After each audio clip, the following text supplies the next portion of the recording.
Chapter 1. Journey through South Korea, Undercover Prosecutor. The first prosecutor-themed work by Tomato. Undeniably captivating and absolutely exhilarating. South Korea, Seoul. In a tavern located near Itaewon in the Yongsan district. Within a private room, two figures are seated cross-legged opposite each other. The table is adorned with a dazzling array of dishes, dozens of small plates showcasing a riot of colors. Among them, half are various types of kimchi and side dishes. There is also grilled meat, smoked fish, and an abundance of soju bottles. Lee Chun-won opens his heavy-lidded eyes, gazing at the unfamiliar scene before him. Where am I? My head hurts. In the next moment, a torrent of unfamiliar memories floods his mind. Lee Chun-won remains silent for 2.5 minutes, frowning as he accepts this alien memory. He simultaneously comprehends his predicament. He has time-traveled. Moreover, he has inhabited the body of a man in South Korea who shares his name and bears a striking resemblance to him. Furthermore, this individual is a prosecutor. Having watched some Korean dramas in his past life, Lee Chun-won naturally understands the weight those three syllables carry in South Korea. He is quite literally one step below the president, with everyone else beneath him. The power wielded by prosecutors in South Korea is immense. They can investigate the president and mobilize the police. In South Korea, prosecutors hold the trifecta of investigative, arrest, and prosecutorial powers. Who to arrest, who to charge, who to imprison, all is determined by the prosecutor. Each prosecutor possesses the authority to independently handle cases, with even superiors lacking the right to intervene. Prosecutors can freely command and deploy all police forces within their jurisdiction, determining the nature of cases, whether to issue arrest warrants or halt investigations. In South Korea, a police officer's declaration of guilt is meaningless. It is the prosecutor who holds sway. If a prosecutor chooses to shield a criminal, no matter how much concrete evidence the police gather, it will never reach the judge's desk. In this nation, a prosecutor can stand shoulder to shoulder with the president and the chaebols. The three entities exist in a delicate balance of competition, collaboration, and enmity. You exist within me, and I within you. Yet in South Korea, with a population exceeding 40 to 50 million, there are fewer than 2,000 prosecutors. True dragons among men. Gradually, Lee Chun-won calms himself, moving past his initial shock, fear, and unease, feeling a flicker of excitement. Has he truly become one of the high-ranking elites? But in the next instant, a voice filled with dissatisfaction crashes into his ears. Hey, Chun-won, what are you daydreaming about? Do you remember what I just ordered you to do? Tomorrow, when you get to work, you must swiftly suppress those damned police accusations against the Jinmin Group. These fools dare to accuse me, Don-chu, of tax evasion, bribery, stock fraud, organized violent crime, illegal gambling, and coercing women into prostitution. Damn it, while these may be facts, how much tax does the Jinmin Group contribute to this country annually? How many women have we provided for those government officials? How many jobs have we created for society? Just because I refuse to pay more protection money, they want to turn on Muhat, a bunch of greedy little bastards. Listening to the middle-aged man across from him, clad in a tailored suit, wearing glasses, his hair half gray, yet emanating an aura of ferocity and authority, combined with the memories swirling in his mind, a glimmer of surprise flashes in Lee Chun-won's eyes. Don-chu, Jinmin Group. Such familiar terms. If he is not mistaken, this seems to reference one of the largest criminal organizations in South Korea, the Jinmin Group, from a highly rated Korean drama titled New World. This drama shares thematic similarities with the Hong Kong film Infernal Affairs, both depicting the story of an undercover police officer infiltrating a gang. In fact, it is a remake. In contrast to the ending of Infernal Affairs, New World is undeniably a thrilling narrative. The protagonist, Lee Zicheng, evolves from an undercover police officer, enduring betrayal, struggle, despair, and transformation, ultimately overcoming all obstacles, eliminating his former police superiors and numerous gang leaders, discarding his police identity to become the newly appointed president of the Jinmin Group. Throughout this journey, he also loses his closest brother, Ding Qing, the former leader of the Northgate faction and the third-in-command of the Jinmin Group, known as the Elevator God of War. Lee Chun-won reflects on the plot of the film. He recalls that Shi Dongchu was seemingly taken away by a dump truck at the beginning of the film. Until the film's conclusion, it remains unclear who was responsible for his demise. At this moment, Li Qinghuan finally comprehends his concealed identity. In addition to being a prosecutor, he is also an undercover agent meticulously cultivated and placed within the prosecutor's office by Shi Dongchu. The aim was to leverage the prosecutor's power to safeguard the Jinmin group, serving as Shi Dong's shield, or one might say, one of his trump cards. Shi Dong's strategic maneuvering in the undercover realm is nothing short of explosive. After all, no one would suspect that a prosecutor of such high social standing could be tied to a gang background. While gang leaders may manage to cultivate a handful of police informants, here we have an undercover agent who has passed the judicial examination and ascended to the position of prosecutor. Logically, this should be impossible. Compared to the gang affiliation, becoming a prosecutor in South Korea is an esteemed and envied status, a high social standing with boundless prospects, making it unlikely that anyone would accept such an identity. However, Li Qinghuan's original self was orphaned. He had only one biological brother, Li Chengxian, with whom he relied on each other. The two brothers grew up in an orphanage, and when the orphanage closed during their teenage years, they were forced into society, working menial jobs for unscrupulous restaurant owners, enduring bullying and disdain. In his youth, Li Qinghuan sought to escape the torment and chose to join the Hu faction, becoming a low-level thug within the gang. From then on, though he no longer faced bullying, the brothers still lived in poverty, until one day, the original self encountered an opportunity that would alter his fate. Shi Dongchu, then the leader of the Hu faction, decided to expand its influence, selecting a group of intelligent young individuals within the gang, providing them with education and training, hoping they would eventually succeed and give back to the faction as lawyers, police officers, judges, and the like. Unexpectedly, among the hundreds of low-level thugs, emerged Li Qinghuan, the most outstanding talent, who navigated through challenges, gained admission to the prestigious Seoul National University Law School, and passed the notoriously difficult judicial examination, ultimately becoming a prosecutor in the criminal division of the Seoul District Prosecutor's Office before reaching 30. Though he occupied the lowest position in the department, often at the mercy of his superiors, he held the power to determine countless lives and deaths beyond the office. Meanwhile, his brother, Li Chengxian, though also quite accomplished, initially failed the judicial examination, only passing after 6 attempts, and was later eliminated during the selection process for prosecutor positions, reluctantly opting to become a lawyer. Seeing Li Qinghuan remain silent, his expression fluctuating between furrowed brows, anxiety, and displeasure, Shi Dongchu assumed that this once obedient boy, who regarded him as a second father, was beginning to exhibit rebellious tendencies now that he had become a prosecutor, slowly distancing himself from his influence. His expression darkened. He coldly continued, "Qinghuan, are you having second thoughts, fearing that I may tarnish your identity as a prosecutor? It's all right, I understand. After all, you are now a prosecutor with boundless prospects.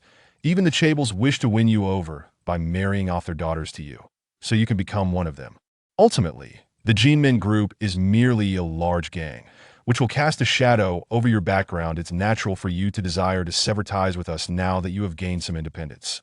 But do not forget who rescued you and your brother from the orphanage, who provided you with shelter, food, and educational opportunities. Without the Jinmin group, without me, Shi Dongchu, you would be nothing. Moreover, regarding your undercover identity, only I and my trusted confidant are aware of it. However, should I let this secret slip and it becomes known throughout South Korea, do you think you can continue being a prosecutor?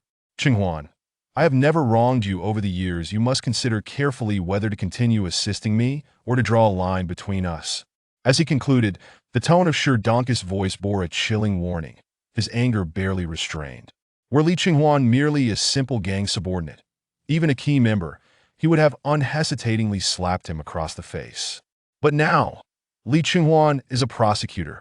Even he, as the president, must afford him a measure of respect. After all, if Li Qinghuan were to turn against him, it could spell disaster for the Jinmin group, potentially leading to his imprisonment. One must never underestimate the power of a prosecutor. Meanwhile, having begun to grasp his current situation, Li Qinghuan gradually sets his mind at ease. Li Qinghuan paused for a moment, then slightly bowed his head toward Shi Dong, saying, "President, You are overly concerned. My current standing is largely attributed to your assistance. You are my benefactor. And how could I ever betray you or the organization? Furthermore, please rest assured that the so-called evidence submitted by those police officers will never reach the hands of the judge as long as I am here. The Jinmin group will remain forever at ease. Chapter 2.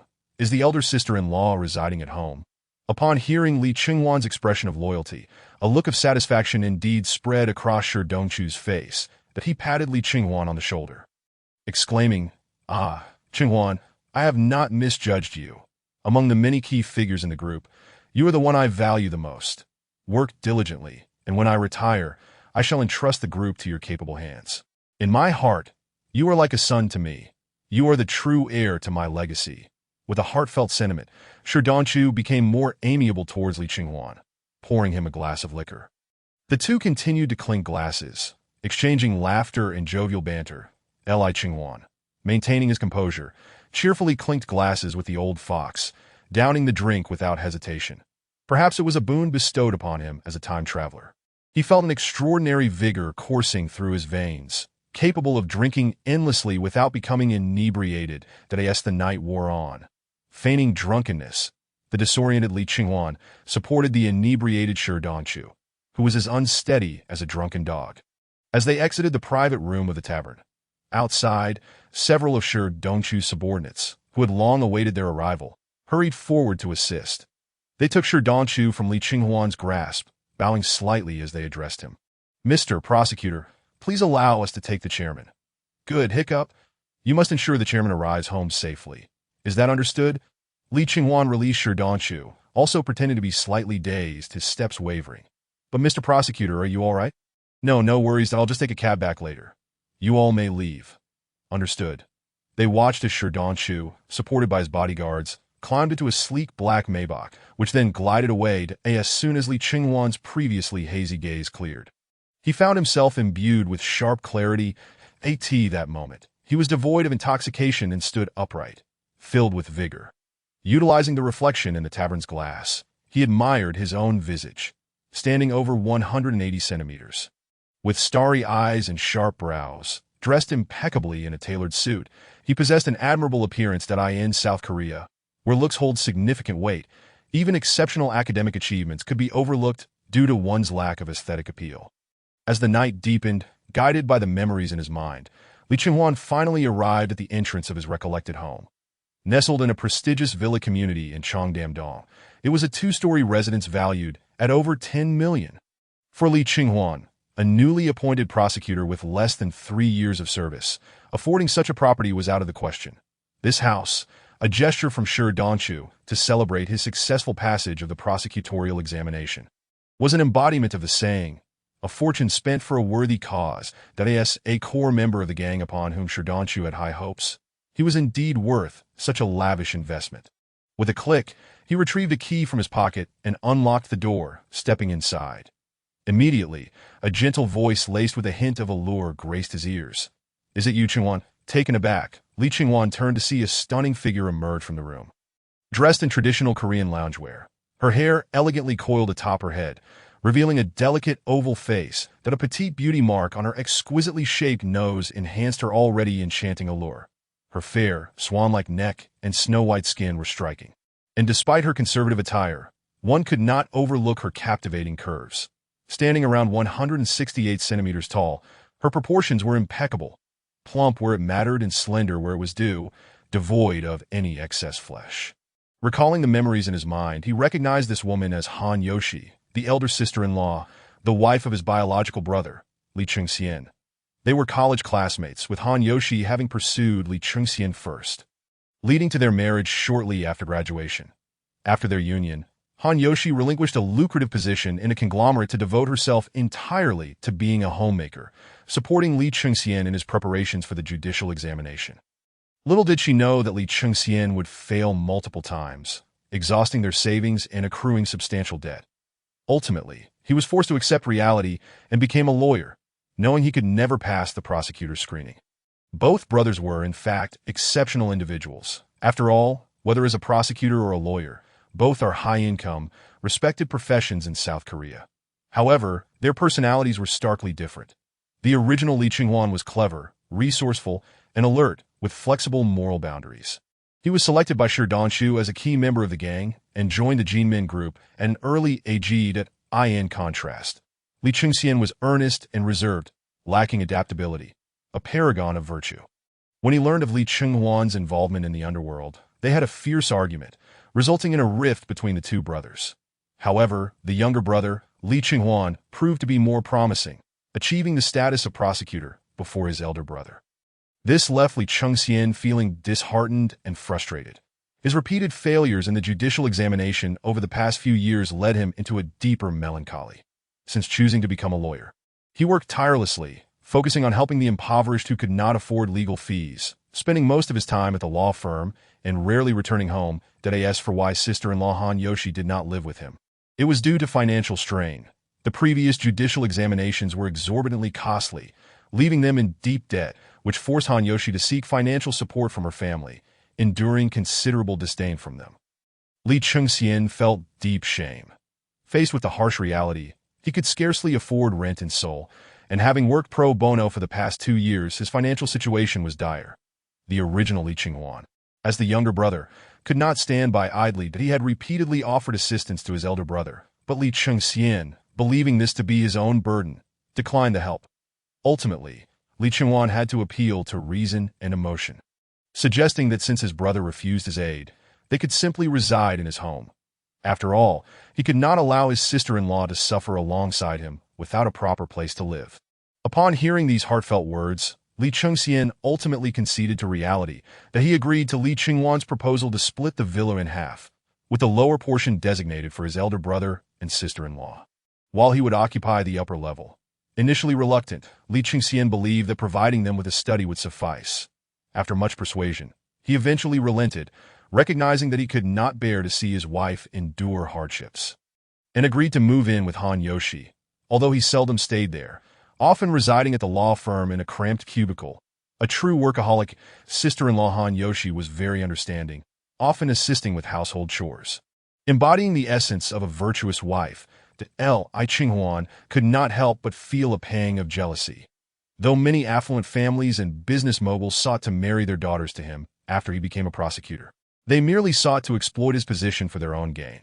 The true magnates looked down upon someone of his modest standing in the prosecutorial hierarchy, observing the scent of alcohol wafting from Li Qinghuan. Han Yoshi approached with concern. "Qinghuan, have you been drinking again? Let me prepare a bowl of hangover soup for you." Li Qinghuan quickly waved his hand. "It's all right, sister-in-law. You need not trouble yourself." Yet, Han Yoshi had already ventured into the kitchen. Chapter 3. The Gentle and Virtuous Han Yoshi Qinghuan. "Here is the hangover soup. Please drink it while it's warm," she said, carefully emerging from the kitchen with a bowl of yellowish broth. Li Qinghuan promptly stepped forward to receive it. He knelt in the living room while Han Yoshi sat gracefully across from him, her movements elegant as she bent down to "Sister-in-law, you should rest. There's no need to keep me company." Li Qinghuan smiled. Han Yoshi, hearing this, tucked a strand of hair behind her ear, smiling tenderly. "These small tasks are what I ought to do. If it weren't for you, Qinghuan, your brother, and I would have nowhere to stay. So please do not feel uneasy. It is I who should be grateful for your hospitality." All right, by the way, has my elder brother returned recently?" Li Qinghuan asked casually after taking a sip of the hangover soup. "Qingxian has been quite busy lately. I heard he took on a demolition dispute case, working tirelessly, so he has been sleeping at the law firm." Han Yoshi's voice carried a hint of melancholy. Li Qinghuan furrowed his brow upon hearing this. Elder brother is truly out of line. While work is important, he should also make time to be with family. At the very least, he ought to return every couple of days. Ignoring sister-in-law like this is simply unacceptable. Has he forgotten who stood by him during his most challenging times? I must call him and give him a piece of my mind, insisting he return immediately to apologize to sister-in-law. With that, Li Qinghuan reached for his phone to call Li Qingxian. However, Han Yoshi, alarmed, quickly stood up and gently urged, "Qinghuan, there's no need. It's already past midnight. Let's not disturb your elder brother. He must be exhausted from working all day. And I wouldn't want to interrupt his rest, that I know you two have a strained relationship. Please don't let my presence worsen it. That would weigh heavily on my conscience." Observing Han Yoshi's earnest and delicate demeanor, Li Qinghuan let out a silent sigh and swiftly consumed the hangover remedy. "Sister-in-law, I shall return to my room now. Do take rest early as well. Da-da. Very well. Qinghuan, you too, Han Yoshi replied, her gaze cast downward. Little did she know that Li Qinghuan had already undergone a profound transformation of spirit. Once back in his room upstairs, Li Qinghuan first loosened the buttons of his suit shirt, then stepped into the bathroom for a refreshing shower. Having just traversed into this new realm, he felt a touch of mental fatigue and promptly collapsed onto the bed, succumbing to slumber. The following morning, as dawn broke, Li Qinghuan had just finished his wash and descended the stairs, only to find Han Yoshi, now clad in work attire, setting breakfast on the table. Today, she donned a professional outfit, a crisp white blouse atop a knee-length black A-line skirt, her slender calves accentuated by a pair of black open-toed stilettos. Hearing footsteps, she turned to glance at Li Qinghuan, smiling. Qinghuan, you're up. Just in time, breakfast is ready. Come eat. Has sister-in-law found a new job? Li Qinghuan inquired, curiosity piqued. He recalled that Han Yoshi had been a full-time housewife for many years. What had prompted this sudden desire to rejoin the workforce? Indeed, there is a nearby CAF looking for a manager, and I thought I'd give it a try. After all, your elder brother's career is on a stable path now, and I wish to alleviate some of his burdens. Han Yoshi replied with a gentle smile, then playfully winked, adding earnestly, Please don't tell your elder brother, though. He would surely be quite upset that Li Qingxian was not only conservative and traditional, but also possessed a pronounced sense of masculinity. Disapproving of his wife venturing into the workforce, believing it to be a source of embarrassment. Especially now, as a lawyer among the high-income echelon, relying on his wife to lighten the load would undoubtedly signal to him a sense of failure. An idea he could never reconcile. Should he discover that Han Yoshi had taken a job, a fierce argument would be inevitable. Conversely, Li Qinghuan believed it beneficial for Han Yoshi to engage with the world and interact with others. After all, it was not healthy for such a vibrant woman to remain cooped up at home day after day, lest she succumb to ennui. Rest assured, sister-in-law, I shall keep your secret, Li Qinghuan assured her with a smile. Apologies, Qinghuan, but I must be off. Time is of the essence. Please leave the dishes on the table. I'll wash them when I return from work. With that, she hastily grabbed a sandwich from the table and exited the house. Watching Han Yoshi's retreating figure, Li Qinghuan shook his head. He had intended to inquire about the CAF where she would be working and to accompany her there. After leisurely finishing his breakfast, Li Qinghuan stepped outside, only to remember that the original owner's vehicle was still parked at the prosecutor's office. Would he need to take a taxi to work? After a moment's contemplation, he retrieved his phone, locating a familiar name in his contacts, and dialed. Beep. The call was promptly answered, that a respectful male voice greeted him. Hello, Prosecutor Li, this is Zheng Jishu. How may I assist you? Zheng Jishu served as Li Qinghuan's aide. In South Korea, each prosecutor is accompanied by a cadre of assistants to facilitate their duties, with the most trusted aide referred to as the practical officer. The practical officer serves as the prosecutor's deputy, akin to a secretary or assistant.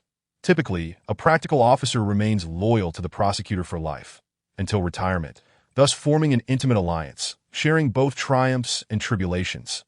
Aside from practical officers, there are investigative officers who execute the prosecutor's commands, which include but are not limited to driving, running errands, and gathering evidence during investigations. Some senior prosecutors even enlist investigative officers to ferry their paramours. Jishu, I'm at home. Could you drive over and take me back to the prosecutor's office? Li Qinghuan instructed Zheng Jishu. Understood. I'll be there shortly. Zheng Jishu replied before hanging up and promptly driving towards Cheongdam-do. Before long, a brand-new black Hyundai sedan came to a stop at the entrance of Li Qinghuan's villa. A well-dressed young man, meticulous in appearance and sporting gold-rimmed glasses, alighted from the driver's seat.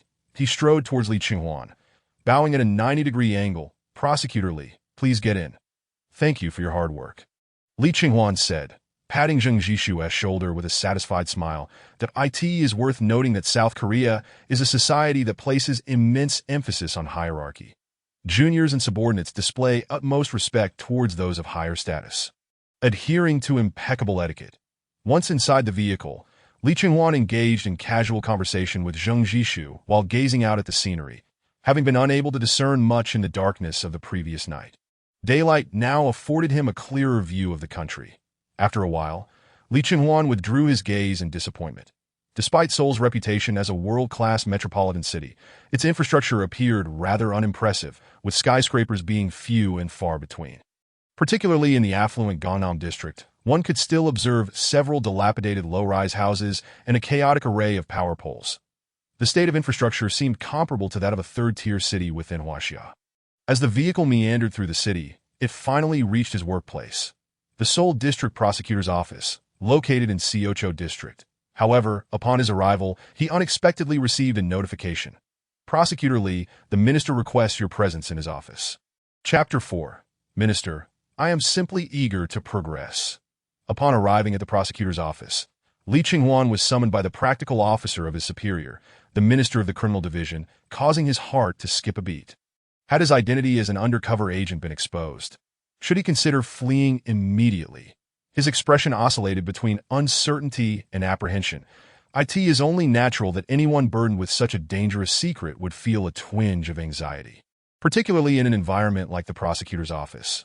Should his identity be revealed, he would undoubtedly be torn to shreds by the prosecutors in mere moments. The burden of being an undercover agent loomed over him as a significant obstacle, a perilous vulnerability that required urgent resolution. Fortunately, only two individuals were aware of his true identity, Sir Don-chu and his trusted secretary, that as long as I deal with those two, all my trouble shall be resolved. This thought had taken root in Lee Ching-hwan's mind upon discovering his undercover status. Sir Don-chu must be eliminated. Even if he refrained from taking action, the unfolding narrative would ultimately lead to his demise at the hands of others. After a moment's reflection, Lee Ching-hwan concluded that the likelihood of his exposure was currently low. If the prosecutor's office had indeed uncovered his undercover identity, a team of police would have long awaited his arrival, ready to apprehend him the moment he stepped out of the vehicle. However, it was evident that such a scenario had not transpired. Therefore, the minister's summons must pertain to a different matter. After careful consideration, Lee Ching-hwan resolved to assess the situation first. Unless absolutely necessary, he was reluctant to relinquish his identity as a prosecutor, for it represented his greatest leverage in navigating South Korea's power corridors. As he pondered these matters, he followed the practical officer assigned by the minister to the office door. Taking a deep breath to steady his nerves, he composed himself and adjusted his attire before gently knocking on the door. A somewhat stern voice emanated from within. Yes, Minister. Lee Ching-hwan pushed the door open and quietly closed it behind him, that he then surveyed the office, quickly spotting the minister of the criminal division, Choi Byung-seong, seated behind the desk. According to the original owner's recollections, this minister appeared to be in his 40s or 50s, with pronounced bags under his eyes and a cunning demeanor reminiscent of a shrewd fox. Though not particularly tall, standing at about 5'7", he exuded an authoritative presence that deterred direct eye contact.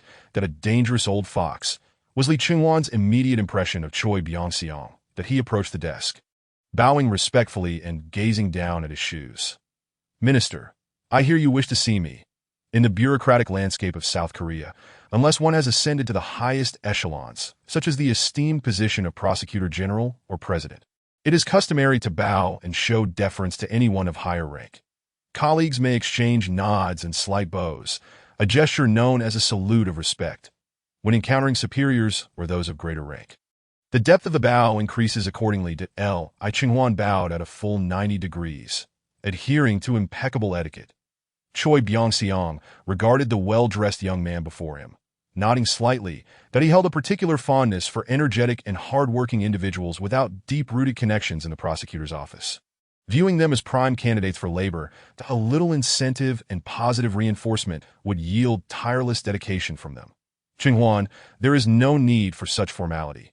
You are an outstanding prosecutor in my Criminal Division 3, and I have been closely observing your work ethic over these past years. That I am aware that many of your peers who joined the prosecutor's office alongside you have been promoted and rewarded, while you have remained stagnant. You have long yearned for an opportunity, a chance to make a name for yourself. Have you not? Choi Byung-seong immediately expressed his high regard for Lee Ching-hwan, even revealing his awareness of the latter's ambition for re-employment, subtly hinting at a desire to promote him.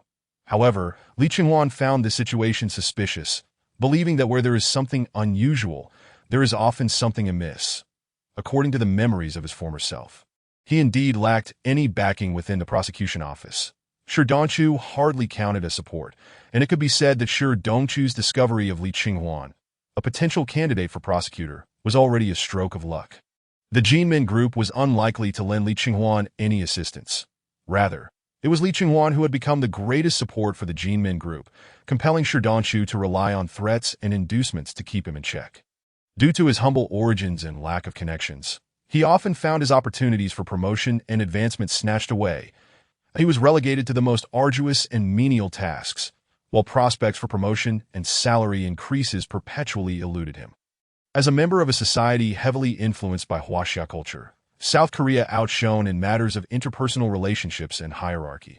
Unless an unforeseen circumstance presented itself, Li Qinghuan would likely have to endure a decade of hardship at the grassroots level before he might secure an opportunity for upward mobility. It is pertinent to mention the hierarchy of prosecutors in South Korea, which ranges from intern prosecutor, prosecutor, chief prosecutor, minister, deputy minister, chief prosecutor, high prosecutor, to the attorney general, that a prosecutor without connections might toil from the grassroots to retirement without ever attaining the rank of chief prosecutor.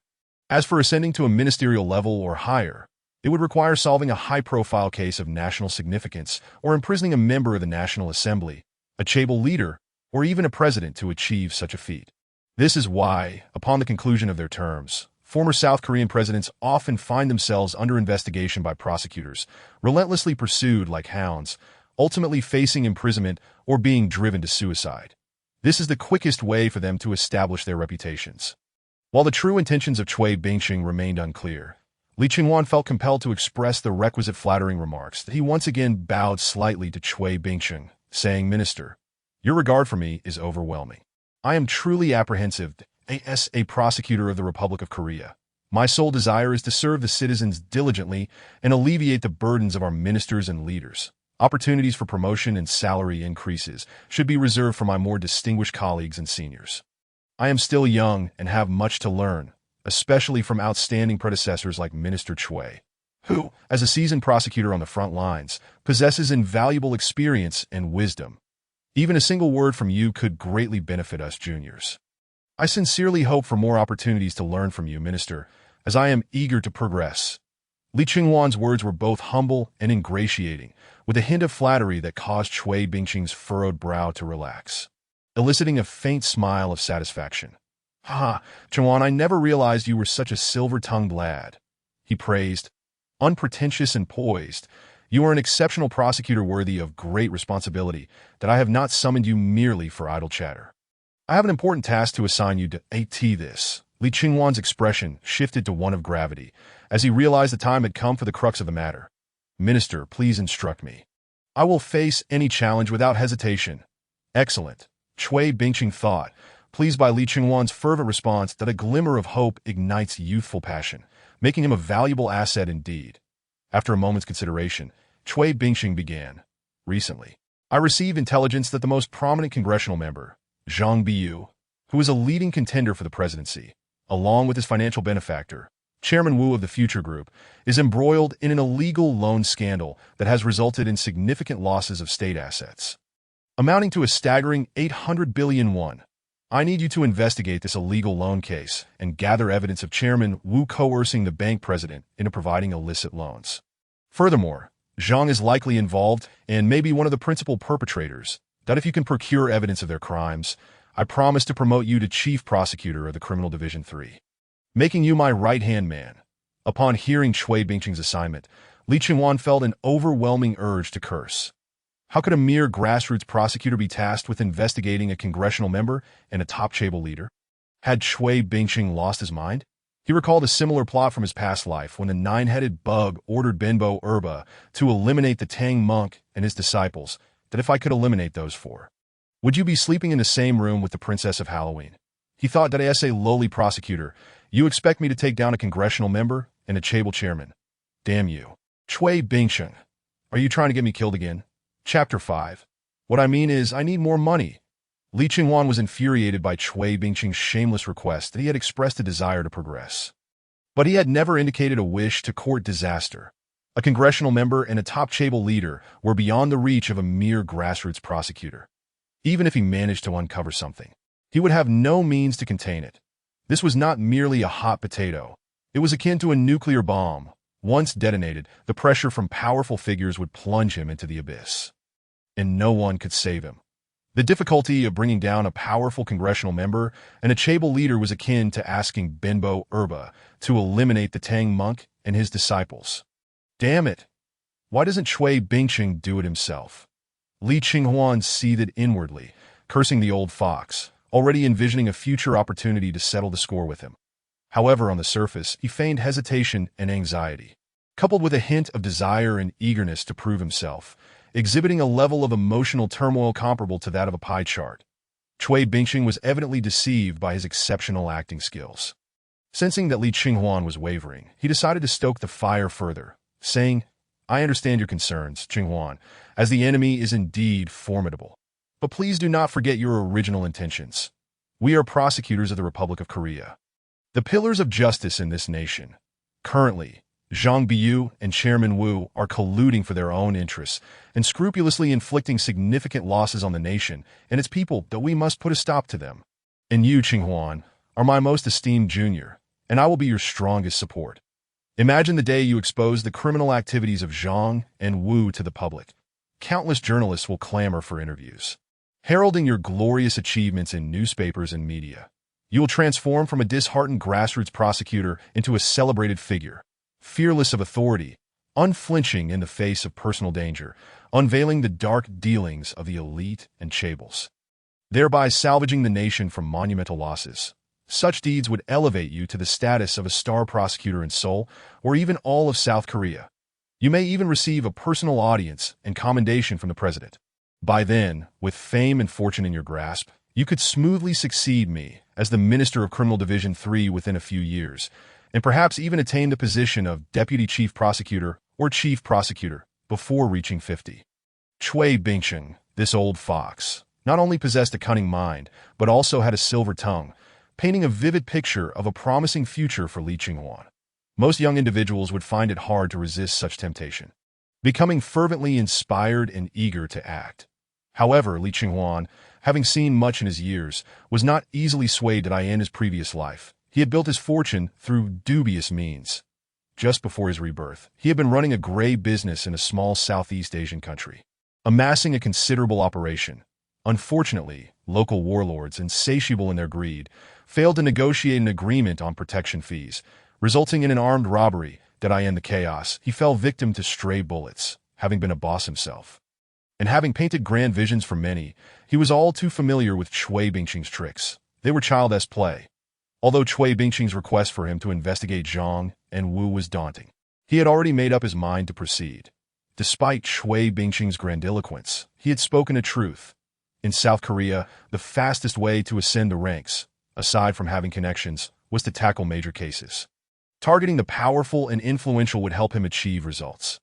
The more he took on the chaebols and the elite, the more the public would view him as an upright prosecutor, distinct and incorruptible. A man who would not compromise his principles, that he would be seen as a figure of integrity. As long as one garners the support of the populace, frequently graces the headlines, and ascends to the status of a star prosecutor, thereby establishing an illustrious reputation, one is bound to attract the attention of higher authorities. At that juncture, the opportunities for promotion that were rightfully due will not be at risk of being usurped by those with connections. No one would dare to shoulder the blame of clandestine operations, nepotism, or the defamation of a star prosecutor. The reason for Li Qinghuan's intervention in this matter is not born of impulsiveness. Rather, he has drawn a conclusion from the information disclosed by Cui Bingqing, that the esteemed legislator Zhang Biyu and Chairman Wu are characters reminiscent of those found in a South Korean film entitled Inside Man.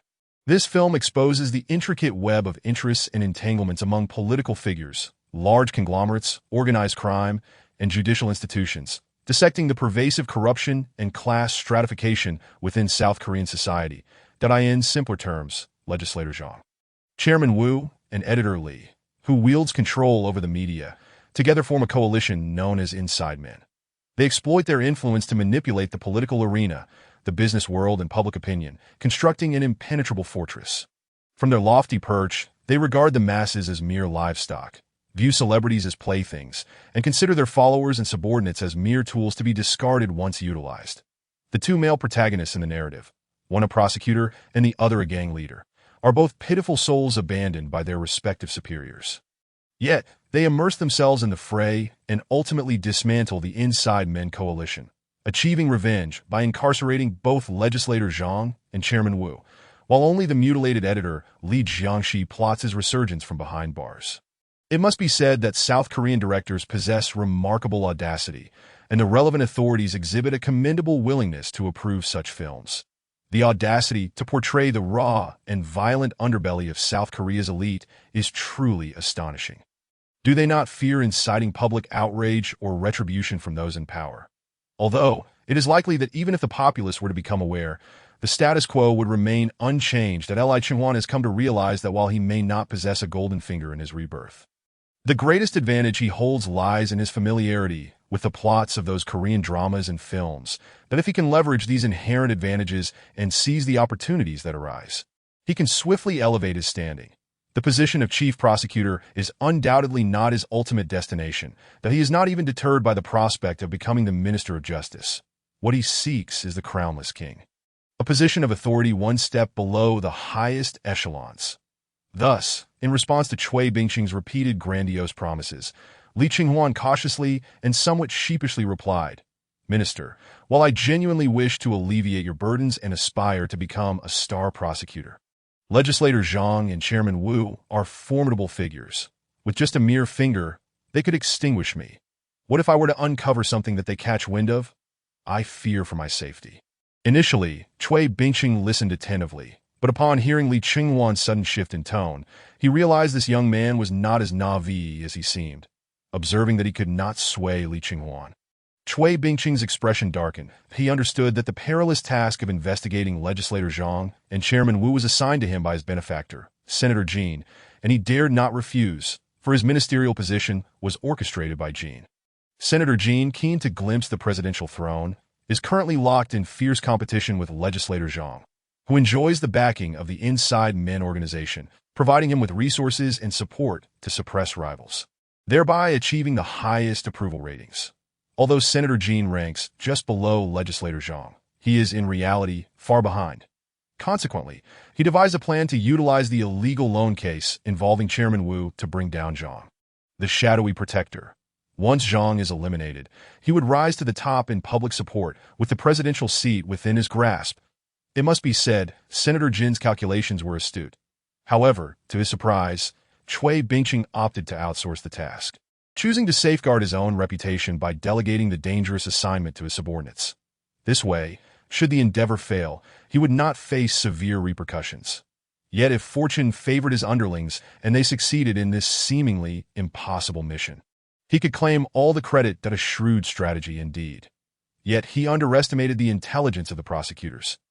Even Li Ching-hwan, a newcomer without any established connections within the prosecutor's office, did not fall for the ruse and dared to refuse. Frowning, Cui Bingqing's countenance grew dark, and with a tone of displeasure, he remarked, "Ching-hwan, are you implying that you are unwilling to assist me? Young man, you squander opportunities. How can I promote you under these circumstances?" Unexpectedly, Li Ching-hwan shook his head, smiling, and replied, "No, Minister. You misunderstand. I am willing to investigate Legislator Zhang and Chairman Wu, but I require additional compensation." Chapter 6. Promotion to Chief Prosecutor. That morning, no one was privy to the conversation between Li Ching-hwan and Cui Bingqing within the office. However, shortly after Li emerged, the prosecutors of Criminal Division 3 received a shocking announcement. Prosecutor Li Ching-hwan has been recognized for his outstanding work and exemplary performance, earning unanimous approval from the upper echelons of the prosecution office, and has been promoted to Chief Prosecutor of Criminal Division 3. Upon the announcement, the prosecutors of Criminal Division 3 erupted like a pot boiling over, their faces reflecting disbelief. Some were envious, others resentful. Some skeptical, while others were utterly distraught that I in one office. A cacophony ensued as a pile of documents, teacups, and even a vase were hurled against the wall, creating a scene of chaos that betrayed the immense fury of the one venting their wrath. How dare he? Why should that upstart Li Ching-hwan be elevated to chief prosecutor? How long has he even been in the prosecution office? 2.5 years? Or 3? I've been in Criminal Division 3 for 8 years. 8 years! How can this wretched fellow snatch away what rightfully belongs to me? I refuse to accept this. He must have colluded with that old coot, Chui Bingsheng, to orchestrate this behind-the-scenes deal. I will not let this slide. Li Qinghuan. Park Tai-yong raged in his office at 35 years old. He was the most senior prosecutor in the criminal division, having long sought the position of chief prosecutor that he had previously communicated with Chui Bingsheng, who had assured him that he would be considered for a spot, and he had even boasted to friends and subordinates that the chief prosecutor position was rightfully his. Now, however, his dreams lay shattered, and he seethed with anger. The criminal division had only 3 chief prosecutor positions, 2 of which were already filled by favored connections that do not ask why. Just know that they were from 3 generations of prosecutors. The last remaining position was the only one he could vie for. Based on his seniority, the final chief prosecutor spot should have been his by all rights. He had even lined up support from superiors and had declared to family and friends that the position was his for the taking. Yet now, he was slapped in the face with the harsh reality. His dreams dashed, he was consumed by rage and directed his ire at Li Qinghuan. He did not blame Chui Bingsheng. He blamed the despicable little man, Li Qinghuan, who had undermined him, leaving him feeling more nauseous than if he had swallowed AFL. Why? To ruin one's future is akin to killing their parents. He could not swallow this indignity and immediately summoned his assistant to the office. Tai-su, go and investigate Li Qinghuan, that I want a thorough background check on his life from birth until now. The more detailed, the better, that I refuse to believe this scoundrel has no skeletons in his closet. If I can uncover even a hint of wrongdoing, he is finished. Park Tai-yong gritted his teeth. Yes. As Park Tai-yong's assistant and cousin, Park Tai-su was firmly in his corner. Initially, his cousin's rise to chief prosecutor seemed assured. But now someone had intruded upon that certainty, and he too was incensed. Despite being a fellow prosecutor, he would not let this go unpunished. Li Qinghuan, meanwhile, remained oblivious to the fact that he had usurped another's position. At that moment, he sat in his office, receiving congratulations from several colleagues within the criminal division. Adopting the persona of a humble, smiling young man, he greeted each colleague with warmth, expressing his appreciation for their guidance and announcing his intention to treat them to dinner that evening, urging them all to attend. Li Qinghuan's humble demeanor naturally won him the favor of some individuals. Although this man had been promoted, he did not exhibit arrogance or a sense of superiority. He refrained from displaying a bureaucratic or complacent attitude. This significantly mitigated the disdain some of his colleagues had harbored against him. In fact, aside from Park Tai-yong, there were many within the organization vying for the position of chief. As the saying goes, one does not strike a smiling face. Li Qinghuan's modest approach rendered it difficult for those who previously held grievances against him to express their frustrations. After dismissing his colleagues, Li Qinghuan finally had the opportunity to sit down and contemplate his current situation.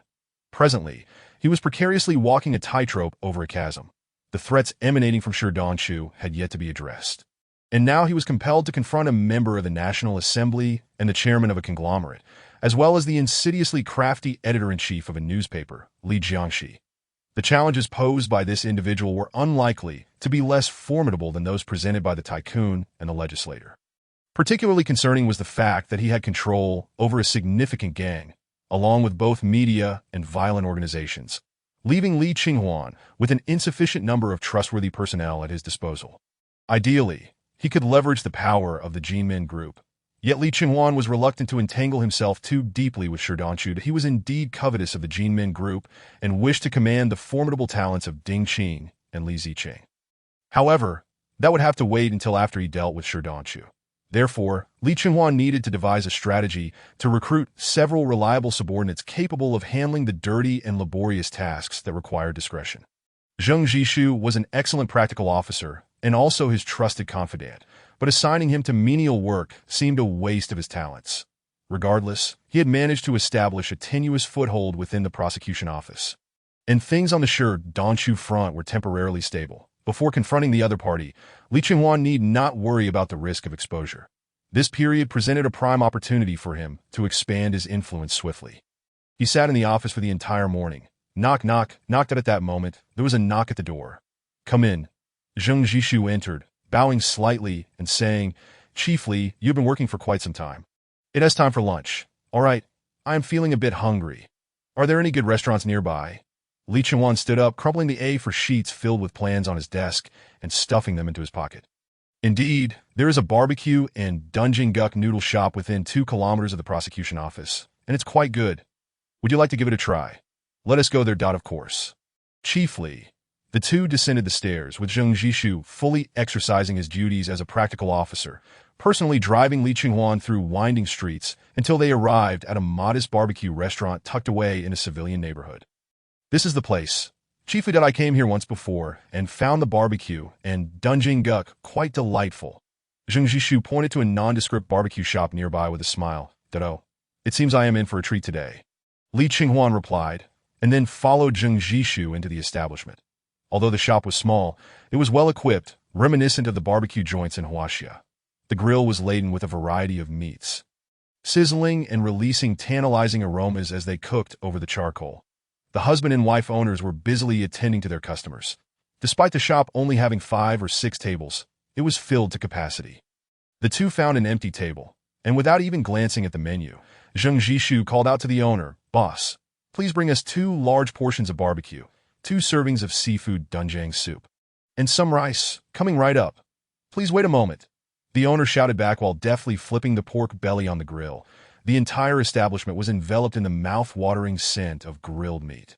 Soon enough, 2 generous servings of barbecue and Dungeon Guk were brought to their table, the enticing colors and flavors igniting their appetites that Li Qinghuan picked up a piece of grilled meat with his silver chopsticks. Coated in Korean spicy sauce, as he bit into it, the juices flowed, rich and flavorful without being greasy, an exquisite taste indeed. The two conversed as they enjoyed their meal. Just as they were nearing the end, a loud crash echoed from across the street. A disheveled young man tumbled down from above, seemingly having jumped from a height, landing heavily atop a black car and denting its roof, ignoring his pain. He scrambled off the car and hobbled toward the alley where Li Qinghuan and Zheng Jishu were seated. "You little brat, don't run. Stop right there. After killing someone, you still dare to escape. How audacious!" A squad of police officers surged from the end of the alley, shouting as they pursued him. Chapter 7. An encounter with a murderer, the smuggler Jin Junan. Witnessing this scene, the diners who had initially been observing the commotion felt a pang of fear and hurriedly stepped aside, anxious not to be caught in the chaos. "Chief Li, should we take cover? That man might randomly attack others." Zheng Jishu quickly stood in front of Li Qinghuan, his expression grave at no need. "This is quite fortuitous." Li Qinghuan replied coolly, narrowing his eyes at the frantic man before him. Once again, he found himself confronting a familiar character that in his frantic flight. Jin Junan spotted Li Qinghuan and Zheng Jishu blocking his escape route, and a glimmer of menace flashed in his eyes. Drawing a dagger from his pocket, he yelled as he ran, "Get out of my way, or don't blame me for being rude." He swung the knife wildly in an attempt to intimidate the two men. To his surprise, one of them did not flinch but instead approached him, igniting Jin Junan's ire. Did these damned South Koreans not understand his words? Despite his anger, he ultimately refrained from plunging the knife into the 2 innocent bystanders. They bore him no animosity, that he was not a remorseless killer.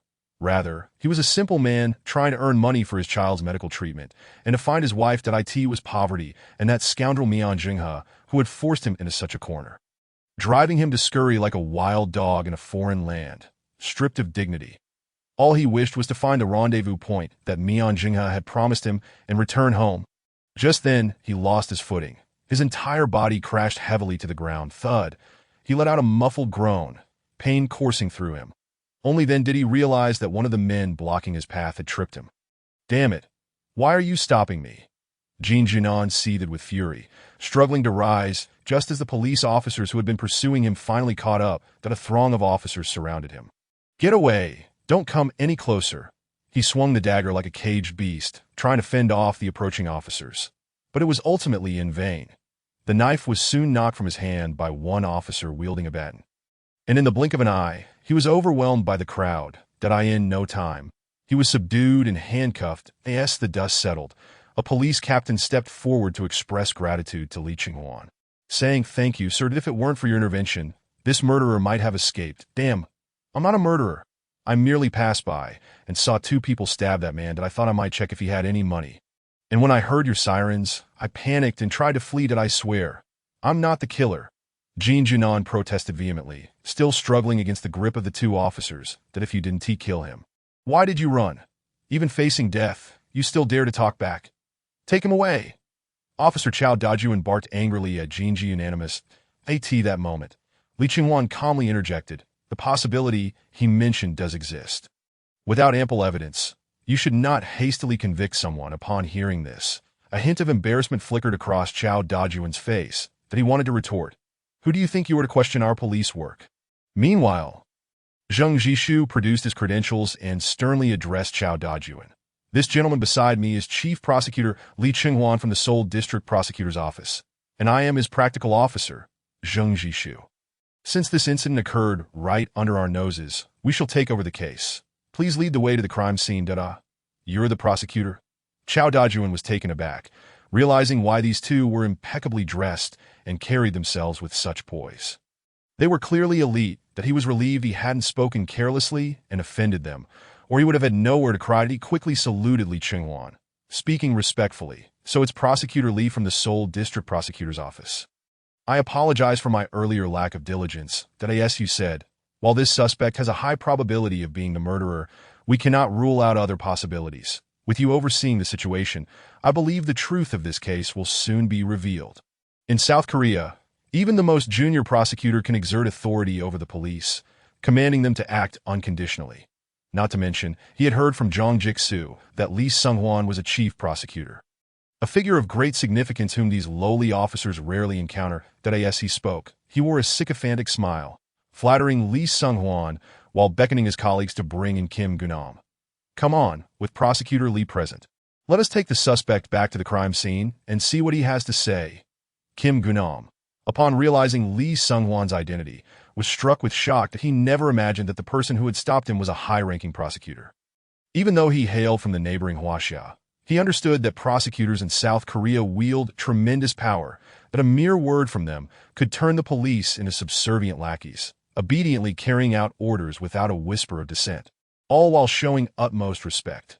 Finding himself in the clutches of such a person left Kim Gunam feeling utterly despondent, a stowaway without legal status in South Korea. He had become embroiled in a murder case.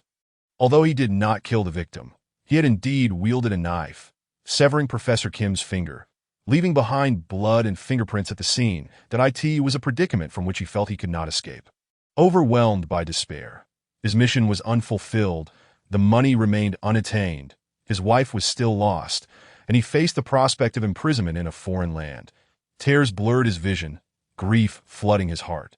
The police officers nearby were baffled. What a brazen murderer, they thought, to dare weep at a time like this. Does he realize his doom is imminent?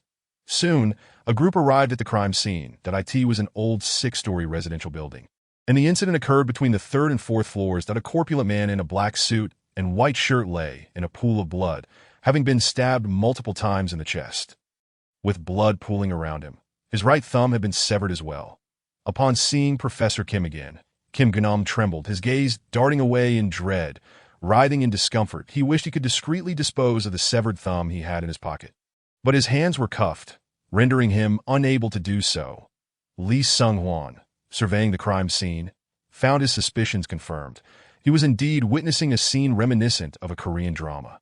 Nonetheless, he maintained his composure, squatting down to don a pair of gloves, meticulously observing the surroundings. Based on his recollection of the dramatic sequence, he pieced together the events of the crime and couldn't help but exclaim, "This Kim Gunam truly is unfortunate." Here he was, a fellow Huaxiao individual, now a high-ranking prosecutor, while the other was like a stray dog, living in a foreign land devoid of dignity, lost and helpless, clinging to life. The 60,000 won and his wife would remain forever out of reach. That a person in such dire straits would grasp at any lifeline offered, pledging his utmost loyalty in return. And Li Sunghwan relished the act of providing timely assistance. Chapter 8. Is the killer someone else? At that moment, Sheriff Chao Dajuan, taking the initiative, boldly expressed his opinion. Prosecutor Li, there's no need for further examination. The killer must be this stowaway. Look at the blood on him.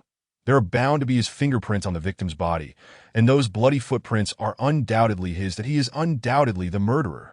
Li Sunghwan slowly rose, removing his gloves, his expression impassive as he replied, "You are mistaken. The footprints on the ground originate from at least 3 different individuals, as their sizes vary. His bloodstains only indicate contact with the deceased, as he himself claimed, in an attempt to steal something from the victim. Furthermore, the wounds on the deceased do not match the dimensions or type of knife this suspect possesses. How can you be certain he is the killer and not someone else? Upon hearing Lee Sung-hwan's inquiry, the police chief was momentarily taken aback, having overlooked these details. Logically, a person drenched in blood, who fled in panic upon seeing the police, would be presumed guilty, if not entirely. Then at least with an 80% likelihood. Otherwise, why would he act so nervously? Yet Lee Sung-hwan's analysis was indeed well-founded. Could it be that the true murderer was not Kim Gunam after all? He compared Kim Gunam's knife against the wounds on the victim's chest and discovered they did not align. Kim Gunam's knife was shorter and thicker, while the injuries on the victim were narrow and flat. Observing the various bloody footprints more closely revealed distinct differences among them, that he felt acutely embarrassed, realizing he had acted foolishly, that he had initially believed his deductions were flawless, only to have them dismantled by Prosecutor Lee's succinct reasoning. Is this what it means to be a prosecutor? No wonder the police merely served as aides to them. The disparity was insurmountable. Chow Dajuan's face flushed with shame as he bowed to Lee Sung-hwan. Apologizing? Yes, I apologize, Prosecutor As you said. There may indeed be more than one perpetrator. I was too hasty in my judgment. He gritted his teeth and continued, Nevertheless, this man still raises significant suspicion. Why would an outsider wield a knife in someone else's apartment? He seems to have witnessed or stumbled upon the murder, and more importantly, why did he flee upon seeing us? I believe there must be a connection between him and the deceased. At least he was not entirely foolish. Lee Sung-hwan nodded slightly. Just then, a slender woman descended from upstairs, clad in sleepwear, her fair skin contrasting with her hair neatly pinned up, biting her lip with red-rimmed eyes that held an air of poignant beauty. She was undeniably an attractive woman. Chow Dajuan and the other officers were taken aback upon seeing her. They had no idea there was still a living person in the upper apartment. Who was this woman? Was she a witness or perhaps an accomplice of Kim Gunam? A flurry of questions raced through their minds. Upon seeing her, Kim Gunam trembled, sinking deeper into despair, for this woman had witnessed him cutting off Professor Kim's finger. He was uncertain whether she had seen the true murderer. If she had seen him committing the act, it would spell his doom. Who are you to the deceased? His wife, Lee Sung-hwan inquired, regarding the woman. The woman turned to him in surprise, taking in the tall figure in a well-tailored suit, exuding an air of sophistication. His deep gaze seemed to penetrate her very soul, leaving her feeling exposed. Unable to meet his eyes, she lowered her head, her cheeks bearing traces of tears, and quietly responded, I am the deceased's wife. Upon hearing her confession, Chow Dajuan was once again awed by Lee Sung-hwan's perceptiveness, realizing he had discerned the woman's close relationship with the deceased at a glance. Truly, the chief prosecutor was remarkable. Lee Sung-hwan nodded slightly and asked, Did you witness who killed your husband? Then, pointing towards Kim Gunam, he inquired, Was it him? Following Lee Sung-hwan's gaze, the woman looked at the detained Kim Gunam. Their eyes met, and Kim Gunam's face was a canvas of despair, pleading, hope, and injustice. He opened his mouth, wanting to defend himself. Yet the words faltered at his lips that he could not prove his innocence. For the moment he severed Professor Kim's thumb was precisely when this woman had seen him. He was unsure if she had witnessed anything prior. But given the circumstances, who would believe that Kim Gunam was uninvolved? Just when Kim Gunam thought he would be identified by the woman, she shook her head and said, I did not see him kill my husband. I only heard a fierce struggle and screams in the hallway, that my husband cried out for help. And the commotion in the hallway was overwhelming that I was too afraid to come down, that it was only after the noises ceased that I mustered the courage to come here. Only to find this man on my husband's body, searching for something, that he saw me, but did not harm me. And just then, the police arrived, prompting him to flee down the stairs, after hearing her account. Everyone fell into contemplation. The deceased's wife claimed she did not witness the actual murderer, only hearing the sounds of a struggle and cries for help. Kim Gunam had only come down after the fight had ended.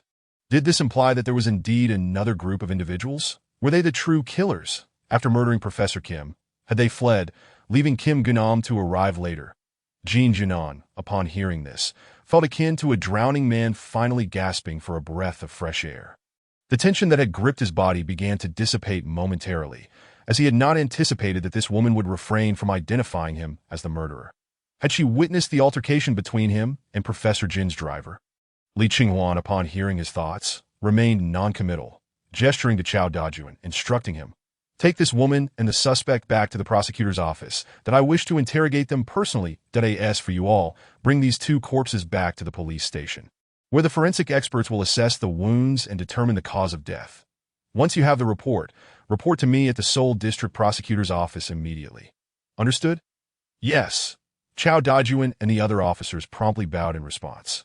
The two groups then split their paths. Chao Dajuan and a portion of the officers called for forensic support, assisting in the scene's cleanup and documenting evidence. Meanwhile, another team of officers escorted Jin Jinan and Professor Jin's wife to follow Li Qinghuan to the prosecutor's office. At the Seoul District Prosecutor's office, within the interrogation room, the cameras in all four corners were turned off. Li Qinghuan casually crossed his legs, gazing at the man before him, whose hands were shackled to the interrogation chair. His eyes vacant and lost in a haze of despair and anguish, he inquired, "Now, tell me, why did you wish to kill Jin Chengxian?" Jin Jinan quickly replied, "Sir, I truly did not kill him. I merely heard screams and sounds of struggle coming from the deceased's home and went to investigate, hoping to see if there was anything to gain. I swear, I did not."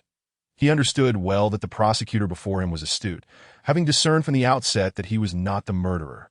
Even countering the assertions of the police captain, demonstrating his intelligence, he sought every possible way to justify himself, attempting to absolve himself of responsibility. Yet, while he could deceive others, he could not fool the well-informed Li Qinghuan.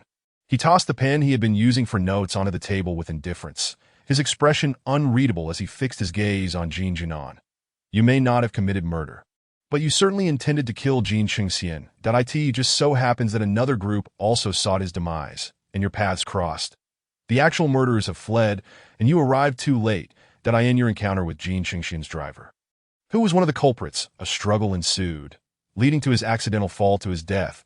In your panic and anxiety, you initially intended to flee, yet you could not abandon your mission, so you sought to obtain some token from Jin Chengxian to feign having completed the task. Unfortunately for you, this entire sequence was witnessed by Jin Chengxian's wife, and for reasons unknown, the police arrived swiftly. In your haste, you had no choice but to leap from the window to escape. Is this not the course of events?" Chapter 9. Capturing Jin Jinan, the dump truck driver is in position. Li Qinghuan's words shattered all of Jin Jinan's hopes, for the truth was indeed as he stated. Down to the finest detail, Jin Jinan looked at Li Qinghuan with eyes wide in terror. This prosecutor was terrifying. All his schemes and secrets were laid bare. Observing Jin Jinan's reaction, it was evident that all of Li Qinghuan's assertions were spot on. Yet, rather than continue his aggressive approach and press for a confession, Li Qinghuan casually gestured to the deactivated cameras, saying lightly, "Do you know why I had them turned off?" Jin Jinan timidly replied, "No, I do not." Li Qinghuan narrowed his eyes. "From the moment I laid eyes on you, I recognized that you are not South Korean, but rather a smuggler. Your clothing is tattered, your gaze weary and anxious. You live like a stray dog, utterly out of place here." His words struck Jin Jinan deeply. Trembling, he nodded in despair. "Yes, I have indeed crossed over." Li Qinghuan continued, "Let me guess, as a North Korean who is smuggled into South Korea. You likely have two motives. One is to work, the other is to seek someone. You do not appear to be here for work, so you must be here to find someone with whom you share a profound connection. Perhaps even a relative. You are searching for your wife, are you not? She came to South Korea earlier to work, but has not returned." As Li Qinghuan spoke, Jin Jinan grew increasingly alarmed, but he felt utterly exposed before this prosecutor. With no semblance of privacy or secret remaining, he nodded numbly. "It seems your wife has not been located. Otherwise, you would have returned long ago. Furthermore, I suspect that besides searching for your wife, you took on a side job. Someone has paid you to kill Jin Chengxian. Your misfortune. Another group was also intent on killing him, and your paths collided, the earlier group having fled, leaving you nearly as a scapegoat. Tell me, who hired you to kill Jin Chengxian?" Li Qinghuan's tone brooked no refusal. At this juncture, Jin Jinan, realizing he could no longer conceal the truth from this formidable prosecutor, surrendered completely, recounting his tale with the fervor of a bamboo tube spilling beans. Jin Jinan confessed that he hailed from Yinji in Huaxia, having taken out a substantial loan to send his wife to South Korea to work, hoping she would eventually send money back home. However, after waiting for over 6 months, his wife had vanished without a trace, failing to even call home. Compounding his distress, he faced financial hardship, and his gambling habit consumed the meager earnings he made driving a taxi. To make matters worse, their child fell ill, necessitating significant medical expenses, leaving the family in dire straits. During this tumultuous time, an individual known as Lao Mian, a dog meat shop owner, approached him. Lao Mian, while ostensibly in the dog meat business, secretly operated a gambling den and was a local gang leader with dozens of underlings that he offered Jin Jinan 60,000 won to assassinate a professor named Jin Chengxian. Jin Jinan had been in South Korea for 7 or 8 days, loitering beneath Jin Chengxian's building, observing his comings and goings, preparing to strike. Little did he know, someone had already preempted him and killed Jin Chengxian. That in a state of shock, he contemplated fleeing, but driven by the allure of the 60,001, he resolved to ascend the building to sever Jin Chengxian's thumb as a token. However, he inadvertently encountered Jin Chengxian's driver, who was attending to the aftermath, and a struggle ensued, resulting in the driver's accidental death. In the ensuing chaos, Jin Jinan was spotted by Jin Chengxian's wife, and with the police arriving, he fled blindly, ultimately colliding with Li Qinghuan. Upon hearing Jin Jinan's confession, Li Qinghuan nodded slightly. Once Jin Jinan finished, he appeared utterly drained, slumped in the interrogation chair, his eyes filled with regret and despair. He was uncertain of the length of his impending sentence, whether he would survive to return home, the fate of his wife, and the 60,000 won that now seemed unattainable to Tio this day. He remained unaware that Mian Jinghe had never intended to pay him the 60,000 won, but rather sought to ensure his demise in South Korea. Li Qinghuan sensed the moment was ripe and spoke. "Let me guess, your greatest wish is to find your wife, to bring her home and reunite with your family, is it not?" "Yes," Jin Jinan lamented. "But I cannot return that my wife is also missing, and I know not whether she is alive or dead, that I deeply regret allowing her to come to South Korea." This man, as resilient as a wild dog, broke down, weeping like a child. Li Qinghuan regarded him coldly, remaining silent until his sobs began to wane, at which point he asked, "Have you cried enough? If so, listen to me that I can offer you a new lease on life. I will arrange for my subordinates to help locate your wife, eliminate the evidence and suspicion surrounding your attempt on Jin Chengxian's life, and provide you with a sum sufficient for your children and relatives to live without worry. However, you must stay here in South Korea to work for me. I can allow you to return home to visit, with designated holidays each year. So, what will it be? Consider your options. Languish in prison or work for me." Upon hearing Li Qinghuan's words, Jin Jinan abruptly lifted his head, scarcely believing his ears. Are you serious? Why would I deceive you, a mere smuggler? To me, you hold no value beyond your life," Li Qinghuan replied coolly. Jin Jinan forced a bitter smile, acknowledging, "You are right. To you, I am but a life to be sold. Why would you help me?" Li Qinghuan responded, "The moment I laid eyes on you, I recognized that a person like you, capable of daring anything for a good cause, is desperate and has weaknesses. You are the ideal candidate for the work I required. I need a few individuals to assist with the dirty and arduous tasks. And you have caught my interest." Jin Jinan nodded, understanding Li Qinghuan's clarity, that he exhibited neither indignation nor rejection, for he recognized the truth in the prosecutor's words. He was indeed a life to be sold, and selling it to anyone was still selling it. Moreover, Li Qinghuan's offer was too enticing to refuse. Jin Jinan timidly replied, I am willing to serve you, but the conditions you promised." Li Qinghuan lightly tapped his fingers on the table. "Before you were confined, I instructed my assistant to investigate, that if all goes well, they should uncover your wife's whereabouts by tomorrow. However, I cannot guarantee whether she is alive or dead. As for the relocation fee, my officer will hand it to you personally when you exit the interrogation room." "Thank you, I appreciate it." Jin Jinan deeply bowed to Li Qinghuan, his eyes brimming with profound excitement and gratitude. At that moment, he was filled with hope, feeling as though the persistent gloom and oppression that had lingered above him had vanished. He was keenly aware that he had encountered a benefactor. To serve a prosecutor is a coveted opportunity that many yearn for, but cannot attain. Successfully securing Jin Jinan as an ally was indeed gratifying for Li Qinghuan, who nodded with satisfaction. His efforts to personally persuade him had not been in vain. The candidate to eliminate Sherdong had already been identified, and fortuitously, Jin Junan was also a skilled driver, with the dumper truck operator already in place. Before leaving, Li Qinghuan cast a glance at him. Shortly, someone will come to escort you out and arrange your accommodation. You simply need to wait quietly for my news and not wander about. Do you understand? Yes, Jin Junan replied respectfully. After Li Qinghuan departed the interrogation room, he directly entered the adjacent one. This too was an interrogation room. Upon pushing the door open, the deceased Jin Qingxian's wife sat quietly within. Her gaze vacant, lost in thought. It was only when she noticed Li Qinghuan's entrance that she returned to reality, first glancing at him before lowering her head again. Her delicate white hands rested upon her slender, proportionate thighs, entwined together, betraying her inner turmoil. Let us speak. Why did you hire someone to kill your husband? Li Qinghuan's first words as he pulled out a chair made the woman tremble, quaking in fear. Chapter 10. Sending Chui Yinshu home. Why did you hire someone to kill your husband? Li Qinghuan's inquiry nearly shattered Chui Yinshu's inner defenses, plunging her already anxious emotions into an abyss of despair. She quivered all over, her small hands clutching at her clothes, not daring to look up, stammering in vehement denial. Prosecutor, I do not comprehend the meaning of your words. How could I possibly kill my husband? He is the father of my child and has treated me well. I have no reason to harm him. Surely, you must be mistaken. Seeing her attempt to defend herself, Li Qinghuan let out a light scoff. Then I shall tentatively believe you are not the mastermind. Jin Junan has just confessed. He is the smuggler we recently apprehended. He claims he received the order to kill Jin Chengxian from a local crime boss in Yanji.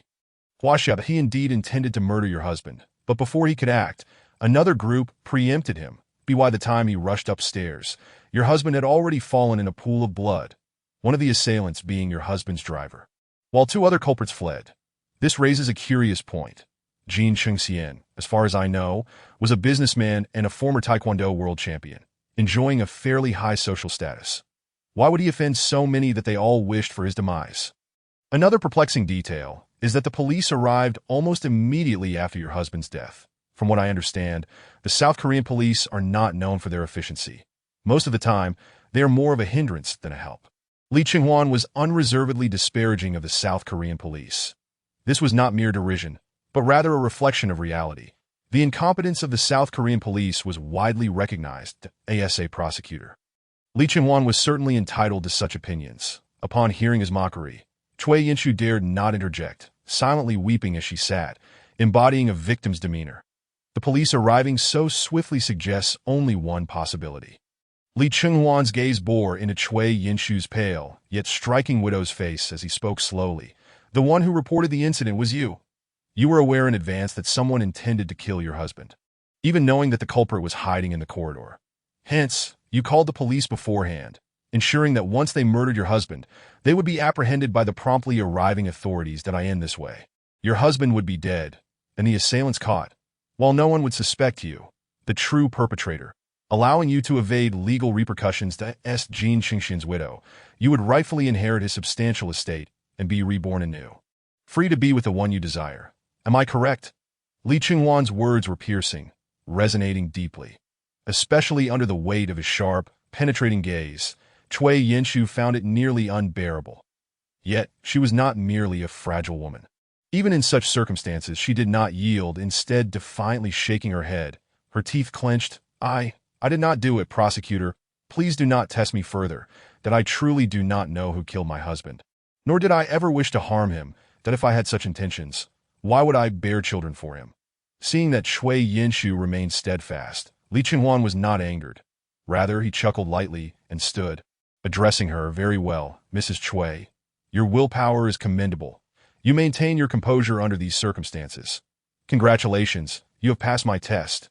You may return home. Chui Yinshu was momentarily stunned by his words, staring at Li Qinghuan in disbelief. Was she truly being released? Just moments ago, she had thought she was doomed. This man was remarkably astute, having nearly deduced her motives and reactions flawlessly. She had prepared to endure the interrogation, willing to shoulder the blame as long as she did not expose the other person. It was all worth it to her. Who could have foreseen this unexpected turn of events? Li Qinghuan actually believed her and intended to let her go. It wasn't until she stepped out of the interrogation room and stood on the sunlit steps outside the prosecutor's office that she felt as if she had emerged from another world. "Come, I shall escort you home." Li Qingwan took a seat in the back of the black sedan parked at the prosecutor's office entrance, gesturing for Cui Yinshu to join him. Prosecutor, you wish to personally take me home?" Cui Yinshu was somewhat taken aback. Having intended to take a taxi herself, Li Qingwan smiled faintly. "I am concerned that the assailants who murdered your husband may not have departed, that if you were to return home alone and encounter danger, it would be a dereliction of duty on our part as prosecutors. Please, get in. All right.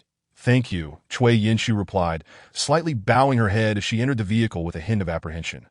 Once inside the car, both occupied the back seat, yet she cautiously leaned against the window, leaving a considerable distance between them, appearing quite reserved. This woman bore a resemblance to his sister-in-law, Han Yoshi, both being types of beauty. His sister-in-law was gentle and amiable, broad-minded, mature yet exuding a hint of allure. Conversely, Cui Yinshu was one of delicate complexion, her gaze innocent and fragile, evoking a desire to protect her. Though she seemed slight and feeble, she concealed a striking figure beneath her outerwear that Li Qingwan understood that despite her seemingly cold exterior, she harbored rich emotions. Otherwise, she would not have impulsively conspired to murder her husband. Upon returning to the residential building, the scene was already secured and under strict surveillance that a van was parked downstairs, occupied by several plainclothes officers tasked with guarding against any return of the assailants that as the prosecutor's vehicle approached. The officers promptly stood aside to welcome them. "Have any suspicious individuals been spotted?" Li Qingwan inquired after exiting the vehicle. "Reporting to you, Li Prosecutor, we have seen no one, but we have been vigilant. Not even a fly could pass under our watch." One officer saluted, bowing slightly. "Thank you for your hard work." Li Qingwan patted the officer on the shoulder before leading Cui Yinshu upstairs. The bloodstains in the corridor had been thoroughly cleaned, and the body had been removed by the police. Yet as Cui Yinshu traversed the narrow hallway, she still felt an overwhelming discomfort, her mind haunted by the image of her husband, Jin Chengxian, bleeding and lifeless, his eyes wide open, fixed upon her with a gaze filled with rage and resentment.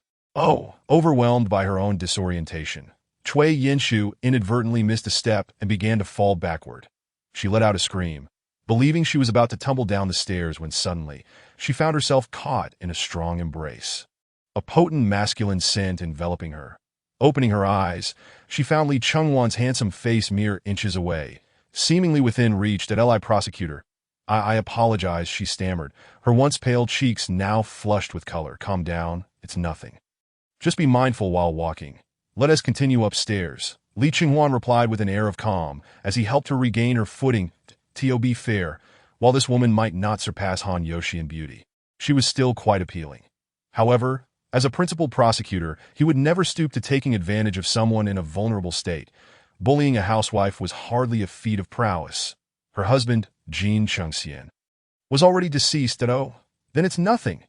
After this minor incident, the atmosphere between them grew somewhat awkward. Cui Yinshu tucked a loose strand of hair behind her ear, lowering her head as they ascended.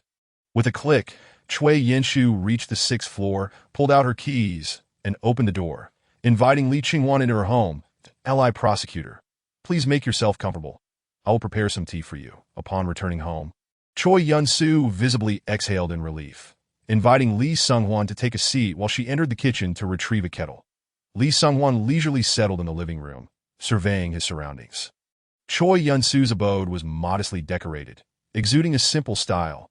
Apart from the necessary furnishings, there were also evident toys belonging to a child, a fact she had previously mentioned regarding her daughter.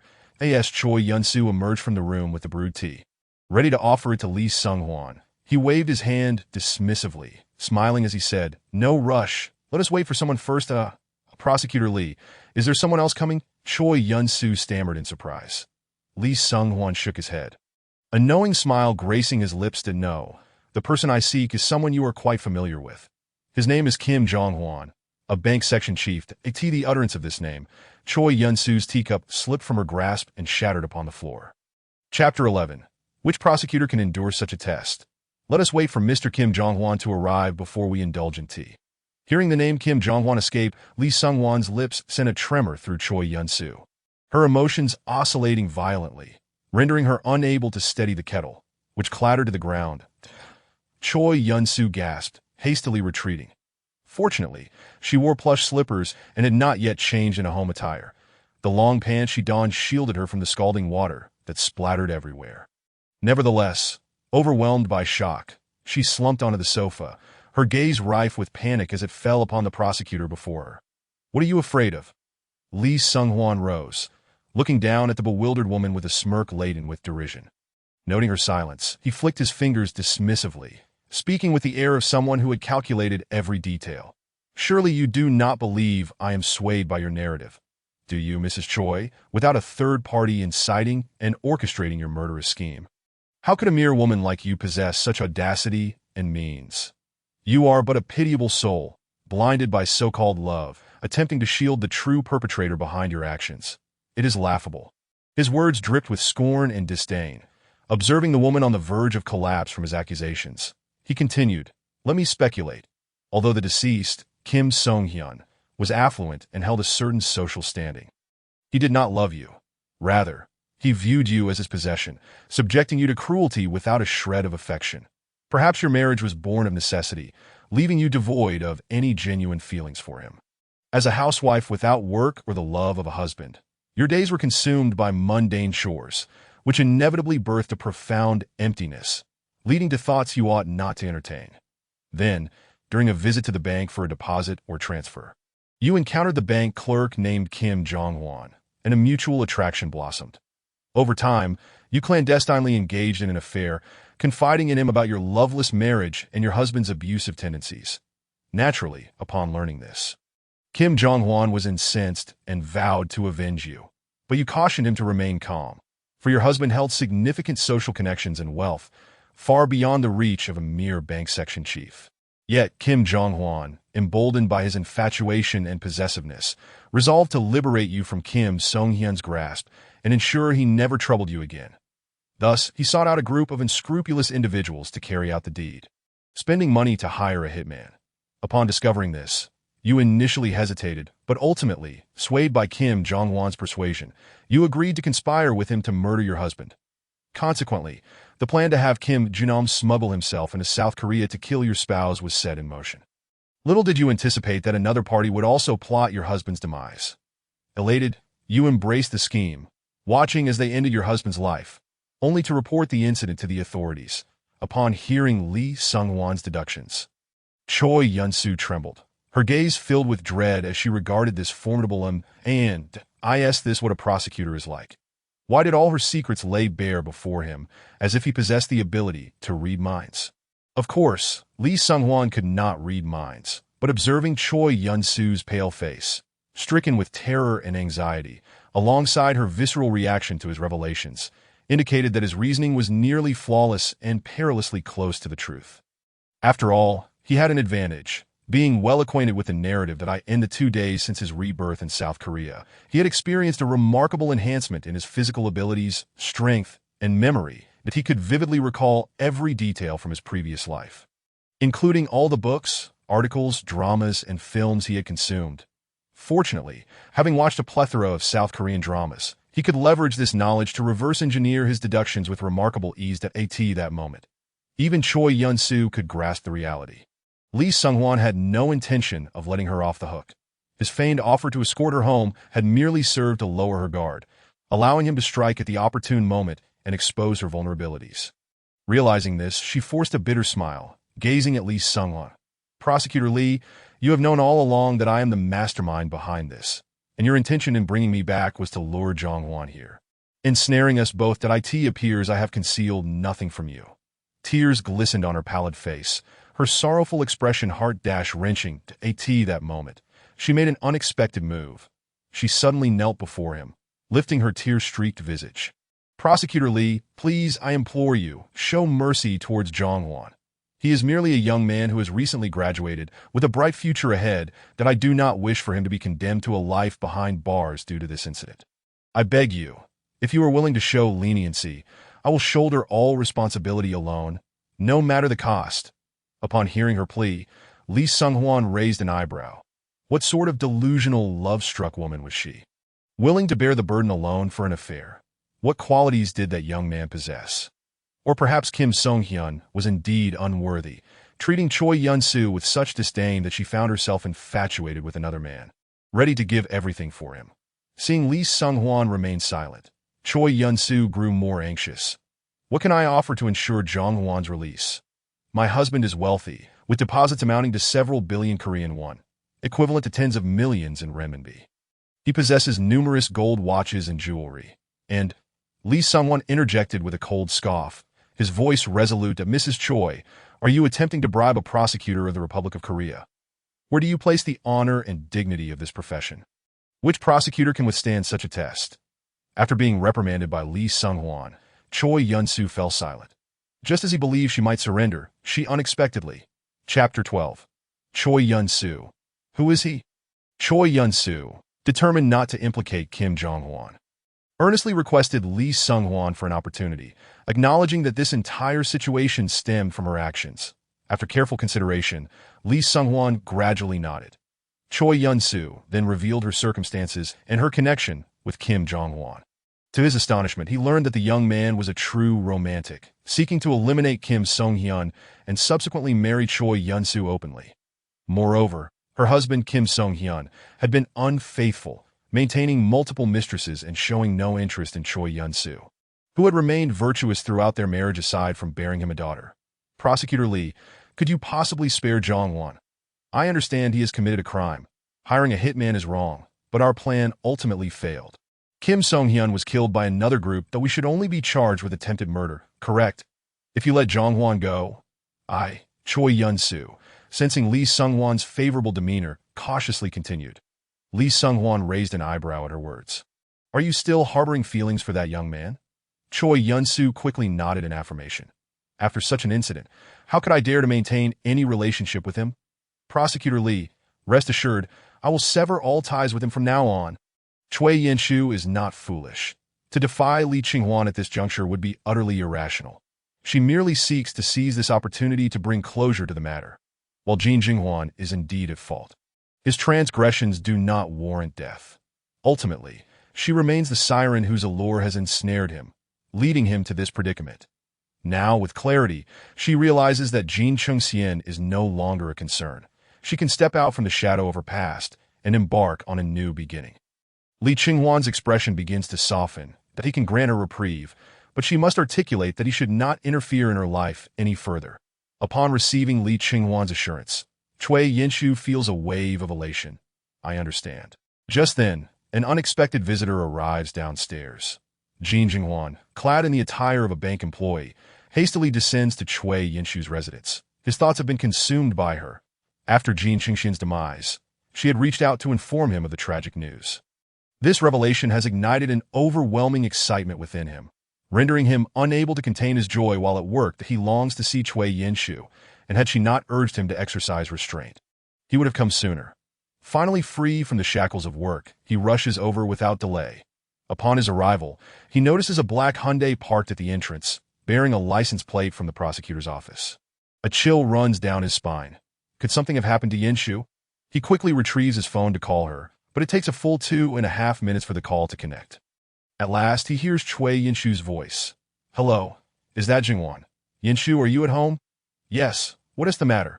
I want to see you today. Why, did we not agree that once Jin Chung-sien was out of the way, we could be together forever? Yin-shu, have you changed your mind? No, what do you mean?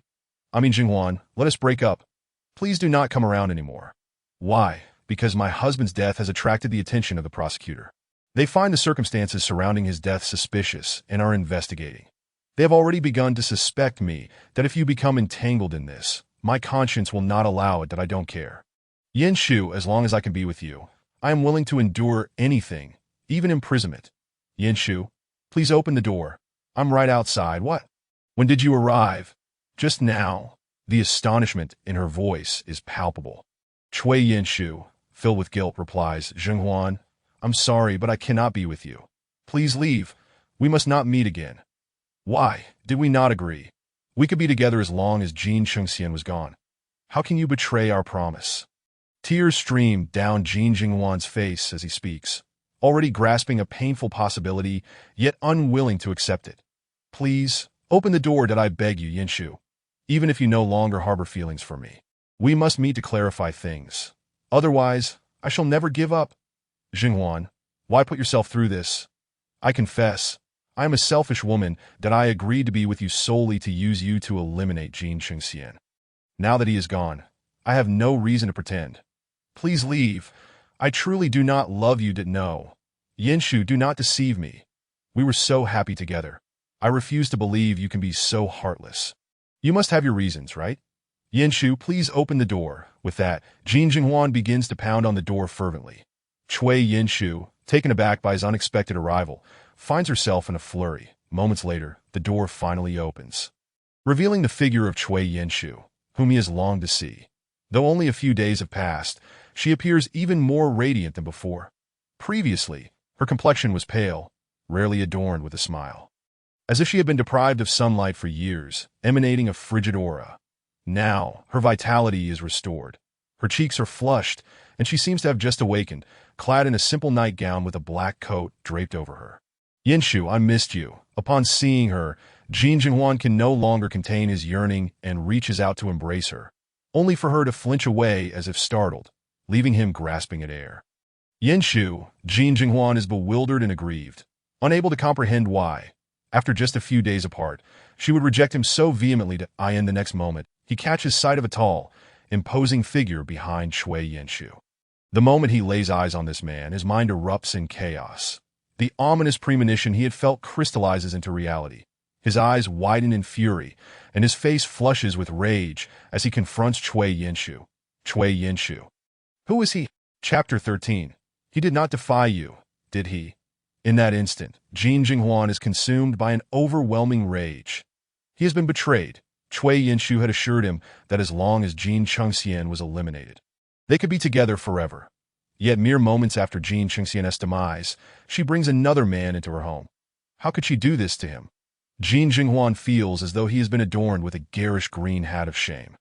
Overwhelmed by humiliation, he loses his composure, launching a fist at Li Qinghuan. Bastard! I will kill you! Stop! Cui Yinshu, her face pale with fright, rushes forward to intervene. But it is too late. Just as his fist is about to connect with Li Qinghuan's face, the latter scoffs coldly.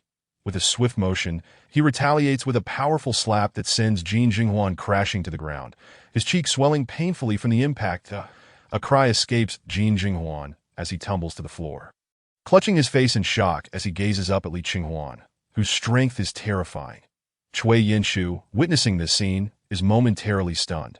She is aware of Li Qinghuan's formidable capabilities, yet she had not anticipated his prowess in combat.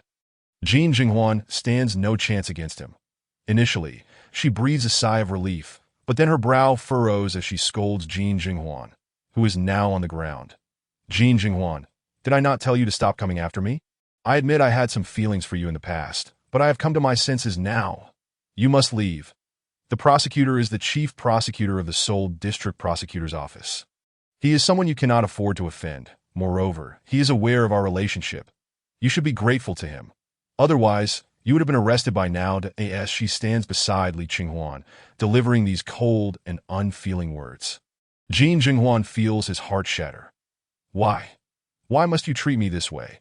He yearns to retaliate against Li Qinghuan, to rise and fight once more.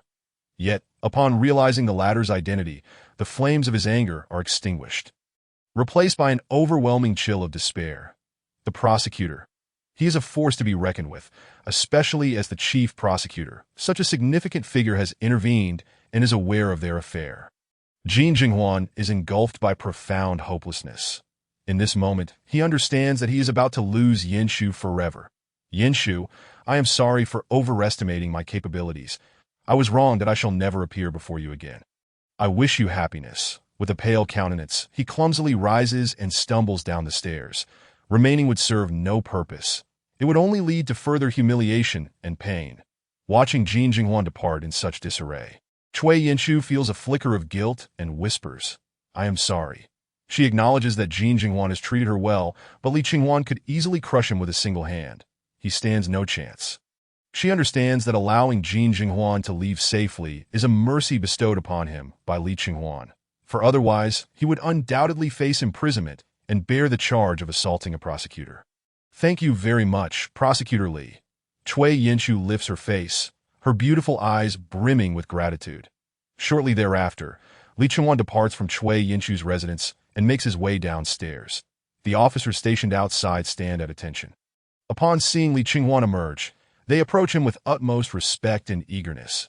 Prosecutor Li, a man named Jin Jinghuan came by earlier, claiming to be a friend of Mrs. Cui that he wished to visit her. Following your instructions, we allowed him to leave, but shortly after, he appeared to be in distress as he stumbled down the stairs. Seemingly in tears, he did not defy you.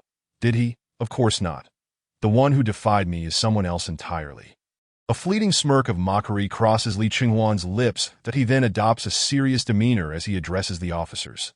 It is nothing that he merely learned that Mrs. Cui is under my protection and was moved to tears.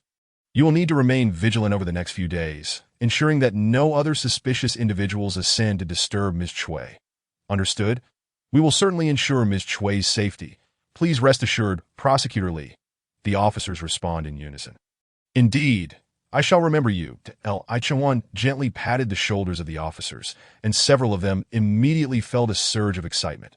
How could they not be thrilled when a chief prosecutor remembered them?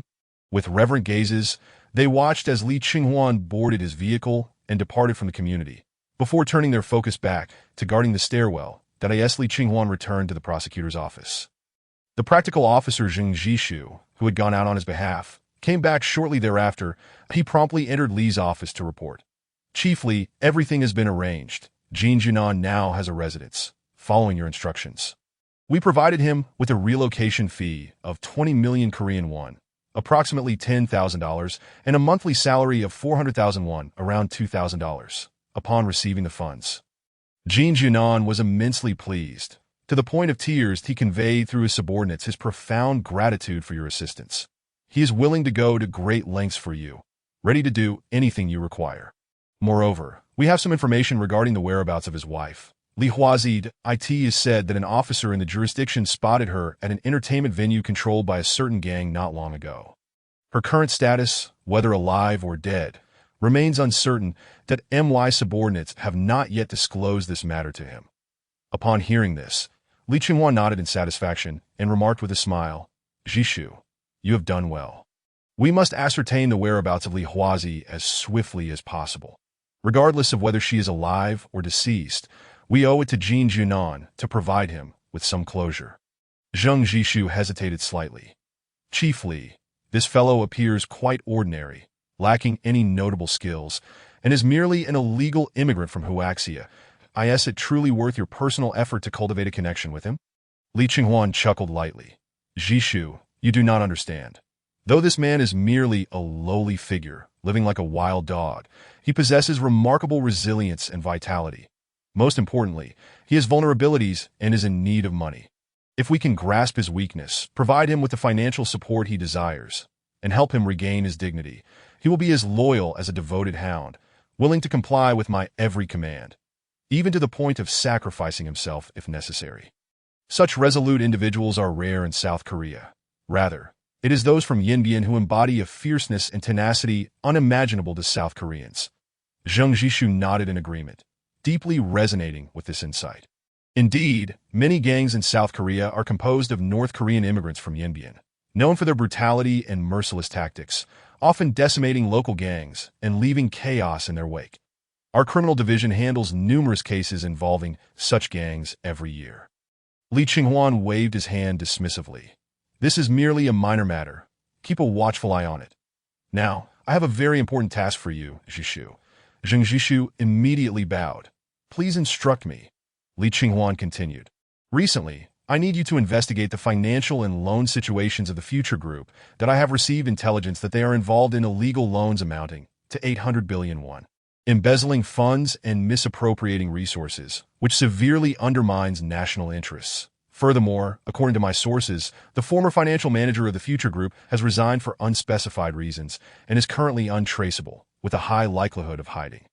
You must find his whereabouts as soon as possible, as he likely possesses crucial secrets related to the Future Group. This individual is of great importance to us. Li Chenghuan's tone was grave as he delivered these words. Zheng Jishu quickly gathered the implications and replied earnestly, Chief Li, rest assured, I will not let you down. Await my good news. Excellent, proceed with your duties. Li Qinghuan nodded approvingly. Zheng Jishu bowed in acknowledgement. Yes, Chapter 14. The sister-in-law's encounter with thugs as night fell. It was time for the prosecutors to finish their work. Except for those who were handling cases on business trips, all the prosecutors from the Criminal Division 3 received an invitation from Li Qinghuan. He had reserved a high-end restaurant near Itiwan in the Yongsan district to host his colleagues. Regardless of their personal thoughts, the prosecutors maintained a facade of cordiality, resulting in nearly no one absent from the gathering. Even Park Taeyong, who harbored the deepest resentment towards Li Qinghuan, showed up. The evening progressed with a flurry of toasts. Dear colleagues, I am grateful for your presence tonight, that I still have much to learn from all of you. So I hope for your guidance in the future. Li Qinghuan raised his glass, humbly toasting each of his colleagues that he accepted their toasts with grace, welcoming their gestures. Among them, Park Taeyong poured the most drinks for him, seemingly intent on getting him drunk and embarrassing him publicly. However, to everyone's surprise, not only did Li Qinghuan remain sober, but Park Taeyong ended up inebriated, resembling a drunken dog. South Koreans are known for their heavy drinking. While soju might not be particularly potent, the sheer volume consumed by the group was overwhelming. The revelry continued.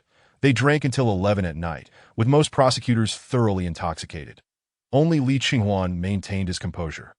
Personally overseeing the arrangements to ensure his colleagues were safely transported home before departing the restaurant with Zheng Jishu, as their car traversed the streets, Zheng Jishu glanced at his weary chief prosecutor through the rearview mirror and expressed concern. Chief Li, you drank quite a bit tonight. Some individuals were intentionally trying to intoxicate you, particularly Prosecutor Park Taeyong, who seemed to harbor deep animosity towards you. He made several snide remarks at the table. Have we offended him in some way? It must be said that Zheng Jishu was an exceptionally competent practical officer, adept at reading the room. Throughout the evening, he abstained from alcohol, remaining a silent observer beside Li Qinghuan, solely responsible for pouring drinks. Consequently, he keenly noted each prosecutor's demeanor toward Li Qinghuan. Most displayed indifference, neither warm nor distant. While the atmosphere appeared harmonious, it was evident that many held grievances against Li Qinghuan for attaining the position of chief prosecutor. By seniority, numerous prosecutors in Criminal Division 3 were qualified for the role. Yet Minister Choi Byung-seong had chosen the relatively junior Li Qinghuan, leaving many puzzled. However, they dared not confront Choi and could only harbor their frustrations in silence. Park Taeyong was the most vocal in his discontent, making it clear to anyone who was paying attention that Li Qinghuan, of course, was not oblivious to this tension. He scoffed softly. Park Taeyong is clearly disgruntled about my promotion to chief prosecutor. I am well aware of that. However, the die is cast. I am the one who has been elevated, and no amount of his anger will change that he may resort to petty sabotage in the corners. But if he knew I risked everything to investigate members of the National Assembly and conglomerate chairman to secure this position, he would likely lack the audacity to take on any case I handle. Such minor characters do not warrant my concern. The strong confidence and conviction in Li Qinghuan's words filled Zheng Jishu with pride. He couldn't quite put his finger on it, but he sensed a distinct transformation in his chief prosecutor over the past few days. He appeared considerably more self-assured and assertive. As if he had suddenly gained clarity and purpose as his trusted confidant, Zheng Jishu keenly sensed that Li Qinghuan was plotting something significant. However, since Li had not disclosed anything, Zheng would refrain from asking. Choosing instead to focus solely on fulfilling the tasks assigned to him, as they conversed, they neared their residential area when Li Qinghuan suddenly instructed, Jishu, take a left ahead. There is a CAF nearby. I need to pick someone up. Understood. The modern sedan turned at the intersection, heading toward the CAF. It has been said that South Koreans' blood contains only two essential elements, soju and iced American coffee. As fellow Asians, South Koreans rarely drink hot water. Morning or night, they typically opt for iced American coffee or indulge in various alcoholic beverages. Per capita alcohol consumption is 4 times that of the United States and twice that of Canada, indicating their remarkable drinking capacity. CAFs are ubiquitous, and South Korean office workers typically consume at least 2 cups of iced American coffee daily, with some drinking 3 or more, even in winter. Some claim that South Koreans have evolved beyond the need for sleep, averaging merely 4 hours of rest, seemingly bursting with energy. In reality, many rely on coffee to sustain their vigor. The modern sedan finally halted in front of a Starbucks CAF that was about to close. As Li Qinghuan exited the vehicle, he spotted his sister-in-law, Han Yoshi, emerging from the safe, clad in the same work attire from the morning. A white shirt, black blazer, and an A-line skirt, complemented by 6-centimeter heels. She exuded both the allure of an urban beauty and the professionalism of a career woman. Just as he intended to greet her, a group of unruly thugs suddenly emerged, encircling Han Yoshi. They obstructed her path while incessantly hurling lewd comments at her. Han Yoshi's face flushed with anger. A mix of indignation and resistance evident in her expression as a flicker of fear crossed her features. "What do you want? I don't know you, and I won't go out for drinks with you. Step aside, or I will call the police." The gentle and timid nature of the sister-in-law, who was incapable of uttering harsh words, did not instill fear in the ruffians. Rather, her warnings only served to excite them further. "Ha ha, beautiful lady, we merely wish to invite you for a drink. We mean you no harm," they taunted. "Indeed, such a stunning woman like you, we merely wish to get to know you better. We harbor no ill intentions." They continued, "Surely your husband must not be home, especially at this late hour. You must be feeling quite lonely that we, a few brothers, wish to take you out for a thrilling experience, to let you savor the joys of nightlife. Do not resist, lovely lady. Come with us today." As they spoke, they even attempted to lay hands on her at that moment. A hand reaching towards Han Yoshi was seized midair, swiftly twisted, and with a sharp crack. The ruffian let out a piercing scream, crumpling to the ground in agony, clutching his elbow and rolling about in pain. This prompted the two ruffians with their backs to Li Qinghuan to turn around, only for one to receive a punch from him that left his entire face slightly sunken, his nose collapsing on impact, tears and snot streaming down as he too fell to the ground. Howling in distress, the last ruffian stood there, dumbfounded. The sudden appearance of this man, who had dispatched his two companions with such ferocity, instilled a sense of dread within him. Yet, being accustomed to bravado, he refused to back down. Hastily drawing a dagger from his pocket and threatening Li Qinghuan, "You bastard! Who do you think you are, to injure my brothers? Do you believe I won't stab you to death?" Unfazed by the threat, Li Qinghuan turned his attention to Han Yoshi with a concerned expression, asking, "Sister-in-law, are you all right? Did they hurt you?" Upon seeing him, Han Yoshi's initial panic dissipated, her pale face reflecting relief as she grasped his arm, seeking solace in his presence. "Qinghuan, you're just in time. These ruffians have been harassing me, insisting I join them for drinks that I was terrified. Without you, I truly wouldn't know what to do. Fear not, sister. I am here." Li Qinghuan assured her with a calm smile, providing her an unprecedented sense of security. The armed ruffian, feeling ignored, mistook Li Qinghuan's indifference for humiliation, and in a fit of rage, he bellowed and lunged at the two with his dagger. Yet, in the next instant, a cold handgun was pressed against his forehead. Try moving again and see what happens. Chapter 15. Rescuing the sister-in-law, a close call in South Korea. Prosecutors are permitted to carry firearms. As a practical officer, Zheng Jishu possessed a gun, which he now brandished, pressing it against the ruffian's temple, nearly causing him to lose control of his bladder. This ruffian was merely a petty thug, accustomed to skirmishes with rival gangs, often armed with knives or clubs that he had never encountered someone who would point a gun at him without hesitation. "Sir, this is a misunderstanding. I was wrong. Please don't shoot. Spare my life, and I will leave immediately," the ruffian pleaded, his voice trembling with fear. He knew well that in South Korea, drawing a gun in public was no trivial matter. He comprehended that he was up against a formidable figure. Even if his boss were to arrive, he would have to stand there like a schoolboy, apologizing without a hint of defiance. Zheng Jishu, upon hearing the ruffian's pleas, turned his gaze to Li Qinghuan, signaling for him to decide. Li Qinghuan, with an icy demeanor, stated, "Leave behind a finger, and you may go." "What?" The ruffian's face drained of color at the suggestion. The demand to sever his own finger was too harsh. This man seemed to know the rules of the underworld better than he did, that a refusal. Li Qinghuan's expression remained impassive. Had it not been so late and the prospect of complications looming, he would have called for his men to deal with the situation. After all, Li Zicheng, a director of the Jinmen Group, specialized in such matters, deftly disposing of individuals by encasing them in cement and sinking them into the Yellow Sea, leaving no trace behind. Although this world was one of cinematic amalgamation, Li Qinghuan had observed enough to understand that current criminal investigation techniques were not sophisticated, and surveillance cameras were scarce. South Korean police were notoriously ineffective. He was certain that disposing of a few individuals in the Han River or the Yellow Sea would go unnoticed. Since his rebirth, Lee Ching-won had no intention of embodying a paragon of virtue as a prosecutor.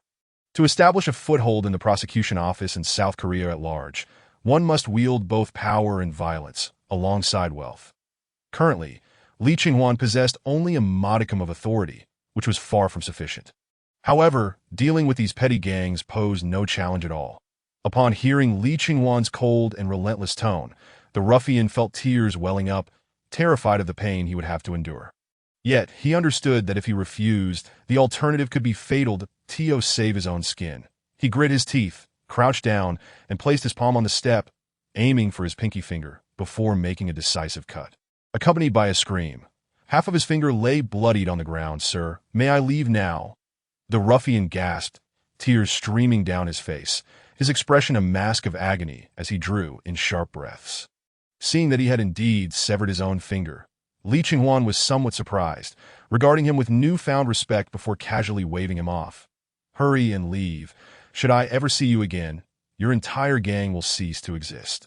If you contemplate revenge, feel free to come find me. Remember, I am Lee Ching-won, Chief Prosecutor of the Criminal Division of the Seoul District Prosecutor's Office." Upon hearing this, the ruffian, who had previously entertained thoughts of retaliation against Lee Ching-won, trembled in fear, nearly fainting that he had crossed paths with a prosecutor, and he had dared to target his woman. What a death wish for these ruffians. Prosecutors were figures to be avoided at all costs. Offending a police officer was one thing, but crossing a prosecutor was tantamount to sealing one's fate. In a panic, he quickly grabbed his two brothers, fleeing in disarray.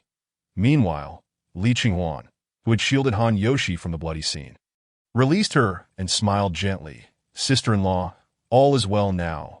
Let us return home." Han Yoshi obediently stood behind Lee Ching-won. Even upon hearing him demand the ruffian to sever his own pinky, she said nothing, merely covering her eyes with her small hands, unwilling to witness the gruesome spectacle. She did not perceive anything wrong in Lee Ching-won's actions. On the contrary, she believed it showcased his formidable and unyielding nature as a righteous prosecutor. Ultimately, Lee Ching-won was standing up for her, making it clear to those ruffians that she was a woman not to be trifled with. Any thug with any sense would think twice before harassing her again. Offending a prosecutor was a grave misstep. At the same time, she felt a twinge of resentment towards her husband, as Lee Chung-sien was surely oblivious to how close she had come to danger. Had her brother-in-law not arrived in time, her night could have ended in tragedy. In this era, gangsters roamed freely, and it was not uncommon for respectable women to be sullied or lured into entertainment venues for exploitation. "All is well. Let us return home, sister-in-law," Lee Ching-won said with a smile. "Thank you, Ching-won," Han Yoshi replied softly. Lee Ching-won then adopted a serious expression, saying, "Sister-in-law, there is no need for such formalities, that I am merely your brother's kin. You are his wife, and thus my family. Should you come to harm, I could never forgive myself to them." Subsequently, Lee Ching-won escorted Han Yoshi to the car, and soon they arrived at their doorstep. After exiting the vehicle, Lee Ching-won patted Jung Jishu on the shoulder, saying, "Jishu, thank you for your hard work today. Go home and rest. Tomorrow, regarding the future group matters, pay close attention and expedite finding that financial manager. Rest assured, Prosecutor Lee, I will fulfill the tasks assigned to me." Jung Jishu assured him with a serious demeanor. Lee Ching-won nodded. "Be safe on your way." Jung Jishu waved his hand. "Yes, I shall take my leave." "Prosecutor Lee, you too get some rest. All right." Gazing after Jung Jishu as he drove away, Lee Ching-won returned home with Han Yu-11 as anticipated. His elder brother, Lee Chung-sien, had yet again failed to return today, a fact that Han Yoshi had grown accustomed to. Upon entering the house, she eagerly slipped off her high heels and retrieved a pair of plush slippers. The moment her small feet sank into the soft comfort of the slippers, she could not suppress a sigh of relief. After a long day at work, enduring the discomfort of high heels while managing the store, handling cash, packing orders, restocking, and accounting, she was utterly exhausted.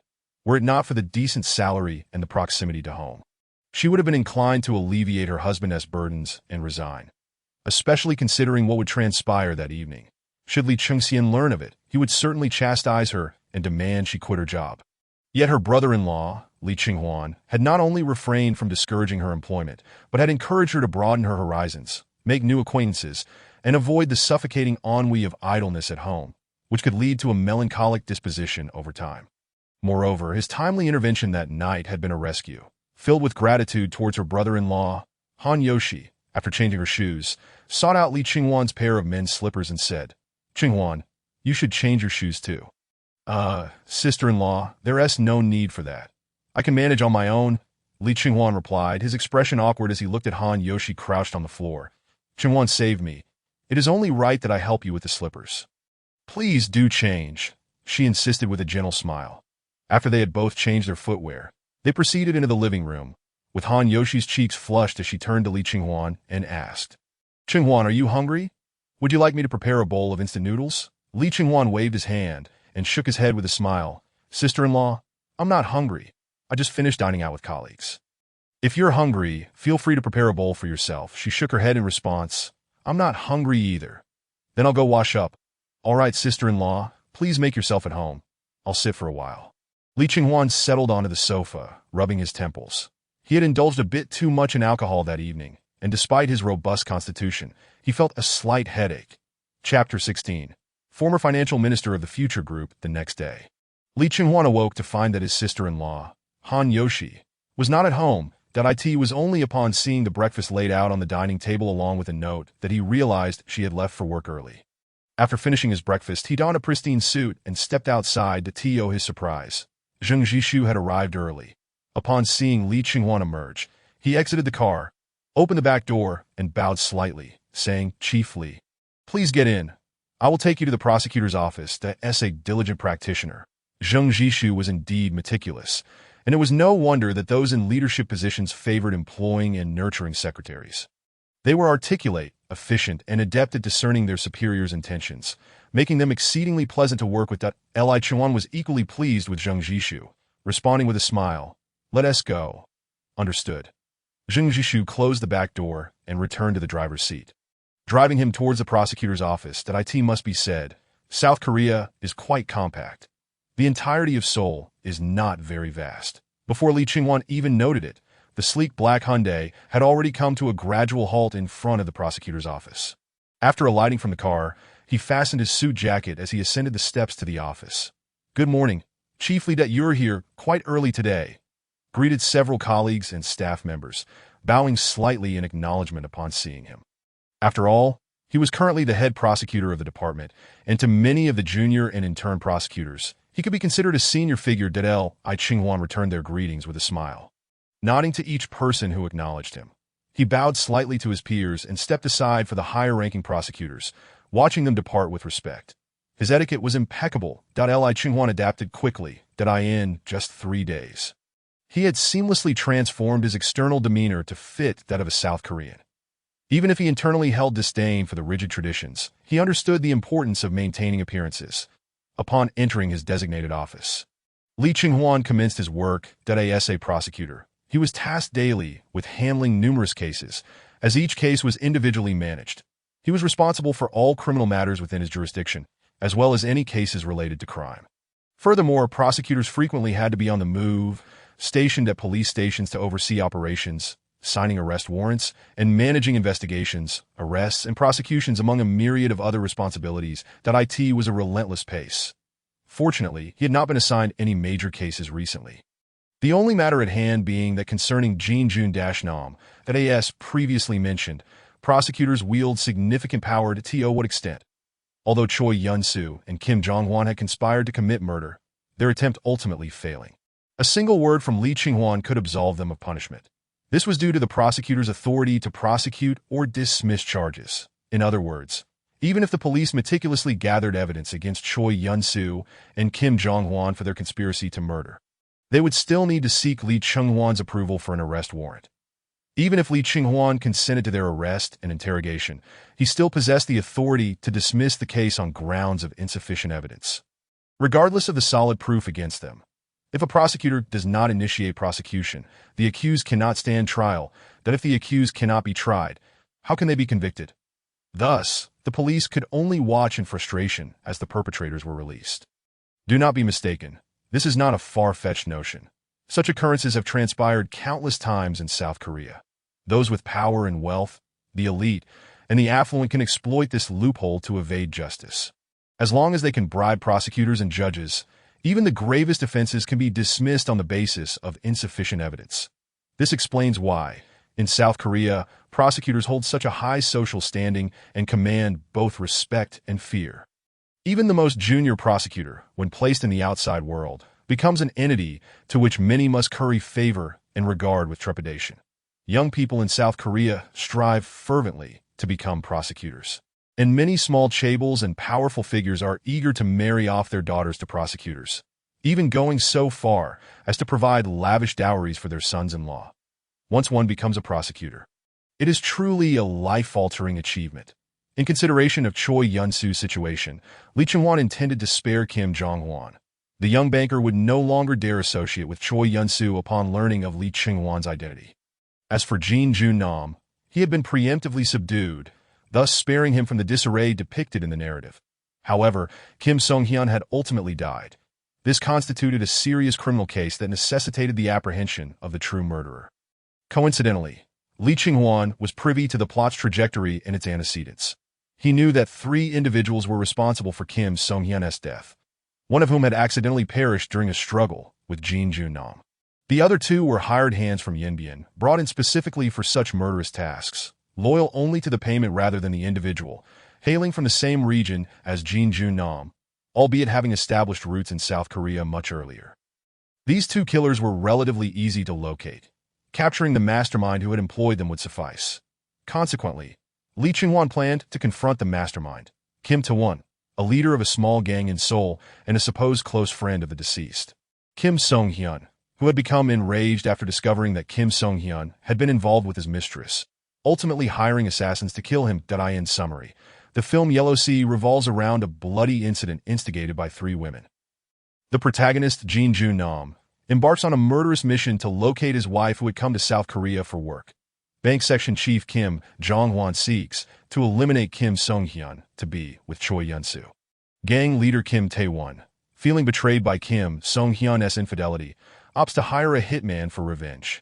Ultimately, Kim Sung-hyun's demise is a consequence of 2 women. This case marked Lee Chang-won's first undertaking since his rebirth, and he intended to manage it commendably, hoping to enhance his reputation within the department. Just as he was preparing to call upon his assistant to depart, Jung Jishu knocked and entered, reporting, "Chief Lee, we have located the whereabouts of the former financial minister of Future Group. Would you like to meet with him personally?" Chapter 17. The ledger in when Il-sik's hands is under attack. That was remarkably swift. Lee Chang-won exclaimed in surprise, not hesitating to reply, "Let us go meet this individual." The 2 promptly descended the stairs and entered the CRS Jung Jishu drove. He informed Lee Chang-won, "We found him without much effort. In fact, he has been hiding for some time due to his involvement with the 800 billion illegal loan. Having witnessed the entire process, he succumbed to greed and embezzled 300 billion. Consequently, Chairman Wu dismissed him upon discovering this. Afterward, Chairman Wu, fearing he might speak out, sought someone to silence him, leaving the former minister with no choice but to turn to us for assistance. Is anyone else aware of this matter?" Lee Chang-won inquired. "No. Only I and the 2 investigators are privy to it. I have already instructed them to keep this information confidential." Jung Jishu had anticipated this. "Excellent. The meeting place is a leisure venue." That scoundrel, when Rixie was drinking inside during broad daylight, as Lee Chang-won opened the door to the private room, he found Rixie embracing 2 alluring women, serenading them. Even upon noticing Lee Chang-won's arrival, he showed no inclination to cease his revelry. Jung Jishu, witnessing this scene, was instantly incensed. How dare this wretch disregard our prosecutor? He was about to step forward to reprimand him when Lee Chang-won gestured for him to hold back. Taking a seat opposite Rixie, he patiently waited for him to finish singing a song before signaling for the 2 hostesses to leave. "Come on, I haven't had enough fun yet." "Why are you leaving?" "She, stay and chat with me." When Rixie, his face flushed from drink, was blissfully unaware of Lee Chang-won's presence and reached for the hand of a hostess. The result was a resounding slap. Smack! The blow jolted Rixie back to his senses. He covered his face, glaring at Lee Chang-won, and cursed, "She, you dare to hit me? Do you know who I am? I'm a senior executive of Future Group. Apologize and admit your fault." Li Qinghuan paid him no heed. Instead, he delivered another slap. This time, both sides of Wenrixi's face matched in symmetry. After 2 slaps, Wenrixi finally began to regain his senses. Covering his face and glaring at Li Qinghuan, opening his mouth, fearful of further punishment, Li Qinghuan then spoke slowly. You approached us seeking assistance, not the other way around. Do you understand? When you rely on others, you must adopt a corresponding attitude. With your demeanor, it's difficult for me to guarantee your safety. That I have heard that many gang members outside are eager to take you back to President Wu for retribution. You and Rixi are quite audacious to embezzle from both President Wu and members of the National Assembly. Li Qinghuan's words stripped Wenrixi of his pretense, causing his complexion to flush crimson, completely erasing the arrogance he had displayed earlier. He had thought that possessing the ledger would allow him to manipulate the prosecutor to his advantage, but Li Qinghuan's blatant disregard for him shattered that illusion. Faced with Li Qinghuan's overwhelming presence, Wenrixi quickly bent his waist, adopting a fawning demeanor. I am sorry, Prosecutor L. It was my lack of awareness that led to my disrespect. Please grant me another chance and forgive my insolence. Enough of this nonsense. Quickly bring me the secret ledger. I might be able to protect you. Otherwise, I will have you thrown out and delivered to President Wu. Who knows, you might even gain some familiarity with this tycoon and establish connections. Li Qinghuan coldly remarked. The ledger is hidden elsewhere. Can I first go to the restroom? Wenrixi cautiously replied. What restroom? For heaven's sake, just go in your pants. Take me to the ledger right now. Or I will have you in the interrogation room at the prosecutor's office. Li Qinghuan scolded him, without mercy. Did I end the original narrative? This fool had used a trip to the restroom as an opportunity to be knocked out and abducted, leading to crucial evidence slipping through the prosecutor's fingers that Li Qinghuan would not make such a foolish mistake. Seeing Li Qinghuan's fury and his overwhelming dominance, Wenrixi was immediately intimidated, nodding and bowing. I will take you to retrieve it right away. Please follow me. He then cautiously left the private room, leading Li Qinghuan and Zheng Jishu to the restroom, where he had hidden the evidence in the ceiling. Prosecutor Li, here are the evidence and ledgers regarding President Wu's illegal loans and tax evasion, which harm national interests. Perhaps, just as Wenrixi was about to take credit with the ledger in hand, a loud crash echoed. The restroom door was violently kicked open from the outside. Moments later, 4 or 5 burly men stormed in. Upon seeing the ledger in Wenrixi's hands, they wasted no time and lunged forward to seize it. Some brandished daggers, lunging at Li Qinghuan and Zheng Jishu. It was evident that they were a gang of ruthless criminals, intent on inflicting harm without hesitation. Watch out, prosecutor. Zheng Jishu quickly shielded Li Qinghuan. Stay calm, Jishu. We will be fine, Li Qinghuan said, displaying no signs of panic. Against such insignificant thugs, he could easily handle them with a few punches and kicks. However, as a distinguished prosecutor with a firearm, why resort to physical confrontation? Click. The sound of the safety being disengaged from his pistol echoed. The foremost thug found the gun pressed against his forehead. Who sent you? Speak, Li Qinghuan said expressionlessly. Upon seeing Li Qinghuan brandish his gun, the remaining gang members froze, utterly astounded that he was armed. Yet, they were seasoned criminals, far removed from the petty thugs Li Qinghuan had encountered the previous night. The thug with the gun to his head sneered defiantly.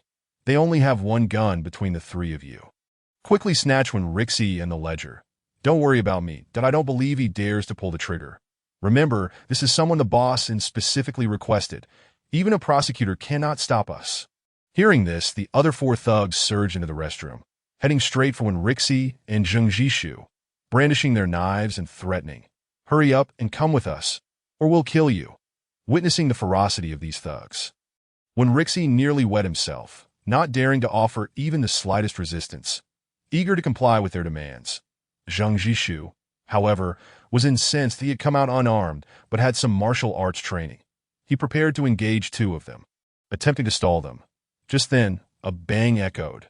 The thug with the gun to his head was shot in the thigh and he let out a blood-curdling scream, blood gushing forth, collapsing to the ground. This scene terrified the remaining thugs. They had never expected Li Qinghuan to actually pull the trigger, causing them to hesitate. Anyone who dares to take another step forward will find this gun aimed not just at his thigh, but directly at your forehead. Who among you is unafraid of death? Feel free to try, Li Qinghuan said, his expression stern and voice chilling. The fallen thug, still attempting to save face, shouted, "Brothers, don't fear him. He wouldn't dare kill." A prosecutor who kills without cause will face suspension and scrutiny, though we must complete the task assigned by Boston. Bang. Before he could finish, Lee Ching-wan struck him with the butt of his gun. The blow sent blood streaming from his mouth, several teeth flying out, and his jaw crooked. He stammered, rendered speechless. Such ruthlessness left the remaining thugs frozen in place, too intimidated to act. This man truly meant business. "Jishu, call for a team of police to support us and bring these men back to the prosecutor's office for interrogation, that I need to know who is behind them," Lee Ching-wan instructed Zheng Jishu. "Yes, I've already alerted them," Zheng Jishu replied, having pressed the emergency call as soon as the thugs had burst in soon. Within 10 minutes, a team of police stormed into the restroom, led by a familiar face, the police chief, Chao Dajuan, who had previously dealt with the murder case of Jin Chengxian. "Chief Lee, we received a report from Officer Zheng moments ago that you were attacked. Are you all right?" Chao Dajuan rushed to Lee Ching-wan to report. "I am fine. These thugs attempted to forcibly seize my witness, but I have already subdued them. Take them all in handcuffs back to the prosecutor's office," Lee Ching-wan replied. "Understood." Chao Dajuan promptly ordered his officers to apprehend the 5 thugs. Due to the severe injury of the leading thug, he would need to be taken to the hospital for treatment first. Thus concluded the tumultuous episode, when Rixie remained shaken. He had not anticipated the gang's swift arrival. Had it not been for Lee Ching-wan's decisive gunfire, he would undoubtedly have faced grave peril today. Now, he dared not entertain any ulterior motives, simply wishing to cling to Lee Ching-wan's coattails for survival. The group returned to the prosecutor's office in a grand procession. Lee Ching-wan immediately summoned Wen Rixie to the interrogation room, demanding he disclose the contents of the ledger. Chapter 18. "Do you remember? I once treated you to a meal. You wretch. You say Wen Rixie was not captured, and the ledger was stolen. Useless. A bunch of useless fools. One of the prominent gangs in South Korea, the headquarters of the Seven Stars gang in Seoul." Witness Chairman In Sang-kyu erupt in fury upon receiving alarming news from his subordinates. This was intended to be a meticulously orchestrated gift for their leader, Lee Gang-hee, now disrupted by unforeseen circumstances. Inciting An's ire, that he learned from his underlings that the individual who intercepted Moon Il-sik appeared to be a prosecutor from the Seoul District Prosecutor's Office. This eyewitness, a subordinate, dared not approach, but merely observe from a distance as they entered a government vehicle bearing the prosecutor's office license plate. Furthermore, several of their brothers dispatched to capture Moon Il-sik had been apprehended by a squad of police officers. Had it not been for the fortunate fact that this surviving subordinate remained outside, tasked with driving, he too would have likely faced dire consequences. Damn it. Those accursed prosecutors have noses sharper than dogs. They also seek to obtain that ledger from Moon Il-sik. This is troubling. Indeed, did In Sang-kyu's countenance darken, that he understood the critical significance of that ledger. Should it fall into the hands of the prosecutor, it could pose a threat to Chairman Wu, the powerful tycoon, and potentially implicate the currently influential Assemblyman Jang Pil-woo. As an insider, this peripheral subordinate was privy to far more than outsiders, fully aware of the terrifying power they could wield. With the presidential transition looming, Assemblyman Jang Pil-woo, ambitious and long coveting that position, would not tolerate any unforeseen variables at such a crucial juncture. In Sang-kyu felt compelled to report this matter to his leader, Lee Gang-hee, as it had escalated beyond his capacity to intervene.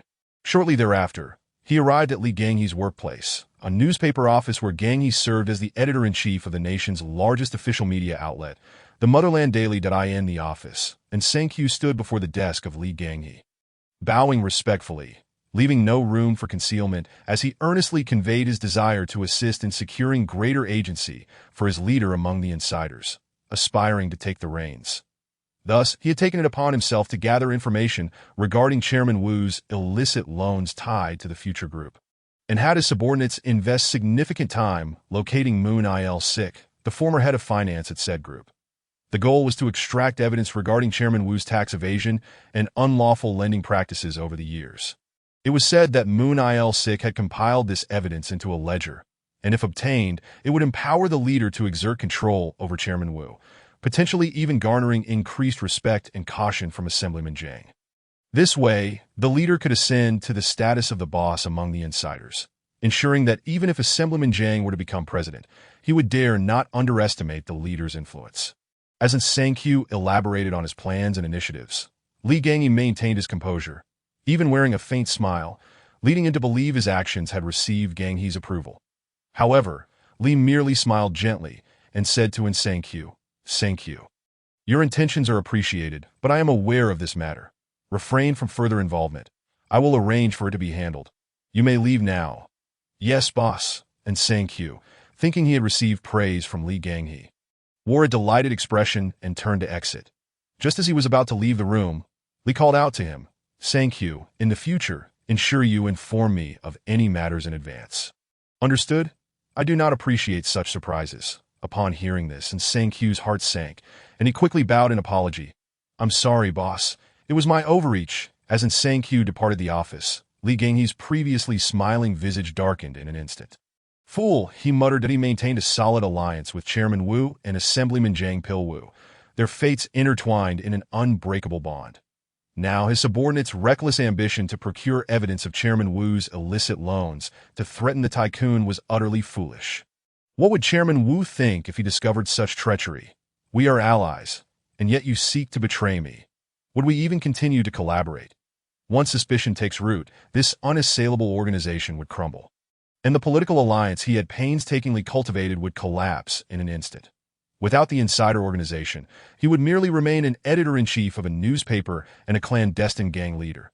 Despite possessing substantial social prestige and influence, he would fall short of being a top-tier overlord.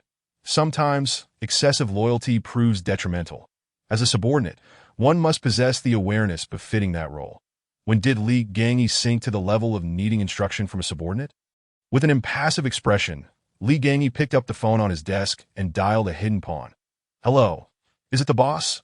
What is your command? Isn't Sang-Q with you?" "Yes. Inform Chairman Wu to eliminate him, and you shall assume the new leadership of the Seven Stars gang.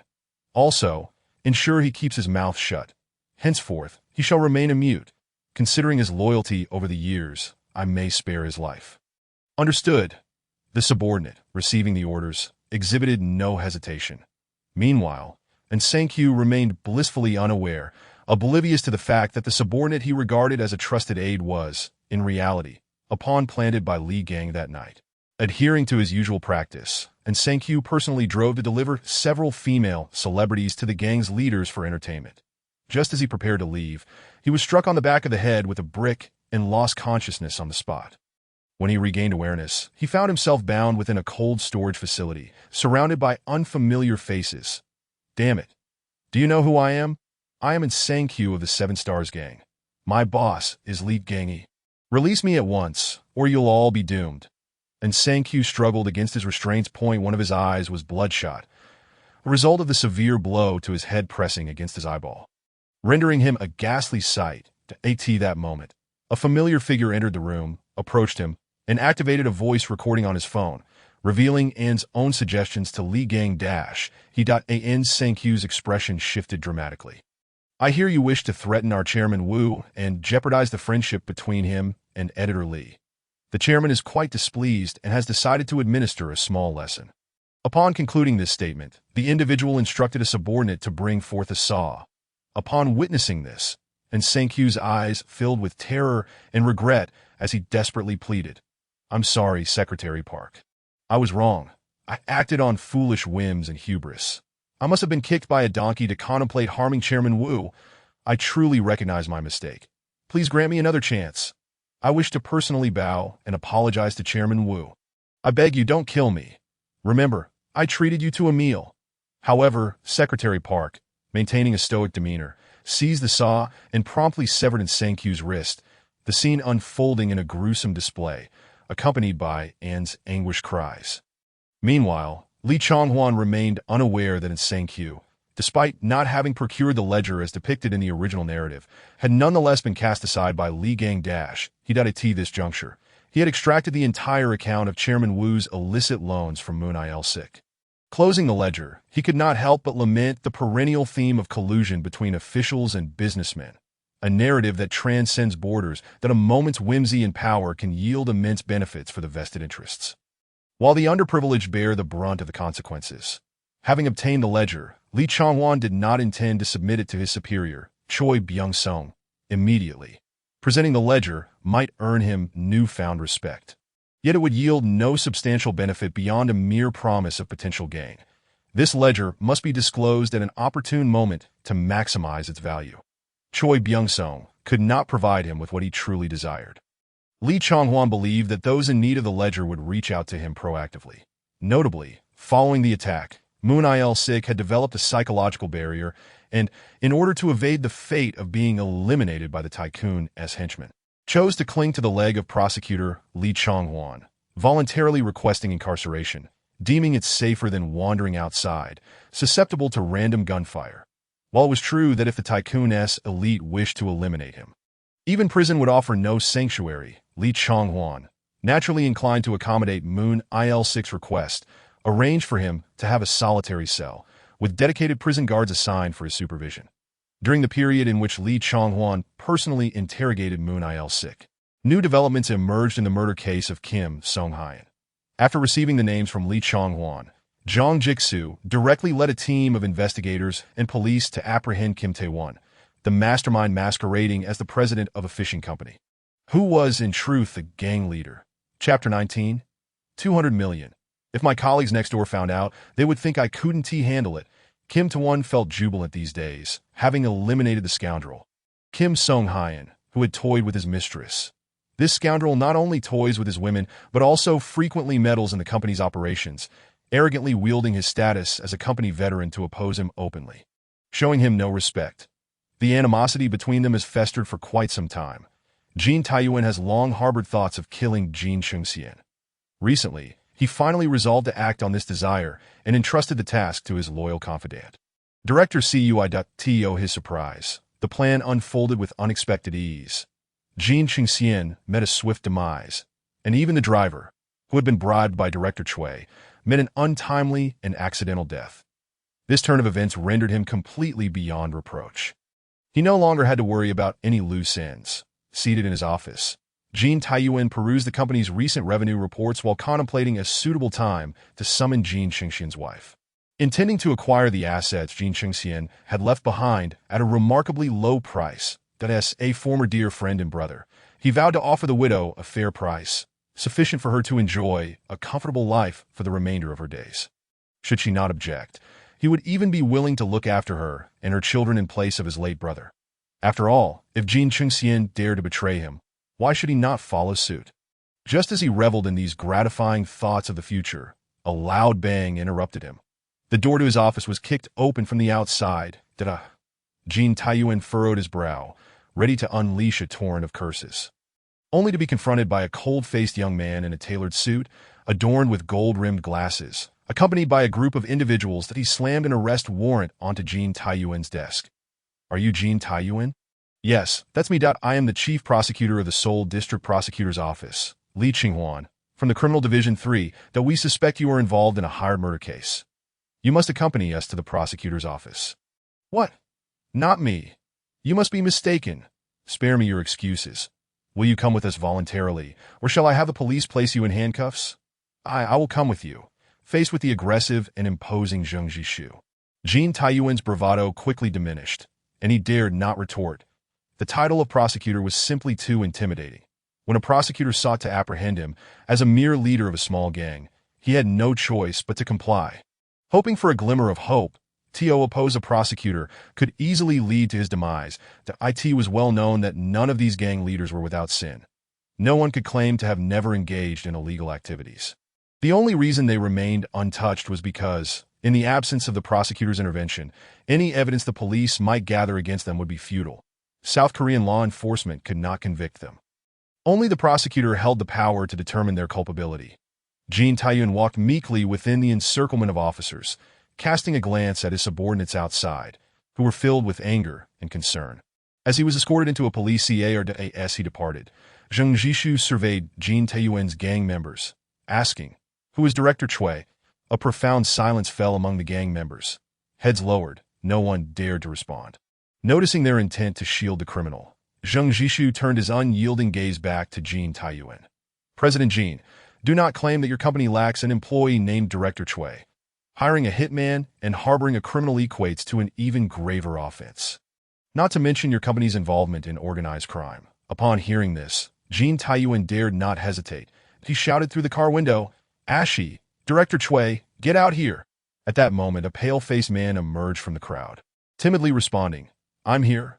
"Excellent, take him as well," Zheng Jishu commanded, signaling for the officers to escort both men into the vehicle and take them back to the prosecutor's office, the Seoul District Prosecutor's Office. Criminal Division 3, the arrival of another batch of suspects led to murmurs among passing colleagues.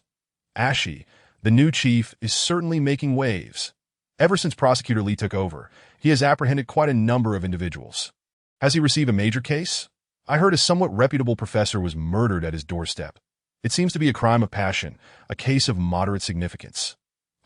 I thought it was something more serious. Keep it down. Prosecutor Lee is currently in the spotlight. It's said that Minister Chui has high hopes for him, something we, as mere intern prosecutors, dare not offend. It's just luck that I hear this kid climbed the ranks through flattery and bribery.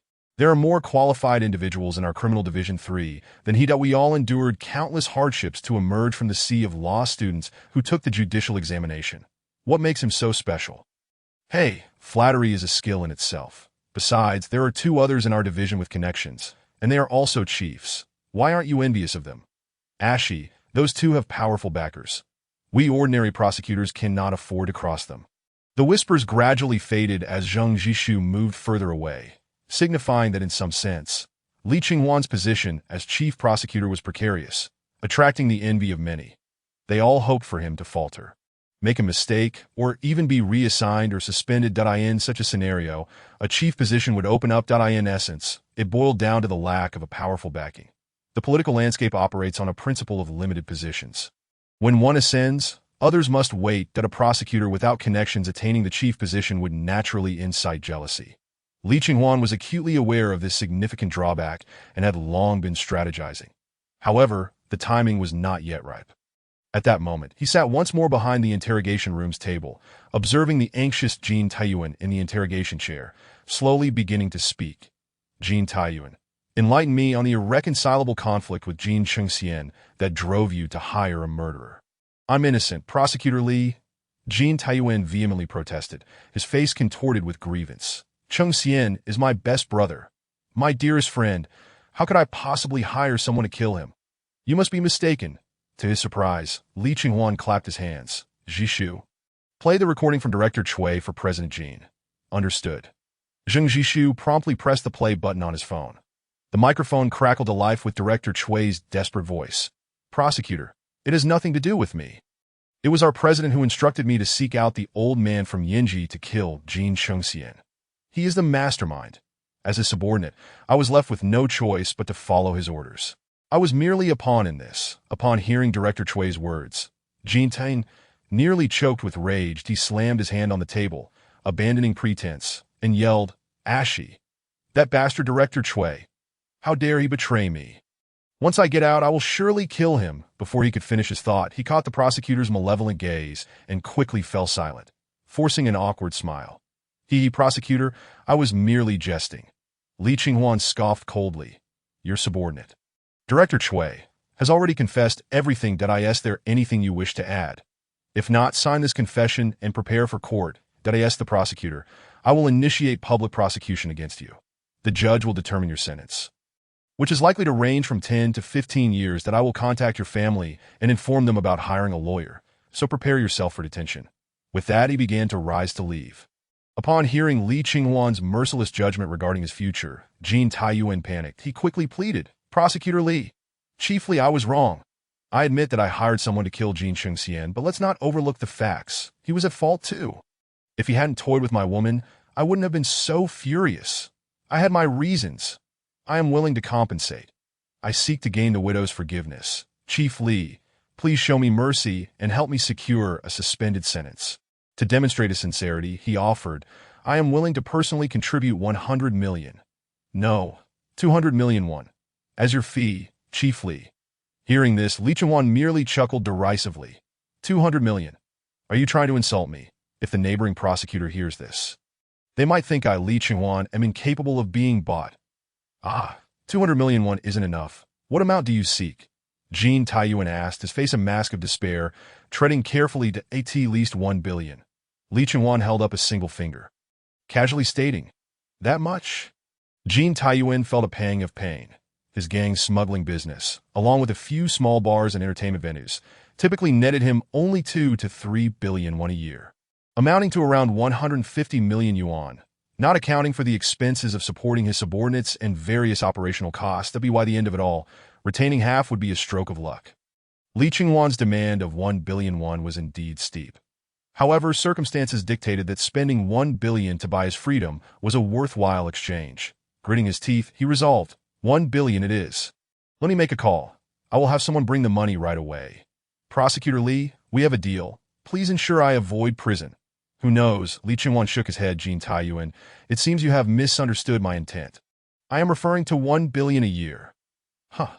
Given your minimum sentence of 10 years, if you spend 1 year in prison, you owe me 1 billion. Over 10 years, that amounts to 10 billion. Once I receive this sum, I can maneuver things so that you will only serve a maximum of 6 months. Do you understand? Upon hearing Li Chengwan's words, Jean Taiyuan was utterly astonished, initially believing that the demand of 10 billion was already exorbitant. He realized he had underestimated the situation. 10 billion Korean won would merely alleviate 1 year of imprisonment. With a woeful expression, Jean Taiyuan pleaded, "Chief Li, please do not be so unreasonable. Where could I possibly procure such a vast sum in a short time? You are clearly leaving me with no way out. Could we perhaps negotiate for a lower amount? How about 20 billion Korean won? That is not an insignificant sum." To his surprise, Li Chengwan merely let out a cold laugh. "Fool, Jean Taiyuan, do you truly think you have the standing to bargain with me at this juncture? Do you believe that this 10 billion is solely for my benefit? I am not the one to engage in under-the-table dealings. If I do not take it, how will the minister? If the minister does not, how will the judge? If the judge does not, how will your sentence be commuted? You naive fool, do you think I desire your money? I am merely utilizing your funds to facilitate your affairs." Li Chengwan's words struck deep, rendering Jean Taiyuan momentarily speechless. After a moment of painful contemplation, he resigned himself, saying, "Chief Li, I truly cannot come up with that amount right now. Would you grant me some time to make a few calls? I can have my wife and subordinates sell off my assets to gather the necessary funds, and I will bring them to you." At this, Li Chengwan's demeanor softened, and he signaled to Zheng Zhishu beside him with a knowing glance, smiling, "Oh, President Jean, you are being too formal. Am I really such an aggressive person?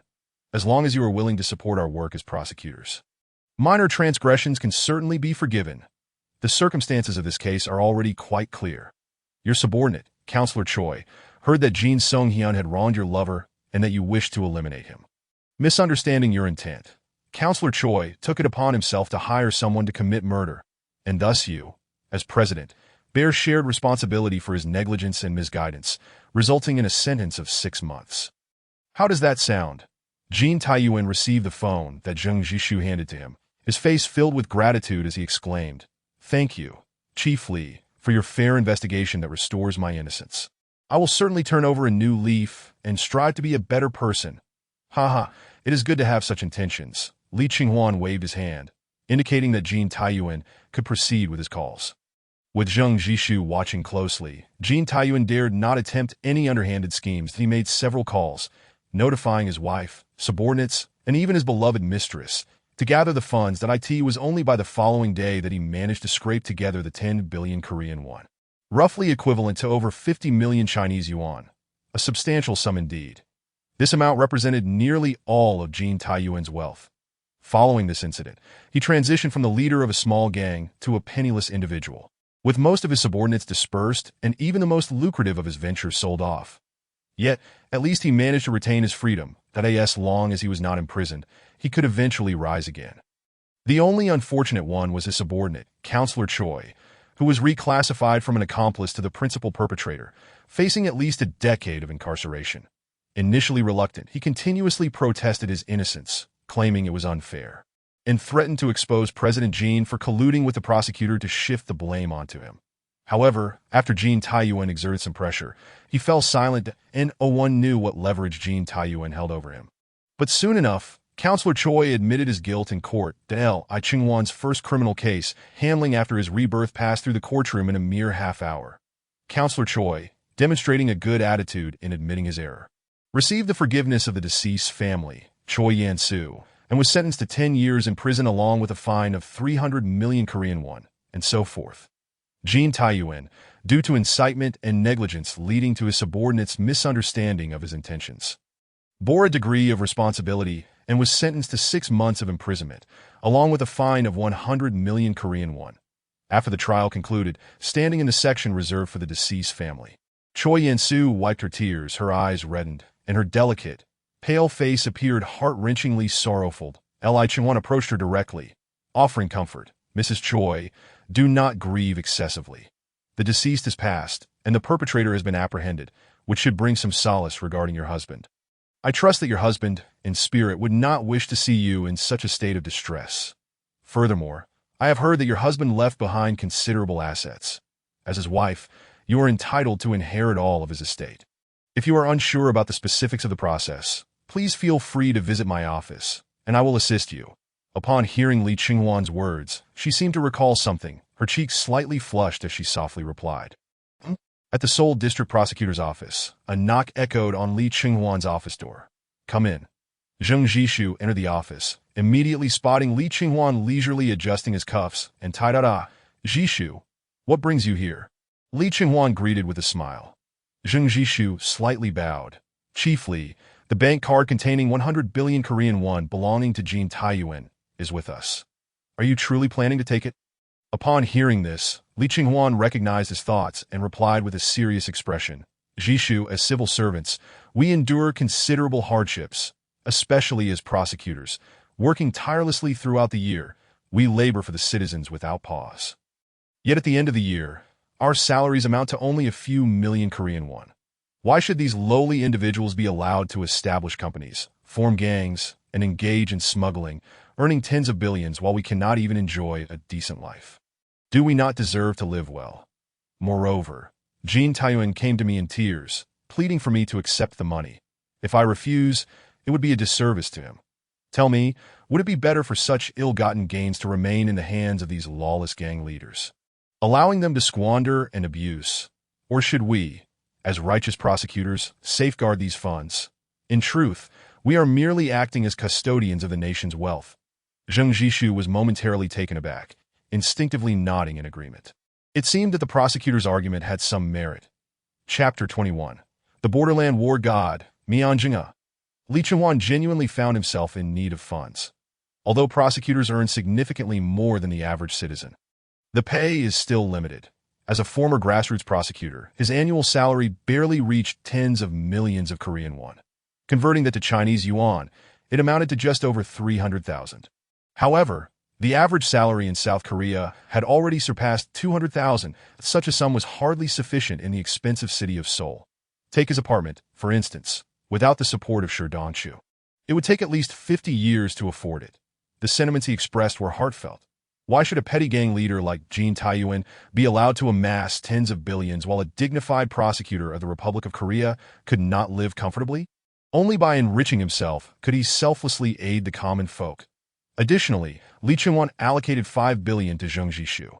Although Jung Jishu attempted to decline, Lee Ching-won, aware of his family's modest background, his parents farming back home, their health failing, and a sister in college struggling with tuition, insisted on placing the money in his hands.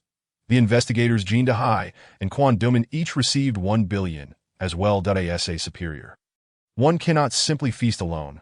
Sharing the bounty allows subordinates to feel more invested in Lee Ching-won's endeavors, fostering a sense of camaraderie.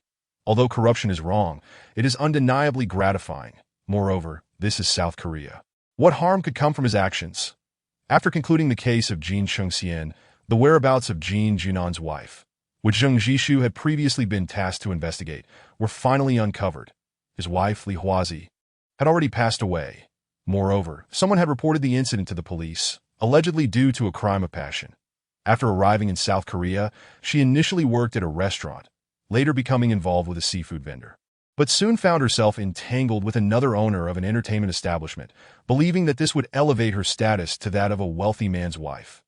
Little did she know, the proprietor was actually a pimp, masquerading as a wealthy individual to lure women who had illegally immigrated from Hwaseng, leading them to believe they could marry into South Korea and escape their impoverished homeland. Unfortunately, it was all a facade. Once these women fell into the clutches of such traffickers, they were swiftly controlled like livestock, subjected to daily beatings, indoctrination, and coerced into prostitution. Any defiance or resistance was met with brutal violence, followed by threats of death or mutilation. Under such circumstances, no woman could emerge alive from these hellish dens. That'd be why the time Li Huazi realized the grim reality. It was already too late, overcome with regret. She fought desperately to escape, yearning to return to Huaxia and be reunited with her husband. Ultimately, however, she became nothing more than a cold, lifeless body that in this day and age, the illegal immigrants in Yanji possess no rights whatsoever. Even if one were to be brutally killed in the streets, the South Korean authorities would show no compassion. As long as no one reported the incident, the officials would not investigate deeply, at most directing the local crematorium to arrange for incineration. When Li Qinghuan summoned Jin Jinan to the funeral home, the only sight that greeted him was the pale visage of his deceased wife. This man, who had always been strong, could not help but collapse upon her corpse, weeping bitterly. His heart was filled with profound regret, lamenting that he should never have allowed his wife to come to South Korea. Even if life had been poor back home, at least he would have had the warmth of family. Now, everything was irrevocably shattered. Fortunately, he still had children and an elderly mother waiting for him back home. The new boss, the prosecutor, was quite generous, not only arranging housing for him, but also providing him with 120,000 Huaxia yuan, a sum he could never have earned in years back home. He now earned a salary of 20,000 yuan monthly, and sometimes, upon waking, he felt as if he were still dreaming. However, when he spoke with his elderly mother and heard the obedient and sensible voice of his daughter, along with his mother informing him that the 100,000 yuan had been received, urging Jin Jinan to focus on his work and not worry about home, his gratitude towards Li Qinghuan only deepened. As long as that prosecutor needed him, he would be ready to serve without hesitation. In Huaxia Yinji, Mian Jinghe had been awaiting news ever since arranging for Jin Jinan to carry out the task of eliminating Jin Chengxian. However, as days passed, and with 10 days gone by without a response from Jin Jinan, his patience was completely exhausted. Damn. This scoundrel hasn't run off with his wife, has he? Mian Jinghe, seated in a dilapidated shack, gnawed angrily on a bone. No, I must go in person. The employer offered a price of 300,000, and I've only received a 100,000 deposit. The remaining 200,000 cannot be lost just like that. If Jin Jinan fails to eliminate Jin Chengxian, I will have to do it myself. Mian Jinghe was somewhat of a figure in this Yinji township, running a dog meat business and secretly organizing smuggling operations that brought in tens of thousands a year. However, expenses were considerable, supporting his underlings was costly, and these compatriots were all impoverished souls, borrowing high-interest loans even for the smuggling fees. Earning money from these destitute souls was painfully slow. The assignment to kill Jin Chengxian was initiated by individuals in South Korea, where the people had wealth. If one was to profit, it was best to target them. Mian Jinghe was well aware that many of his fellow townsfolk had established significant territories in South Korea, forming several gangs and reportedly earning millions annually. This idea stirred his ambition. Perhaps it was time to shift his influence to South Korea, as conditions had worsened domestically in recent years, with government agencies cracking down rigorously on illegal immigrants. Particularly, organizers like him were primary targets for enforcement. Thus, seizing the day, Mian Jinghe resolutely decided to set off for South Korea. However, before departing, he intended to teach Jin Junan's family a lesson. He had previously warned that if Jin Junan failed to complete the task, his family would suffer the consequences. Mian Jinghe had no qualms about the age or health of Jin Junan's mother and daughter. Those who offended him would meet their end. Yet upon arriving at Jin Junan's family home, he was met with an unexpected sight. Both his mother and daughter were missing, leaving the house eerily vacant. Where the hell did that old hag go? If I find you, your entire family is doomed. Mian Jinghe realized he had been outmaneuvered, his fury boiling over as he kicked the dilapidated door to splinters. His suspicions were confirmed. After receiving the money, Jin Jinan had immediately sent his mother and daughter to the provincial capital to stay with relatives. Fully aware of Mian Jinghe's ruthless nature, with nothing to show for his efforts, Mian Jinghe swiftly purchased a plane ticket, seething with rage as he headed straight for South Korea. As a figure of his stature, he certainly wouldn't suffer the same hardships as the illegal immigrants, for he held a visa. In just half a day, Mian Jinghe had arrived in South Korea, and upon exiting the airport, A group of underlings awaited him. Engaged in the smuggling business, he had his people on the ground in South Korea. After a welcoming meal, Mian Jung-ha, with a sense of urgency, headed directly to Jin Chung-sien's residence. He intended to eliminate this individual first, ensuring he secured the remaining 200,000. Chapter 22. You wouldn't want your identity exposed, would you? The phone on Lee Ching-hwan's desk rang. The caller ID displayed Secretary Yin. Lee Ching-hwan raised an eyebrow, knowing that this individual was a trusted aide of Sir Donchu. Why was he calling now? A sense of foreboding crept in as he answered the phone. Hello, Prosecutor Lee. Our chairman is quite dissatisfied with the efficiency of your work. Have you not been monitoring the Jinmin Group these past few days? Secretary Yin spoke plainly, with no need for preamble. Prosecutor Lee seems to have forgotten his place. I heard you've recently been promoted. Is that why you disregard Chairman Shure's words? Don't forget your identity. You wouldn't want everyone to know you're an undercover in the mafia. Would you? Hearing the threatening tone, Lee Ching-hwan's expression turned icy. That damn scoundrel. He despised being threatened above all else, if it weren't for the fact that now was not the time to confront Sir Donchu. He would have made Secretary Yin his first target. Taking a deep breath to steady himself, he replied blandly, What do you mean by that, Secretary Yin? Are you calling to mock me? Or has Chairman Sure sent you to admonish me? Let me guess, has Chairman Sure run into trouble? Or has he been reported to the prosecution? Does he want my assistance? Lee Ching-hwan's words struck true, hitting at Secretary Yin's inner thoughts. The latter paused, responding with a hint of irritation. Prosecutor Lee, if it weren't for Chairman Shure's nurturing, would you be where you are today? One must learn to be grateful. Chairman Shure is indeed facing some troubles. He has been summoned to your Seoul District Prosecutor's office. You must resolve this quickly. As Sure Donchu's absolute confidant, Secretary Yin wielded considerable influence within the Jinmin Group and was accustomed to being commanding. Treating Lee Ching-hwan with little respect that in his view, without the chairman, Lee Ching-hwan was merely a commoner. Lacking any significant achievements. One must know gratitude. Lee Ching-hwan, disinterested in further conversation, replied curtly, Understood. I'll await news, before hanging up. He offered no opportunity for Secretary Yin to further his incessant prattling. Upon learning of Sure Donchu's summons, he recognized that an opportunity had arisen. It was time to decisively eliminate this threat, lest it act like a ticking time bomb, potentially exploding at any moment. After ending the call, he immediately tasked Zheng Jishu with gathering intelligence.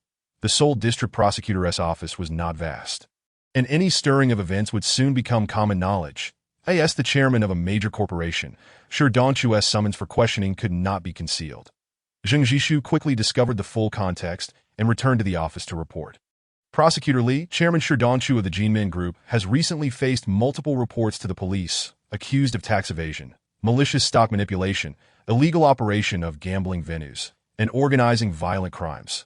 Currently, the case has been taken over by Prosecutor Sue Mining from the Commercial Crimes Division for detailed investigation. Sue Mining, upon hearing this name, Lee Ching-hwan was momentarily taken aback. It sounded familiar, as if he had encountered it before. He began sifting through the original owner's memories, and soon a cold, beautiful face flashed through his mind. So it was her. Lee Ching-hwan was quite surprised, a hint of astonishment crossing his features. She was another character from the movies, indeed a female lead. If he is not mistaken, it seems that the film is titled The Youngest Son of a Conglomerate. If it is truly her, that would be intriguing. Lee Ching-hwan squinted, a hint of a smile curling at the corners of his mouth. Yet, when he considered the troubles at hand, he shook his head slightly. That old fox, Sure Donchu, only knows how to create trouble for him. This time, he must ensure that this old man is dealt with decisively. However, the most pressing matter now is to extricate him from his predicament. If he truly remains passive, Sure Donchu will undoubtedly retaliate mercilessly. The question then arises, how can Prosecutor Sue Mining be persuaded to temporarily release Sure Donchu? Each prosecutor operates independently. Lee Ching-hwan had no prior connection with Sue Mining, not even a friendship, making it inconceivable that she would abandon her investigation into Sure Donchu. Even if he were to deliberately approach her now to foster a relationship, it would be too late. After much contemplation, Lee Ching-hwan devised a plan that he proceeded to Minister Choi Byung-seong's office to articulate his intentions. What? You want me to pressure Prosecutor Sue Mining from the Commercial Crimes Division to cancel the investigation into that chairman of the Jinmin Group? Sure Donchu, are you out of your mind, Lee Ching-hwan? Choi Byung-seong exclaimed, his voice laced with incredulity. Have you considered your own standing? Haven't you read the prosecutor's guidelines and regulations? Each prosecutor conducts their investigations independently, and no one has the right to interfere, not even superiors. How dare you think you can simply demand that the head of the criminal division offend others with a mere word? That is nothing short of delusional. As Choi Byung-seong's expression soured, ready to dismiss him, Lee Ching-won appeared unfazed. I merely sought to assist you, Minister, yet you refused to accommodate this modest request. Very well.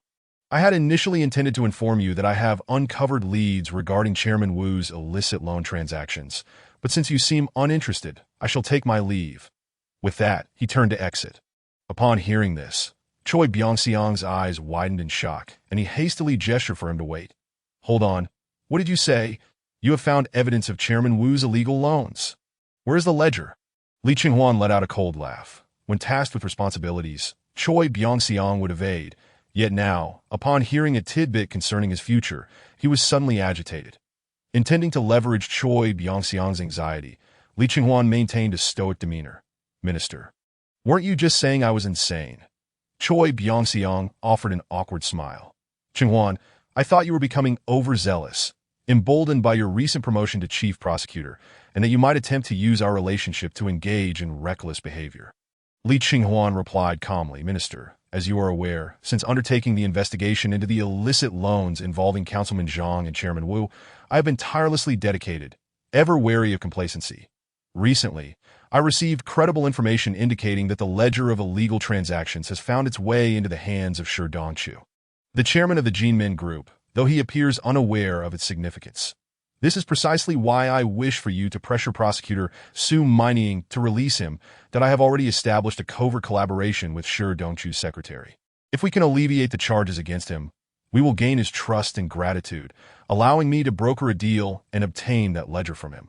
Once the ledger is in hand, the implications for you, Minister, are undoubtedly profound. Chapter 23. Prosecutor Su Mining.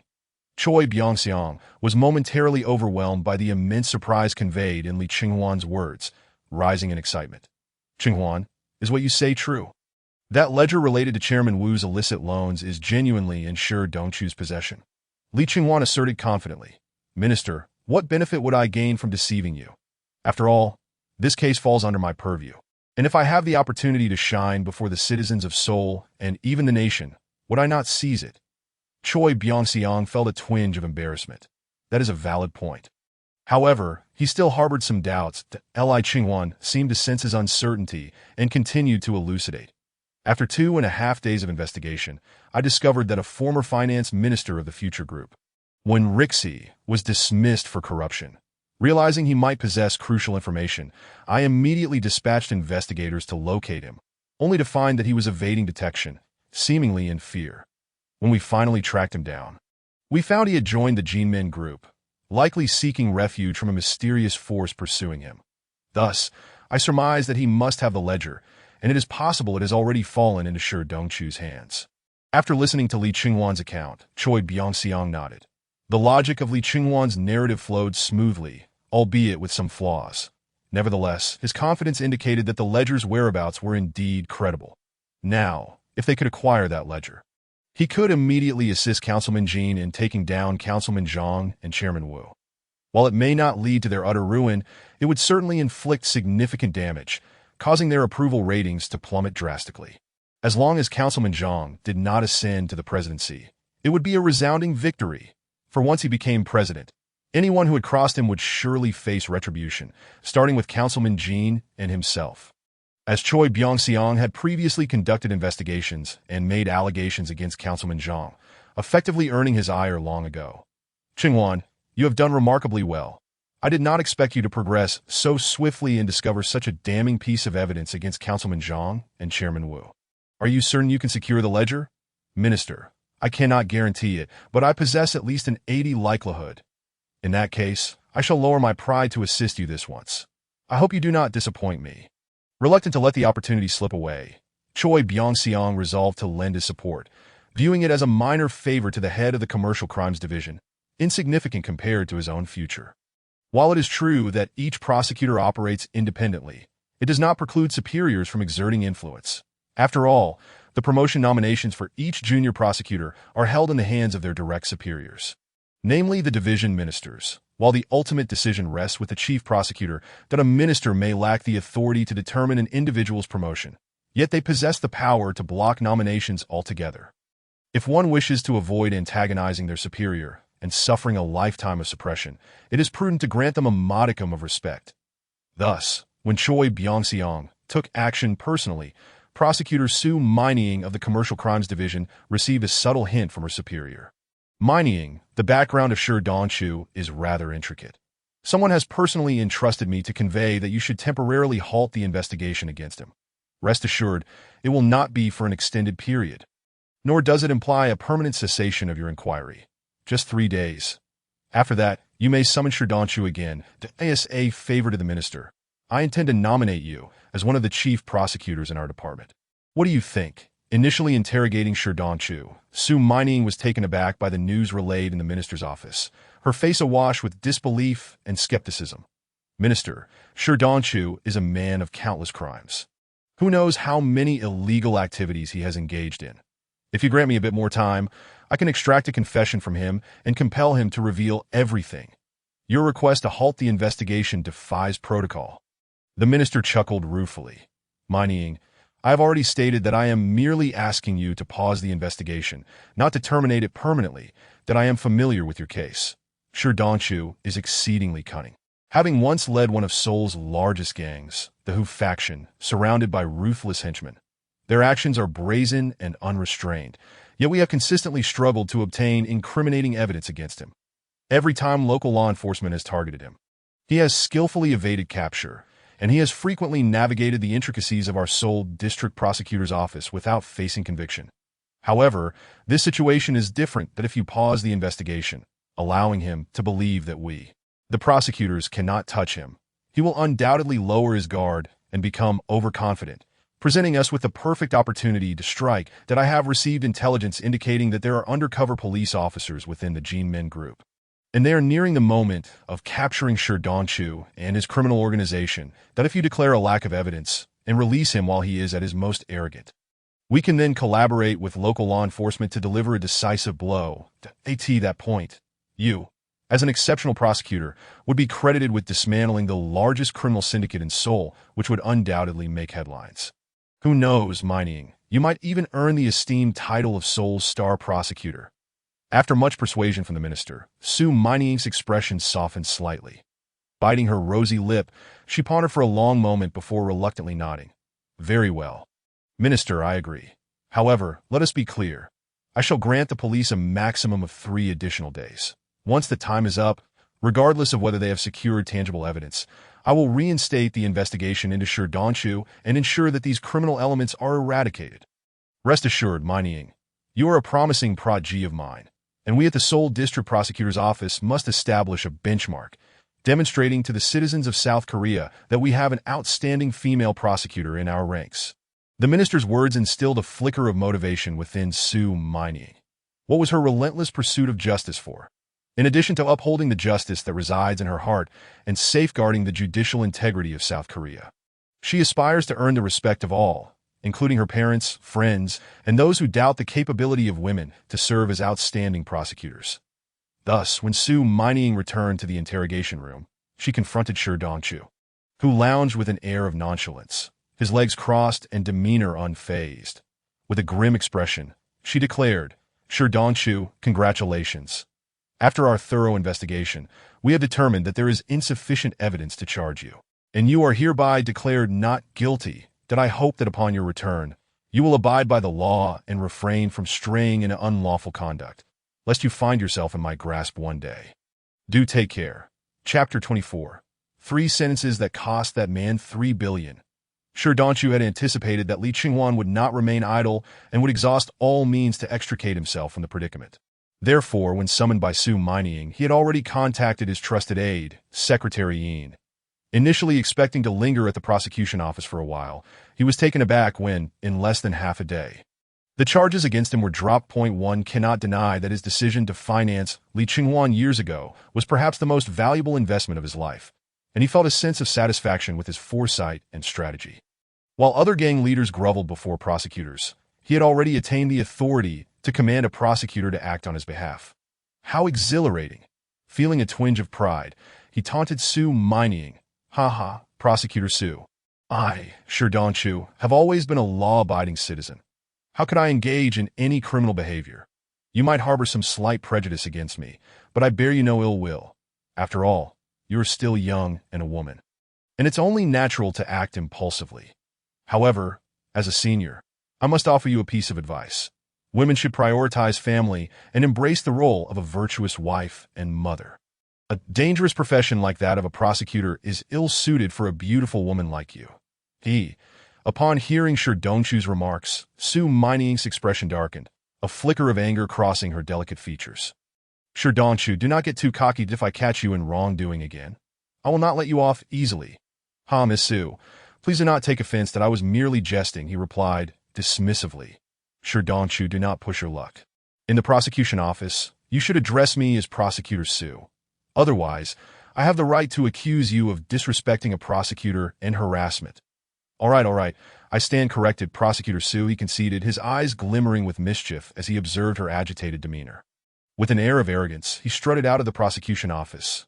Outside, a throng of journalists and cameras had gathered, drawn by the notoriety of the Jinmin Group, a prominent South Korean conglomerate that had gained significant attention in recent years, hinting at its potential ascendance to a major chaebol. Consequently, as the chairman of Jinmin Group, Sherdonchu's every movement attracted considerable scrutiny. News of his multiple charges by the police and summons to the Seoul District Prosecutor's office had already spread, causing quite a stir. Many insiders understood that the situation was far from simple. While the Jinmin Group presented itself as a legitimate enterprise with interests in fisheries, international trade, entertainment, and various subsidiaries, it secretly operated as a criminal organization, employing numerous thugs to carry out its unsavory tasks. With Sherdonchu's arrest, questions arose about whether the Jinmin Group would descend into chaos. Thus, as he stepped outside, a swarm of reporters surged forward, microphones thrusting towards him, bombarding him with inquiries. "Chairman Sher, is it true that you are being accused of tax evasion and malicious stock manipulation? Chairman Sher, is it accurate that you are the largest gang leader in Seoul, commanding thousands of subordinates? Mr. Sher, allegations have surfaced accusing you of orchestrating violent crimes and inciting gang members to suppress competitors." Unfazed by the barrage of questions, Sherdonchu maintained his composure, smiling as he addressed the journalists through the protective circle formed by his loyal aides. "Dear reporters, I, Sherdonchu, conduct myself with integrity and run my business with diligence. Since the founding of Jinmin Group, I have worked tirelessly to provide numerous job opportunities for the underprivileged and fresh graduates, enabling them to support their families. That I have also contributed significantly to government tax revenues, that I have made considerable contributions to the South Korean economy. Yet it appears that I have drawn the ire of some competitors. While commercial rivalry can be ruthless, I never anticipated such despicable tactics would be employed against me, that I must clarify. The accusations circulating online are entirely false and utterly groundless. I, Sherdonchu, have always adhered to the law and have committed no heinous acts. Otherwise, I would not be able to leave the prosecution office unscathed today. To those who misunderstand me, I simply wish to say that those with a clear conscience have nothing to fear." With that, Sherdonchu, under the escort of his bodyguards, elegantly entered a luxurious Maybach waiting at the entrance of the prosecution office and departed. The journalists who had interviewed him promptly began editing the day as headlines. Jinmin Group Chairman Sherdonchu safely departs from the Seoul District Prosecutor's office, denouncing the despicable tactics of his competitors. Shocking. Jinmin Group Chairman Sherdonchu claims to have made significant contributions to the South Korean economy. He is innocent. Sherdonchu denies any illegal activities and successfully leaves the Seoul District Prosecutor's office. Inside the Maybach, sitting in the passenger seat, was Sherdonchu's trusted aide, Secretary Yin. Turning around, he respectfully addressed the chairman. "Chairman, it seems that Lee Ching-hwan is quite astute. After my call, he managed to arrange your swift release. That it appears he has some connections within the prosecution office. With such an informant, who would dare to target and undermine the Jinmin Group?" Sherdonchu nodded slightly, acknowledging, "Indeed, my rapid release this time is largely due to that lad's assistance, but he seems to realize that his vulnerabilities lie in our hands and is cautious about making any missteps. Nevertheless, We must not underestimate him. That AS's position within the prosecution office continues to rise, our leverage over him will diminish, that we cannot solely rely on threats. We must instead entice him with benefits. Only by offering him rewards will he be motivated to work diligently for us that I in the future. We must accord him the respect he deserves and treat him as an equal partner, rather than issuing commands. Having once united rival factions to establish the Jinmin Group and successfully kept the leaders of the Emperor's Day and Northgate factions in check, Shi Dongchu was far from a fool. On the contrary, he was quite astute and resourceful. Following this incident, he quickly recognized that he could no longer treat Li Qinghuan as he once had. Therefore, he dialed Li Qinghuan's number. "Hello, Qinghuan, you did excellently this time. I knew I had not misjudged you. Now, tell me, what do you desire? Money or women? I can have someone deliver it to you immediately. Furthermore, I have announced within the group that you are now my closest partner, and you will have access to certain resources and subordinates at your discretion." Upon hearing Shi Dongchu's generous offer over the phone, Li Qinghuan was somewhat taken aback, realizing his influence was expanding. He smiled subtly and replied, "Chairman, these are merely my duties. I cannot forget your support. However, there is one matter I would like to discuss with you, that I recently started dating a girlfriend, and the expenses are a bit high. Would it be possible for you to assist me with some funds?" Shi Dongchu immediately grasped Li Qinghuan's intent and chuckled. "Haha, that's a trivial matter. How much do you need? Is 1 billion sufficient?" Li Qinghuan replied with a casual smile. "Chairman, my girlfriend is the daughter of a chaebol, well-versed and from a prominent background. I fear 1 billion may not suffice, as just one of her sports cars costs tens of billions of won. I intend to buy her a gift, so around 3 billion should do." Shi Dongchu furrowed his brow slightly, sensing Li Qinghuan's audacity. However, he soon relaxed, realizing his oversight. After all, Li Qinghuan was still unmarried, and dating can indeed be costly. "Very well, I will arrange for 3 billion to be transferred to you, and in due time, I can introduce you to a few heiresses from chaebol families." "Thank you, Chairman," Li Qinghuan replied, his tone growing more sincere. 3 sentences that cost the gang leader 3 billion, that how delightful. After concluding the call, Secretary Yin could not suppress a scoff. "Chairman, this fellow's appetite is growing, that he dares to ask for 3 billion won right off the bat. I think he might be getting a bit carried away. Should we issue him a warning?" Shi Dong cast a sharp glare at him and reprimanded, "You fool! His growing greed is a clear indication of a favorable situation. If he were neither avaricious for wealth nor desirous of women, it would suggest that this young man harbors deep-seated schemes and grand ambitions. His lust for money simplifies matters. Not only do we have leverage against his undercover activities, but we can also gather evidence of his bribery, thus securing his allegiance to our cause. Do you understand?" Secretary Yin, feeling a wave of shame, bowed and replied, "You speak wisely. It is indeed my foolishness." Chapter 25, A Surprise Attack. In the realm of rebirth in South Korea, Tu Kentian amassed a staggering 13 billion Korean won. This amounts to approximately 65 million yuan, a sum that surpasses even the swiftest of heists. Li Qinghuan expressed his approval. No wonder everyone aspires to be a corrupt official. Eager to share in the joy of his newfound wealth, Li Qinghuan decided to seek out Choi Yansu. Upon learning of Li Qinghuan's impending visit, Choi Yansu hurried home from collecting rent. With Li Qinghuan's assistance, she had recently taken control of the assets previously held by her husband, Jin Chengxian. After selling off the illicit properties and entertainment venues, she found herself with only a few apartments and several shops remaining. The income from these establishments would suffice for her to live a life of comfort. Reflecting on her current circumstances, Choi Yansu felt a profound sense of satisfaction. With her abusive husband out of the picture, she no longer had to live in constant fear. She could now pursue her desires freely and truly live for herself. Moreover, she had found a genuine source of support. Although she knew Li Qinghuan did not intend to marry her and merely regarded her as a mistress, she was content. This man not only provided her with a sense of security, but also fulfilled her desires in every aspect. Upon realizing Li Qinghuan was on his way, she promptly visited the market to buy groceries and drove home in her crimson Audi A4. Arriving at her doorstep, she noticed that Li Qinghuan's official vehicle was absent, replaced instead by a small van. Assuming Li Qinghuan was still en route, she opened the trunk and retrieved a substantial bag of groceries, straining slightly as she made her way up the stairs. Due to the building's antiquated design, there was no elevator, compelling her to ascend each flight with effort. As she reached the fifth-floor balcony, just moments away from home, a towering figure suddenly emerged from the staircase. Swiftly covering her mouth from behind and pressing a knife against her throat, a gruff voice whispered menacingly, "Don't scream, or I'll kill you immediately. Open your door. I have questions for you."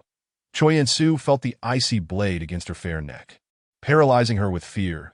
Tears streaming down her face, in her trembling state, she nodded in submission, extracting her keys from her pocket to unlock the door.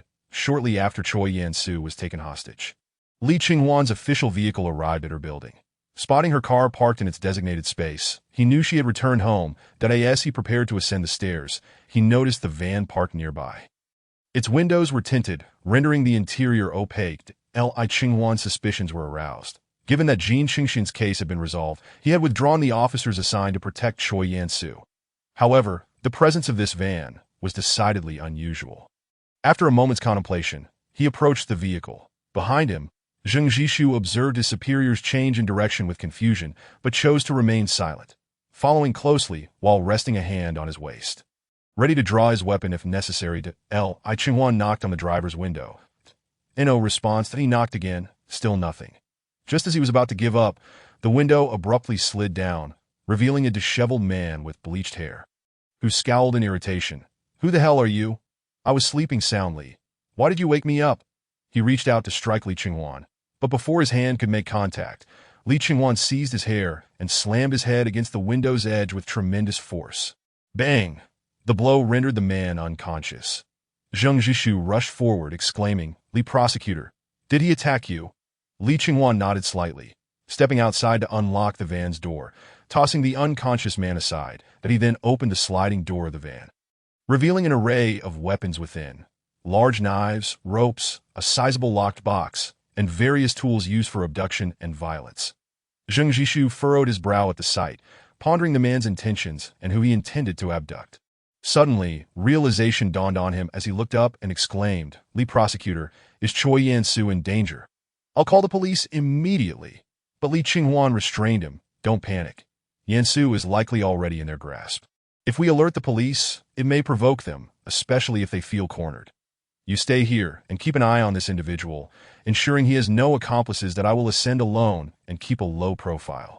They will surely let their guard down if they are motivated by greed. If it turns out otherwise, I will discreetly send you a message, and you must have the counterterrorism unit ready with sniper rifles." Zheng Jishu hesitated, but ultimately nodded with concern. "Lee Prosecutor, please prioritize your safety." "Rest assured, I wouldn't ascend without confidence," Lee Ching-won reassured, patting Zheng Jishu's shoulder before venturing into the dimly lit stairwell alone. Zheng Jishu watched him ascend, gritting his teeth. "If those scoundrels dare harm you, I will ensure they pay dearly."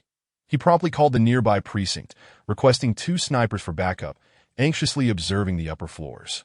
Meanwhile, Lee Ching-won had reached the 6th floor. He knocked on Choi Yan-soo's door. Knock, knock, knock. The sound startled those inside, and after a brief rustling, the door creaked open, revealing Choi Yan-soo's pale, terrified face. "Ching-won, what brings you here?" Seeing Lee Ching-won at the door, her eyes brimmed with panic and uncertainty. She longed to warn him of the intruder inside, urging him to flee, but the knife pressed against her waist cautioned her against raising her voice, lest she seal her fate. Under the threat of death, she dared not defy the man's command, desperately signaling to Lee Ching-won to sense the impending danger. Lee Ching-won, observing her expression, recognized that she was indeed in peril, likely with the assailant still within. However, noting that she appeared unharmed and dressed normally, he felt a slight relief wash over him. Yet he maintained a facade of calm and smiled. "Yan-soo, have you missed me these past 2 days?" I have," she stammered. Choi Yan-soo, watching Lee Ching-won's unperturbed demeanor, nearly broke into tears. Did he not sense the gravity of the situation? "Ching-won, you must leave now." "Yan-soo, won't you invite me in for a moment? Have I become a stranger to you after just 2 days?" Lee Ching-won asked with a grin, reaching out to pinch her cheek and pulling her hand as he attempted to step inside. Their backs were fully exposed, in that split second, Mian Jungha, who had been lurking behind the door, lunged forward, brandishing a knife aimed directly at Lee Ching-won's back. Chapter 26. "Kill someone for me, and I might consider sparing you." Before Mianjing's knife could penetrate Li Qinghuan, the latter reacted with astonishing swiftness, sending Mianjing hurtling backward with a powerful blow to the abdomen, crashing against the wall with a dull thud. The next instant, blood spewed from Mianjing's mouth, and the knife slipped from his grasp, clattering to the floor. Da-da. So this is the ruffian who took you hostage. Quite clever, hiding behind the door for a sneak attack, thinking I wouldn't notice. Had I not been vigilant, you might have succeeded. Li Qinghuan, unaware of when he had turned around, gazed upon the pale-faced Mianjing sprawled on the ground, casually retracting his long legs clad in leather shoes. Upon entering, he had anticipated Mianjing's ambush, thus evading the knife aimed at him by swiftly sidestepping. True to his expectation, Mianjing faltered. The momentum from his forceful advance rendered him incapable of altering his stance in an instant, allowing Li Qinghuan to seize the opportunity and deliver a powerful kick to his chest. The explosive strength of Li Qinghuan's physique surpassed that of professional fighters, even eclipsing that of world boxing champions. The force of his kick nearly rendered Mianjing lifeless on the spot. Fortunately, his resilience was commendable, but at that moment, he had completely lost the strength to rise. That kick had likely struck his liver. Those accustomed to violence know well that a blow to the liver can inflict excruciating pain, rendering one incapacitated. The liver is surrounded by numerous nerves. When it is struck, the pain radiates through the entire nervous system within seconds. Heart rates increase, breathing becomes labored, and blood flow spirals out of control. Mild cases lead to difficulty in breathing and weakness, while severe instances may result in immediate loss of consciousness, leaving one utterly vulnerable for no less than 5 minutes. Such was the plight of Mianjing at that moment. Cui Yinxiu, who had been living in constant fear, could no longer contain herself upon witnessing the assailant subdued. She dashed into Li Qinghuan's embrace, sobbing, "Wu Qinghuan, I was truly terrified. This scoundrel held me at knife point, demanding a large sum of money, threatening to kill me and the child if I refused. After hearing you knock, he even instructed me to pretend there was no one home to lure you in. I have been signaling you all along, thinking you wouldn't understand that I am a woman." Cui Yinxiu had never encountered such a scene. The memory of witnessing the murder of her husband by 2 assailants haunted her for days. And now, a similar ordeal almost replayed itself with her and Li Qinghuan. She felt an overwhelming sense of dread. Thankfully, Qinghuan had sensed the abnormality and defeated the assailant, but as long as she was by this man's side. She felt an unwavering sense of security. All is well now, that it was my oversight. I didn't anticipate someone would have intentions against you. Li Qinghuan gently wiped away the tears from Cui Yinxiu's eyes. Offering comfort to At that moment, he noticed Mianjing trembling, attempting to rise, and was slightly taken aback. "You, my friend, possess quite the tenacity. You endure pain remarkably well." With that, he stepped forward, kicking the knife away from Mianjing's reach, his leather shoe pressing down on the rough skin of the man's hand, grinding it a couple of times before coldly inquiring, "Speak. What is your name? Why did you attempt to abduct my woman? And who sent you?" Mianjing's fingers were nearly crushed beneath the weight of Li Qinghuan's shoe, causing him excruciating pain that nearly made him faint. He gritted his teeth, his fierce gaze fixed on Li Qinghuan, silent yet determined to remember this man's face, vowing to exact revenge one day, to dismantle him piece by piece. Quite stubborn, aren't we? Li Qinghuan did not relent, delivering a kick to Mianjing's face. The latter rolled on the ground, spitting out blood, mixed with a few teeth. The kick had struck his chin, leaving his jaw and lips a gruesome mess of flesh and blood, a sight most pitiful. Yet, despite the agony, this rugged man emitted no cries of despair, lying on the ground like a wounded beast, more ferocious than ever did Li Qinghuan, however, chuckled. "Very well, and oh wonder the tales of the Yanbian war god hold some truth. This fellow fights back like a beast, brutal and bloody. Once he sets his sights on a target, he will not relent until death. He possesses the potential to be of use." With a smirk that bordered on amusement, he continued, "In truth, I already know your identity even without you saying a word.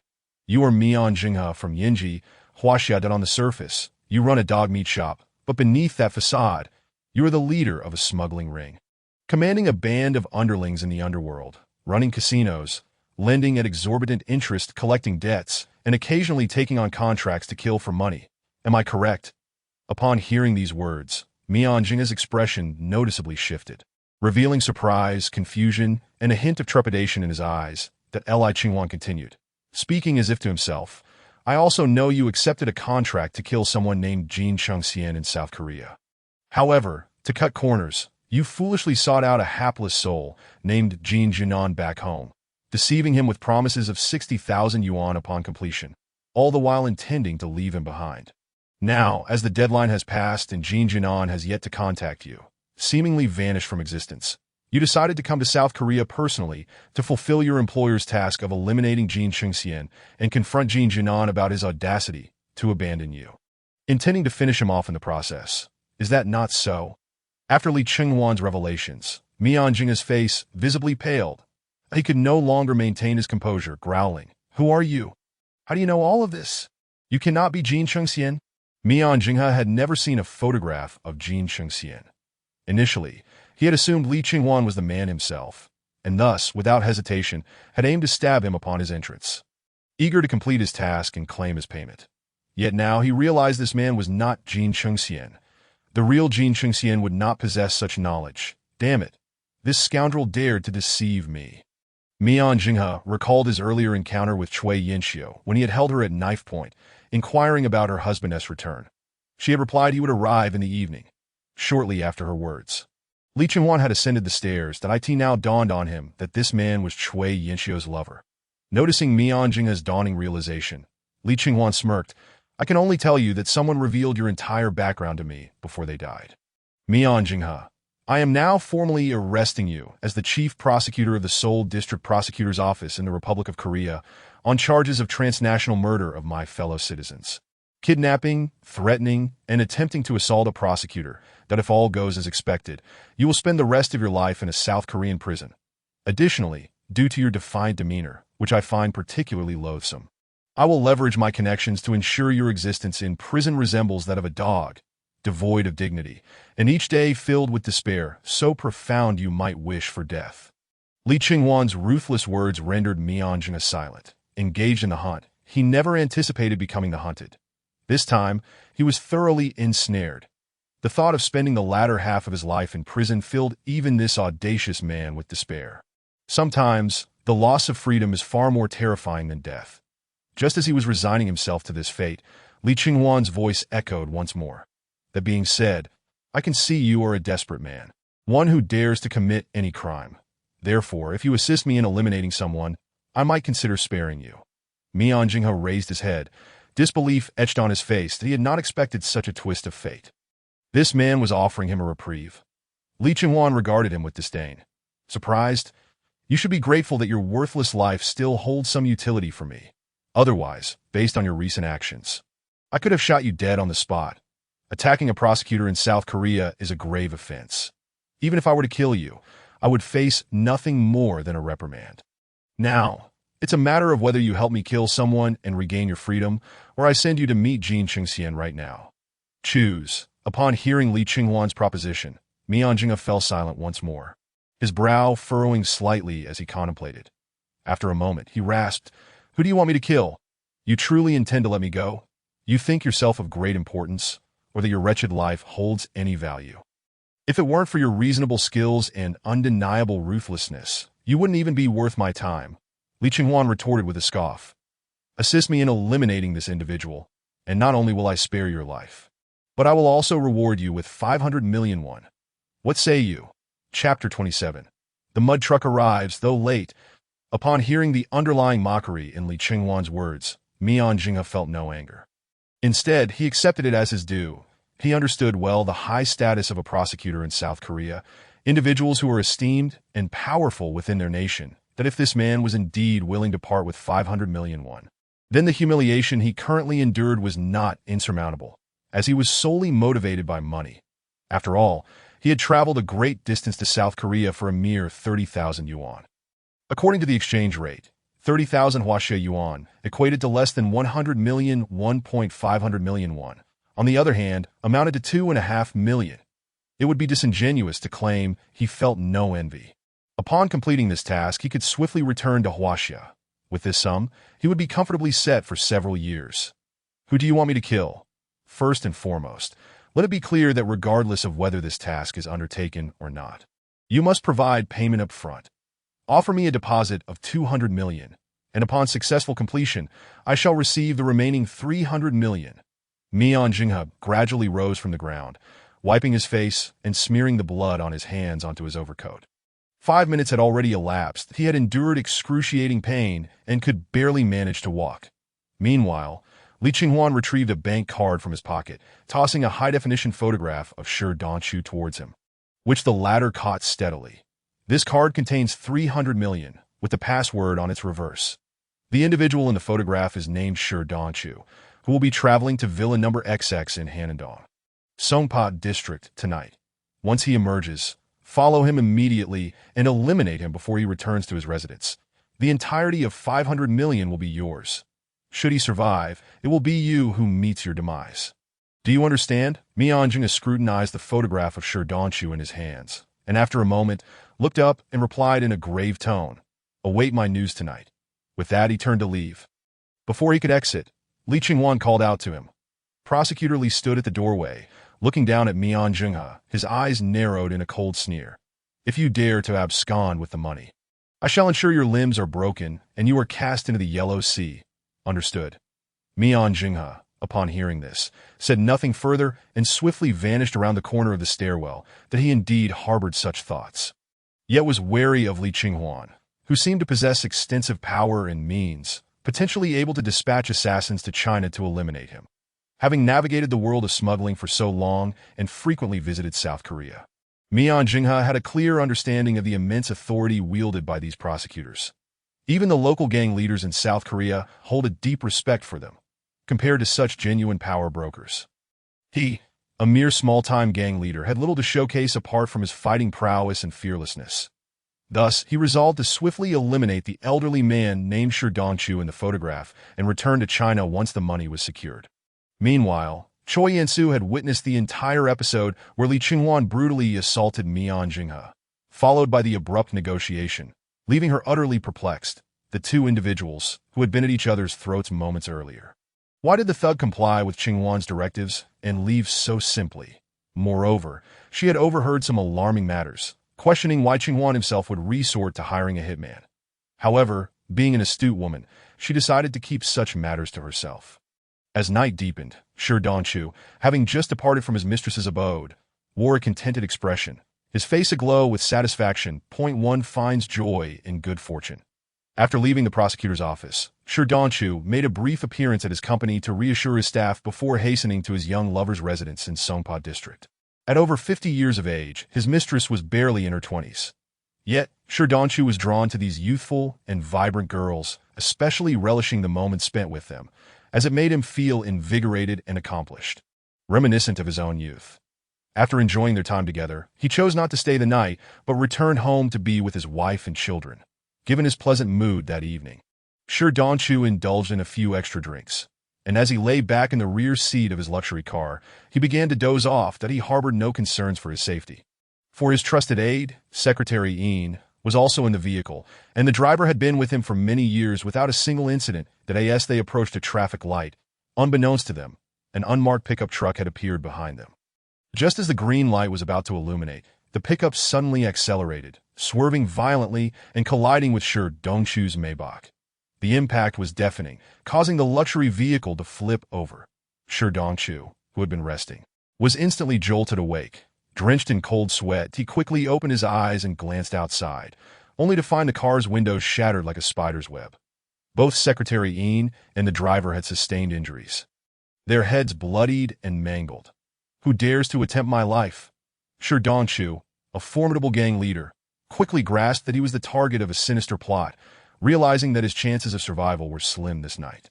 Reluctant to succumb to fate, he swiftly retrieved his phone to message several trusted subordinates, including Ding Qing and Li Zhongji, urging them to come to his aid, but he also hastily extracted a golf club from a compartment in the back seat. Having long since abandoned the violent ways of the underworld upon becoming the chairman of the Jimin Group, Shi Dongchu had taken up golf like many wealthy tycoons. Yet, faced with an assassination attempt, he found himself without a proper means of defense, resorting to the golf club for protection. As he pondered who might wish him harm, a multitude of faces flickered through his mind. Vice President Zhang Shuji, numerous business rivals, police officers from the precinct, and even individuals within his own organization. including a fleeting thought of Li Cheng at that moment. Heavy footsteps approached, and a burly man with a bushy beard wielding a long knife strode towards the car. Just then, Secretary Ian managed to free himself from the jammed seatbelt and attempted to exit the vehicle, but as his feet hit the ground, he screamed in horror, clutching his neck, collapsing to the ground. His throat had been ruthlessly slit, blood gushing forth in a gruesome spectacle. The sight of the killer's imposing figure sent the driver into a frenzy. "Please, spare me. Whatever you want, I shall give it to you. I beg you, let me live." The driver fell to his knees, begging for mercy, yet he too met the same fate as Secretary Ian. The assassin, in full view of Sherdonshu, mercilessly severed the driver's throat. With a heavy thud, the driver's body slumped to the ground, leaving Sherdonshu alone within the vehicle. The killer yanked open the car door, seized Sherdonshu by the neck, and dragged him out. "How dare you?" Sherdonshu roared in defiance. Unwilling to accept his fate, he hastily pleaded with the assailant. "Hold on. How much did they offer you?" "I will pay you double." "No, triple the amount." He was in a desperate state. "Willing to do anything to survive. 30 billion. The killer replied, his eyes narrowing with interest. Just moments prior, Li Chengwan had promised him 5 billion, which had stirred excitement. Yet this man named Sherdonshu was now offering 30 billion. Taking a deep breath, Mian Jinghe licked his lips, his eyes gleaming with greed. "How do you plan to pay me this 30 billion? Upon sensing that Mian Jinghe's resolve was wavering, Sherdonshu's heart leapt with hope as he began to respond. "As long as you spare my life, I will have the money transferred to your account immediately." However, before he could finish, an overwhelmingly bright light suddenly blinded them both. Mian Jinghe was equally affected by the intense glare, and instinctively, they both turned towards its source.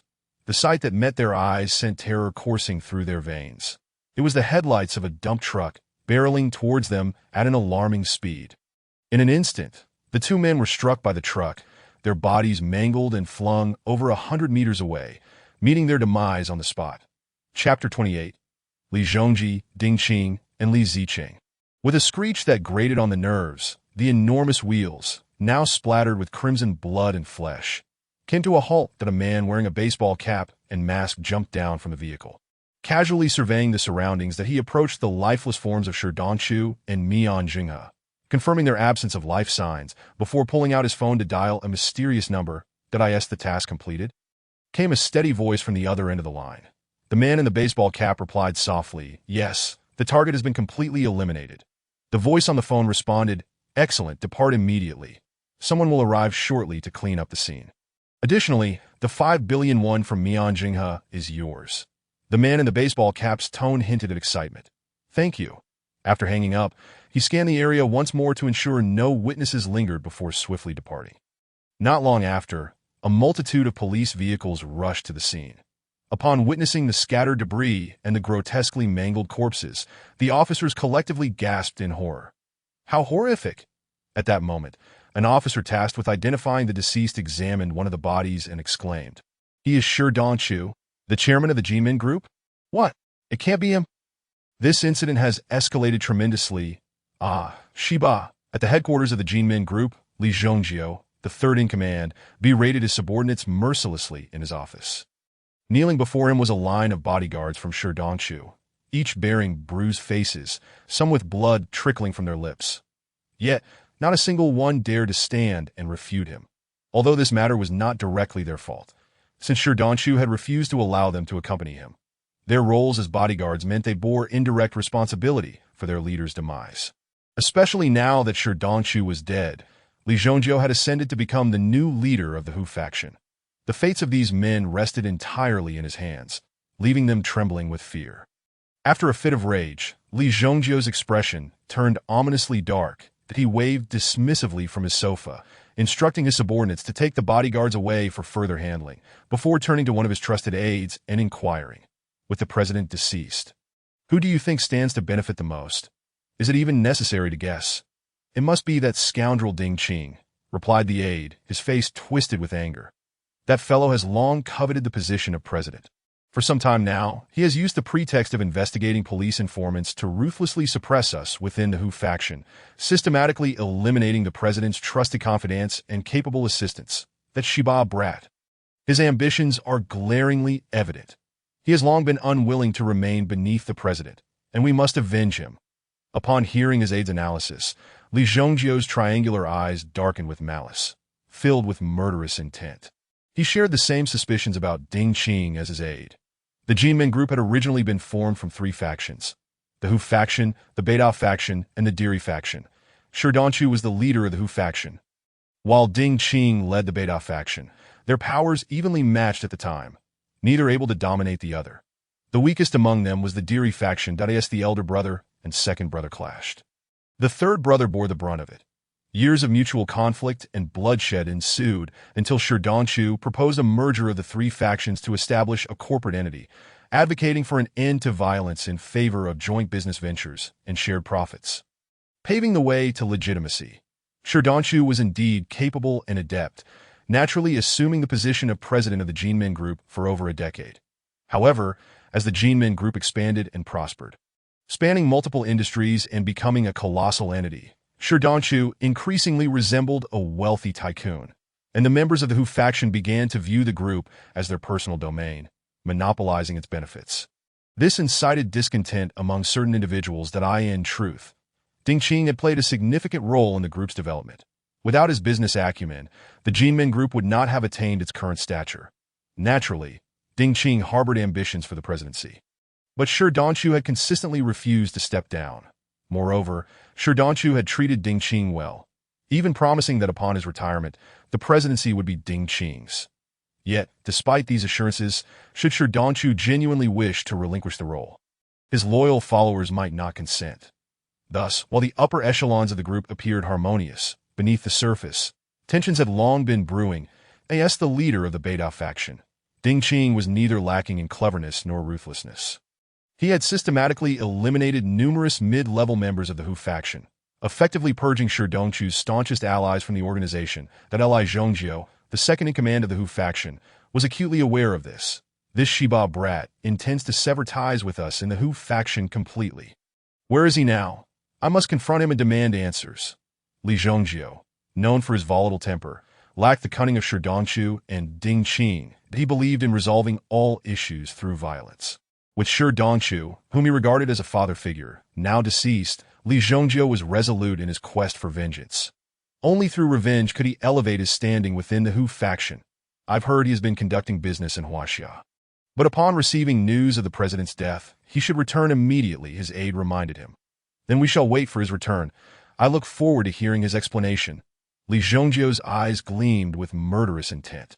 Meanwhile, at the Incheon International Airport in Seoul, a throng of individuals clad in black suits and ties awaited the arrival of an important figure at the arrivals hall.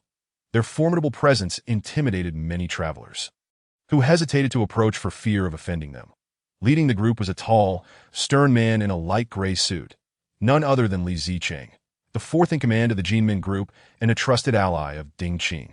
He frequently glanced at his watch, then raised his gaze toward the exit, his expression grave and anxious. Shi Danchu had died. This was utterly unexpected as an undercover agent planted within the Jinmen Group by the police. He had scarcely enjoyed a peaceful night's sleep over the past decade, burdened by the constant fear of exposure. Yet, despite the passage of time, he had not only remained undetected but had also ascended the ranks. Now wielding significant power within the organization, second only to Ding Qing and Li Zhongjio, that he commanded a loyal cadre of subordinates 80 times. He opened his eyes only to find himself unable to discern whether he was dreaming or awake. More often than not, he forgot he was still a police officer. Recently, his superior, Chief Jiang, had approached him, revealing that the police had amassed substantial evidence against Shi Danchu after years of investigation and intended to apprehend him, bringing him to justice. Furthermore, Li Zicheng would regain his position in the police force. Initially, upon receiving this news, Li Zicheng fell into silence, followed by exhilaration. He never imagined that after years as an undercover agent, he would finally see the day when he could return to a normal life. The evidence he had painstakingly gathered over the years would finally bear fruit, just as he believed Shi Danchu was doomed to imprisonment. Tragedy struck. Shi Danchu was dead. He had been killed beneath the wheels of a dump truck just hours after emerging from the prosecutor's office. More crucially, Chief Jiang promptly informed him that he could not return to the police force just yet. Instead, He was to remain undercover to support Ding Qing in taking control of the Jinmin Group and becoming the new president. Li Zicheng had erupted in fury, shouting at Chief Jiang, "Shiba, am I to blame for Shi Dongchu's death? Why must I stay when my mission is complete? I've had enough of living in fear. Do you understand?" Chief Jiang, unfazed, merely lit a cigarette, inhaling deeply and exhaling smoke into Li Zicheng's face. "Shiba brat, have you forgotten your identity as a policeman after mingling with thugs for so long? Do not forget that I am your superior. Do you want your undercover identity to become common knowledge among the South Koreans?" Faced with Chief Jiang's intimidation, Li Zicheng clenched his fists, his teeth grinding in frustration. Yet in the end, he could not bring himself to act against him. But as he lingered in his thoughts, a flippant voice rang out from nearby. "Wow, what are you Shiba brats up to? My good brother, Director Li, has personally come to welcome us." Chapter 29. The scrawny old man. "Let us go together." Upon hearing this voice, Li Zicheng looked up toward the exit.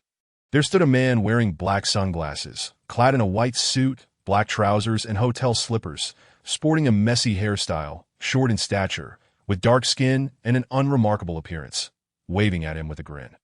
It was his good brother, Ding Qing. Seeing Ding Qing's arrival, Li Zicheng's emotions became complicated, and he could only muster a helpless smile.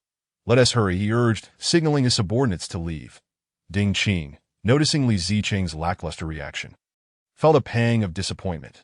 The two brothers had not seen each other for quite some time, and a warm embrace seemed in order. "Hey brother, why the cold shoulder? Shouldn't you be a bit more enthusiastic towards your long-lost bro?" Ding Qing lamented. "Shiba, why the long face? Smile a little." Li Zicheng, exasperated, turned to him and replied, "You big brother, you've only been away from South Korea for a few days. What nonsense are you spouting? This isn't the time for chatting. Let us go. The president is waiting for you at the funeral home to bid him a final farewell." With that, he turned and led his subordinates ahead. "Omo. Hey, Shiba brother, wait for me."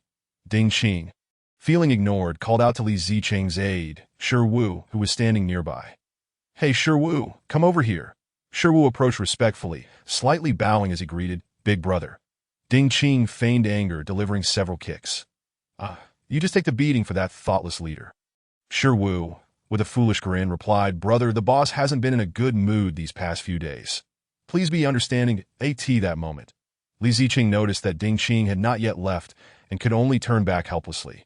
Grabbing Shi Wu by the collar and saying, "Shi Wu, you fool, hurry and take your boss away." Seeing this, Ding Qing, infuriated, shouted at Li Zicheng in broken Huaxia, "Hey, you skinny old man, let us go together." When Li Zicheng ignored him, he could only chase after him in his slippers. Inside the car, Ding Qing boasted to Li Zicheng about a watch he had purchased from Huaxia, claiming it was of great quality at a reasonable price. Almost indistinguishable from the genuine ones that in truth, it was merely a high imitation. That Li Zicheng felt somewhat speechless. His older brother had a penchant for bringing back counterfeit items from Huaxia, and every gift he had received previously was also a fake. He then broached a serious matter. The president died on the spot, and the identity of the murderer remains unknown. Besides the president, his secretary, and the driver, there was another corpse at the scene. According to the information, this person, named Mian Jinghe from Yinji, Huaxia, was known for taking money to commit murder. That I suspect he is the culprit behind the president's death. However, investigations suggest that there was at least one more person present, indicating the possibility of another assassin. That we must uncover the truth behind the president's death. But, brother, shouldn't we prepare early? With the president gone, the Jinmin Group is now leaderless, and Li Zhongji will undoubtedly vie for this position. Have you thought about what to do? Upon hearing this, Ding Qing rubbed his head in frustration, lamenting, "What a bother. That old man truly is vigorous for his age, gallivanting with young women in the middle of the night. Such treasures should be shared. Now, someone has seen him and become envious. All those lovers will eventually be taken by others." He then shifted the topic, tentatively asking, "It shouldn't have been premeditated by someone, right?" Upon hearing this, Li Zicheng's expression slightly changed. To be honest, he had once contemplated eliminating Shi Dongchu, a secret he had kept deep within. After years of undercover work, he was no longer the naive young policeman he once was. He had become one of the ruthless gang leaders, capable of killing without hesitation. His underlings were engaged in the dirtiest work within the group, eliminating countless traitors and rival factions each year. He had long harbored the desire to leave the Jinmin Group, especially with his wife about to give birth, that he yearned to wash his hands of this life and return to a normal existence. Having saved a considerable sum over the years, he planned to leave the Jinmin group and settle abroad with his wife, never to return. Thus, he was more eager than anyone to eliminate Shi Dongchu, particularly after learning that he had once again emerged unscathed from the prosecutor's office. Yet before he could execute his plan, Shi Dongchu was killed, disrupting all his schemes. He was now in a state of utter confusion. He shook his head, replying, "It's still unclear. The driver responsible hasn't been found." "What a bother, this situation has become complicated." Ding Qing frowned, then cheerfully pulled out another small bag from his pocket, saying, "Bother, this is a gift for my sister-in-law and my soon-to-be-born nephew. Please deliver it to her." "Brother, is this another counterfeit?" Li Ziqing asked helplessly. "No way. I bought this from a boutique in Huaxia. They claim to offer tenfold compensation for fakes." "Well, then they'll compensate you $10 for it." Ding Qing retorted, "Sure Wu. Just continue to take my kicks on behalf of your brother." Amidst their playful banter, the convoy arrived directly at the funeral home. Ding Qing finally came face to face with Shi Dongchu for the last time. Gazing at Shi Dongchu, lying in a body bag, pale and battered, Ding Qing's expression was complex. Although he had his differences with the Tiger faction, he harbored some affection for this mentor and friend at that moment. Li Zhongji also arrived with the group at the funeral home, their presence causing the small mortuary to become cramped. "Ding Qing, you still dare to return? Does the president's death have anything to do with you?" Li Zhongji immediately fired at Ding Qing, questioning him bluntly, exuding an attitude that suggested he would turn hostile if Ding Qing did not clarify matters today. In response to Li Zhongji's words, Ding Qing frowned, retorting with dissatisfaction, "What a bother! Li Zhongji, the old man, is already dead. This is a fact. Instead of focusing on capturing the real murderer, you choose to blame me, the executive director who has been abroad conducting business. Are you out of your mind?" Li Zhongji scoffed. "What a bother! Are you avoiding the issue? I ask you, does the president's death have anything to do with you? Don't you think I'm unaware? You've long had your eyes on the president's position. Half of the elders in the group are your people. Who knows if you are just pretending to be abroad while secretly directing your underlings to eliminate the president and fabricate an excellent alibi?" Seeing Li Zhongji barking at him like a rabid dog, Ding Qing furrowed his brows, his face cold as he snapped back, "What a bother, Li Zhongji! Are you out of your mind? I happen to meet several seasoned traditional Chinese doctors in Huaxia. Perhaps they could help you with your brain. You fool! The most profitable business of the Jinmin Group these years has been generated by me. What have you done? Use my earnings to lend money? Or are you still engaging in your old petty business?" The old man intended to retire. He said that once he did, the next president would undoubtedly be me. Do you think you have the qualifications to compete with me? Do I need to kill the old man to ascend? Idiot! Ding Qing's scolding left Li Zhongji's face twisted with rage. What Ding Qing said was the truth. The most lucrative ventures of the Jinmin Group had been under Ding Qing's control. In terms of prestige, Ding Qing's power within the group was second only to Shi Dongchu. Now that Shi Dongchu had passed, as long as Ding Qing expressed his intention to run for leadership, he would undoubtedly garner substantial support. This was precisely what Li Zhongji feared the most. He believed his abilities were not inferior to Ding Qing's. With the president Shi Dongchu dead, as his successor and the second in command of the Tiger faction, he was absolutely qualified to compete for the position of the new president. What a bother! What good is making money, developing and expanding the Jinmin Group isn't solely reliant on profits? Ultimately, at the elders and shareholders meeting, Li Zhongji, will definitely stand up to compete, and then it will be a matter of individual capability. After finishing, Li Zhongji stormed off with a group of underlings. Fool! Ding Qing disdainfully glanced at Li Zhongji's retreating figure before leaving with his own men. Neither party noticed that during their quarrel, in a corner of the funeral home, sat the group's nominal second-in-command, Park, and Vice President Zhang Shiji. Observing the two bickering, a glimmer of coldness flickered in his eyes. These fools, none of them ever cared about my feelings. Not a single one showed me an ounce of respect. Do they not realize I am the vice president? Chapter 30. The frustration of Zhang Shiji. Zhang Shiji felt utterly frustrated. According to the rules, following the unexpected death of the Jinmin Group's president, it should have fallen upon him, the vice president, to step in as the interim president. Yet, not a single person in the group had mentioned this. He was completely ignored by both Ding Qing and Li Zhongji, treated as if he were invisible. Even within the ranks of the group's elders, he was met with the same indifference. In this world, one must rely on power and connections. Zhang Shiji had none. After his Di faction joined the Jinmin group, it was dismantled by the joint efforts of Shi Dongqiu and Ding Qing, and all his subordinates were either absorbed or dealt with to appease his wounded pride.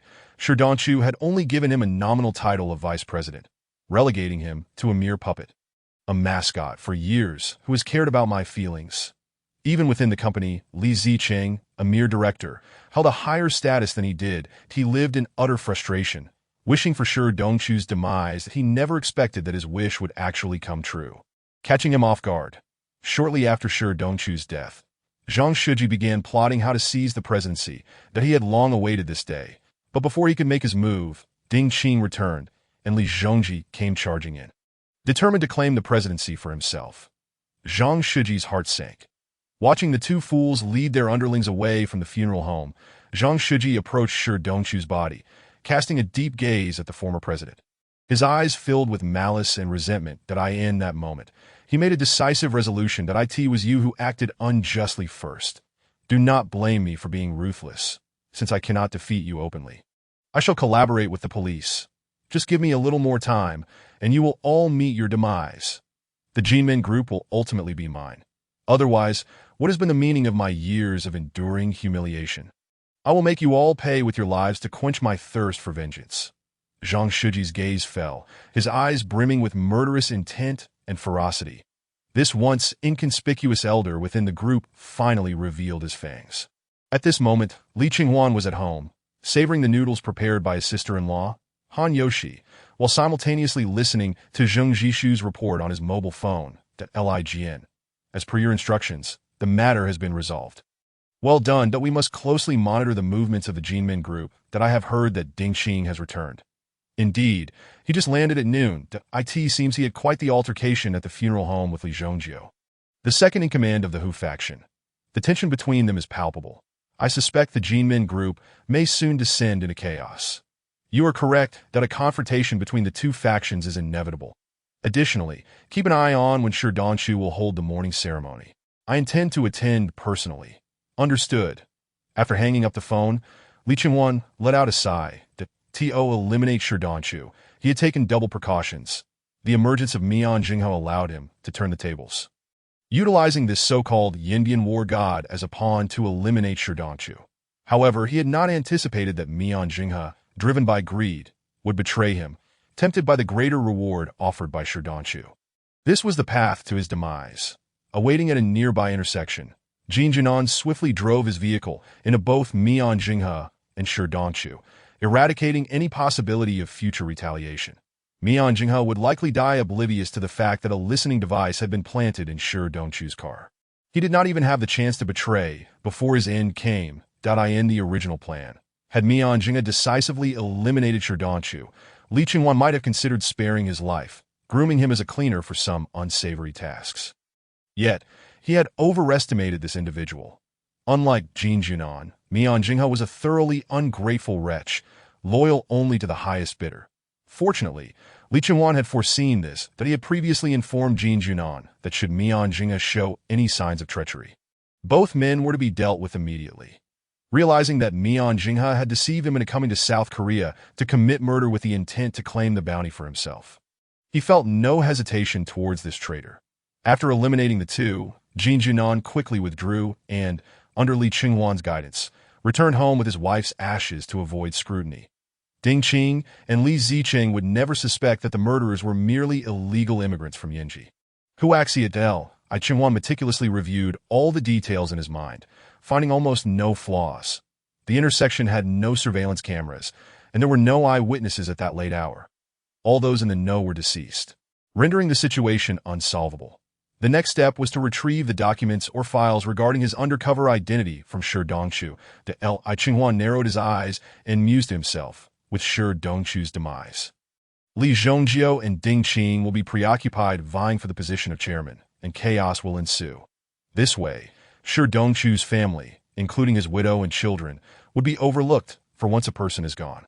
Their warmth fades. Qinghuan's objective was to gain the trust of Shi Dongqiu's family, using an investigation as a pretext to search various places in their home where items could be hidden, such as the study. Coincidentally, The circumstances surrounding Shi Dongchu's death and the killer's unknown whereabouts qualified it as a criminal case, that as such, it fell under his purview as the prosecutor of the criminal division to investigate. Chapter 31. The confrontation between Section Chief Jiang and Li Zhongjio. The death of Shi Dongchu sent ripples through Seoul, that as the chairman of the Jinmin Group. He was a figure of considerable influence, with connections in both the underworld and legitimate spheres. Following the cremation of his remains, Li Zhongjio and Ding Qing promptly set up a shrine and organized a grand memorial service, sending out numerous invitations. Upon hearing the news, many prominent gang leaders attended the memorial to pay their respects. Among them were several heads of major factions, including Choi Song-han, the vice president of the Qixing Gang, Zhang Xian, the leader of the Poisonous Snake Gang, and the president of one of South Korea's largest drug trafficking syndicates, the Han Party. Though rivals, the death of Shi Dongchu warranted their attendance, and thus they gathered together, each accompanied by dozens, if not hundreds, of underlings clad in black suits, amounting to several hundred or even 1,000 individuals. The congregation of such combative individuals posed a significant public safety risk, compelling the Seoul Metropolitan Police Agency to dispatch multiple units to maintain order and prevent any potential skirmishes. These unruly gangsters had no regard for the police, brazenly arriving to pay homage to the deceased. Sooner or later, I will deal with them all, Section Chief Jiang thought as he observed the scene from the roadside. With graying hair and an unremarkable appearance, he donned an old suit, presenting himself as a disheveled middle-aged man. Nearby, a police vehicle, heavily shielded, was parked, inside which 2 junior officers were tasked with documenting the comings and goings of gang members. As he gazed at Shi Dongchu's memorial, Jiang's brow furrowed, although he wished for the demise of the gang leader. He had not anticipated such a sudden turn of events, which disrupted many of his plans. Consequently, he and the police leadership had to devise a new strategy to intervene in the internal elections of the Jinmin Group and select a candidate they could control as the new chairman. Externally, he instructed the undercover officer Li Zicheng to assist Ding Qing in securing the chairmanship, but his true preference lay with the inconspicuous vice president, Zhang Shiji. The two had already established contact. Zhang Shiji, lacking influence and isolated, would find it effortless to rise to the chairmanship with police assistance. A fortuitous opportunity he would not refuse at that moment. Section Chief Jiang suddenly spotted Li Zhongjio strutting out of the memorial with a group of followers, heading straight for him. "You bastard!" The hot-tempered Li Zhongjio, having heard from his subordinates about Jiang's presence outside the memorial taking pictures, was incensed that he swung a golf club, shattering the vehicle's window. "Who gave you permission to take photos?" He then seized the camera from the hands of the young officer inside and smashed it to the ground. The 2 junior officers, frightened, remained silent. They were merely recent graduates from the police academy and dared not provoke a gang leader like Li Zhongjio. Yet Li Zhongjio was not satisfied with merely destroying their camera. He ordered his subordinates to take out their phones and snap pictures of the officers. "Then aren't you fond of taking candid shots? Let my boys capture some of your most embarrassing moments." Li Zhongjio's blatant mockery made Jiang's patience wear thin.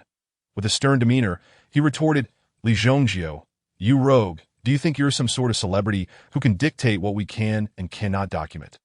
We're here to keep an eye on your gang. With so many rabid dogs present today, we have every right to monitor you to prevent any internal conflicts that do you not understand, Li Zhongjio. If you continue to waste our time, you might find yourself unable to even lift your own coffin. That little brat Ding Qing will surely seize the opportunity first." Upon hearing this, Li Zhongjio's expression darkened. Nothing irked him more than being overshadowed by Ding Qing. If that happened, how would his subordinates perceive him? Yet he was not about to let Section Chief Jiang off easily, sneering, "You think you could just invade our privacy like this? Our Jinmin Group is a legitimate business. To claim we're a gang is absurd. Even as a police officer, you owe me an apology." Unfazed by the threat, Jiang smirked derisively. "Li Zhongjio, we all know what you are." Shi Dongchu's demise was far too convenient. With the evidence we possess, he should have been imprisoned long ago. Yet, due to his connections, he managed to evade justice. Alas, he was simply unfortunate enough to be caught in a compromising situation at night, leading to his downfall. That a truly pathetic figure. And now you wish to inherit his legacy. Do you believe I would allow you to become just as useless? Director Zhang's provocative words rendered Li Zhongjio's expression exceedingly grim, his eyes simmering with murderous intent. However, given the presence of numerous witnesses, Even his arrogance could not compel him to kill a police officer in public. Such an act would be an unabashed affront to the South Korean judiciary and law enforcement. Should he dare to act on such thoughts, it would only lead him to a dead end. Yet this did not imply that he would swallow his anger and allow this old man to overstep his bounds. True to his straightforward nature, Director Jeong had not changed one bit, but it would be wise for him to tread carefully. Who knows, he might one day find himself in unfortunate circumstances, perhaps struck by a vehicle or meeting with an untimely accident. At that time, there would not be so many to mourn his passing.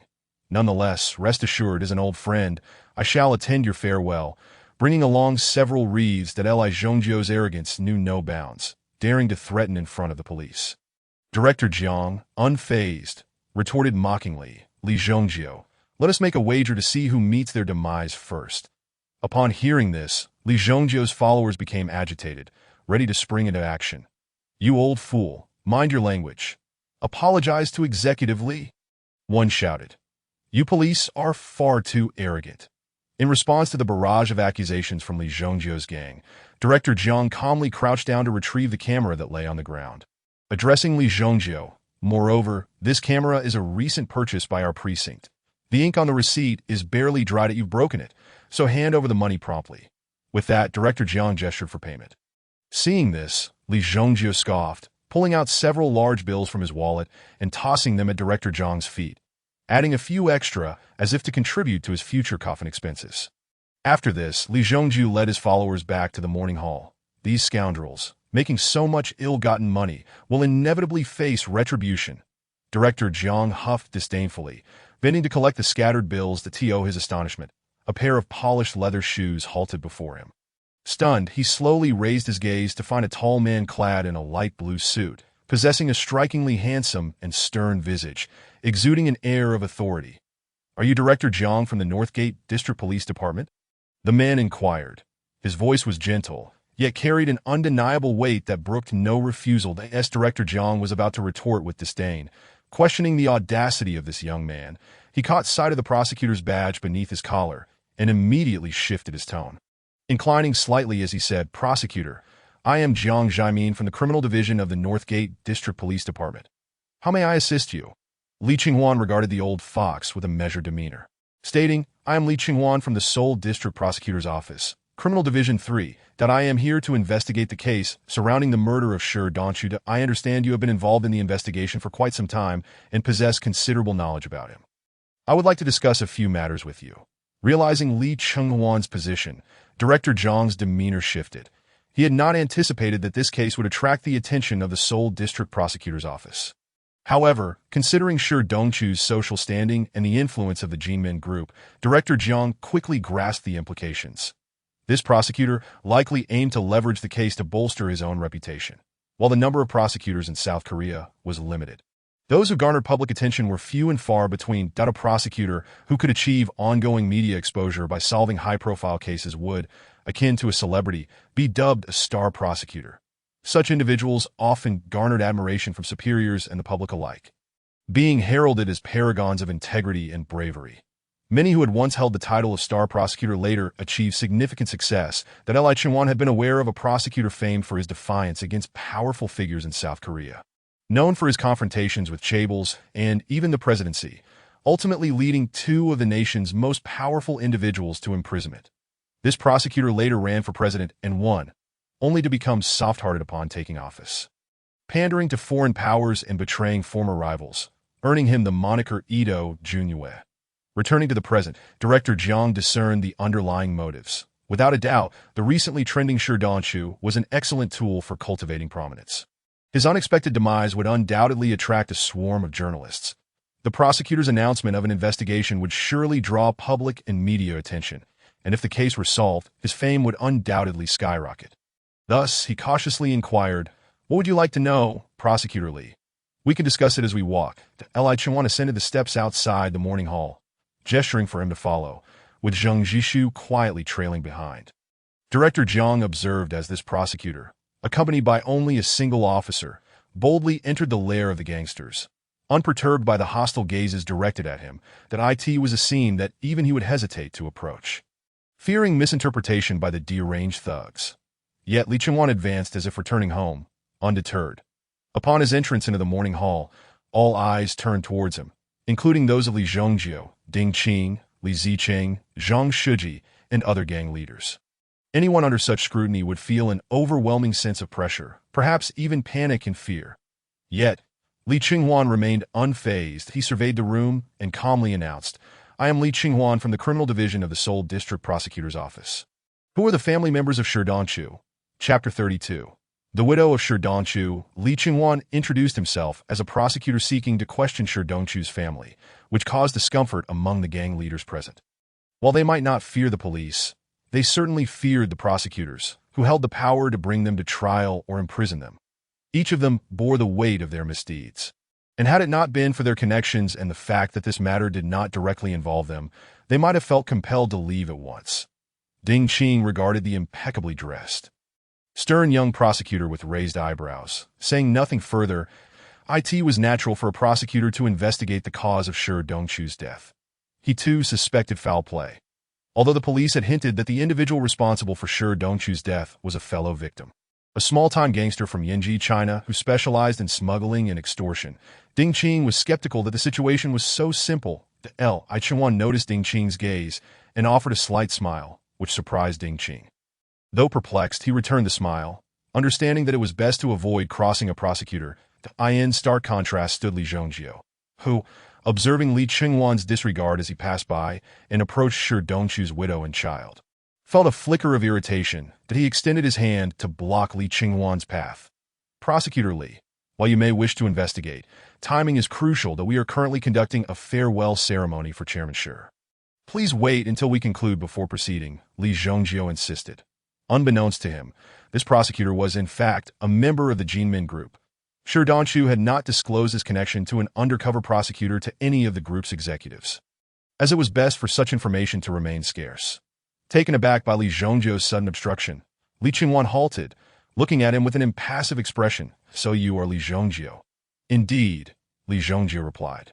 "I have heard you are the second in command within the Jinmin Group's Tiger faction, overseeing various entertainment venues and loan operations, known for your ruthless methods and involvement in violent incidents, as well as inciting gang members to use violence against competitors, even threatening to murder entire families. You have been reported multiple times and summoned by the police, yet nothing came of it." Li Chenghuan wasted no time in asserting his authority. Li Zhongjiu's expression darkened as he quickly defended himself. "Those are all malicious rumors. I am a legitimate businessman. Prosecutor Li, you cannot take the word of those unscrupulous individuals." Li Qinghuan, however, merely scoffed. "You know whether you are guilty or not. I am well aware of what kind of organization the Jinmin Group is. You would do well to be forthright, lest I uncover incriminating evidence against you. If so, I will not hesitate to rid society of scum like you. That understood?" Li Qinghuan's domineering attitude showed no deference to Li Zhongjiu, the self-styled leader of the Tiger faction, openly chastising him in front of the assembled gang leaders, leaving Li Zhongjiu humiliated and on the brink of rage, with a flicker of menace in his eyes. He suppressed his fury and forced a smile, replying, "Rest assured, Prosecutor Li, I will abide by the law and strive to be a model citizen. Why don't you just get lost?" Li Qinghuan glared at Li Zhongjiu, instinctively lowered his hand, noticing Ding Qing beside him reveling in his misfortune, and felt an overwhelming sense of frustration. How infuriating! I will remember this grudge. You despicable Li Qinghuan. Li Zhongjiu raged silently in his heart. Meanwhile, Li Qinghuan approached the family members of the late Shi Dongchu, the foremost of whom was a plump woman clad in black mourning attire, surprisingly youthful. She appeared to be in her 30s, standing about 165 centimeters tall, possessing remarkable beauty and grace. Her hair was elegantly tied up, revealing a delicate face that was both charming and tinged with sorrow, as she held the hand of a little girl no older than a few years. "Excuse me, Mr. Prosecutor. May I inquire what you need from me?" The woman initiated. "May I ask your surname, madam?" Li Qinghuan inquired, intrigued by this beautiful woman. He pondered why that old man Shi Dongchu would seek solace with a mistress when he had such a stunning wife at home. Could it be that the mistress was even more alluring?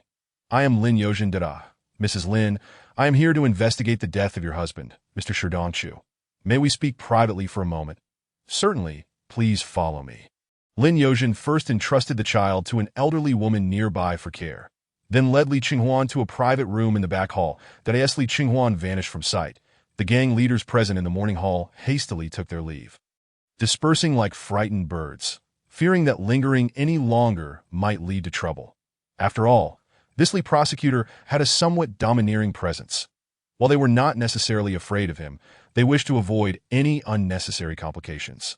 In an instant, only Ding Qing, Li Zhongjiu, and their respective subordinates remained. The two exchanged glances, and Li Zhongjiu let out a cold snort. Having paid their respects, and after being humiliated by Li Qinghuan for no reason, he found no purpose in staying and left with his subordinates without a backward glance. Passing by the entrance of the morning hall, he caught sight of Chief Jiang Zhaomin standing inside, wearing a mocking expression, which only deepened his displeasure. "Damn it. I will ensure you won't be laughing for long." Watching Li Zhongjiu depart, the previously silent Li Zicheng exchanged glances with Chief Jiang. After grasping the unspoken message in each other's eyes, he hesitated for a moment before cautiously addressing Ding Qing. "Brother, Li Zhongjiu has his eyes set on the position of president. Upon returning, he will undoubtedly hastily gather the elders for a shareholders' meeting. We must prepare ourselves as well." Ding Qing turned to Li Zicheng, patted his brother's shoulder in agreement, and nodded. Indeed, Li Zhongjiu will certainly threaten those elders to vote for him. However, we have a considerable number of elders supporting us. He cannot monopolize the decision-making. I need a bit more time. There is a significant business deal to negotiate in Huaxia that if we succeed, the market value of the Jinmin Group could increase by at least 30%. While I'm away from South Korea, you need to keep an eye on Li Zhongjiu and report back to me at all times. Understood? "Rest assured, brother," Li Zicheng replied with a slight nod, then turned his gaze toward the back of the morning hall. Expressing concern, "Brother, do you think that prosecutor might be using the pretext of questioning to target the Jinmin Group? After all, the president had just undergone an investigation by the prosecution office." Ding Qing shook his head. "Regardless of his intentions, we cannot afford to panic. Once we return, instruct the subordinates to behave themselves and avoid causing any trouble." "Understood." With Ding Qing and his crew's departure, the morning hall instantly became desolate. Save for a few relatives of Shi Dongchu quietly weeping and the myriad of floral wreaths adorning the room. Meanwhile, in the back of the morning hall, Li Qinghuan was inquiring Lin Yozhen about certain matters. "Ahem, Mrs. Lin, do you know who Mr. Shi Dongchu was with on the night of his passing? Also, has he recently offended anyone or received any death threats?" Chapter 33. Deservedly so. Holding a silver party without inviting me, Lin Yozhen would never realize that the upright prosecutor seated before her was, in fact, the one responsible for her husband's demise. Upon hearing Li Qinghuan's inquiries, she fell silent for a moment before gradually responding. "He went to see a mistress that night. Did I ask for whether he offended anyone recently?" "I cannot say, but perhaps those he has wronged have contemplated revenge." I asked Shi Dongchu's wife, albeit the third one. She was aware of his true identity. Ostensibly a corporate president, he covertly held the position of a crime lord. Over the years, having been by his side, Lin Yozhen had learned many of his secrets. For instance, she had overheard him several times, standing by the study window, smoking while instructing Li Zhongjiu to deal with rivals. She also knew he had made substantial donations to a certain tax office official to evade tax issues, along with maintaining several mistresses. Coming from a minor chaebol family, she lacked the fortitude to confront him, leaving her with no authority to question her husband's actions, despite her official status as his wife. Furthermore, Shi Dongchu held no genuine affection for her. He had married her for her compliance and lack of troublesome behavior. Upon noticing Lin Yozhen's serene demeanor, seemingly unaffected by the death of Shi Dongchu, Li Qinghuan promptly realized she had long since lost any feelings for him. This made his task simpler. He had never intended to investigate any so-called culprit, for the true perpetrator was himself, that he merely sought to ascertain whether Lin Yozhen was privy to any of Shi Dongchu's secrets, such as the location of the safe or bank vault. He stated directly, "Mrs. Lin, would you be willing to take me to your home? I suspect your husband may have hidden some secrets there, which could lead us to vital clues." Lin Yozhen initially nodded silently, then spoke in a conciliatory tone. "Mr. Prosecutor, may I request half a day to handle my late husband's memorial service?" "Of course, that is no problem. Please take your time," Li Qinghuan replied with a slight nod. And they arranged to visit her home that afternoon, that he then departed with the officer Zheng Jishu. Unexpectedly, upon exiting the morning hall, he found Chief Jiang still waiting for him. "Mr. Li, you have emerged?" Jiang Zhaomin approached with a slight bow. Li Qinghuan chuckled lightly. Do you have something to discuss, Chief Jiang? Jiang Zhaomin nodded. Might I take a moment of your time, Mr. Li? I wish to seek your guidance and assistance regarding the criminal syndicate within the Jinmin Group. Li Qinghuan sized him up before striding outside, his voice drifting back. Get in the car. Seeing this, Jiang Zhaomin promptly followed him. Once Zheng Jishu had started the car, and Jiang Zhaomin sat beside Li Qinghuan. He finally spoke. Mr. Li, you may not be aware, but my police precinct has been investigating the Jinmin Group for several years, gathering substantial evidence. Yet we have been unable to effectively strike against the President Shi Danchu, as he has consistently been released on grounds of insufficient evidence. Although Shi Danchu is now deceased, issues concerning the Jinmin Group's internal criminal activities persist that we aim to eradicate this malignant tumor, curtail the Jinmin Group's expansion, and gradually restore it to a legitimate company. However, relying solely on our precinct's capabilities may prove challenging. That I wonder if you might be interested in getting involved. That I have heard that many prosecutors, unafraid of power and committed to justice, often choose to handle significant cases. That if you could assist us in dismantling this large criminal organization, it would undoubtedly enhance your professional reputation. Jiang Zhaomin cautiously articulated his thoughts. Upon hearing him, Li Qinghuan immediately grasped the underlying intention. This sly individual aimed to utilize Li Qinghuan as a means to dismantle the Jinmin Group. Fearing a potential rejection, he deliberately highlighted the extensive evidence he had already amassed, suggesting that Li Qinghuan merely needed to lend a slight hand and cooperate with the police to secure a successful operation. It must be said that this proposal was indeed quite enticing. Any ambitious prosecutor would yearn for the opportunity to crack a significant case, and the Jinmin Group, with its notorious gang affiliations, would undoubtedly make for a sensational headline if brought down. Should Li Qinghuan take charge, he would inevitably find himself in the limelight, potentially rising to the status of a celebrated prosecutor. However, Li Qinghuan was acutely aware that Jiang Zhaomin was a cunning fox, driven by a deep-seated vendetta against evil, willing to resort to unscrupulous measures to topple Shi Danchu and the Jinmin Group.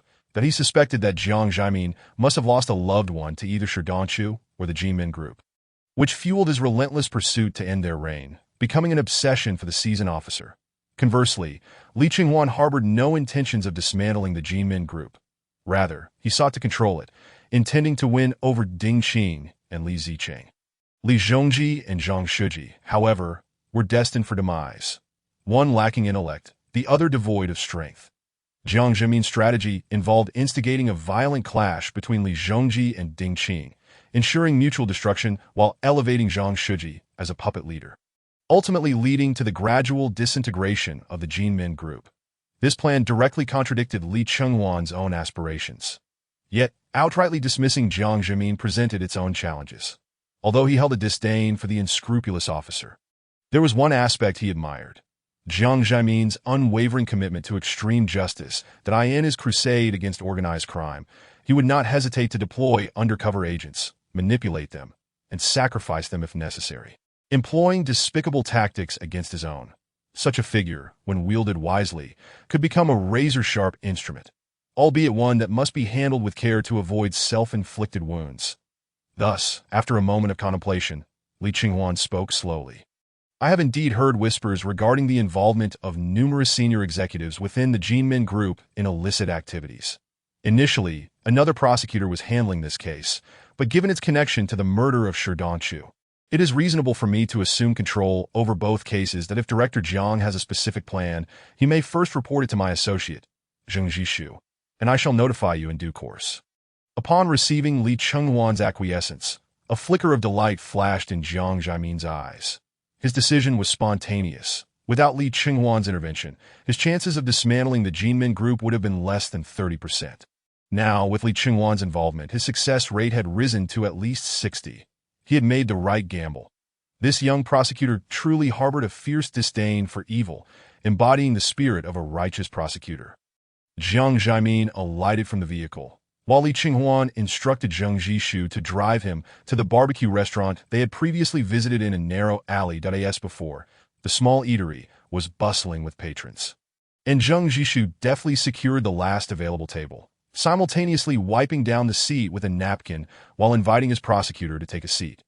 Once seated, Li Qinghuan picked up a newspaper he had casually acquired from a nearby convenience store. The first headline that caught his eye was explosive.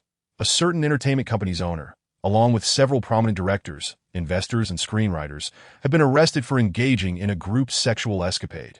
Serves them right. Who told them to host such an event without inviting me? Lee Ching-hwan condemned such vulgar behavior with palpable disdain.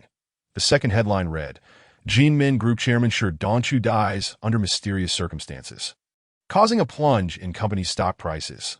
Internal executives engage in power struggles for leadership. The article meticulously detailed Sher Dong-chu's personal history, life trajectory, and the rise of the Jinmin Group under his stewardship, leading it to become a colossal enterprise spanning 8 sectors. IT also analyzed the imminent fractures within the Jinmin Group, showcasing the author's impressive writing skills. However, the name at the article's conclusion surprised him. A woman's face suddenly appeared in Lee Ching-hwan's mind. Was it her? The girl who would hiccup whenever she lied. After their meal, Lee Ching-hwan hurriedly took Zheng Jishu to Sher Dong-chu's residence, a prominent figure in the underworld and the chairman of a vast conglomerate. Sher Dong-chu's mansion was extraordinarily opulent, situated in one of the most affluent districts of Gangnam. Upon arriving at the entrance, Lee Ching-hwan noticed the front door was ajar, with several investigators moving in and out, transporting various items. Damn it, someone beat me to it, he muttered, hastily entering the mansion. There, amidst the bustling crowd, he spotted a female prosecutor directing her subordinates in the transfer of documents and other belongings from Sher Dong-chu's study. Clad in a light blue shirt, her prosecutor ID badge prominently displayed, she stood with her hands in her pockets, exuding an air of cool professionalism and occasional authority. At first glance, Lee Ching-hwan recognized her identity. Su Minyi, a prosecutor from the Commercial Crimes Division and the lead female character from the drama The Heir. Innocent and just, accompanying her was Sher Dong-chu's widow, Lin Jinna. Upon seeing Lee Ching-hwan and his team, she expressed her apologies. I'm sorry, Prosecutor Lee. This prosecutor Su stated that she was originally in charge of this case. Hence she requested my cooperation in accessing my late husband's study. I Ching-hwan raised a hand to halt her explanation. Madam, there is no need for clarification. I understand that Su Minying's presence astonished Lee Ching-hwan, yet it was not entirely unexpected. After all, she had been overseeing the Sher Dong-chu case. However, he had not anticipated that Lee Ching-hwan would leverage Minister Choi Byung-sung to apply pressure on her, causing her to suspend her investigation. Naturally, she would not acquiesce to such an outcome. Upon learning of Sher Dong-chu's demise, Su Minying immediately surmised that he had been silenced. She speculated that he might have been entangled with significant figures who had left incriminating evidence in his possession, prompting them to eliminate him to cover their tracks. Her thoughts mirrored those of Lee Ching-hwan. If Sher Dong-chu harbored secrets, they would undoubtedly be concealed in some obscure corner of his home. If she could procure crucial evidence, not only could she convict Sher Dong-chu, but she could also expose the powerful figures shielding him, ultimately dismantling the Jinmin Group's criminal enterprise from within. That Su Minying had also taken note of the unexpected guest, and she approached Lee Ching-hwan with a slight bow. Are you chiefly from the criminal division? Given their differing ranks, she, as a junior, was obligated to show respect to her superior. That I am Lee Ching-hwan. Prosecutor Su, are you planning to resume the investigation into Sher Dong-chu? Lee Ching-hwan inquired with a slight smile, feigning ignorance. Upon realizing that she was the female lead from The Heir, Lee Ching-hwan found himself rather intrigued by her. This woman was remarkably naive in matters of the heart. Despite the male lead, Chen Dao-jun, having only exchanged a few words with her during their university days, his demeanor being overtly straightforward, never confessing his feelings, Su Minying remained hopelessly enamored with him. In the original storyline, after becoming a prosecutor, she assisted Chen Dao-jun in taking down his aunt, willingly allowing herself to be used by him, finding satisfaction in her role. Even after experiencing heartbreak and resolving to part ways with him, she forgave him at the mere utterance of a few words that To summarize. This girl was truly love-struck. That it is important to clarify that Lee Ching-hwan was not drawn to her beauty or her connection to a high-ranking prosecutor father. He was a principled man of integrity, devoid of base desires. Unbeknownst to Su Minying, this senior had a profound understanding of her background. Upon hearing Lee Ching-hwan's inquiry, she nodded slightly. Yes, senior, did you come for this matter as well? Technically, each prosecutor possessed the autonomy to handle their cases independently. However, the roles among prosecutors were distinctly defined. Those assigned to commercial crimes had no authority to interfere with those handling criminal cases. The Jinmin Group case was intricate, as Shi Dongchu was implicated not only in commercial offenses but also in criminal activities. Thus, both Li Qinghuan and Su Mining were entitled to investigate this case. The pressing question remained: who would take the lead, and who would gain access to the evidence within Shi Dongchu's residence first? Li Qinghuan was determined to seize the advantage. Therefore, he slowly articulated, "Prosecutor Su, the case concerning Shi Dongchu's untimely demise falls under criminal jurisdiction that I have already arranged with Madame Lin to search for evidence this morning. May I request that we, from the criminal division, be permitted to review these materials first?" Su Mining, with an expression of deep regret, said, "I apologize, Senior. Our Commercial Crimes Division has long since initiated an investigation into Shi Dongchu. The previous interruption was due to unavoidable circumstances. And now that Shi Dongchu has passed away, the obstacle has vanished. I have decided to resume the investigation. Please grant me a little time. Once we obtain critical evidence, we will promptly cooperate in transferring the relevant materials." Listening to her unwavering tone, Li Qinghuan felt a headache coming on. This woman was excessively principled. The pressure from her superior had already left her feeling stifled, and now she was determined to resolve the case thoroughly. Li Qinghuan had his own concerns. He feared that the physical evidence might implicate him as an undercover agent for the gang, that if Su Mining were to acquire that information, it would be nothing short of catastrophic. But how could he persuade this obstinate young woman? His gaze shifted to Lin Jinna, who was standing nearby, cautious and silent, and suddenly, he devised a plan. "Prosecutor Su, shall we have a private conversation?" "All right," Su Mining replied, not wishing to create a conflict with her superior in front of her subordinates. After all, Li Qinghuan was indeed her senior. Thus, the two entered Shi Dongchu's study to discuss matters, observing the nearly emptied room. A subtle twitch appeared at the corner of Li Qinghuan's mouth. Had he arrived any later, the opportunity would have slipped away entirely. Meanwhile, Su Mining, watching the silent Li Qinghuan, mistakenly assumed that he was brewing anger. Feeling somewhat embarrassed, she said, "Senior, I have been in charge of the commercial crime case concerning Shi Dongchu for half a year. It was just as I was about to close in on the case that it was unexpectedly interrupted. I truly feel disheartened. Although I may offend you in my pursuit, I still wish to obtain the lead on this case. Please forgive me." After speaking, she bowed again to Li Qinghuan in apology.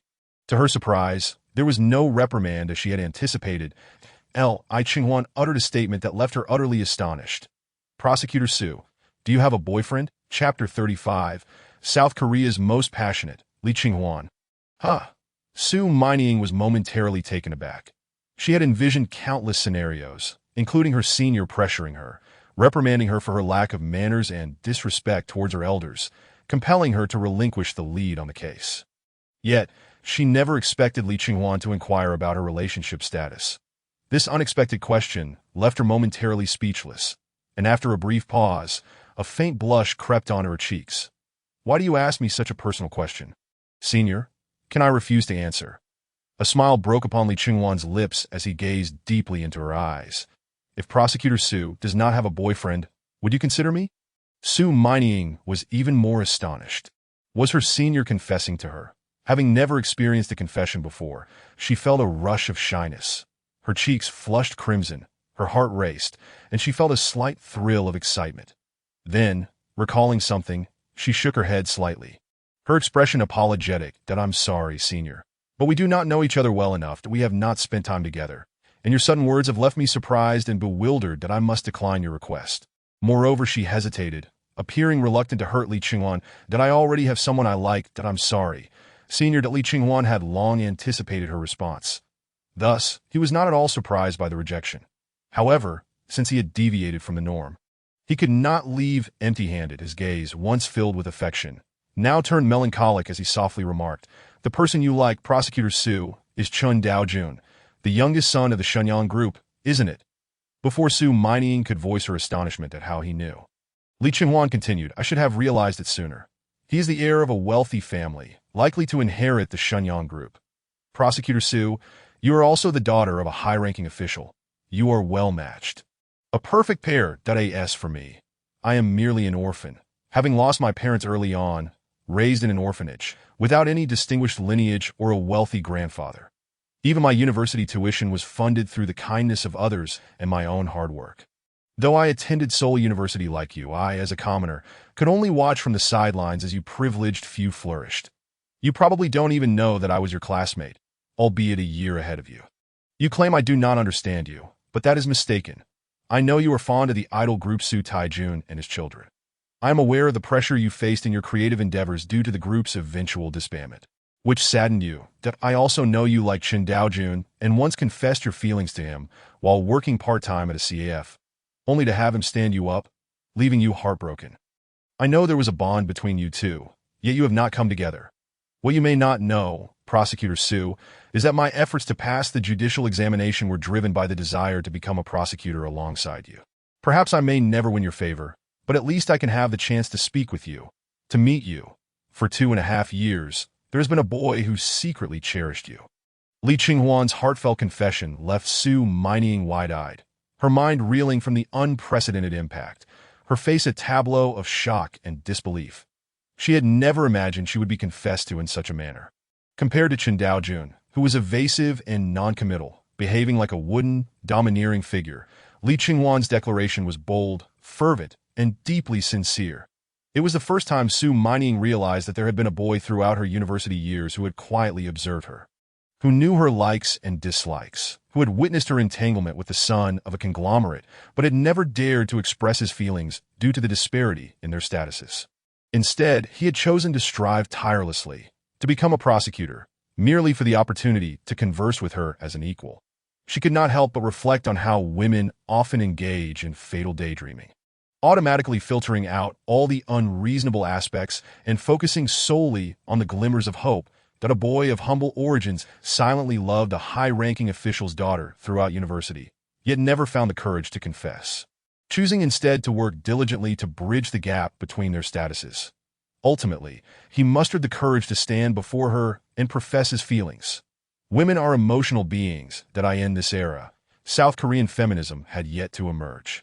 Su Mining was genuinely moved. Covering her mouth, her eyes brimmed with emotion and guilt. That I'm sorry. I never knew. Li Qinghuan replied with a carefree smile.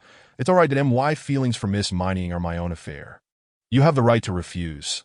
The reason I express those words is that I believe if I do not speak now, I will certainly regret it later, that I know I have not put in enough effort. I am still too weak. This position of chief prosecutor is still insignificant compared to the son of a conglomerate in your father. Therefore, I will continue to strive that at least I won't give up until you and Chen Daojun are married. Li Qinghuan successfully crafted an image of a humble boy, infatuated with a high-ranking official's daughter, aware of the disparity in their statuses, possessing self-awareness yet never contemplating surrender. Instead, he endeavored to close the gap between them through concrete actions, embodying an unwavering romantic spirit. Thus, his words were nothing short of a lethal blow. Su Mining was immensely touched, her eyes reddening, nearly brought to tears. After Li Qinghuan finished speaking, he turned to leave, his tall figure exuding an air of melancholy. Meanwhile, he began to mentally count 1, 2, and before he could reach 3, Su Mining's voice called out, "Wait." Li Qinghuan halted his steps, a fleeting smile crossing his lips. Turning around, he wore a forced smile, feigning nonchalance. "Prosecutor Su. Is there something else?" Su Mining gazed at the strained smile on Li Qinghuan's face, her heart inexplicably tugged. She had always believed her affections were reserved for Chen Daojun, yet she had never received a response from him. It was always her initiating contact, suggesting trips to the library, proposing dates, only to be repeatedly stood up, never granted an explanation. The repeated hurt had severed their connection after graduating from university. This left her heart locked. Focusing solely on her judicial exams, through relentless effort, she ultimately became a prosecutor, dedicating herself to work in an attempt to erase Chen Daojun's shadow from her heart. Little did she know that there had been a boy silently loving her all along. This was the feeling of being cherished, and through Li Qinghuan, she recognized her former self, realizing that he was far more passionate. Her heart softened. Li Qinghuan, things have come rather suddenly. May I have some time to consider? I will give you my answer tomorrow, if that's all right. Chapter 36. Winning over Su Mining, the undercover files secured. Su Mining blushed as she spoke. That in truth, she had nearly agreed to Li Qinghuan on the spot, but felt it would be somewhat indiscreet. Thus, she wished to delay her acceptance for a day. That what you said true. Li Qinghuan's face lit up with sheer joy, seemingly in disbelief, as if he had misheard. Immediately, he began to leap around like a child, raising his right fist triumphantly in the air. That's wonderful. I love you, Mining. Thank you for granting me this opportunity. Li Qinghuan suddenly embraced Su Mining, gazing at her with deep affection, feeling the man's presence. Su Mining's fair cheeks flushed with a rosy hue. She was not prepared for such intimate proximity with Li Qinghuan. Yet, she could not bring herself to push away this earnest man, observing him from such close quarters. Su Mining realized how handsome he was, tall and well-built, with striking eyebrows and deep-set eyes that seemed to hold her gaze entirely. Aside from his family background, he appeared to surpass Chen Daojun in nearly every aspect. A subtle, ambiguous tension began to weave itself between them, that Li Qinghuan, unable to restrain himself, leaned closer, his prominent nose and gentle lips nearly brushing against her cheek, causing Su Mining to tense up, instinctively closing her eyes. Just as they were on the verge of a kiss, she found an unexpected surge of strength, abruptly opened her eyes, and gently pushed Li Qinghuan away, her face suffused with shyness as she stammered. "Qinghuan Appa, I'm sorry, but isn't this a bit too fast? Could you please give me some time?" Upon hearing this, Li Qinghuan recognized the importance of moderation and promptly released her, his expression filled with regret. "I apologize, Mining. I was too hasty. I was simply overwhelmed with joy and lost my composure." Su Mining's cheeks remained tinted with crimson, her eyes shimmering with emotion as she playfully shot him a glance before turning to leave the study.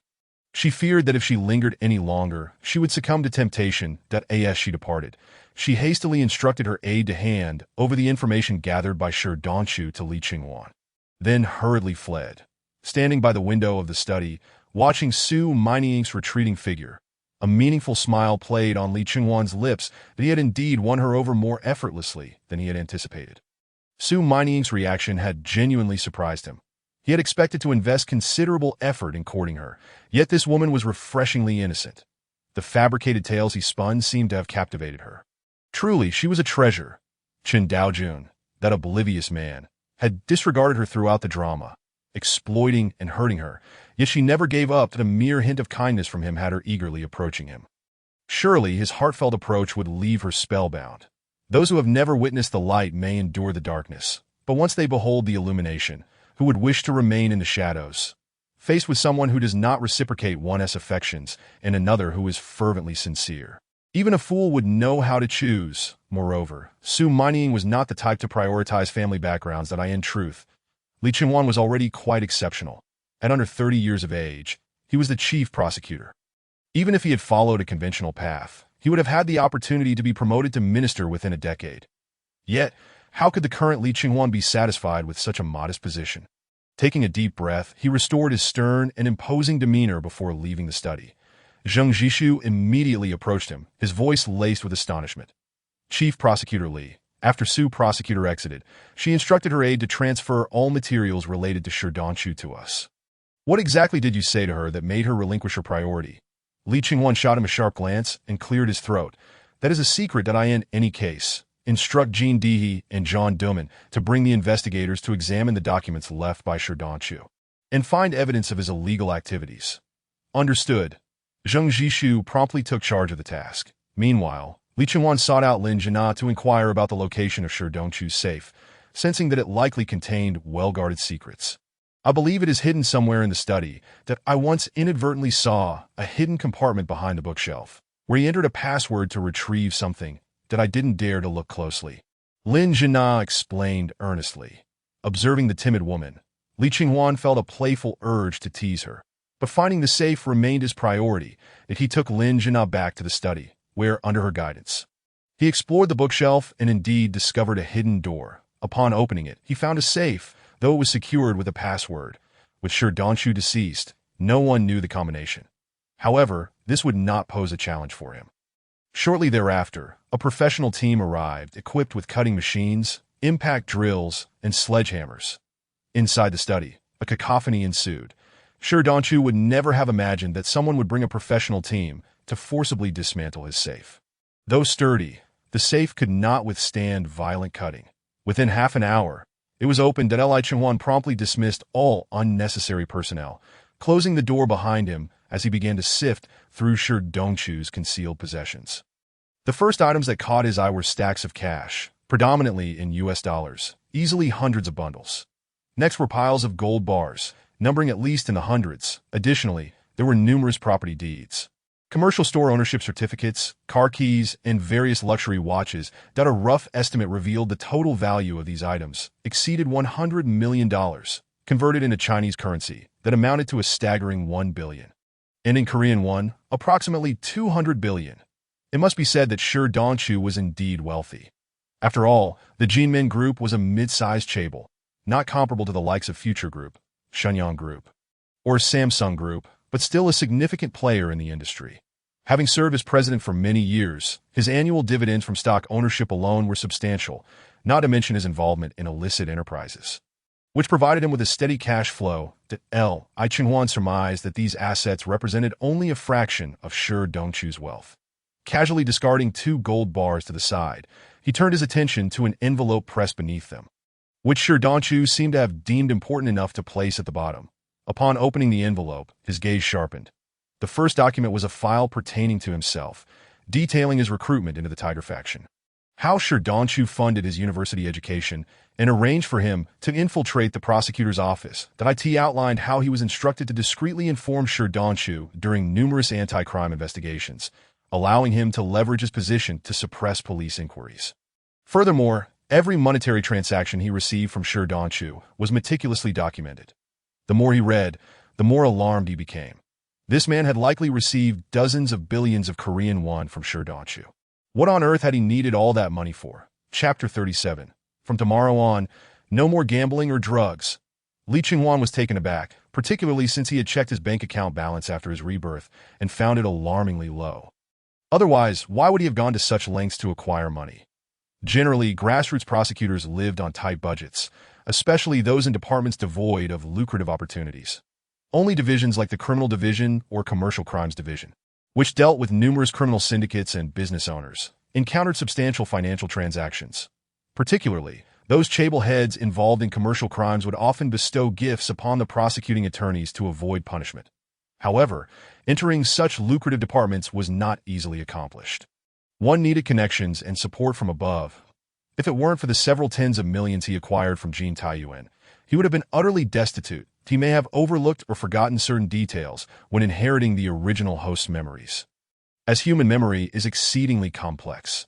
During the synchronization of their recollections, some inconspicuous memories could easily be forgotten or discarded. After finishing his examination of the documents about himself, he promptly destroyed them to eliminate any future risks. The remaining list primarily featured partners with whom Shi Dongchu had financial dealings, including a tax office chief, a police chief, and a lower-ranking member of the National Assembly. All these individuals had received money from Shi Dongchu, and he had meticulously compiled their weaknesses and vulnerabilities, which now presented an opportunity for Lee Ching-Huan that, if managed astutely, these individuals might prove useful in certain circumstances. With a decisive snap, the study door swung open, and Lee Ching-Huan emerged after a prolonged period inside. Zheng Jishu, waiting outside, rushed forward to report, "Chief Prosecutor Lee, all evidence and materials related to Shi Dongchu have been collected and sent to the prosecutor's office. Should we return now?" Just as Lee Ching-Huan was about to respond, Lin Jina stepped forward, her beautiful eyes fixed on the young prosecutor, her red lips slightly parted, as if she wished to say something but hesitated.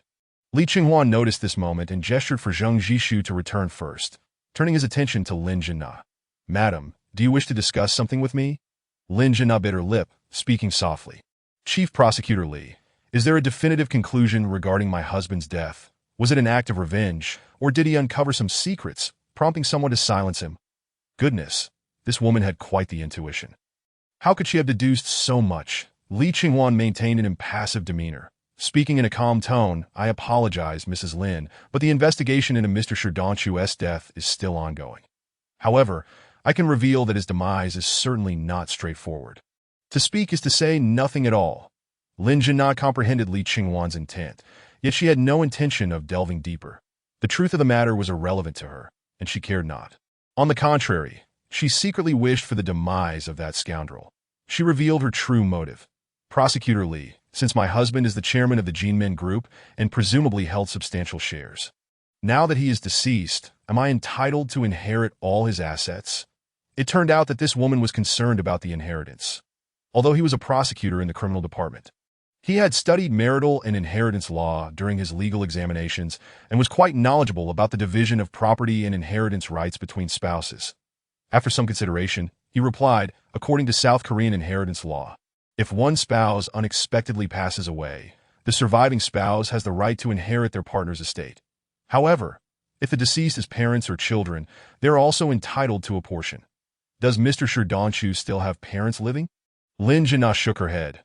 My husband's parents have long since passed away, but a flicker of resentment crossed her face that he had several mistresses, one of whom bore him a son. Not long ago, that woman came to my door with her son, presenting a paternity test that proved the illegitimate child was my husband's, and she demanded a share of my husband's inheritance. How dare she? Those shameless women, when my husband was alive, he lavished money on them while I turned a blind eye, enduring it all in silence.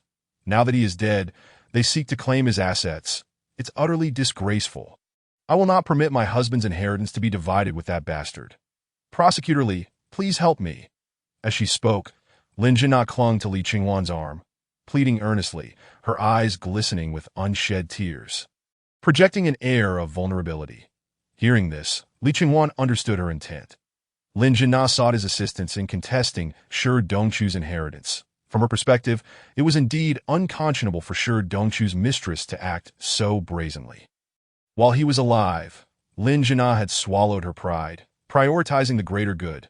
But now that he was gone, how could she possibly endure this insult, especially with the other woman parading her illegitimate child before her? It felt like a mockery of her own barrenness. Thus, she turned to Lee Ching-hwan for support, believing this upright and principled prosecutor would certainly aid her. Lee Ching-hwan indeed wished to assist her, not due to her physical allure or pleasant voice, but because he too coveted Sher Dong-chu's wealth. After all, that old man had explicitly told him that he intended for Lee Ching-hwan to be his heir. So it was only right that he inherit the estate. Naturally, being a principled man who regarded money as worthless, he would hand every penny over to Lin Jin-na for safekeeping. Thus, furrowing his brow, he expressed his dilemma. Mrs. Lin, it's not that I am unwilling to help you, but according to the laws of inheritance, your husband's illegitimate child indeed possesses the right to inherit a portion of his estate. And that share is not negligible. Even if you were to take this matter to court, the judge would likely side with them. Upon hearing this, Lin Jin-na's expression darkened. Could she truly only watch as that mistress and the illegitimate child walked away with her wealth? She bit her lip, a glimmer of determination flickering in her eyes. She raised her lovely head, revealing her charming visage, and pleaded, Prosecutor Lee, I know you are a man of integrity, and that mistress is despicable for bullying me. The legitimate wife that I find myself without anyone to rely on. Could you possibly assist me? Seeing her take such initiative, Lee Ching-hwan's lips curled into a faint smile, though he remained conflicted and hesitant. Mrs.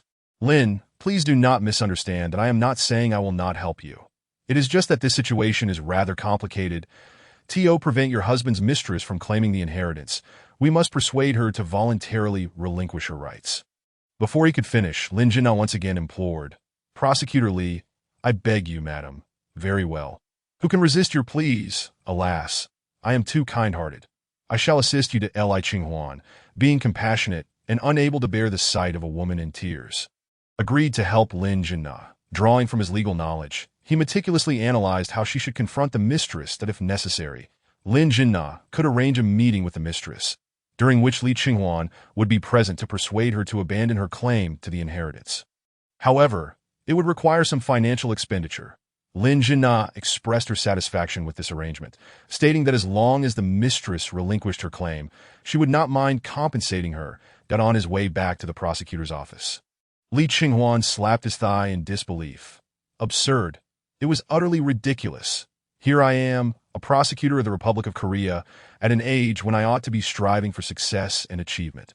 Yet I find myself ensnared by the triviality of a woman's allure. How shameful. By heaven, I, Lee, vow to abstain from gambling and drugs starting tomorrow. Chapter 38. The elder brother returns that evening, at his home in Cheongdam-dong. Lee Ching-hwan pushed open the door and was taken aback to find another man in the house in a heated argument with his sister-in-law, Han Yoshi, that he frowned, about to intervene when his sister-in-law, noticing his return, halted the quarrel, her face full of apology. Ching-hwan, your brother has returned." The man embroiled in the dispute turned at this remark, and upon seeing Li Qinghuan, his stern demeanor softened, and he managed a strained smile. "Nandongson, you're back." This man bore a resemblance to Li Qinghuan, albeit shorter and appearing older, with unkempt hair, dark circles under his eyes, and bloodshot sclera, indicative of prolonged sleeplessness and overwork. That Li Qinghuan nodded and greeted him. "Brother," he closed the door behind him, placed his briefcase on the shoe cabinet, and approached the two. Having overheard the argument, he inquired, "What has happened?" Han Yoshi's eyes filled with tears as she looked at Li Qinghuan, her gaze pleading. "Qinghuan, your brother has recently taken on a pro bono case. The clients are impoverished villagers from a marginal area of Gangbuk district whose homes were demolished by the local real estate giant, Qixing Real Estate, and many villagers were injured in the ensuing resistance. Leaving them homeless, that I end their desperation, they turned to your brother for help. I advised him against getting involved in such murky waters, but he insists on representing them. Moreover, he has come to me asking for money to help treat those injured villagers." Upon hearing this, Li Qinghuan quickly grasped the situation. His elder brother was driven by a strong sense of justice, willing to fight for the poor without charging fees, and even willing to spend his own money to aid the villagers. That it must be said, he was truly a good man. However, such altruism was not feasible in this context. After listening to his wife recount the events, Li Qinghuan remained silent, feeling overshadowed in his brother's presence. That he felt inferior, not only academically, but also in terms of status. Yet Li Chengxian was also an ambitious man, determined to represent the impoverished, to prove himself and demonstrate that the law existed to serve the people. That he intended to use all his knowledge to battle against the conglomerate and win this case. Li Qinghuan refrained from dissuading him, fully aware that once Li Chengxian made up his mind, he would be as immovable as a mountain. He straightforwardly stated, "Brother, how much do you need? I will lend it to you." "Qinghuan, I am not asking you for money. I simply—" Li Chengxian's face flushed with embarrassment. Throughout their lives, Li Qinghuan had always excelled beyond him. During their childhood, when they were impoverished, his younger brother always found ways to earn money and would share whatever he had. After their orphanage closed, they were homeless and struggled to find work, until Li Qinghuan devised a plan to join a gang, allowing them to survive on the meager salary. At the time, Li Chengxian had resented his brother for choosing the wrong path, leading to fierce arguments, until one day, a benevolent person decided to sponsor them both for their education, enabling them to attend university and eventually rise above their circumstances. What Li Chengxian had never known was that this benefactor was none other than Shi Danchu. The leader of the gang his brother had joined. Li Qinghuan waved his hand dismissively, chuckling, "Brother, do not be so formal with me. You are my only family. If I don't help you, whom shall I assist? Besides, I know you are a man of principle, and having endured hardships, you wish to provide shelter for the impoverished, and I understand all of this. Consider the money I lend you a temporary measure. When you become a renowned lawyer, repaying it will be a simple matter. Go forth and defend the downtrodden. I support you."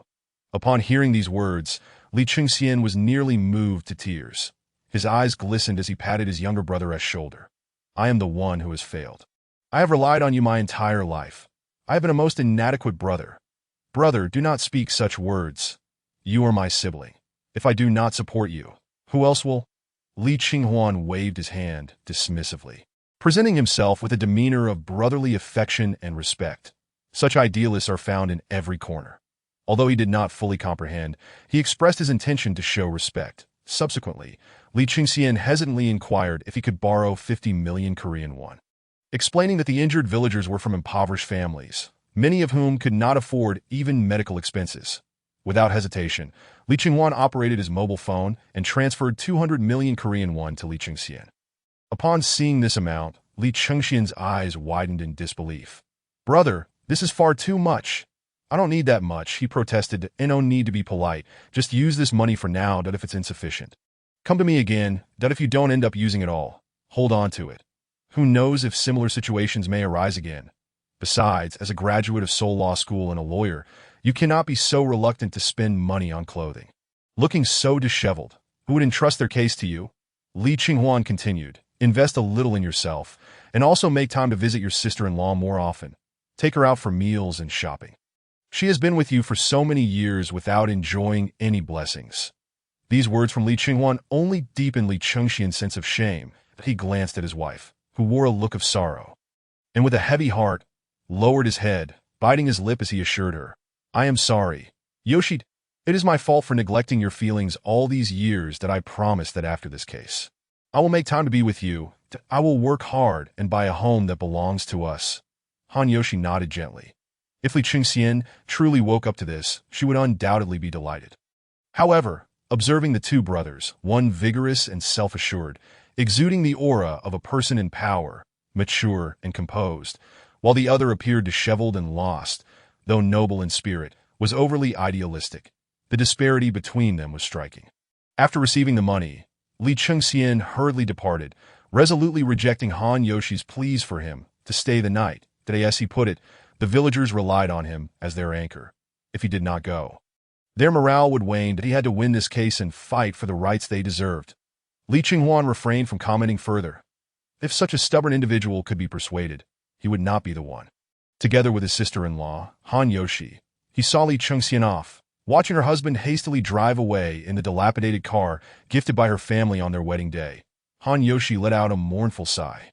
Upon learning that her husband would return, her heart had soared, and she had even envisioned the outcome for the evening. Noticing Han Yoshi's downcast mood, Li Qinghuan offered words of comfort.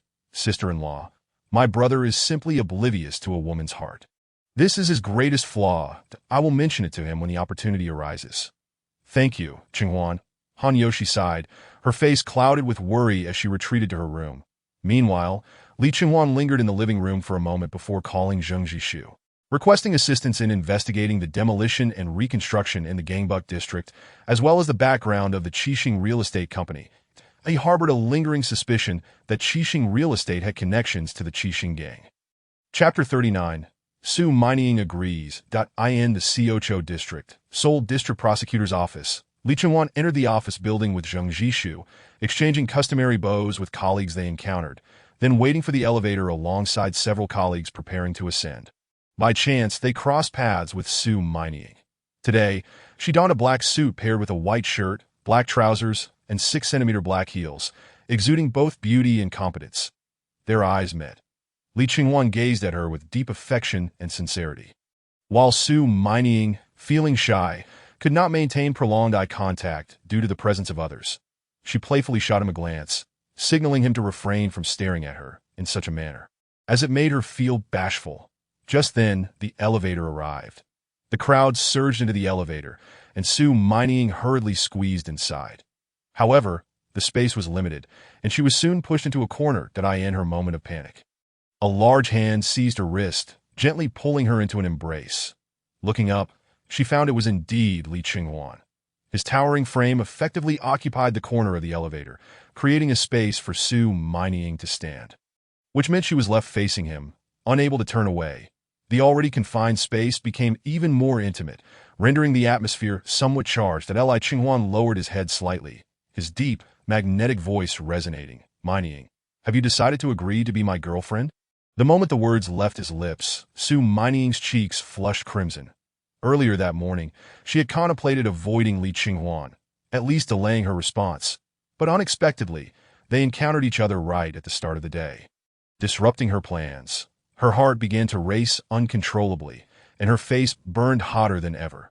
Struggling to suppress her embarrassment, she lifted her gaze to convey that she could respond later, but before she could utter a word, Li Qinghuan kissed her. In that instant, Su Mining's mind went blank. She never anticipated that Li Qinghuan would dare to kiss her in such a public setting. This was her first kiss. The moment was fleeting, and as they were in the corner, their actions went unnoticed by others. Nevertheless, Su Mining felt a tremendous impact from the kiss. Had it not been for Li Qinghuan's timely embrace around her waist, she would have collapsed to the floor. "Promise me, okay? If not, I might kiss you again," Li Qinghuan pressed on. Now thoroughly flustered, Su Mining wished for a fissure to hide in. She could not afford to delay any further. Fearing that if she did not agree, Li Qinghuan might kiss her once more, she quickly nodded, her voice barely above a whisper. I agree, done." Li Qinghuan exhaled a sigh of relief. Such a treasure of a girl like Su Mining was not someone he wished to relinquish easily. She could provide him with considerable support, that if he aspired to climb the ranks within the prosecutor's office, he needed an ally. That a father-in-law who was a prosecutor general was worth a little compromise. Li Qinghuan, satisfied, gently said, "Mining, I will wait for you at the entrance of the prosecutor's office at noon. Shall we have lunch together? The mere mention of her name sent a shiver down her spine. Li Qinghuan had ignited a spark of romance within her, and for the first time, she experienced the delightful sensations of falling in love. Yes, she replied, her cheeks flushed. Just then, the elevator dinged, arriving at the floor of her department. I have arrived, she stammered, quickly stepping out of Li Qinghuan's embrace, anxious about being seen, fearing the embarrassment it would bring. See you at noon, Li Qinghuan mimed a gesture to her, forming a heart with his thumb and index finger. Su Meining could not resist covering her face as she fled, terrified that others would notice her cheeks burning like a monkey's backside. What an innocent girl, Li Qinghuan chuckled softly. The elevator continued its ascent. Arriving at the floor of the criminal department, Li Qinghuan exited the elevator and headed towards his office, only to unexpectedly encounter the figure of a prosecutor approaching him. The individual even took the initiative to greet him. Prosecutor Li, good morning. It turned out to be Prosecutor Park.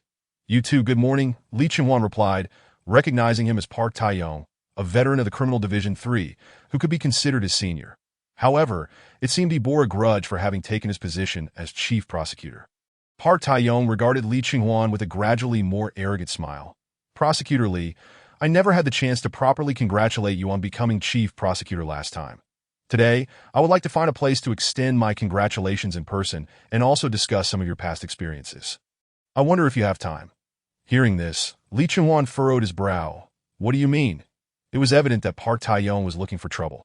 Yet, Park Taiyong insisted on playing coy. Tonight, I will be waiting for you at the No. 1 private room of the XX Tavern in Itaewon. Don't miss it. With that, he turned and walked away, leaving Li Qinghuan standing there with a slightly darkened expression. Chapter 40. The first confrontation with Chun Daojun. This little brat wants to mess with me? Upon returning to his office, Li Qinghuan carefully reflected on Park Taiyong's words. Discussing his past experiences, did Park Taiyong intend to reveal some dirt on him? Or had his identity as an undercover agent been exposed? The implications of that statement were substantial, prompting Li Qinghuan to remain vigilant. At the same time, he felt a surge of anger that he had not provoked anyone within the prosecutor's office. Yet someone dared to overstep and attempt to wield his past against him.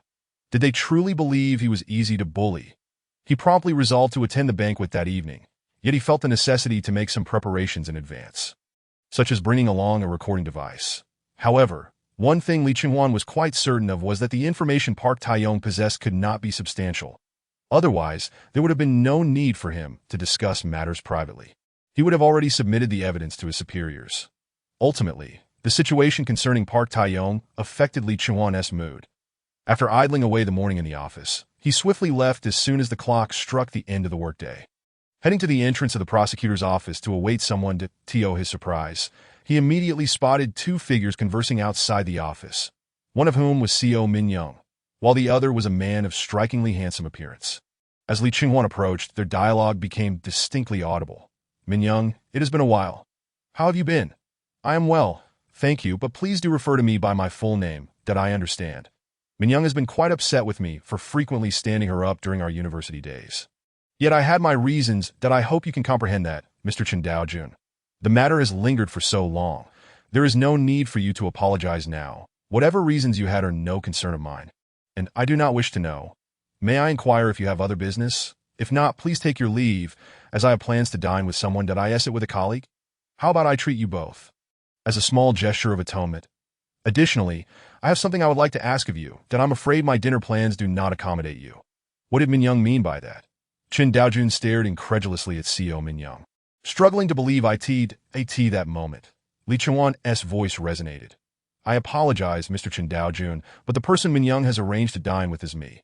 Upon hearing his voice, Chen Daojun finally noticed the tall figure of Li Qinghuan standing behind Seo Min-young, handsome, serious, and exuding an air of distinction. More importantly, he was holding Seo Min-young's hand in front of Chen Daojun. This scene caused Chen Daojun's expression to sour instantaneously, that he had never anticipated that Seo Min-young was in a romantic relationship. In that instant, it felt as though he had lost something of utmost significance, leaving him with a sense of emptiness. Meanwhile, Seo Min-young, whose hand was clasped by Li Qinghuan, felt her cheeks flush slightly, shyly meeting his gaze as an acknowledgement of their relationship. Witnessing this, Chen Daojun's heart ached even more. Sometimes, one only realizes the value of something after it is lost. Previously, it had always been Co Min Young who took the initiative. While Chun Daojun remained aloof in his mind, toppling the Shenyang group, rescuing his parents, and investing in entrepreneurship were paramount. To him, Co Min Young was merely a fleeting whim, a desire to tease the ice-cold prosecutor he remembered from their student days. He could not deny that he had once felt a spark for her, yet their relationship had only ever flirted with ambiguity, which he had ultimately severed. However, that did not mean he was willing to relinquish Co Min Young to another. Over the years, as his overseas investments flourished, accumulating assets worth billions of dollars, his mindset gradually shifted. He had fully embraced the identity of a chaebol heir, as the son of a chaebol family and a reborn individual.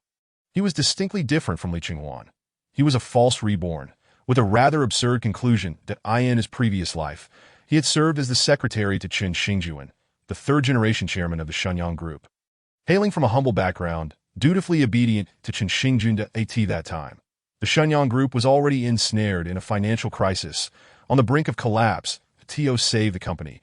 Chairman Qin Xingjuan sought the first-generation chairman, Chun Yangzhe, his grandfather, who had left behind a secret fund of 10 billion that sum was held in an overseas bank. That To fulfilled the task assigned by Qin Xingjuan. Yin Xinyu volunteered to retrieve the funds, but was tragically shot and fell to his death just as he succeeded. When he opened his eyes again, he found himself reborn as Chun Daojun, the youngest son of Qin Shunqi, the third son of the old chairman, Qin Yangzhe. Over the years, he had navigated his role as Qin Daojun, transitioning from a cautious and timid demeanor to leveraging the advantages of being a reborn individual, investing heavily in overseas stocks, and now holding substantial capital, establishing a miraculous investment company with unmatched prominence. Qin Daojun donned a self-assured smile. Min Young, might you introduce me to the gentleman beside you? Before Co Min Young could respond, Li Qinghuan extended his hand. Hello, I am Li Qinghuan, Chief Prosecutor of the Criminal Division 3 of the Seoul District Prosecutor's Office. Qin Daojun raised an eyebrow, surprised to discover that Li Qinghuan was a chief prosecutor. However, as the scion of South Korea's largest chaebol family, his perspective had evolved. A mere chief prosecutor held little significance for him. After all, his uncle, Choi Changdi, had originally been a municipal secretary, yet Qin Daojun had facilitated his rise to mayor, albeit leveraging the influence of his grandfather, Qin Yangzhe. Prosecutors below the rank of deputy chief were not worth his consideration. A hint of disdain flickered in Qin Daojun's eyes, though his expression remained impassive. Following their handshake, Qin Daojun seemingly nonchalantly remarked, Chief Prosecutor Li, you possess remarkable talent, that I suspect you may achieve the rank of minister before turning 40. Min Young has a discerning eye. It is a pity I did not appreciate her back then, when I frequently stood her up. Now that I see she has found someone she likes, I can only wish her well.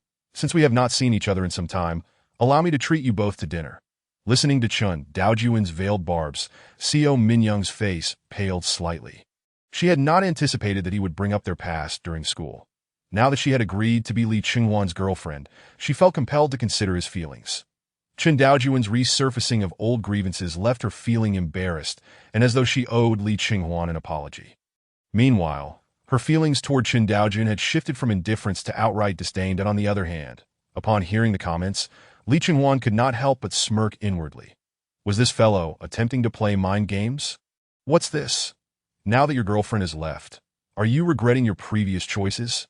He feigned regret that I heard that Mr. Qin was busy starting a business back then, proclaiming grandly that he would buy the Shenyang Group, leaving the old chairman, Qin Yangzhe, full of regret. Yet now you seem to be dutifully caring for your grandfather. Furthermore, you have become engaged to the heiress of Seoul's largest private newspaper group, Hyeonseong Daily, only to reject her and break her heart. It seems entirely reasonable that you could not be with Min Young. She has mentioned to me that she never dated during that time and thought that the concern between ordinary friends was a confession. In reality, you never even held hands, merely friends. That I must express my gratitude to you, Mr. Qin. Thank you for leaving such a wonderful woman as Min Young for me, that I should be the one treating you to dinner. With that, Li Qinghuan leaned in and planted a kiss on Co Min Young's lips right in front of Qin Daojun. This kiss rendered Qin Daojun's face a shade of green. The preceding remarks, filled with sarcasm, nearly shattered his composure. He forced a smile and said, Very well, I shall not intrude upon your date. Perhaps another time. With that, he turned abruptly and left, his back exuding a sense of defeat. Chapter 41. Clearly, the advantage is mine. I am sorry, Appa. I did not anticipate that Chen Daojun would come looking for me today, that I truly have had no contact with him. Please forgive me. In the restaurant, Co Minyoung wore an expression of guilt and regret. She felt it necessary to explain herself to Li Qinghuan, wishing to avoid hurting his feelings. Additionally, she admonished herself to maintain a distance from all other men, having promised to be Li Qinghuan's girlfriend. She should not entangle herself with anyone else. Haha, Minyoung, I have never held you accountable, that I trust your character and have confidence in myself. Even if he is a chaebol heir, he shall not take you from me. Li Qinghuan grasped Co Minyoung's delicate, fair hand, his eyes filled with affection for her. Feeling her boyfriend's trust and ardent affection, Co Minyoung was deeply moved. She was, after all, the kind of woman who found satisfaction in the smallest gestures. A little feedback from him would elicit a double return. Suppressing her shyness, she moved closer to Li Qinghuan and initiated a kiss on his lips. Their meal was only half consumed, the remaining portions seasoned with each other's saliva. When they finally exited the restaurant, Co Minyoung felt dazed, her cheeks flushed as if intoxicated, her eyes reflecting only Li Qinghuan's figure. It wasn't until they returned to the prosecutor's office that she managed to regain her composure. Her face still flushed as she hurriedly took her leave. Watching her enchanting silhouette vanish, Li Qinghuan smiled gently. With Co Minyoung as his girlfriend, he had taken another step toward solidifying his position among the ranks of prosecutors. However, upon returning to the office, he recalled Park Tae-young's subtly threatening remarks, casting a shadow over his expression. After enduring the day, Li Qinghuan informed Co Minyoung that he had other matters to attend to that evening and could not accompany her for dinner. Though she felt a twinge of disappointment, she understood. Subsequently, Li Qinghuan hurriedly made his way, accompanied by Zhang Jixu, to a high-end tavern near Itaewon, following the room information provided by Park Tae-young. Upon knocking on the door, he found Park Tae-young seated at a low, long table laden with various dishes, dressed in a white shirt and tie, beckoning him in with a wave. Chief Prosecutor Lee, please come in. That he exhibited no intention of rising at all. This was considered exceedingly rude within the social etiquette of South Koreans. Lee Sung-hwan maintained a calm demeanor as he removed his shoes and entered, seating himself cross-legged opposite Park Tae-young, with the door to the private room closing. The sounds from outside were muffled, enveloping the space in tranquility. Park Tae-young, while picking at the side dishes with his chopsticks and sipping his drink, gestured for Lee Sung-hwan to lift the small cup of soju that had already been poured in front of him. Smiling as he spoke, Sung-hwan, congratulations on your promotion to chief prosecutor. Though, as your senior, I must admit I was somewhat disheartened by your advancement instead of my own, but I suppose I should graciously extend my congratulations. Shouldn't I? Park Tae-young's tone, however, betrayed an underlying discontent. It was evident to even the most naive observer that while he professed to be magnanimous in congratulating Lee Sung-hwan, he was, in truth, harboring resentment. Lee Sung-hwan's expression remained impassive, his demeanor notably frosty. Park Tae-young, if you have something to say, then speak plainly. Do not engage in riddles. My time is limited, and I have no leisure for your frivolities. Upon hearing this, a flicker of mockery and disdain crossed Park Tae-young's eyes. He pointed at the soju cup before Lee Sung-hwan. Drink this cup first, and only then shall I reveal the reason. Fool! To his astonishment, Lee Sung-hwan uttered a curse and stood, making to exit without indulging him. You dare to ignore me? Park Tae-young exclaimed, shattering the wine glass in his hand against the floor, producing a dull thud as it struck. He pointed at Lee Sung-hwan's retreating figure, threateningly declaring, Lee Sung-hwan, you squander your chance. Should you dare to step out that door, I shall present all your dark secrets to the minister tonight, ensuring you are dismissed by morning, stripped of your position as prosecutor. Do you believe me? With Park Tae-young finally dropping the facade, Lee Sung-hwan turned to face him, unfazed by his arrogance, and replied coolly, Oh, so you have been investigating me in secret all this time. Because I ascended to chief prosecutor, you deem it unjust, thus plotting your revenge. Indeed, these South Korean fools are remarkably petty, with the truth laid bare. Park Tae-young ceased to feign innocence and confronted him with palpable fury. You insolent wretch! By what right does the minister elevate you to chief? I have been a prosecutor for a decade. I have toiled my way from the remote Daegu prosecutor's office, enduring countless hardships to finally reach Seoul. After years of diligent service, why am I not the chief? What do you, Lee Sung-hwan, possess that warrants comparison with me? I refuse to accept this. Thus, I tasked my associate with investigating your entire life trajectory, and lo and behold, I uncovered your dark secrets. Ha! You truly know how to hide, Lee Sung-hwan. If my associate hadn't been astute enough, I would never have guessed you had been affiliated with a gang, once a member of the notorious Tiger faction in Seoul, that if memory serves, the late chairman of the Jimin Group, who recently made headlines, was the leader of the Tiger faction, was he not? I have reason to suspect that your ascension to prosecutor was facilitated by him. I found records of his repeated investigations, from which he managed to extricate himself time and again. I suspect your involvement. Furthermore, with his recent untimely demise, one cannot help but wonder if you were not behind it. Perhaps he knew too many of your secrets and had to be silenced. As Park Tae-young coldly mocked and unveiled Lee Sung-hwan's alleged misdoings, his eyes remained fixed on Lee's face, searching for any hint of panic. Yet Lee Sung-hwan remained unflinching, that he regarded Park Tae-young calmly and asked, "Are you finished?" Park Tae-young's expression darkened. "What? Do you deny it? Or are you merely pretending to remain composed?" "Let me tell you, Lee Sung-hwan, I possess ample evidence to demonstrate your unsavory connections with organized crime, involving collusion and protection. Should this evidence be submitted to the higher-ups, do you believe you can escape unscathed?" Lee Sung-hwan's countenance remained impassive. "So, after all this bluster, are you suggesting I relinquish the chief prosecutor position to you, or bow before you in submission?" Remarkably, Park Tae-young nodded, exuding smugness. "You are quite perceptive that if you wish to retain your position as prosecutor, you must submit a request to the minister by tomorrow morning, expressing your belief that you lack the requisite experience and voluntarily ceding the chief prosecutor role to me. Furthermore, from henceforth, you shall be entirely subservient to me, pledging your loyalty. Only then will I consider sparing you." Listening to Park Tae-young's unabashed threats, Lee Sung-hwan's expression finally shifted, that it was not one of fear or trepidation, but rather a cold indifference. He rolled up his sleeves, revealing his muscular forearms, and approached Park Tae-young, who, momentarily taken aback, thought Lee had come to his senses. Thus, he smiled triumphantly. "You are wise. Now kneel before me and show your sincerity." Before he could finish, Park Tae-young received a resounding slap across the face. The force was tremendous, nearly sending him crashing to the ground, loosening several of his teeth, that he clutched his face in disbelief as he gazed at the furious Lee Sung-hwan. "You dare strike me? Do you not fear that I—" But before he could finish, another slap landed. Lee Sung-hwan unleashed a flurry of blows upon Park Tae-young, reducing him to a state of utter humiliation, blood seeping from the corner of his mouth. Though Park Tae-young attempted to fight back, he was met with a swift kick to the abdomen, toppling him and the table, leaving him covered in remnants of food, a pitiful sight to be why all that is holy. "Lee Sung-hwan, have you lost your mind?"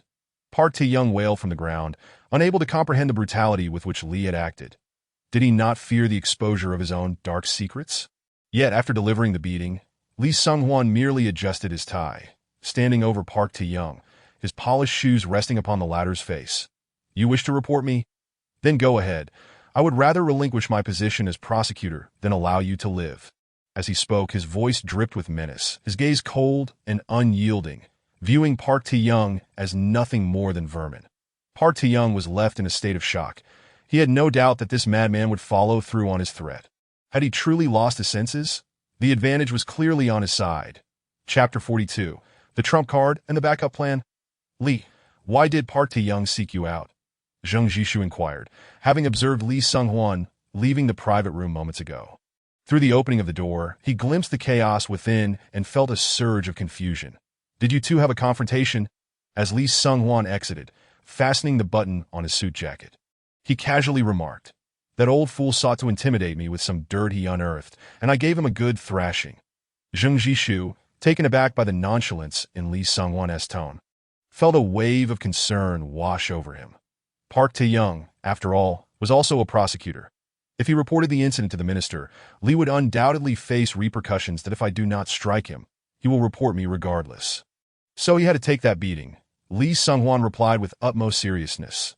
Zheng Jishu pressed on. "Can you disclose what dirt he claims to possess?" He feared that if Lee were affected by such allegations, it would lead to serious consequences. Lee Sung-hwan waved his hand dismissively.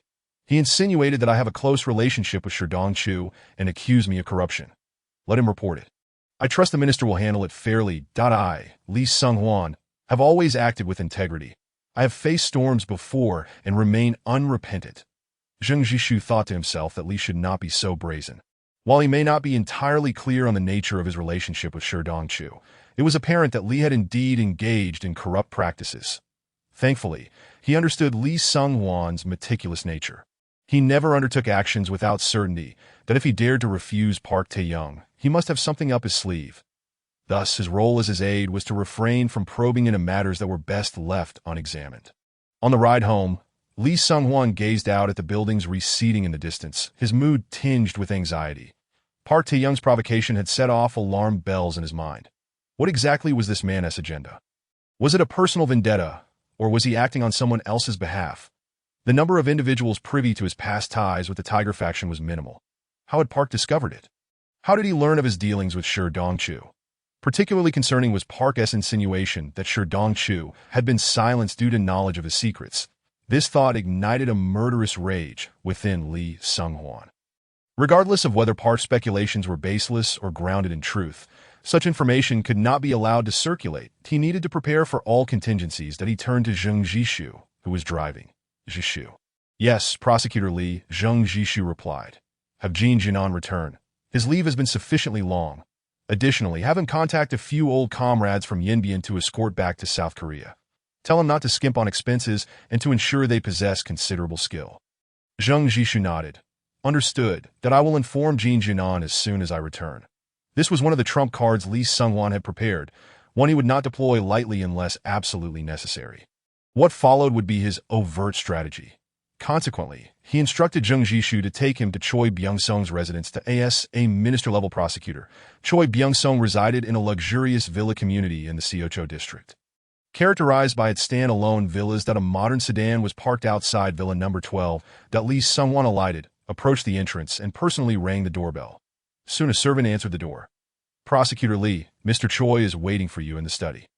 Thank you. Li Qinghuan instructed Zheng Jishu to wait for him at the entrance, then followed the servant into the villa. On the way, he had already notified Cui Bingqing about his findings regarding the relics of Shi Dongchu, revealing that he had obtained some evidence concerning Chairman Wu of the Future Group's illicit loans, and expressed his desire to report this in person.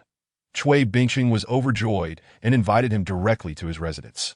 As Li Qinghuan traversed the living room alongside the servant, he arrived at Cui Bingqing's study, where he encountered the latter dressed in his pajamas. Minister. Li Qinghuan slightly bowed, never forgetting his manners. Qinghuan, it's after hours. There is no need for such formality. Please take a seat, Cui Bingqing said with a warm smile, gesturing for him to sit down. However, Li Qinghuan remained standing to sit down at the leader's behest too casually. As if one were in their own home, would be quite inappropriate. He produced a thin document he had meticulously prepared and presented it with both hands, embodying a diligent attitude. Minister, I have fulfilled my duty. I successfully retrieved evidence regarding the Future Group's chairman's illegal loans from Shi Dongchu's residence. Please review it. Cui Bingqing was even more eager than Li Qinghuan about this matter. Upon hearing that Li Qinghuan had acquired a portion of the evidence, he eagerly tore open the file bag to scrutinize its contents. His face frequently revealed expressions of surprise, astonishment, apprehension, and regret. The document contained merely a tenth of the ledger that when Rixi had initially provided to Li Qinghuan. It would be foolish to assume that Li Qinghuan would hand over the complete ledger to Cui Bingqing. This fraction primarily detailed the Future Group's tax evasion, illegal stock manipulation, and financial statement forgery, all of which pertained to criminal activities.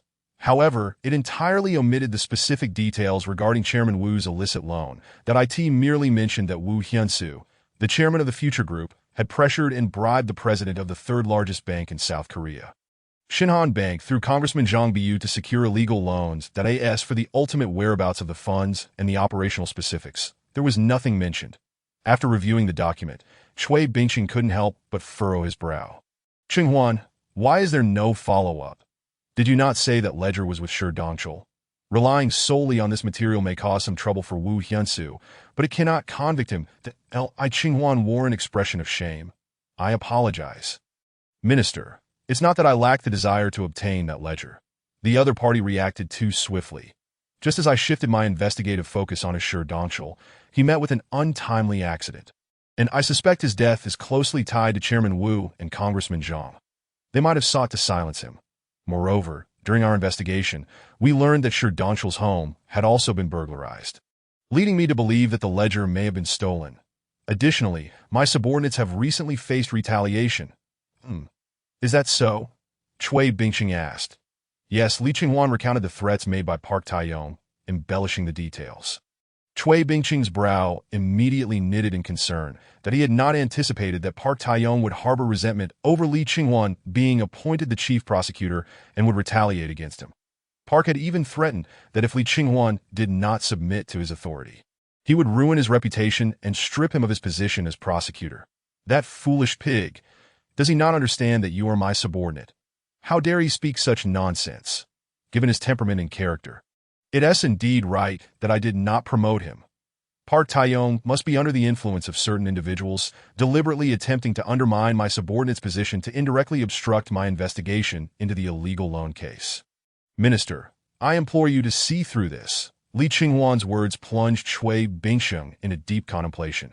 Considering the recent string of events, he had ample reason to believe that Congressman Zhang and Chairman Wu Hyunsu had become aware of their investigation and had issued a warning. Chui Bingqing's expression shifted between light and shadow, that as he neared the crucial moment of securing evidence against the two, could he really abandon his pursuit?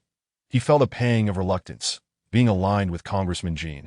He had previously offended Zhang's faction in an attempt to curry favor. Should Zhang ascend to the presidency, his career would be in jeopardy. Unwilling to concede so easily for the sake of his future, he resolved to press on. Seeing Chui Bingqing's conflicted emotions, Li Qinghuan sought to instill a sense of confidence in him, saying, Minister, there is one more thing I neglected to mention. That burglar likely does not work for Chairman Wu. Otherwise, they would have confronted me directly that I suspect they believe the ledger is in my possession, hence targeting me to force my hand. Upon hearing this, Chui Bingqing finally made up his mind. Qinghuan, you must pursue this investigation boldly. I will deal with that treacherous Park Taiyong as long as you can recover the ledger.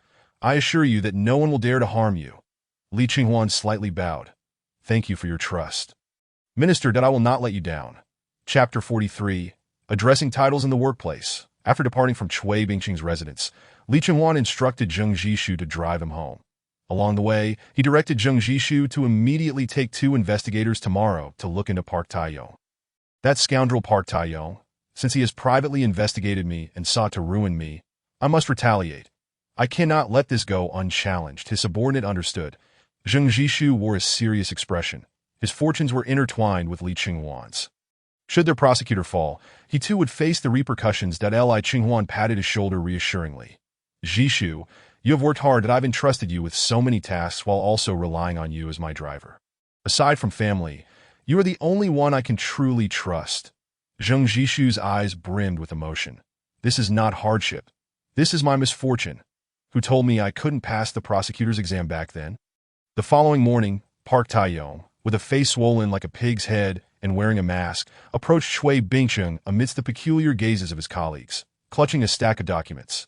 Chui Bingqing regarded the red and swollen face of Park Taiyong with confusion. Taiyong, what has happened to you? Teacher, I wish to report Li Qinghuan. Park Taiyong burst into the room, vociferously lamenting, his voice laden with anger and grievance, even addressing Chui Bingqing as teacher in an attempt to establish camaraderie. This was because Chui Bingqing had once served as a professor at Seoul Law School, where he had taught Park Taiyong's cohort. Park took great pride in this and often boasted within the prosecutor's office that he was a student of Chui Bingqing. Had it not been for Li Qinghuan's sudden emergence, leveraging the investigation into Congressman Zhang and Chairman Wu Hyunsu's illegal loans to ensure his promotion, the position of chief prosecutor would indeed have belonged to Park Taiyong. Chui Bingqing waved his hand. Do not rush. Speak slowly. Park Taiyong immediately poured out his woes. Teacher, you must advocate for me. Since the day I entered the Criminal Division 3, I have worked diligently for many years, striving for justice for the citizens and contributing to the department. Surely I deserve some recognition for my efforts? Yet, that Li Qinghuan, having only joined Criminal Division 3 for 2.5 years. Why should he be promoted to chief prosecutor? Not only that, he acts arrogantly, bullying others. Yesterday, when I sought to congratulate him, He struck me without provocation, physically assaulting me. Just look at my face. It's all bruised from his attack. Teacher, I wish to report this scoundrel Li Qinghuan for assaulting a colleague, abusing his power, and disrupting the harmony among prosecutors. Moreover, I also want to report that he has ties to organized crime and has previously accepted bribes from gangsters. With that, Park Taeyong handed over the documents he had gathered. Cui Bingqing thought to himself that Li Qinghuan had indeed been correct in his assumptions. Park Taeyong genuinely sought to bring him down. Having received advance warning from Li Qinghuan, Cui Bingqing was naturally skeptical of Park Taeyong's claims that he accepted the documents, set them aside, and gazed at the aggrieved Park Taeyong, slowly stating, "Taeyong, is there perhaps a misunderstanding between you two? I am aware that you are displeased regarding Qinghuan's promotion to chief prosecutor and harbor some grievances against me, but that does not justify undermining the camaraderie among prosecutors, regardless of the circumstances. Qinghuan is still your superior, that I have heard that last night. Not only did you confront him, but you also slandered him, accusing him of colluding with organized crime and accepting bribes, even demanding that he kneel before you. When he refused, you were the first to lay hands on him, forcing him to defend himself. Your actions of humiliation towards him were indeed excessive. His response was entirely justifiable. As a prosecutor, how could you engage in such absurd conduct of undermining authority and resorting to unscrupulous means? What am I to say about you?" Park Taeyong was left dumbfounded. No, it was clearly him who struck me first. How has it turned into me striking him? He felt wronged. Teacher, I didn't tea enough. Taeyong, your emotional state at work has been a bit off lately. Jealousy and hatred have clouded your judgment. You should reflect on yourself and regain clarity, Cui Bingqing advised. Had it not been for Qinghuan reaching out to explain the situation to me, I might have been kept in the dark. You should be grateful to him for persuading me to not be overly harsh on you and for acknowledging that you are a senior colleague who momentarily lost your composure in anger. He is willing to overlook last night's incident. Just look at him. That is what one calls having a broad perspective. Taeyong, you ought to engage in some serious self-reflection. Cui Bingqing's remarks left Park Taeyong wide-eyed, his complexion alternating between crimson and pallor, nearly causing him to spew blood and rage. That scoundrel, Li Qinghuan, not only assaulted him, but also turned the tables. What an utter cad! What infuriated him most was that the minister sided with him. How despicable! Teacher, I am your student. How can you so brazenly show favoritism towards that scoundrel? I am the one who has been utterly loyal to you. Park Taeyong clung to Cui Bingqing's leg, weeping in despair.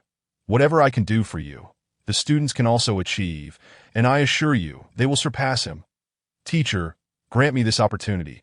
I swear the incriminating evidence I have gathered about Li Qinghuan is entirely genuine. He indeed has intricate ties with the gang, and he has helped that scoundrel, Kim Mun Group Sherdongshul, suppress numerous criminal cases that he is undeniably suspicious. Park Taeyong continued to lament incessantly, resembling a scorned spouse, which gave Cui Bingqing a headache that he felt somewhat helpless.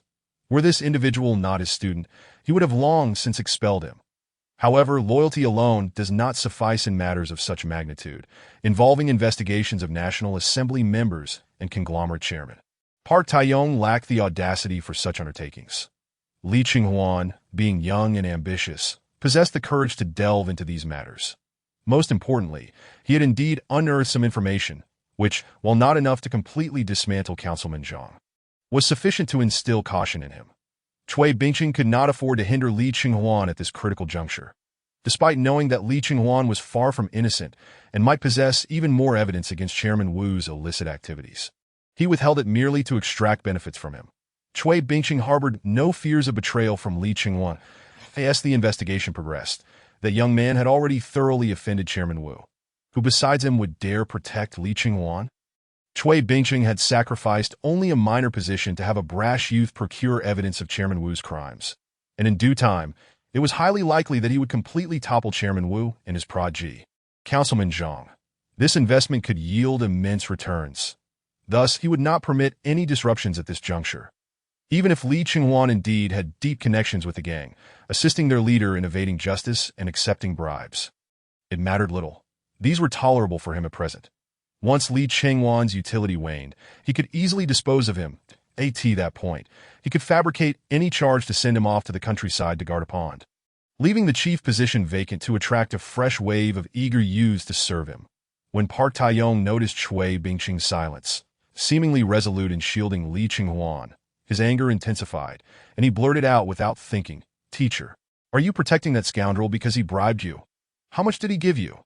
I can match it." Upon hearing this, Cui Bingqing's expression darkened immediately. "You fool! Park Taeyong, have you lost your mind? How dare you utter such words? I, Cui Bingqing, have always acted with integrity, regarding money as worthless, never accepting a single cent from the masses. I see you have been blinded by hatred. Leave my presence before I unleash my wrath." Realizing Cui Bingqing was furious, Park Taeyong snapped back to reality, his face paling drastically. He couldn't believe he had just said such a thing. Regret washed over him like a tide. "Teacher, I silence. I have no student like you. Address me by my title during work hours." "Yes, Minister. I'm sorry, I misspoke. I lost my mind. Please forgive my foolishness. I shall never do so again." "Get out, yes." Park Taeyong scrambled out of the office in utter disgrace. Watching him depart, Cui Bingqing sighed in frustration. Useless. Chapter 44. The brother is severely injured in the chief prosecutor's office of the Criminal Division 3. Li Jian received news from Kim Junam that he had already informed him, and he agreed to return to South Korea immediately, having also identified 4 seasoned veterans from Yinbian who were professional assassins, charging reasonable fees and enjoying a stellar reputation in the industry. Zheng Jishu pushed open the office door, closed it behind him, and reported to Li Qinghuan. Li Qinghuan set down his pen and looked up at him with a smile. "Excellent. Once their flight lands, make sure to arrange accommodations for them, instructing them to wait for my orders." "Understood." Zheng Jishu nodded, hesitating momentarily before speaking. "Li Jian, I heard that Park Taeyong entered the minister's office. Did he report on you?" "Are we?" Li Qinghuan waved his hand dismissively, chuckling with disdain. "It's of no consequence. Let him do as he pleases. The minister won't heed him and might even scold him." Zheng Jishu was perplexed. However, he quickly learned from those around him that Park Taeyong had fled the minister's office in utter disarray, with some even overhearing the minister berate him as a fool. Zheng Jishu felt a wave of relief wash over him. Yet he remained baffled as to how their prosecutor had managed to persuade the minister to side with him. Remembering Li Qinghuan's instructions, he began investigating Park Taeyong to uncover his weaknesses and blemishes. 2.5 days passed swiftly. During this period, the relationship between Li Qinghuan and Su Mining had also advanced rapidly, as one was infatuated with love while the other was a seasoned womanizer. Li Qinghuan had dated countless girlfriends in his previous life, having encountered nearly every type of personality. With a refined young lady like Su Mining from a prestigious family, one must avoid discussing money or material possessions. Such topics would not only fail to win her admiration but would also provoke intense disdain, deeming one as utterly vulgar and lacking depth. Conversely, discussions on literature, music, ideals, and future aspirations were essential that Li Qinghuan catered to her preferences, even taking the time to personally procure a signed album from the band Su Taijun and his children, promising to ensure she witnesses the band's return to the stage. The same strategies that Chen Daojun employed could be utilized by Li Qinghuan. Su Mining was indeed moved. She spontaneously wrapped her arms around Li Qinghuan's neck and kissed him, that Li Qinghuan graciously accepted, that he then promised that they would take a vacation together soon. Upon hearing this, Su Mining, nestled in Li Qinghuan's embrace, looked up at him in delight. "Really, Appa? Of course, even amidst our busy schedules, we must carve out time for dates, just like lovers." Yes, Appa, you are so wonderful. It is I who should thank Mining. It is my honor to be your boyfriend, Appa." How about we go meet my father sometime soon?" "Ah, what's wrong, Appa? Are you unwilling?" "No, I mean to say, I S&T that a bit too soon. Mainly, I fear your father may not take a liking to me." He, how could that be? He is very easygoing. If he doesn't like you, I will elope with you, cough, cough. I think we should deliberate on this matter. To be by the way, Mining, what is your father's position?" "He is the chief prosecutor of the Seoul District Prosecutor's Office." "Appa, don't you know? I only heard he was a high-ranking prosecutor, not that he was the chief prosecutor of our Seoul District." What? Is Appa feeling pressured? The pressure is immense, but for Mining, I would scale Halasan or plunge into the Yellow Sea without hesitation. "Mua, Appa, you are truly wonderful." The two lingered in the riverside park until it was nearly time to return to work. Just then, Li Qinghuan's phone rang. He picked it up to find it was his sister-in-law, Han Yoshi. Pressing the answer button, he heard her urgent, tearful voice. "Whoa, Qinghuan," sobbing, Your brother has been severely injured. The doctor says the situation is critical. You must come see him. Li Chengwan was initially taken aback, but quickly responded. Sister-in-law, don't panic. Take your time. Where are you? I will head over immediately. Han Yoshi, I'm outside the operating room on the 9th floor of Ashan Hospital. Your brother is undergoing emergency treatment. Li Chengwan spoke in a serious tone. All right, I'll be there right away. After hanging up, he noticed Su Mining had overheard his conversation, worry etched on her delicate face. She grasped Li Chengwan's hand. Is Appa's brother injured? Did sister-in-law say it was serious? Should I accompany you? Li Chengwan held her soft hand reassuringly, his tone steady. It's all right, I'm here. Mining, you should return to work. I will go to the hospital to check on my brother's condition. That Su Mining embraced Li Chengwan, offering comfort. Appa, go ahead. I believe your brother will be fine. Yes, I'm leaving now. Be careful on your way. Li Chengwan and Su Mining parted ways and hurried towards the hospital. Ashan Hospital is located in Seoul, recognized as South Korea's premier comprehensive medical facility, famed for its cutting-edge medical technology and equipment. Upon Li Chengwan's arrival at the 9th floor surgical department, he beheld his sister-in-law Han Yoshi seated on a chair outside the operating room, her delicate hands intertwined, glancing anxiously towards the door of the surgery. The once charmingly alluring features of her face were now pallid. Clad in her CF manager's uniform, the attire failed to conceal her voluptuous figure, and she stood in 6-centimeter high heels, her countenance reflecting heartbreak and sorrow. Evoking sympathy, spotting Li Chengwan's silhouette, she seemed to find her anchor, swiftly rising and jogging towards him, grasping his arm with her small hand, her almond eyes glistening with tears, her voice choked with emotion. Chengwan, your brother is in critical condition. Upon hearing this, Li Chengwan placed a reassuring hand on her shoulder and, in a somber tone, inquired, Sister-in-law, what exactly transpired? How did my brother sustain such severe injuries? Wasn't he engaged in litigation on behalf of those villagers?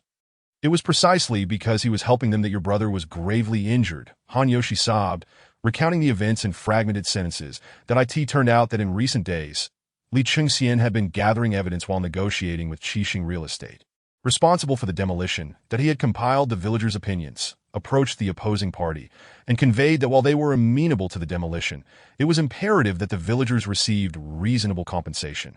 Furthermore, they were to bear the medical expenses of the villagers who had been injured by their actions.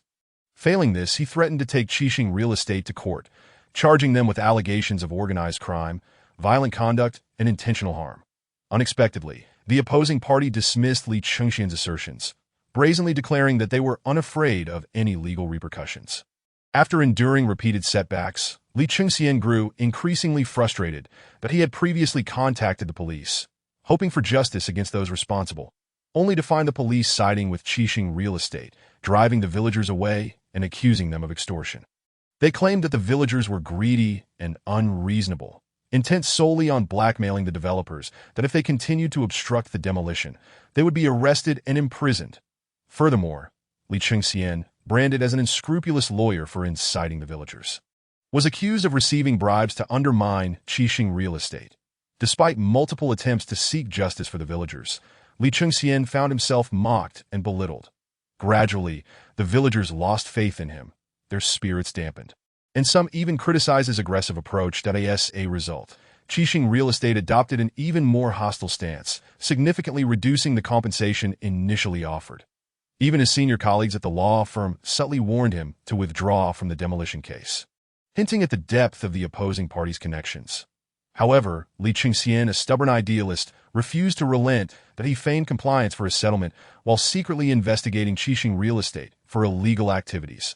Through relentless pursuit of the truth, he uncovered incriminating evidence against Qixing Real Estate, discovering their ties to organized crime and collusion with local politicians, police, and the city hall. Replete with corrupt dealings, he telephoned Han Yoshi to inform her that he had handed this evidence over to a prosecutor named Park, intending to bring down the criminal organization in court the following day. However, that very night, he became the target of retaliation from a group of mysterious assailants, who abducted him and subjected him to a brutal beating in a remote area. By the time he was discovered, he was barely clinging to life. Upon receiving news from the hospital, Han Yoshi rushed over, only to catch a final glimpse of her bloodied and battered husband. Now he lay in the emergency room, fighting for his life. Han Yoshi was on the brink of collapse. After listening to his sister-in-law's tale, Li Qinghuan's expression darkened. It was evident that his brother had inadvertently leaked vital information, alerting those individuals to the critical evidence Li Chengxian possessed, prompting their swift act of vengeance. The source of the leak was likely the prosecutor Park, sister-in-law. Did my brother mention the full name of that prosecutor Park? He seemed to mention Park Taiyong. Yes, he did say that he is a prosecutor in your criminal division 3, Han Yoshi replied. Upon hearing that name, Li Qinghuan felt a sinking sensation in his heart. It was indeed the last name he wished to hear. The situation was becoming alarmingly clear. Park Taiyong was undoubtedly involved with Qixing real estate. Or perhaps he had previously investigated Li Qinghuan's connections and family ties and was already aware that Li Chengxian was his elder brother. He had deceived Li Chengxian, extracted crucial evidence from him, and then betrayed him, leading to Li Chengxian's immediate retribution from Qixing real estate. This deduction was alarmingly close to the truth that Li Qinghuan was left speechless. His elder brother's naivety was infuriating, and he was fully aware that his younger brother was also a prosecutor, yet he chose to hand over the evidence to someone else rather than confide in him. Even at this critical juncture, he was reluctant to burden his brother, perhaps too proud to ask for help, suffering in silence. Now, justice remained unserved, and his life hung in the balance. Truth be told, Li Qinghuan harbored no affection for the original owner of this body. Upon learning of his grievous injuries, he felt no emotional upheaval. However, he couldn't help but worry for Han Yoshi. Thus, he suppressed his thoughts and offered her comforting words, remaining by her side as they waited outside the emergency room. Hours passed, and finally, a sharp click echoed as the emergency room door swung open. The lead surgeon emerged, removing his mask as he addressed the two. "Are you the family of Li Chengxian?" "Yes, I am his wife." "How is my husband?" Han Yoshi rushed forward, her face filled with hope. The doctor sighed. "I'm sorry, we did everything we could. Your husband was brought in too late, barely clinging to life. His internal organs are severely damaged, and he is experiencing massive intracranial bleeding, that he has lost a significant amount of blood and is in a state of shock and critical danger, that we have exerted ourselves for 3 hours in a desperate attempt to save him, even administering adrenaline, but we could not preserve his life. He still breathes, but he is on the brink of death. You may enter to say your goodbyes." These words left the doctor's lips. Han Yoshi fainted on the spot. Had it not been for Li Qinghuan's quick reflexes to catch her, she would have collapsed to the floor. "Sister-in-law, please try to hold on, that we must go see your husband one last time," Li Qinghuan urged, his own expression grim. After all, despite everything, Li Chengxian was the sole family member of this body, and the thought of his demise ignited a fury within him. Supporting the now limp Han Yoshi, he led her into the emergency room, where they encountered Li Chengxian lying motionless on the hospital bed, his body covered in tubes, the monitor's line nearing flat, his breath barely perceptible. Having received adrenaline, he experienced a brief moment of lucidity. Upon seeing Li Qinghuan and Han Yoshi approach, he exerted all his strength to raise a hand slightly, struggling to utter a few words. "Brother, what do you wish to say?" "I am listening." Li Qinghuan leaned closer, placing his ear near his lips. "Brother, please take care of her. I am sorry for her. Be cautious of Qixing Gang and Park Taiyong. I have failed. Help me with that." The monitor's line flattened entirely, signaling the end of Li Chengxian's life. "Don't go, Chengxian. Please don't die." Han Yoshi wept uncontrollably over Li Chengxian's lifeless body, tears streaming down her face. Just days before, he had assured her he would make time to be with the family after concluding this case. Yet now they were separated by death. Watching him pass away before her eyes, all her past grievances and dissatisfaction with her steadfast, stubborn husband vanished in an instant. Li Qinghuan observed Han Yoshi's tear-streaked face. His emotions tangled. He moved to the window and called Zheng Jishu, inquiring about the progress of the investigation into Park Taiyong. "Damn, Park Taiyong, that scoundrel. I swear, I will make you pay," he seethed. Initially, he had underestimated this individual, thinking him a mere clown, but it turned out he was cunning, having prepared 2 strategies: publicly attempting to report him while secretly betraying his brother. It was evident that anyone who could ascend to the role of prosecutor was not to be underestimated, but he realized he had been too dismissive of his adversaries. This experience served as a wake-up call. He could never again underestimate anyone, and if he made an enemy, he must eradicate them entirely. In his heart, Li Qinghuan had already sentenced Park Taiyong to death. although eliminating a prosecutor would undoubtedly bring significant trouble. At that moment, Zheng Jishu answered the call. "Hello, Prosecutor Lee, I was just about to report to you. You asked me to investigate whether Park Tae-yong was involved in any corruption or misconduct, and I have some findings." "Oh, please elaborate." "Yes, according to our investigation, we discovered that Park Tae-yong has previously handled several homicide cases. The suspect, Park In-jun, is an executive director at Chixing Real Estate and has been implicated in the abduction of female university students and young girls, subjecting them to illegal confinement and torture, ultimately leading to the tragic deaths of the victims.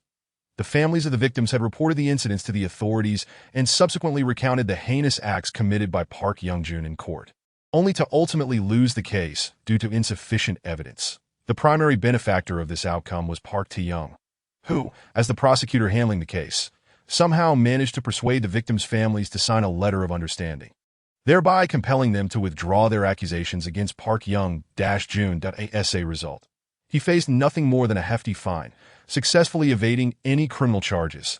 Upon receiving the report from Jong Jik-soo, Lee Sung-hwan furrowed his brow. It was evident that this case exemplified a typical scenario of the powerful colluding to oppress the ordinary. Such occurrences are all too common in South Korea. It was clear that Park Tae-yong had exploited his authority to intimidate the families of the victims, who, as mere civilians, viewed the prosecutor with trepidation akin to that of a ferocious tiger. A slight threat was all it took to make them cower. Who would dare to pursue an appeal? For ordinary individuals, safeguarding their rights is an arduous task. They are not only bereft of time and financial resources, but also unable to secure competent legal representation, even if they manage to hire a lawyer. There exists the risk of bribery. How could they possibly contend with the elite? Moreover, the majority of compliant citizens lack the courage to confront the powerful, burdened by numerous vulnerabilities, allowing the elite to bully them at will. However, Lee Sung-hwan was not among those oppressed. "Excellent, Jik-soo. Your timely intelligence has sealed Park Tae-yong's fate." After hanging up the phone, a chill filled Lee Sung-hwan's eyes. His mind raced, connecting the dots of recent events. Firstly, Park Tae-yong shared a close relationship with Park Young-jun of 7 Stars Real Estate, the company responsible for the demolition in the Gangbuk district. Park Tae-yong was likely aware of the conflicts involving Lee Chong-hyun and had conspired with Park Young-jun to eliminate him. Yet, this was merely the surface. There existed a crucial hidden factor. 7 Stars Real Estate was a subsidiary of 7 Stars Group, which, much like the Jinmin Group, operated as a FAOD for a criminal organization. The current leader of 7 Stars Gang was Park Eun-ki, the successor to the ousted former president, On Sang-kyu. The true mastermind behind 7 Stars Gang was none other than Lee Gang-hee, the chief editor of the Motherland Daily and a key strategist within the Insider Alliance, one of Seoul's largest criminal syndicates. Everything began to connect. Lee Gang-hee suspected that the secret ledger was in Lee Sung-hwan's possession and had resolved to personally eliminate the audacious young prosecutor daring to investigate the Insider Alliance. The demise of his older brother, Lee Chong-hyun, and the subsequent investigation into Lee Sung-hwan by Park Tae-yong were merely the initial steps. Chapter 46. The Calculating Lee Gang-hee. Everything connected. Truly, Lee Gang-hee was the most cunning and devious fox within the Insider Alliance. Having not acted thus far, when he did, he effectively eliminated Lee Sung-hwan's older brother and nearly jeopardized his prosecutorial career. If it weren't for Jong Jik-soo uncovering the connection between Park Tae-yong and Park Young-jun, he might never have pieced it all together. This old fox had, in the original narrative, manipulated the 2 male leads with a mere pen, able to steer public opinion with a simple article. Simultaneously, beyond wielding a pen, he controlled the blade. Who could have imagined that a media mouthpiece, serving as the editor of a newspaper, was actually a leader of a large criminal organization? How delightful, for such dynamics render the scenario intriguing. A weak opponent is far less engaging. Now that you, Lee Gang-hee, have made your move, it is time for me to respond. A murderous glint flashed in Lee Sung-hwan's eyes as he devised an initial counter-strategy.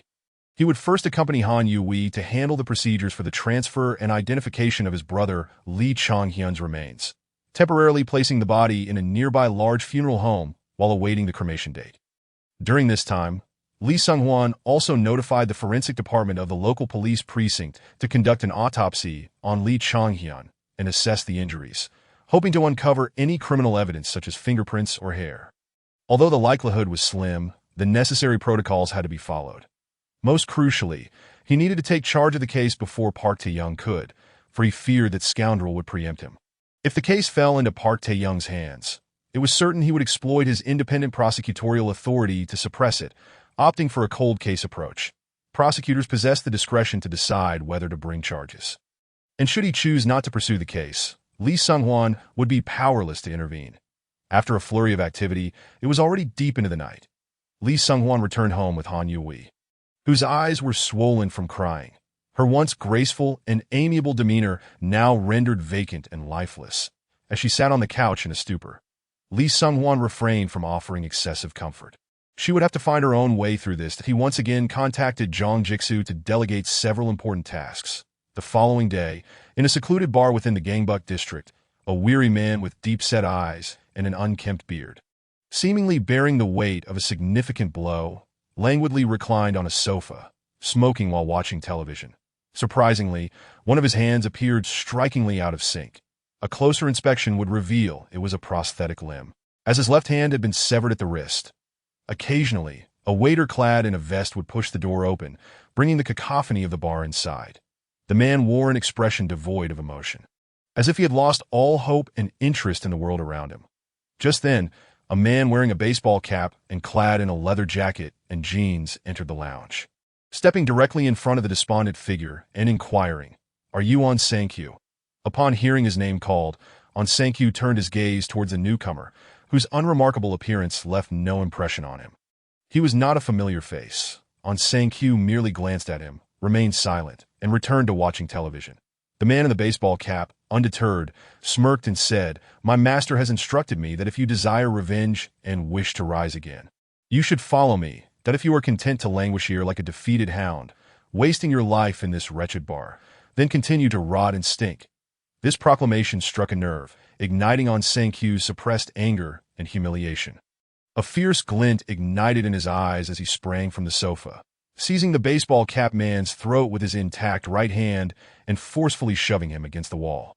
Growling, "Who are you calling a clown?" The man in the baseball cap exhibited no fear. Instead, he regarded On Sang-kyu's rage with mockery, disdainfully remarking, "My master was correct. He said if I taunted you as a mindless fool, a pawn used by others, you would surely lose your composure.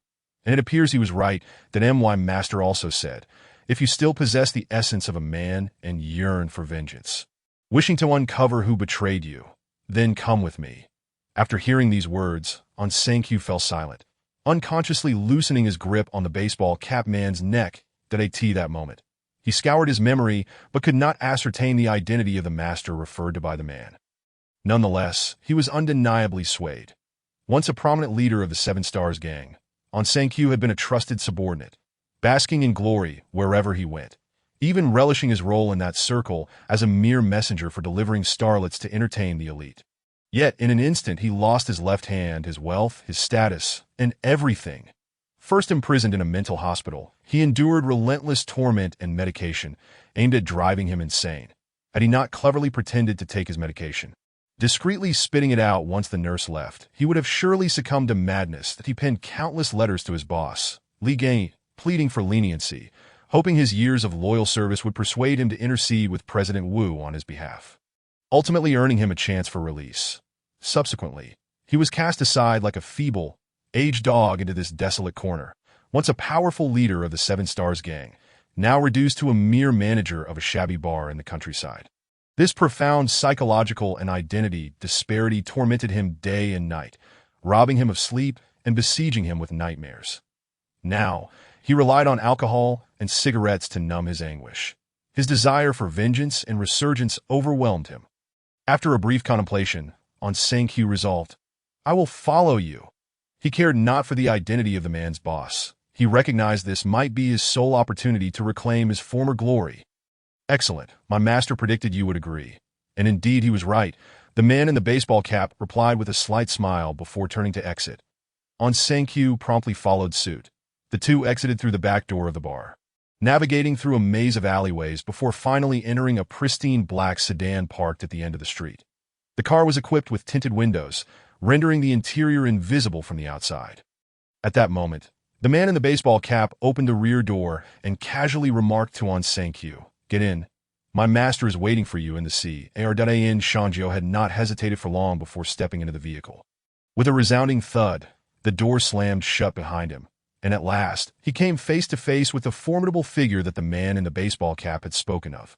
You are Li Songhuan, the chief prosecutor of the Seoul District Prosecutor's Office, Criminal Division 3. Li Songhuan extended his hand, paused momentarily, and continued, You are also the very architect of the misfortune that cost you your left hand. Upon hearing these words, and Shangjiu was momentarily taken aback, his lips twitching as veins throbbed at his temples, he gritted his teeth, consumed by a primal urge to deliver a punch to Li Songhuan's face, to unleash a torrent of curses upon him. You despicable wretch! Is it you who has brought me to such a dire state? How dare you claim to seek vengeance on my behalf? Li Songhuan, seemingly aware of his thoughts, let out a derisive laugh. Don't look at me like that. Had you not acted so foolishly on your own accord, you would not find yourself in this predicament. Have you never considered who betrayed you, who ambushed you, or who informed Chairman Wu of your intentions to use that ledger as leverage against him? Don't tell me you have never doubted him. Chapter 47. The first confrontation with Li Jiangxi. As Li Songhuan's words echoed in the air, and Shangjiu fell into a deep silence. Bowing his head, he recalled the events of that fateful day. He had triumphantly informed his boss, Li Jiangxi, that he had discovered a crucial treasure that could help him dominate Chairman Wu, ensuring his position as the undisputed leader of the Insider Alliance. At that time, Li Jiangxi had smiled, displaying no hint of unease, merely advising him not to act unilaterally in the future. Yet before long, and Shangjiu found himself under attack. When he regained consciousness, it was to the harrowing sight of Chairman Wu's secretary brutally severing his wrist, followed by a merciless beating, culminating in his confinement to a psychiatric hospital. To be honest, he had indeed harbored suspicions about Li Jiangxi, but he quickly dismissed them. After all, he was Li Jiangxi's most loyal subordinate. For years, he had diligently served him, unknowingly eliminating countless rivals and adversaries on his behalf, that he had been utterly obedient to Li Jiangxi's every command, more compliant than any loyal hound. Otherwise, he would not have so recklessly attempted to seize the ledger in a bid to grant it to Li Jiangxi. Thinking it would allow him to manipulate Chairman Wu, he would have gladly offered his heart to his elder brother, Li Jiangxi. Why would he ever betray him? It made no sense. Observing in Shangjiu's continued delusion, Li Songhuan's lips curled into a mocking smile. So, you believe your unwavering loyalty means that Li Jiangxi would never betray you, and that there must be some hidden truth, am I correct? And Shangjiu paused, looking up at Li Songhuan, his mouth opening slightly in tacit agreement. Li Songhuan continued his derision. It is only natural for you to think that way. After all, which master would casually abandon their dog? Unless, of course, that dog becomes disobedient and begins to act on its own accord, contemplating the idea of using its master's partner's weaknesses to persuade its master to betray that very partner. Yet this dog fails to comprehend that it is merely a dog, with no right to make decisions for its master, that a dog remains just a dog, oblivious to how significant that partner is to its master. Should the master lose that partner, their power, status, and identity would plummet, rendering them unable to regain their place in high society. The irony is that this dog, until its dying breath, remains unaware that it has been sold out by its master. Even as it is savaged by other vicious dogs raised by its master, still cherishing its master's kindness. These scathing words pierced through in Shangjiu, leaving his face a ghastly pale, his expression morphing from extreme rage to profound despair. Ultimately, he felt as if his heart had turned to ash. Li Songhuan had laid bare the stark truth before him, delivering a blow that struck deep into his soul, shattering his spirit and resolve. He now resembled a defeated hound, stripped of hope, awakening to the realization that he was nothing more than a discarded stray, left to languish in desolation by his master. The truth was brutally harsh. Yet Li Songhuan delivered one final blow. In truth, verifying my words is quite simple. All you need to do is call Li Jiangxi and ask him if he sold you out. Shangjiu was momentarily stunned. Then a glimmer of determination flickered in his eyes as he picked up his phone and dialed Li Jiangxi's number. Beep. The call connected swiftly, and Li Jiangxi's calm, steady voice resonated from the other end. Shangjiu. Did I not tell you not to contact me unless absolutely necessary? What? Have you begun to disobey? And Shangjiu remained silent for a moment before responding slowly. Boss, after I mentioned that I could use that ledger against Chairman Wu, did you decide to abandon me? Upon hearing in Shangjiu's question, a momentary silence fell on the other end, followed by Li Jiangxi's cold, unfeeling reply. Sometimes, excessive loyalty can be detrimental. Now that you seem to have come to your senses, it would be best for you to stay in the countryside. If it weren't for the fact that you've been somewhat loyal over the years, that day, the severing would have been more than just your left hand. Though he had anticipated this response, hearing it from Li Jiangxi made it difficult for Shangjiu to accept. Everything Li Songwan had said was spot on. He finally grasped the depth of his own foolishness. Just as despair threatened to engulf him, a fierce flame of rage ignited within him, a burning desire for revenge. He would exact vengeance.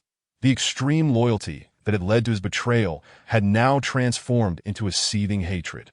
At this moment, he loathed Li Jiangxi to the core, and one desired the old man's demise more than he did. Gritting his teeth, he uttered the final words into the phone. Thank you for your final lesson. In repayment for your kindness, I will ensure that the suffering I have endured is returned to you tenfold. Upon hearing his discarded dog's threat of vengeance, Li Jiangxi found it to be the most comical thing in the world. Ha ha ha.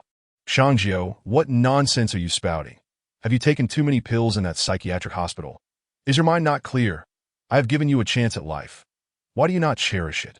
Do not make me completely lose hope in you that a dog that has lost its usefulness only faces death or abandonment. That if you continue to cling to your delusions, I will eagerly anticipate how my once loyal hound attempts to retaliate against its former master. All alone, Li Jiangxi's merciless mockery and derision stung Shangjiu, causing his eyes to redden with fury. His fists clenched tightly as humiliation threatened to drive him to madness, that he cursed himself for his past naivety, for failing to see Li Jiangxi's true nature. Just as he was about to hang up the call, Li Songwan took the phone from him and addressed the other end calmly. He may be weak on his own, but with my assistance, that may no longer be the case. That this. Li Jiangxi's voice was laced with surprise. Who are you? Seoul District Prosecutor's Office, Criminal Division 3. Li Songwan. I see that this is how Shangjiu has suddenly awakened. It appears someone has enlightened him. Prosecutor Li, you are quite capable. However, do not compare yourself to Editor Li, who is far more cunning. That I will hold on to the dead of my brother's death, and from here on, I shall methodically tear apart everything you hold dear. Do you understand? Haha, I shall eagerly await that, young man. Now be gone, you old fool.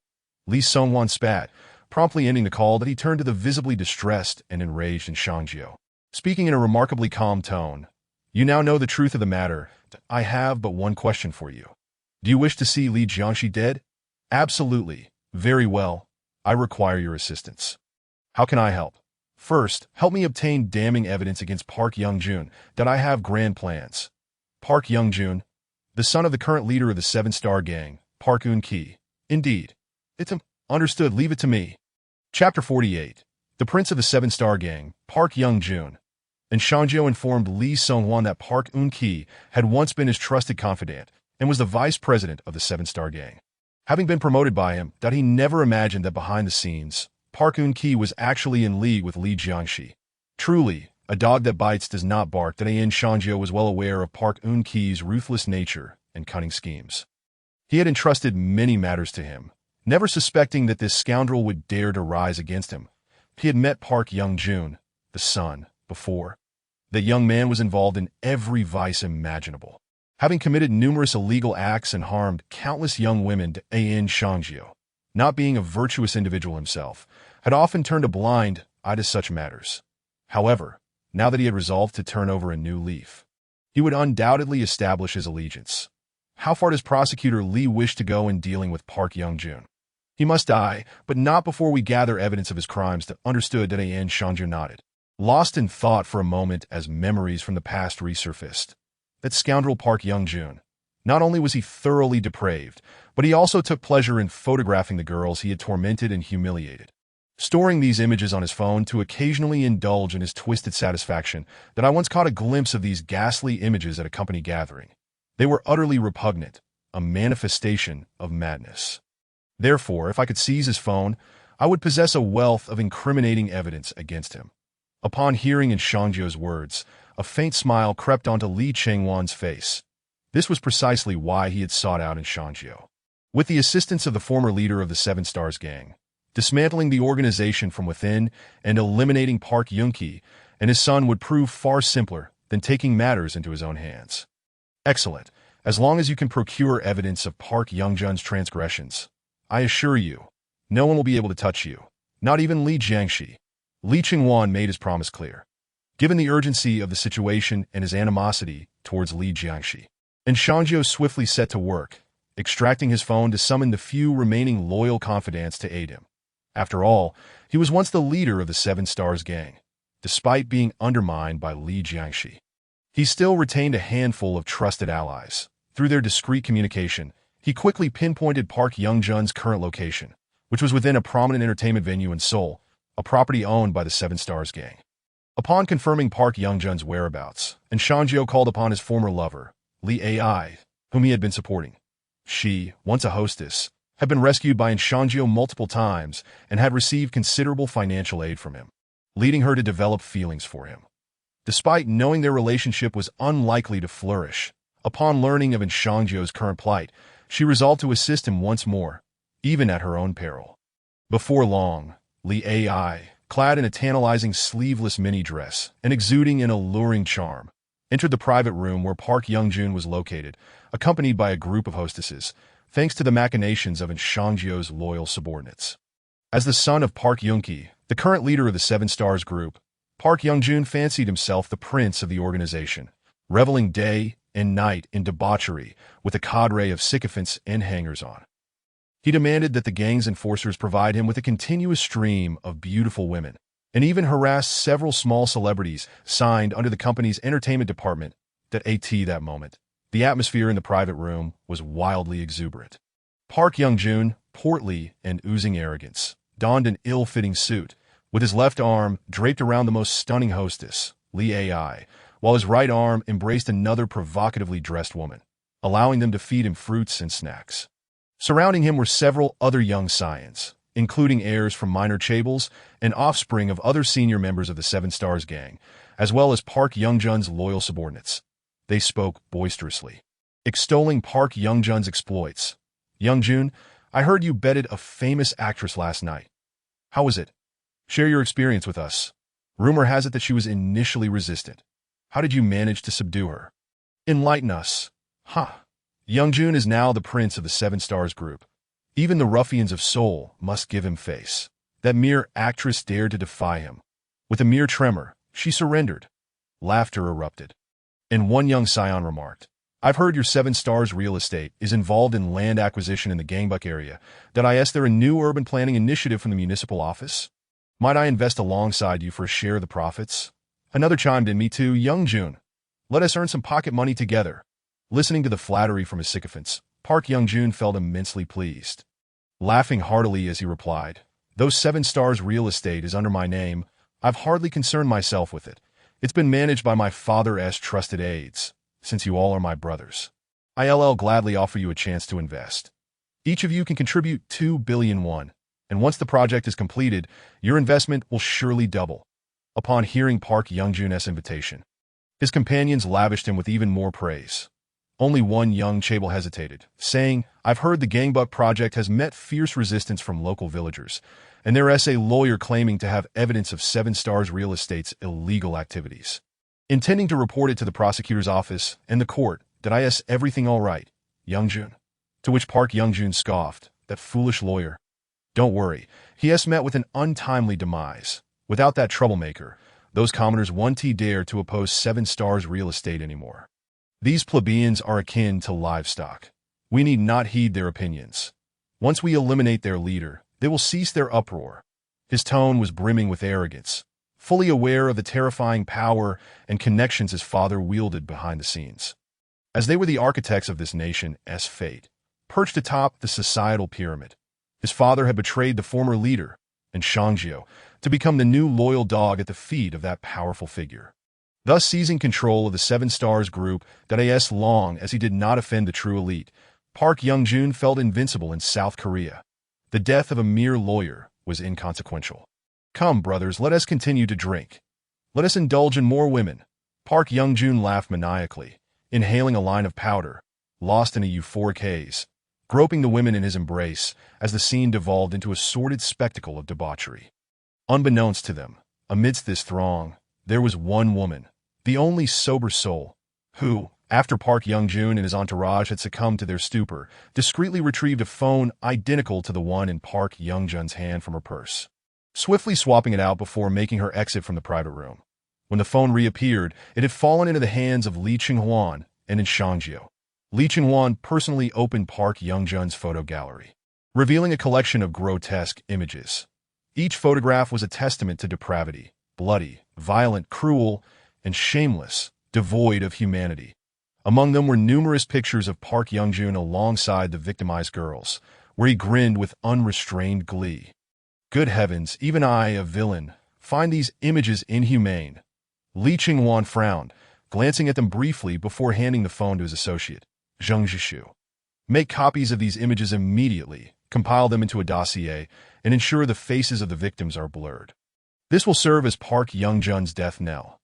And Shangjiu, you have done well this time to An. Shangjiu waved dismissively, his expression unperturbed.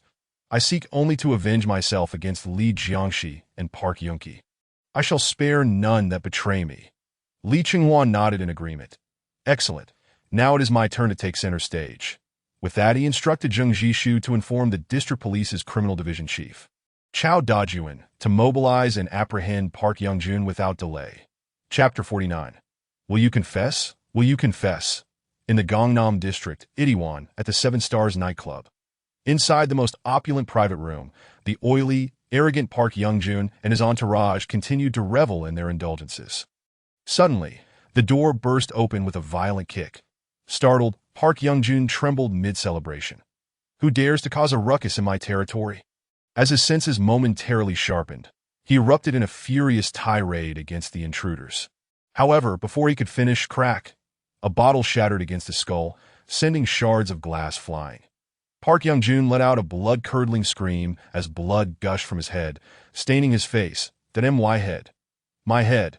Hearing Park Young-jun's agonized cries, his companions jolted awake, while several hostesses turned pale with terror, huddling in the corner like frightened quails. All eyes fixated on the suited man who had struck Park Young-jun. The man approached Park Young-jun slowly, flanked by a squad of fully armed officers. Even Park Young-jun, brimming with arrogance, finally comprehended the identity of his unwelcome guests. You are Park Young-jun. Lee Ching-hwan's expression remained impassive, his tone cold as he regarded the bloodied figure before him. Park Young-jun, however, retorted furiously, You waste of a cop. Do you know who I am? How dare you strike me? I will kill you. Having just taken drugs, his already unstable mind was now frenzied by the pain and blood loss. Pushing him to the brink of madness, he unleashed threats of death upon Lee Ching-hwan, disregarding the fact that he stood before law enforcement. This brazen defiance stemmed from the confidence instilled in him by his father, Park Yunki, and that powerful figure. To him, these mere officers were inconsequential. He believed he could not be touched as the prince of the Seven Stars group. But before he could utter another word, a heavy kick landed in his gut. The thud. Park Young-jun was violently kicked out, crashing into the tables and chairs of the private room before he ultimately slammed into the corner wall. That kick nearly claimed his life. Coughing, blood trickled from the corner of Park Young-jun's mouth as he lay sprawled on the ground like a defeated dog, his previous arrogance utterly extinguished. This scene sent shivers down the spines of his companions. The unfamiliar police officer was ruthlessly brutal. They feared they might also face a similar fate. As Park Young-jun and his entourage fell silent, Lee Sung-won waved his hand nonchalantly. Take them all back to the prosecutor's office. I will interrogate them personally. Yes. Chao Dajuan looked at the domineering prosecutor with reverence, quickly signaling several officers to swarm forward, handcuffing all 7 or 8 of Park Young-jun's companions, dragging them out of the private room like lifeless carcasses. At the same time, the head of the Zhongbei District Demolition Project for Qixing Real Estate, along with high-ranking company executives, were also apprehended by another police squad led by Zheng Zhishu. This operation was swift and decisive. From the formulation of the task to the successful arrests, no more than half an hour had elapsed at by 7 o'clock that evening, in the interrogation room of the Seoul District Prosecutor's office. Blinding lights illuminated Park Young-joon, making it nearly impossible for him to open his eyes. Squinting, he glared at the entering Lee Sung-hwan and Jung Jishu, his eyes aflame with fury and murderous intent. "Who the hell are you? Why have you brought me here? I advise you to release me immediately, or you will surely regret it." Park Young-joon still had not pondered why he was arrested. All he knew was his anger, a burning desire to kill. After all, just a short while ago, he had boasted to his friends about his invincibility in South Korea, and now, merely half a day later, he had been utterly humiliated, beaten senseless, and dragged into an interrogation room. "Are you lunatics? Let me go. My father is Park Eun-ki of Chishing Group. I demand to see my lawyer. I will report your violent enforcement." Park Young-joon continued to struggle and roar, hurling the most vile curses. Lee Sung-hwan, with an icy demeanor, rolled up his sleeves and stepped before him. Slap. He struck him across the face. "Will you confess?" Park Young-joon's face swelled from the blow. Yet he stubbornly retorted, "You think I'll yield?"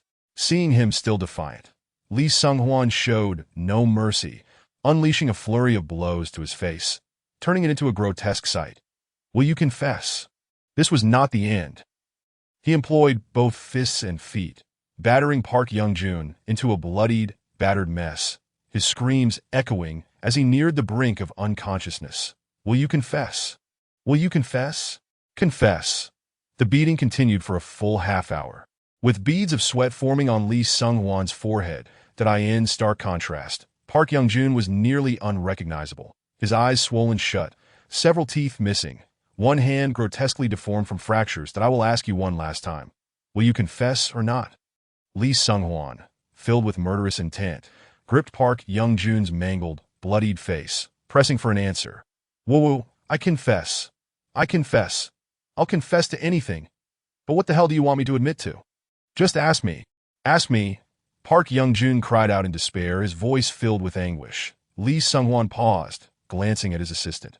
Jung Jishu, feeling awkward, stammered, "It seems you haven't actually asked Park Young-joon to confess to any crimes." "Very well. I forgot."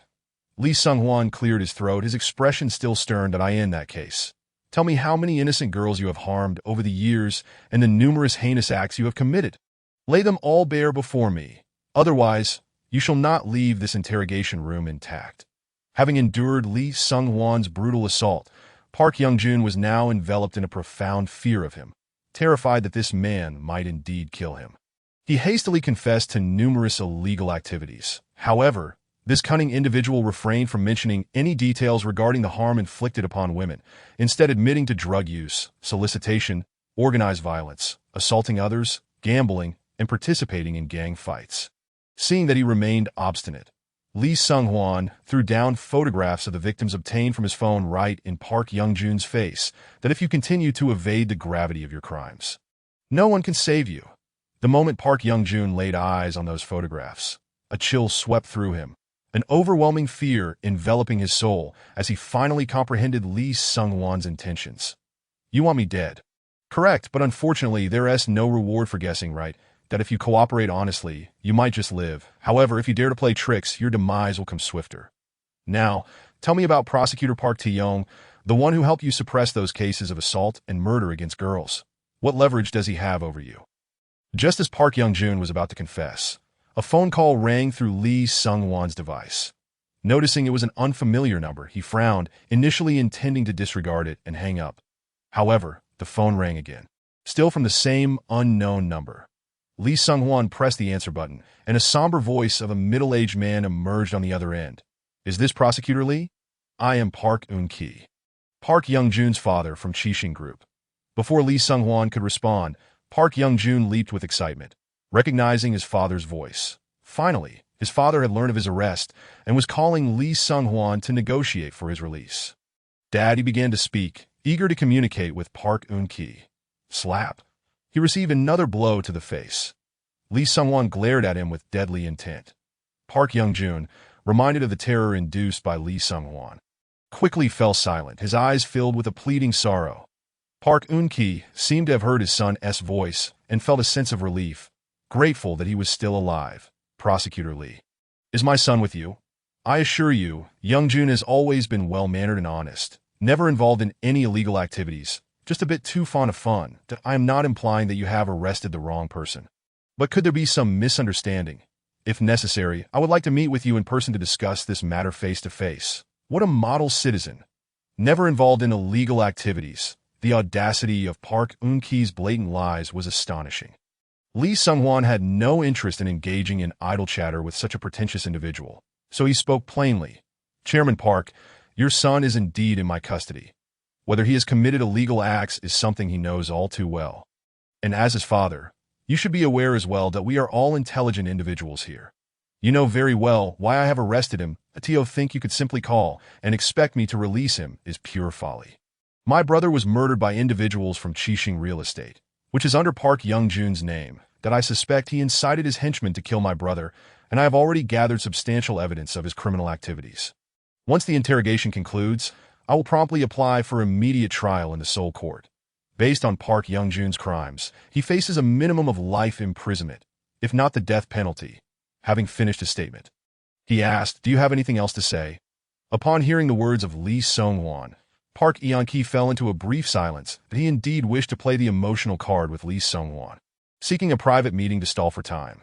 For this, he was willing to go to any lengths, including offering money or women. With but a word from Lee Sung-hwan, he could produce tens of billions, even hundreds of billions in bail, and could summon South Korea's most illustrious female stars to accompany him in revelry. The Seven Stars Group held sway over one of South Korea's three major entertainment companies. MS Entertainment, and all the contracted female and even male artists were at his beck and call, mere playthings for the powerful. They dared not resist, nor were they capable of doing so. Yet, with a single utterance from Lee Sung-hwan, all his plans were thwarted. Park Eun-ki had not anticipated that this young prosecutor would be so impervious to manipulation, clearly intent on bringing down Park Young-jun. Reflecting on this, he could not help but feel a pang of regret. Had he known when Lee Jong-hee instructed him to undertake this task, he would have left room for maneuvering, at the very least sparing Lee Sung-hyeon's life, allowing him to remain a crippled shadow of his former self, which would be preferable to the current deadlock. But his son was truly innocent. At least in the matter of eliminating Lee Sung-hyeon, Park Young-jun was largely unaware of the intricacies involved. He was a mere indulgent fool, preoccupied with pleasure, neglecting company affairs. The true mastermind behind Seven Stars Real Estate had always been a trusted subordinate of Park Eun-ki. Now, he had heard that this subordinate had also been captured. Park Eun-ki was uncertain whether his subordinate would betray him. Although he had prepared for such eventualities, it would still bring him trouble, especially when facing the relentless Lee Sung-hwan, a prosecutor unwavering in his pursuit of justice. Even a gang leader like Park Eun-ki would feel a shiver of dread. Prosecutor Lee, I believe there is still room for negotiation in this matter. What exactly do you desire? Park Eun-ki attempted to negotiate. In response, Lee Sung-hwan let out a cold laugh, his tone frigid as ice. I want the life of Lee Jong. Does Chairman Park possess the audacity to eliminate him? Upon hearing this, Park Eun-ki was nearly unable to steady his phone. This prosecutor was aware of his allegiance to Lee Jong. It dawned on him that Lee Sung-hwan knew everything. Even a seasoned and ruthless figure like Park Eun-ki trembled inwardly, fully aware of the terrifying power wielded by Lee Jong. To serve Lee Jong, he had already cost him dearly, having to betray and Sang-kyu for that privilege. The audacity of Lee Sung-hwan, this prosecutor, to expect him to turn against his own master was tantamount to courting death. Between his son and his master, he knew precisely which side to choose, that if his son were to perish, he could always have another. But if his master forsook him, he was as good as dead, and Sang-kyu would be the first to ensure his demise. Taking a deep breath, Park Eun-ki's previously obsequious tone vanished, replaced by a chilling severity. Prosecutor Lee, if that is your stance, then there is nothing left to discuss. Lee Sung-hwan scoffed mockingly. Chairman Park is indeed a loyal dog, unwavering in his fidelity to his master. Quite commendable. I recall in Sang-kyu was similarly devoted, yet Lee Jong cast him aside without a second thought. I hope, Chairman Park, that you do not find yourself in the same position one day. With that, Lee Sung-hwan dismissed the conversation, stating, enough of this banter, that I must continue my interrogation of Park Young-jun. Chairman Park, prepare to collect your son's remains. That as the two spoke, Lee Sung-hwan struck Park Young-jun several times, eliciting anguished cries from him. listening to his son's tormented screams and enduring such humiliation from Lee Sung-won. Park Eun-ki's fury surged, a murderous rage igniting within him. With a resounding click, he hung up the phone, fearing that further listening would compel him to commit murder. Meanwhile, Park Young-jun, having overheard the conversation between Lee Sung-won and his father, was filled with dread, realizing that his father had failed to negotiate, and his life was in imminent danger. No, he did not wish to die, with a visage swollen like a pig's head, tears and snot flowing freely. Park Young-jun cried out in desperation to Lee Sung-won. "Prosecutor Lee, dear sir, please. I beg you, do not kill me. I do not want to die. Whatever you wish to know, I will confess. I will tell you everything. Just spare my life." In his desperation, Park Young-jun became exceedingly humble that in a moment of inspiration, he sought to ingratiate himself with Lee Sung-won. "Prosecutor Lee, if you spare my life, I can provide incriminating evidence against my father. I am privy to many of his illegal activities, and I know his secrets. I can sacrifice my own father for the greater good." Upon hearing this, Lee Sung-won could not help but laugh. Such noble intentions to betray one's kin.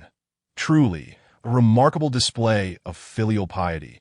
It was no wonder he was Park Eun-ki's son, proficient in the art of betrayal.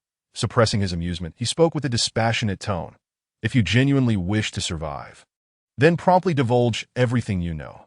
Now continue. Does Park Tae-yong possess any incriminating evidence against you? Have there been any financial transactions between you?" At this juncture, Park Young-jun dared not withhold the truth and quickly replied, "Yes. Indeed. I once bribed Park Tae-yong with 5 billion won, and I also gifted his relatives over 1 billion won. We've even indulged in escapades with female stars together that I have photographs of the three of us on my phone. One of those stars tragically took her own life due to the humiliation. Moreover, I know he likes to stash cash and luxury watches at home, so I've gifted him numerous high-end watches from various countries. Additionally, I bought him a house abroad, and he maintains 2 or 3 mistresses, one of whom he has been illegally detaining in his basement for years. I have met her. She was a former classmate of his." Chapter 51. Your wife's tea brewing skills are remarkable outside of Villa in Songpa District, Seoul. Ding dong, ding dong. Lee Sung-won stood before Park Tae-yong's villa, pressing the doorbell. "Please hold on a moment," that a gentle voice echoed from within. And the door swung open to reveal a young woman, approximately 1.68 meters tall, with delicate and well-defined features, exuding a mature charm. Dressed casually in a red camisole nightgown, her dark, lustrous hair was casually tied back, revealing her bare shoulders. Lee Sung-won was taken aback by the striking beauty of Park Tae-yong's wife. It truly was a shame that it was commonly known that the Han River teemed with overabundant Viagra elements, and South Korean men were often branded with the C-grade label. They hardly deserved such beautiful women. Yet Lee Sung-won aspired to rectify this imbalance in South Korea. "Hello, are you?"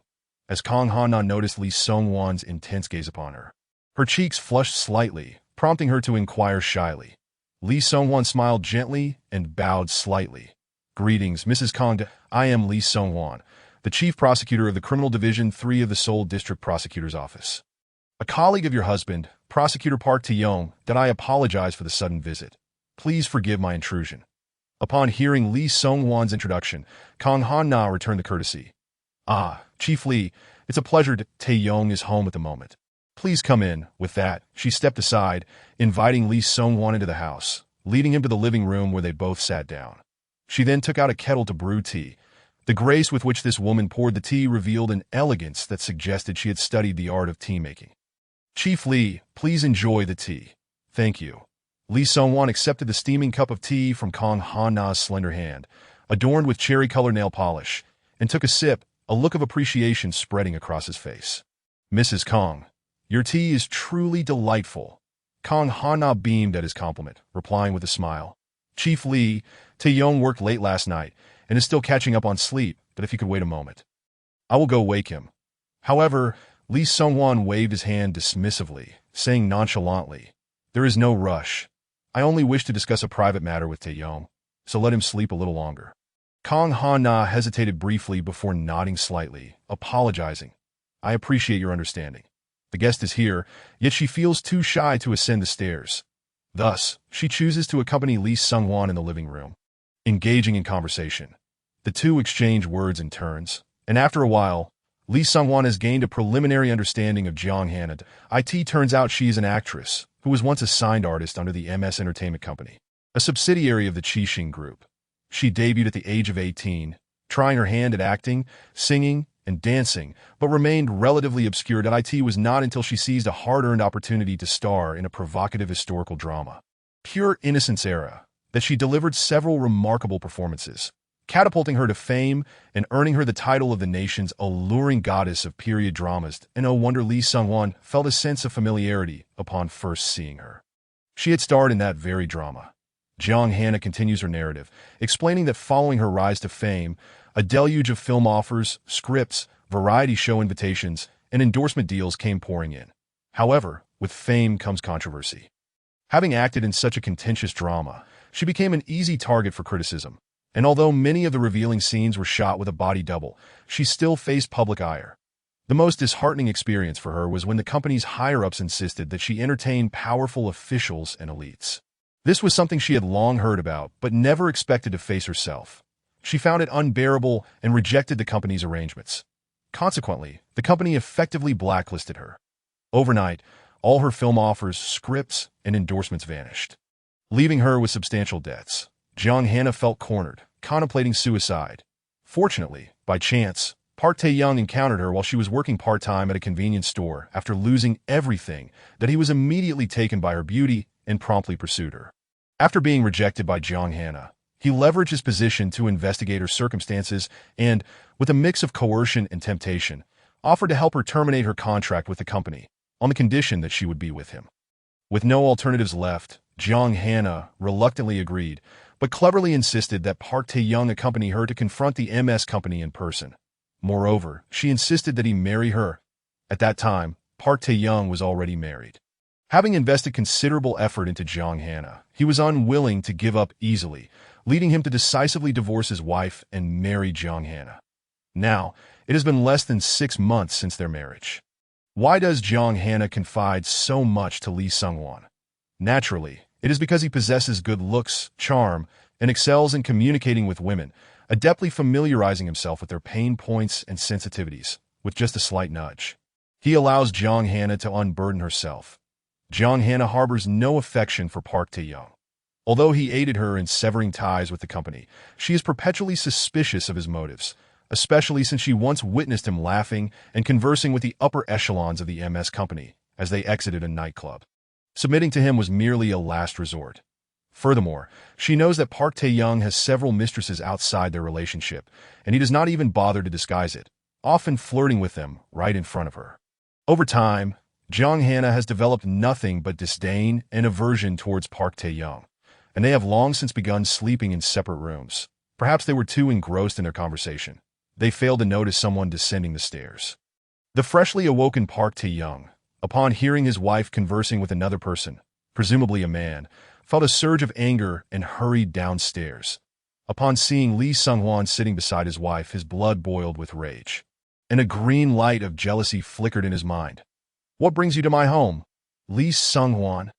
He hastily approached the living room, loudly questioning Lee Sung-won. Then, noticing his wife sitting so closely to another man without any sense of boundaries, he sternly admonished, "Jong Hana, have you no shame? Why are you chatting with this scoundrel? Why didn't you wake me up? What on earth do you intend to do?" Jong Hana, taken aback by her husband's unreasonable outburst, felt a wave of injustice wash over her. "Tae-young, you've misunderstood.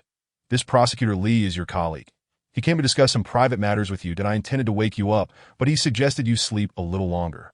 Yet, Park Tae-young dismissed her explanation, glaring at her ferociously. "Get upstairs." Jong Hana's lips quivered, her beautiful eyes glistening with tears, and in silence, she stood up and ascended the stairs, returning to her room and shutting the door. Softly sobbing into her bed, after driving Jong Hana away, Park Tae-young fixed his steely gaze on Lee Sung-won, his expression dark and threatening.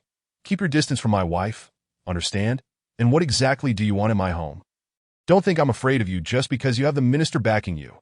Recently, Park Tae-young had seemingly latched onto a powerful benefactor, giving him newfound confidence. In response, Lee Sung-won scoffed, mocking, "Park Tae-young, your rudeness is quite unbecoming. Consider this a warning. Bow your head and apologize for your discourtesy, and I may forgive you." Upon hearing this, Park Tae-young exploded with fury. "What nonsense are you spouting, you bastard?" In a fit of rage, he lunged forward and grabbed Lee Sung-hwan by the collar, seething with anger. However, Lee Sung-hwan remained unperturbed, tossing a stack of freshly printed photographs at Park Tae-young's face. "That you'd better examine these photos thoroughly before deciding how to address me. Who are you trying to intimidate? What a charade!" Park Tae-young scoffed derisively, casting a casual glance at the scattered photographs on the floor. But once he comprehended the content of the images, he felt as if struck by lightning. Standing frozen in shock, his face draining of color. Where did you get these photos? How do you possess them?" Park Tae-young stammered, trembling, beads of sweat forming on his forehead as his heart sank. The photographs depicted him and Park Young-joon with that female star. How could Lee Sung-won have obtained such evidence? Unless it was Park Young-joon? "That damn bastard has betrayed me. I helped him so much." In that instant, Park Tae-young connected the dots, feeling a mix of shock and rage. Yet he quickly forced himself to regain composure, but he knew that panicking would be futile. Since Lee Sung-won had come to confront him directly, he must have some ulterior motive, at the very least. He could surmise that until an agreement was reached, Lee Sung-won would not leak these photographs. There was still room for negotiation.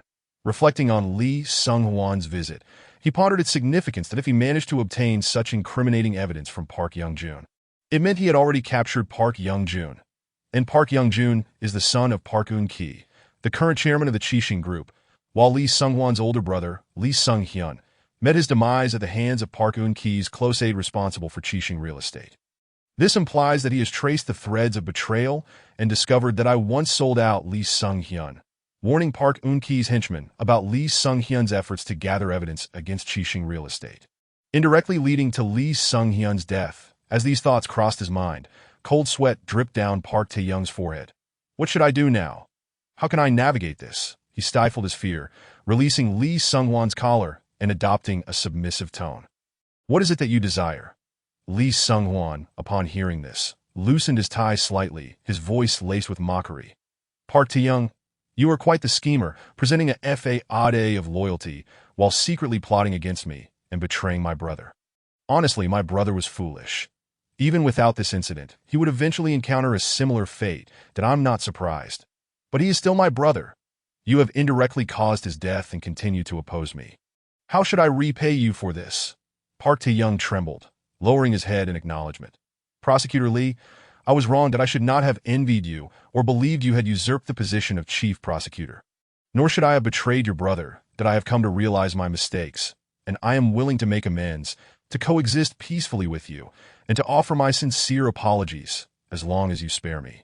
I promise to follow your lead from now on, remaining utterly loyal and not daring to harbor any ill will. Park Tae-young understood that a wise man does not eat the immediate loss.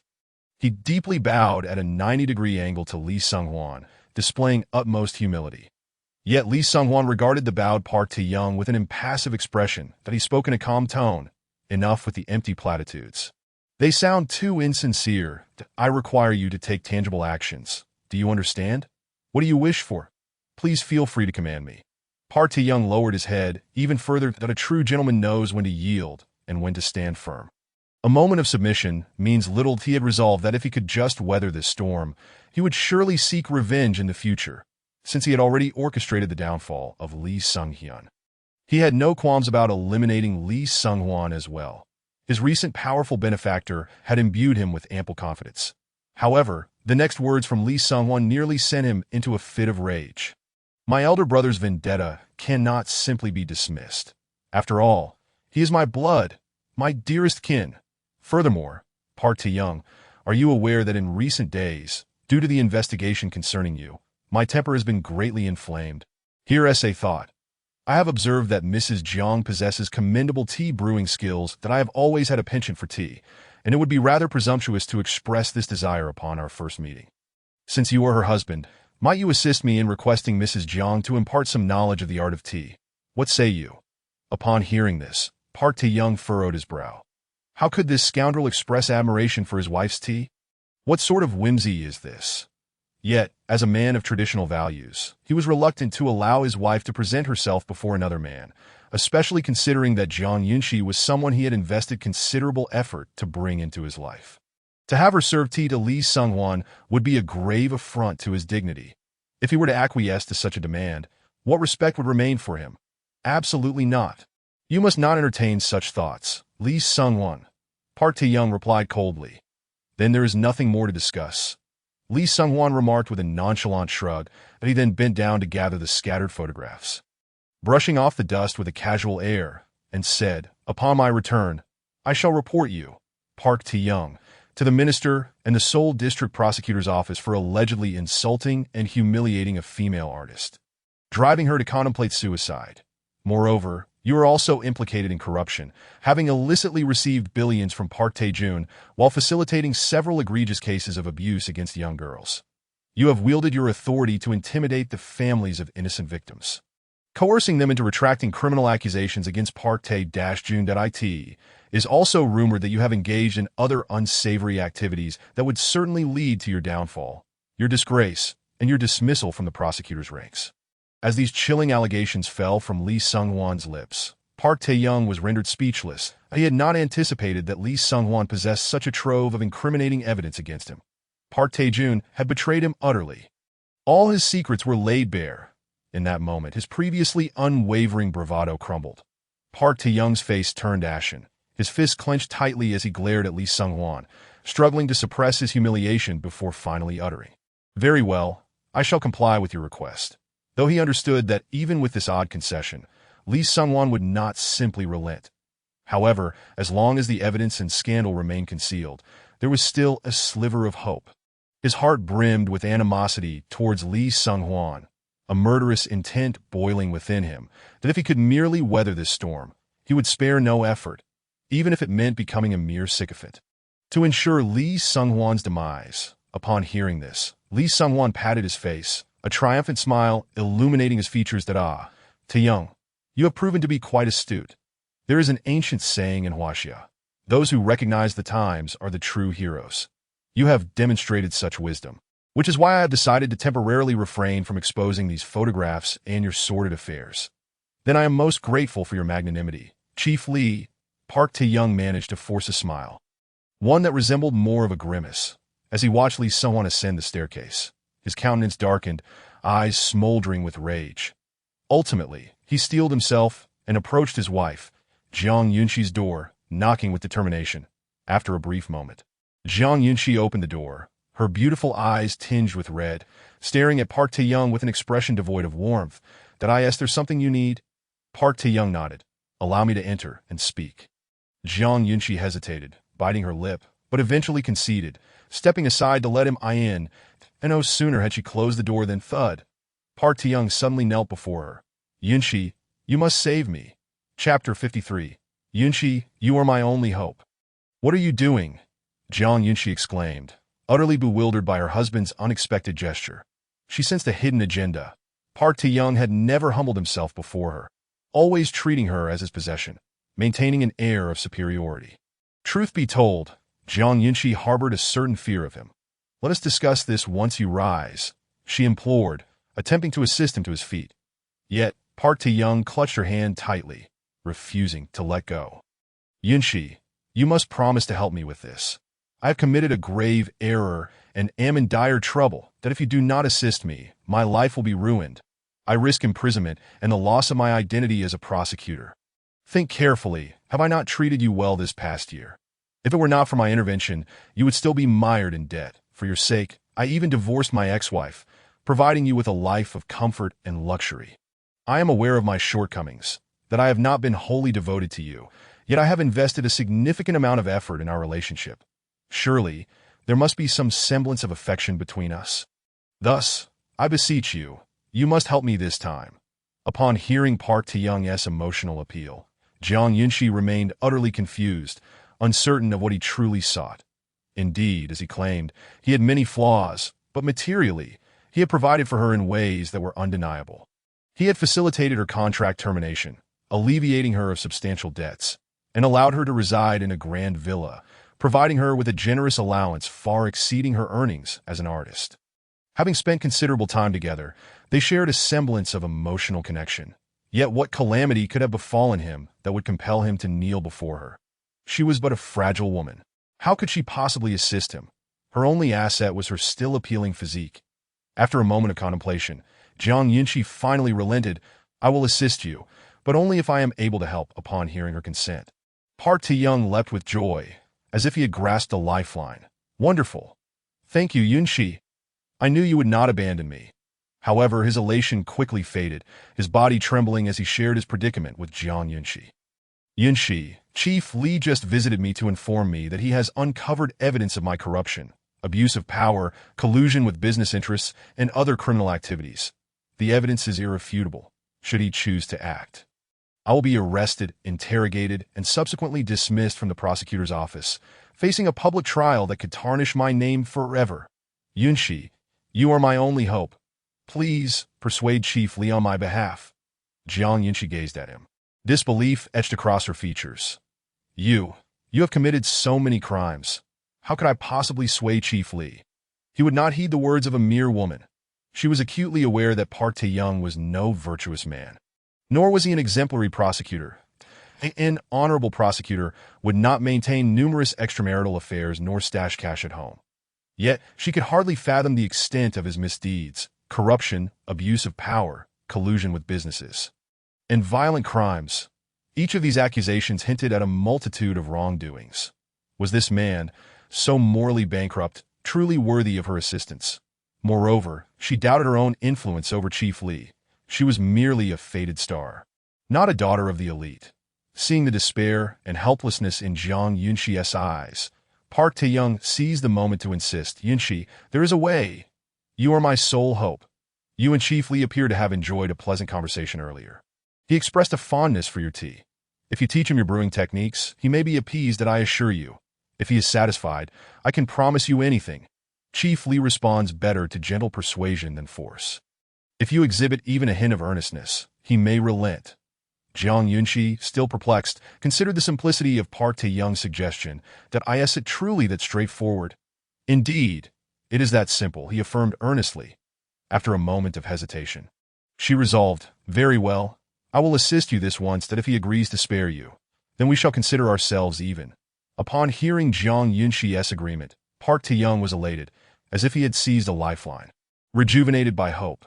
Thank you, Yunqi. Even if you wish to divorce me afterward, I shall comply.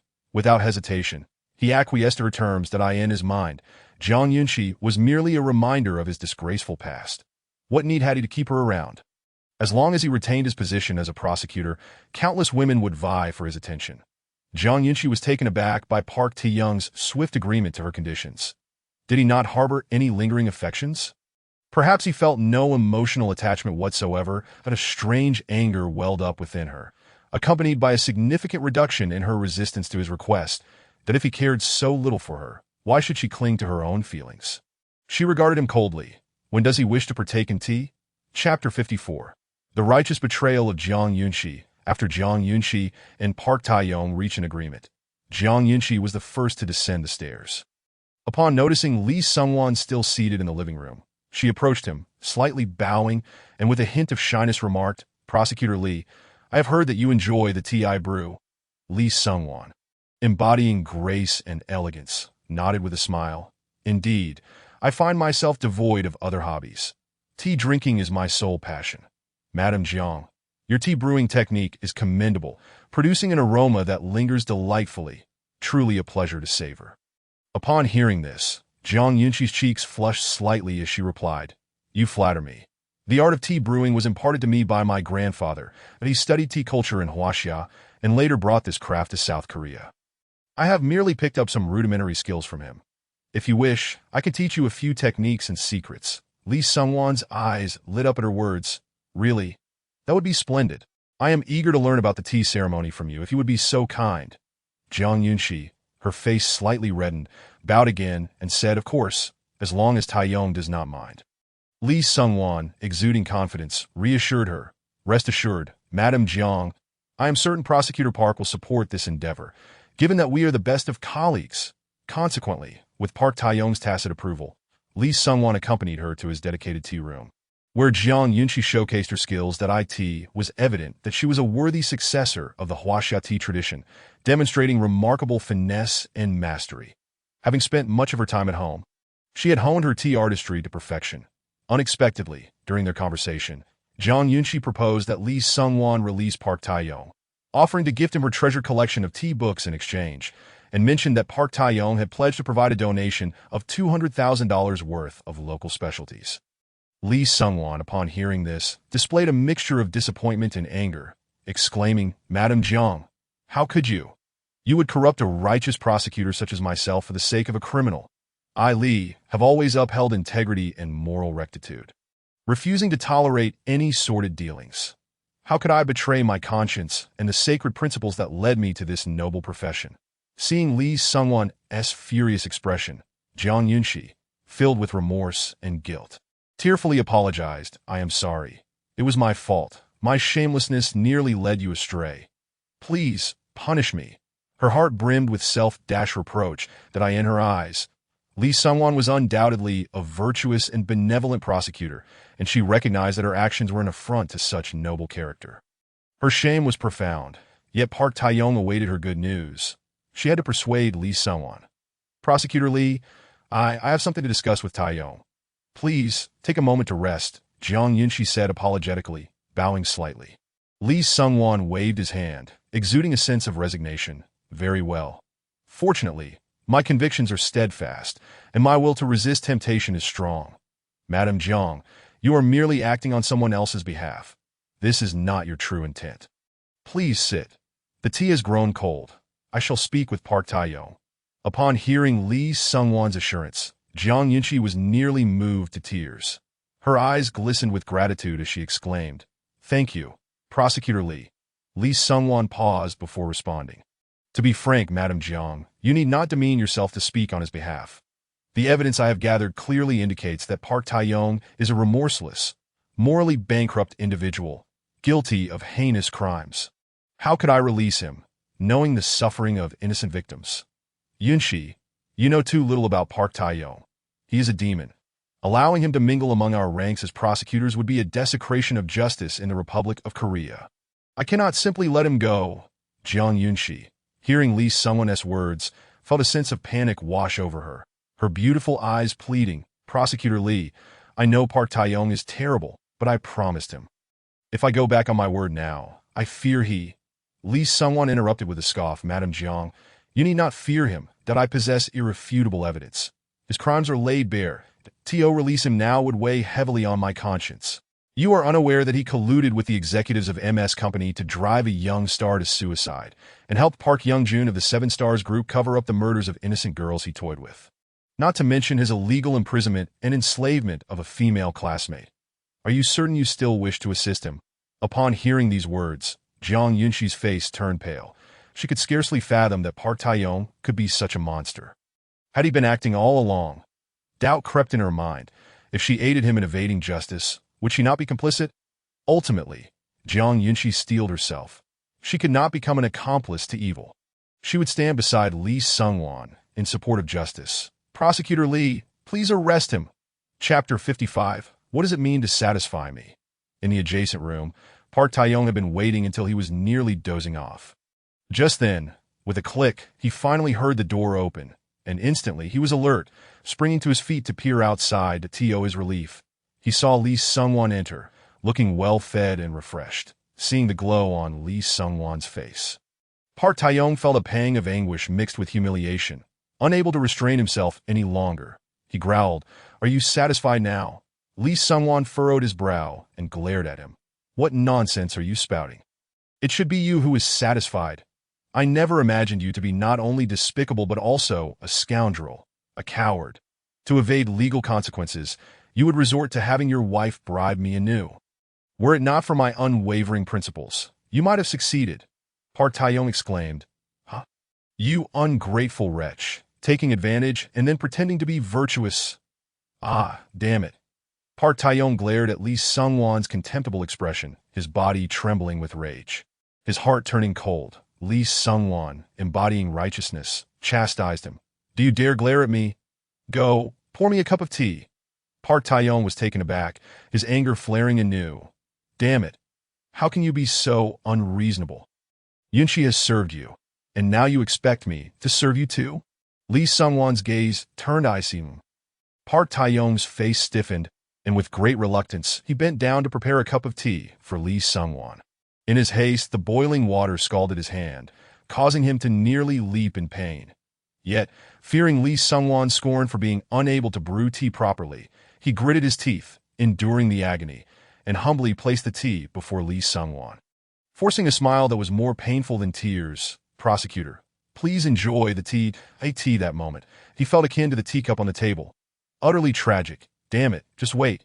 Once I get through this, Park Taeyong, will rise again, and then I shall repay the humiliation you have inflicted upon me today. Lee Sungwon. Lee Sungwon took the cup, sipped casually, and his expression immediately soured as he flung the cup, contents and all. At Park Taeyong, in an instant, the scalding tea splashed onto Park Taeyong, causing him to leap up with a wail.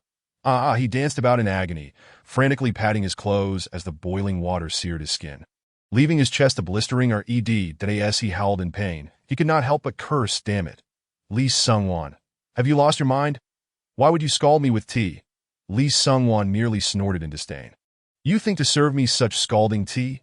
Are you trying to kill me? I see through your false respect. Your heart is filled with resentment, plotting against me. Park Taeyong could only remain silent.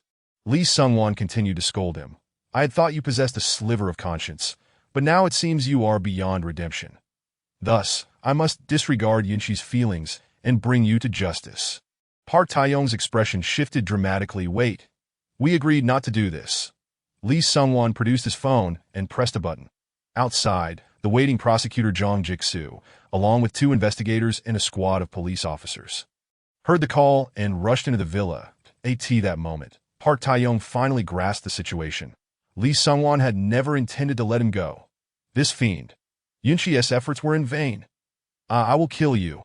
In a fit of desperation, Park Taeyong charged at Lee Sungwon, his thoughts spiraling into chaos as he believed that if he was to fall, they might as well all perish together. However, he was met with a swift kick to his midsection. Bang! Park Taeyong let out a pained cry as Lee Sungwon sent him, along with the table, sprawling to the ground. The table tipped, and the teapot toppled, pouring scalding water all over Park Taeyong, particularly in a most unfortunate location. Park Taeyong emitted a more anguished and piercing cry, writhing on the ground in agony while clutching his lower body. His screams echoed incessantly. At this moment, he was truly engulfed in despair. Lee Ching-hwan, I curse your ancestors. Why must you drive me to the brink of death? It was not I who killed your brother. I bear no colossal grudge against you. I even offered you my wife. Why must you treat me in such a manner? Are we not part of the same collective? Prosecutors should unite. We are of the same kind. I implore you, spare me. Release me, and I shall heed your every command. I can betray Park Young-jun. I can assist you in dismantling the 7 Stars gang. I can help you eliminate Park Eun-ki. It was he. He is the one who caused your brother's demise. By the way, you are quite fond of Uni, are you not? I shall present her to you. Whatever you desire. I also possess a wealth of incriminating evidence against Choi Byung-sung. He is not innocent. He too engages in embezzlement and bribery. Release me, and I will surrender all the ill-gotten gains I have amassed over the years. I shall serve you like a dog. In the future, I can assist you in becoming the minister of the criminal division. How about that? Lee Ching-hwan, speak. What must I do for you to spare me? As Park Taeyong hurled insults, he knelt pitifully like a dog on the ground, continually pleading for mercy from Lee Ching-hwan. He was genuinely terrified that he did not wish to face imprisonment. He did not want to be dismissed or to suffer disgrace. Having come from a rural background, he had expended a lifetime of effort and luck to become a prosecutor. He had only just begun to enjoy less than 10 years of a privileged existence. He did not want to lose it all that he was still young. Just then, Zheng Jishu burst in with investigators and police officers, and the living room downstairs was crowded with people. Li Ching-hwan's gaze flickered slightly as he approached and kicked the kneeling Park Taeyong to the ground, proclaiming with righteous indignation, "How dare you, Park Taeyong? Do you think I am of the same ilk as you? I, Lee Ching-hwan, am devoted to my country and my people, acting with integrity and righteousness. My life is solely dedicated to upholding justice, maintaining judicial fairness, and combating all unlawful acts. What wealth or women mean nothing to me. In my eyes, they are but refuse you, a disgrace among prosecutors, dare to tempt me with money and beauty. Such delusions. Am I the kind of person who would succumb to such trivialities? Hearing Li Qingwan admonishing Park Tae-yong from upstairs, Zheng Jishu immediately led the investigators and police officers up the stairs, and the group collectively bowed to Li Qingwan. Chief Li. Ah, you have arrived just in time. Restrain Park Tae-yong. Jishu, take the suspect back to the prosecutor's office, and the investigators will search every nook and cranny of Park Tae-yong's residence, uncovering all evidence of his criminal activities and corruption. Li Qingwan commanded. Understood. The crowd responded in unison. They then dispersed to carry out their tasks. Meanwhile, Park Tae-yong, watching helplessly as handcuffs were placed on him, felt his eyes burn with rage, staring at Li Qingwan, his gaze filled with resentment and murderous intent. You bastard, Li Qingwan, don't revel in your triumph. The people behind me will never let you off. You are untrustworthy. May you meet a wretched end. I shall await you in prison. Hearing this, Li Qingwan's expression turned icy. Zheng Jishu, noticing this, approached and swiftly delivered 2 resounding slaps to Park Tae-yong's face. You damned criminal. How dare you insult Chief Li? Do you seek death? Park Tae-yong's insults were abruptly silenced, blood trickling from his mouth, leaving him to emit only whimpers. Li Qingwan waved his hand.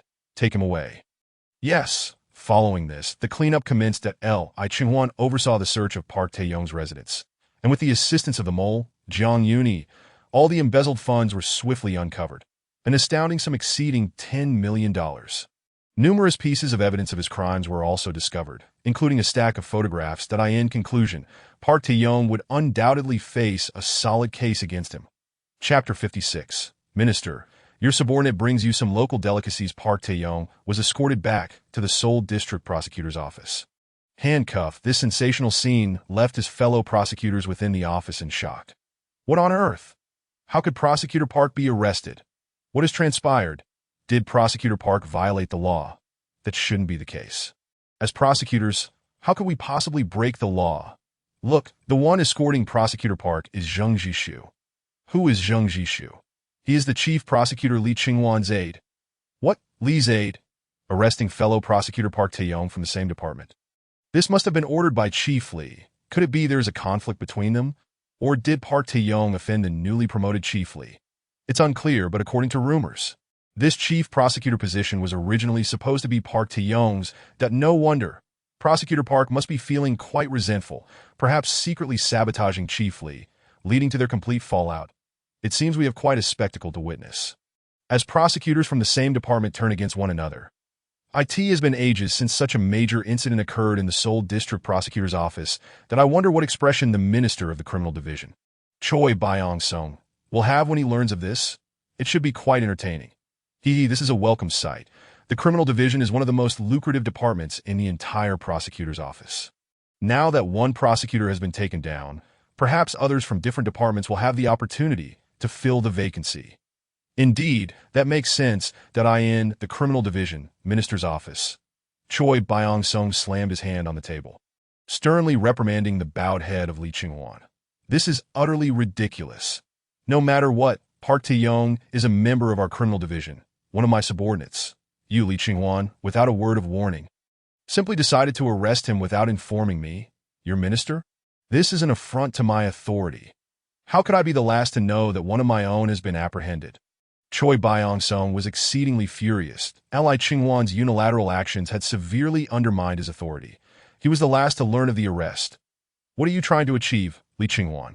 Just because you have become the chief prosecutor, you can disregard me, your minister? However, Li Qingwan had anticipated this reaction. Thus, he remained unperturbed, standing tall with righteous indignation, addressing Choi Byung-sung with a voice tinged with sorrow. Minister, have you ever lost your mother? Choi Byung-sung. She passed away long ago. This was a given, but why did it feel as if this little brat were speaking insultingly? Li Qingwan forced a few tears from the corners of his eyes, speaking with deep emotion. Minister, my elder brother has died, my own flesh and blood.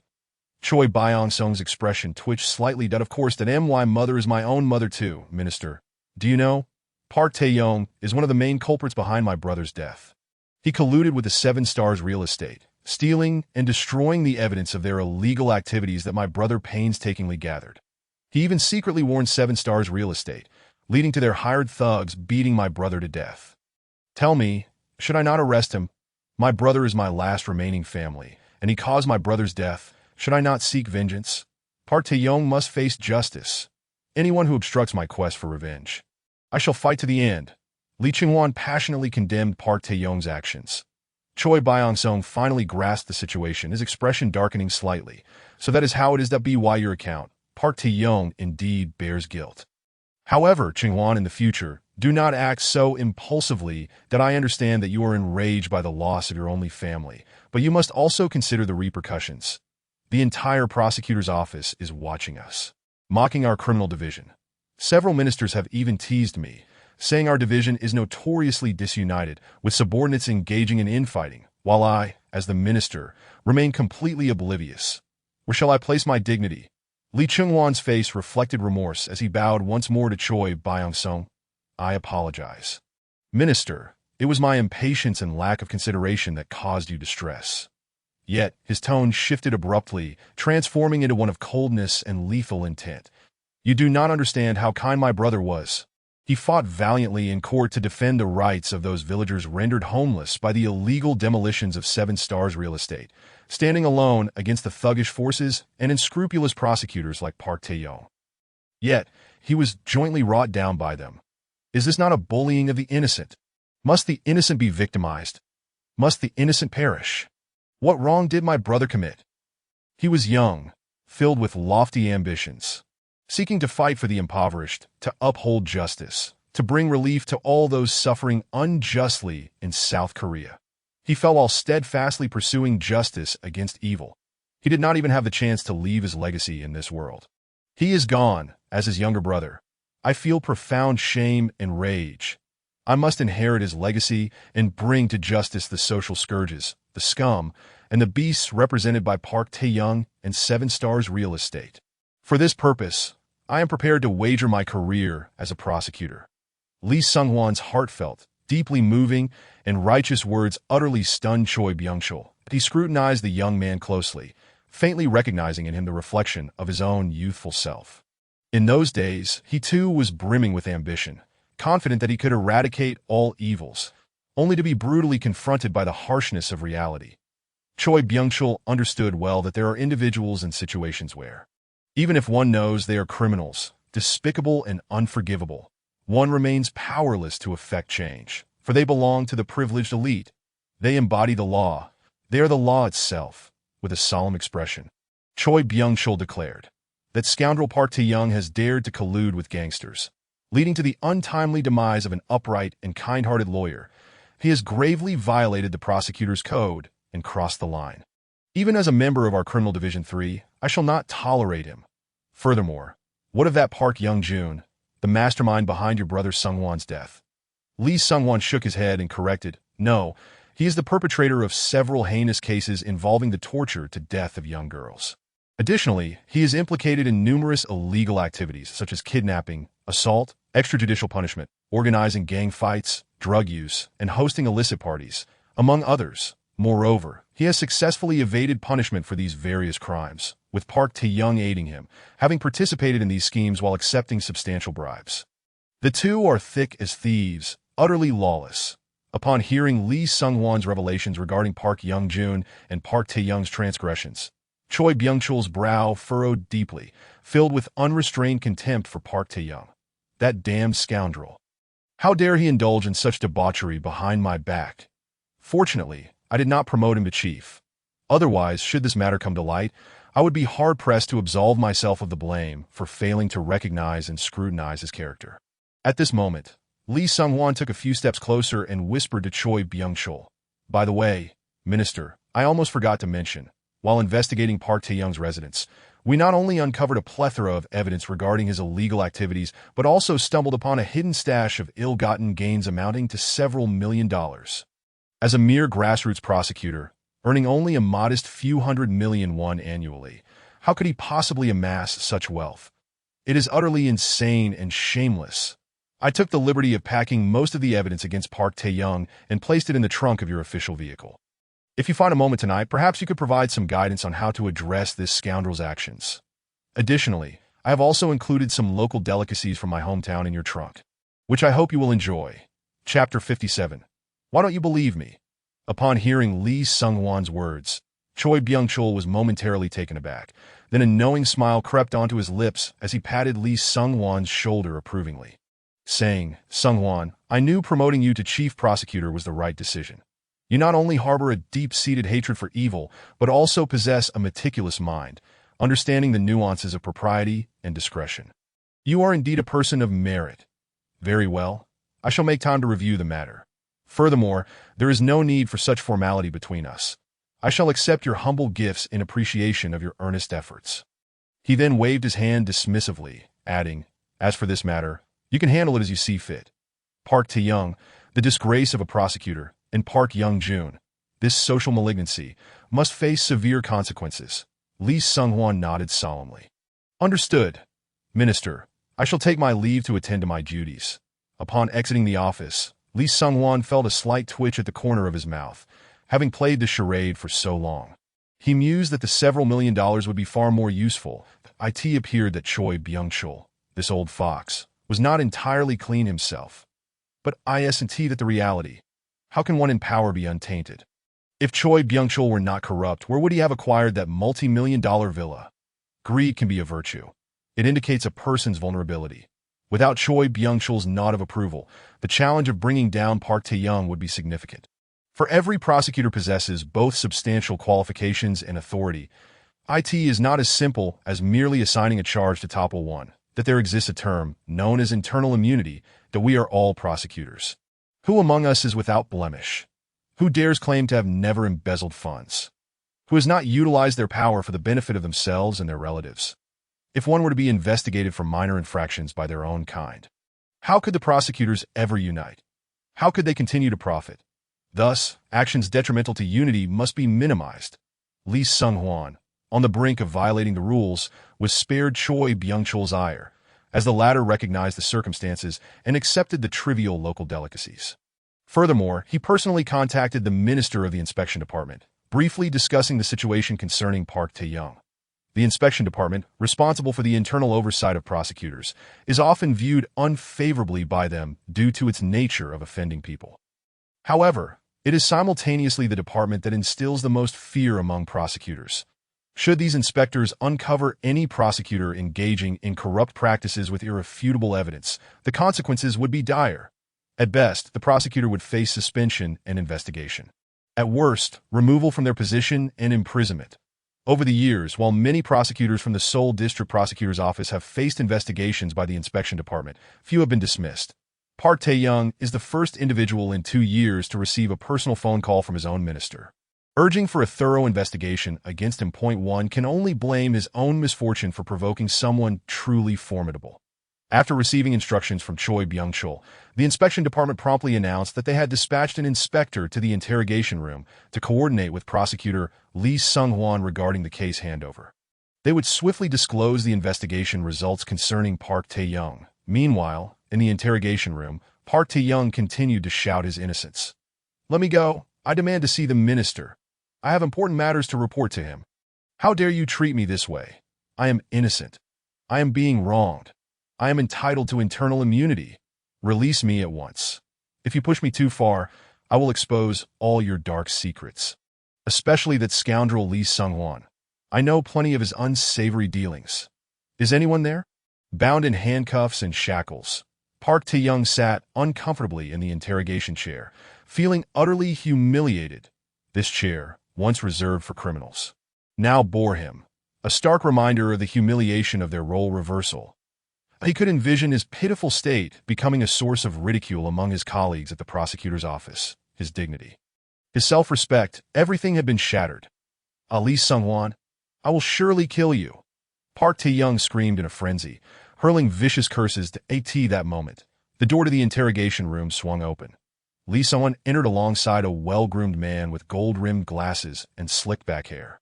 exuding an air of sophistication. Did Prosecutor Park just mention wanting to kill someone? The refined man adjusted his glasses, his gaze piercing through the lenses. Upon seeing this man, Park Tae-young's mouth snapped shut, his earlier frenzy dissipating, replaced by a sycophantic grin that no, I was not talking about anyone in particular. You must have misheard, Inspector Kim. After uttering those words, a chill ran down Park Tae-young's spine, his heart racing. How could it be him? He was on the verge of losing control. The man before him was Kim Jun-hyun, an inspector from the Seoul District Prosecutor's Inspection Department, infamous for his ruthlessness. No prosecutor who had fallen into his grasp had ever walked out of the interrogation room unscathed. Those targeted by him inevitably faced dismissal from the prosecutor's ranks. The fortunate ones might suffer a tarnished reputation and lose their position, but still possess enough savings to live comfortably, perhaps even working as legal consultants in small firms. The unfortunate, however, faced imprisonment, or worse, suicide or accidental death. There is a saying among prosecutors: criminals fear prosecutors, but prosecutors fear inspectors. Kim Jun-hyun is precisely the type of inspector that instills terror among prosecutors. And he is among the most distinguished in the inspection department. With only 5 inspectors, 1 deputy minister, and 1 minister, Kim Jun-hyun stands out as the most capable inspector. His exceptional abilities mean that the number of prosecutors who have fallen under his scrutiny is the highest. Park Tae-young was gripped by fear. At this moment, he had abandoned even the slightest glimmer of hope. If Choi Byung-chul had not contacted the inspection department, how could they have sent Kim Jun-hyun? This was a clear indication that they intended to seal his fate. Park Tae-young was on the brink of collapse. His eyes were bloodshot, his entire body trembled, and in his despair, he had gone mad. Teacher, how cruel you are! I am your student. No, I do not wish to be dismissed. I am innocent. Upon uttering these words, he frantically pointed at Lee Sung-hwan, exclaiming, Inspector Kim, I wish to report him. Lee Sung-hwan, he is also guilty. He is despicable and shameless, feigning righteousness. His so-called justice is nothing but a fade. He threatened and intimidated me in my own home, and he even toyed with my wife in front of me. He has ties with the leader of a criminal gang. He is guilty of embezzlement and bribery as well. You cannot solely investigate me. You must also look into him. As Park Tae-young's hysterical outburst echoed, Kim Jun-hyuk frowned and swiftly slapped him. The sound echoed sharply. Park Tae-young's face had been struck yet again, already swollen and now marked with blood vessels and handprints. Stunned, he covered his face, unable to believe Kim Jun-hyuk would strike him. What I said is true. Why does no one believe me? Kim Jun-hyuk coldly reprimanded him. You fool, Park Tae-young. At this point, not only have you failed to recognize your own mistakes, but you dare to spew baseless accusations against others. Everyone knows what kind of person Prosecutor Lee is. His colleagues at the Seoul District Prosecutor's Office are well aware. You caused the death of his brother, yet you show no remorse and foolishly attempt to drag him down with you. I see you are beyond redemption. Chapter 58. The ignorant care not for the truth. Park Tae-young was ultimately too naive that he had forgotten that he was now a prisoner, with irrefutable evidence against him. As a prosecutor, he colluded with gangs and caused the death of a colleague's family member, engaging in acts that destroyed unity and lacked any moral compass. Who would dare to defend him now? The collusion between officials and businesses, between authorities and the underworld, must have limits. The muzzle of the gun cannot be aimed at one's own. Park Tae-young had set a disastrous precedent, undermining the unity among prosecutors. Not only Lee Sung-hwan, but even Kim Jun-hyuk would disdain such a person. Moreover, Lee Sung-hwan, a newcomer, easily outmaneuvered Park Tae-young, a veteran prosecutor, demonstrating his capability and cunning. He was undoubtedly a ruthless individual. It was said that in the adjoining interrogation room, the heir of the Seven Stars gang, Park Young-jun, along with several executives from Seven Stars Real Estate, had been tortured to the point of being unrecognizable. Kim Jun-hyuk understood that part of what Park Tae-young said might hold some truth. But he was a clever man and would not jeopardize the promising future of Lee Sung-hwan during such a critical moment. Their inspection department was not a bunch of mindless fools. Those who could be investigated were merely unfortunate souls who lost in internal struggles and were targeted for reckoning by their rivals or superiors, or individuals like Park Tae-young, who had provoked powerful adversaries. He had been crushed under the weight of evidence presented by Lee Sung-hwan. Kim Jun-hyuk had also reviewed the evidence of Park Tae-young's criminal activities and found no glimmer of hope for him. The charges were all solid and undeniable. Thus, he unhesitatingly admonished Park Tae-young, "You disgrace of a prosecutor must be expelled from our ranks. You now have one last opportunity to speak. Will you continue to accuse others, or will you willingly confess and accept your punishment?" Seeing that Kim Jun-hyuk remained unmoved and showed no concern for the stains on Lee Sung-won's reputation, Park Tae-young's heart sank. That it was over. He had completely lost hope. Tears of despair welled up as he finally grasped the harshness of reality.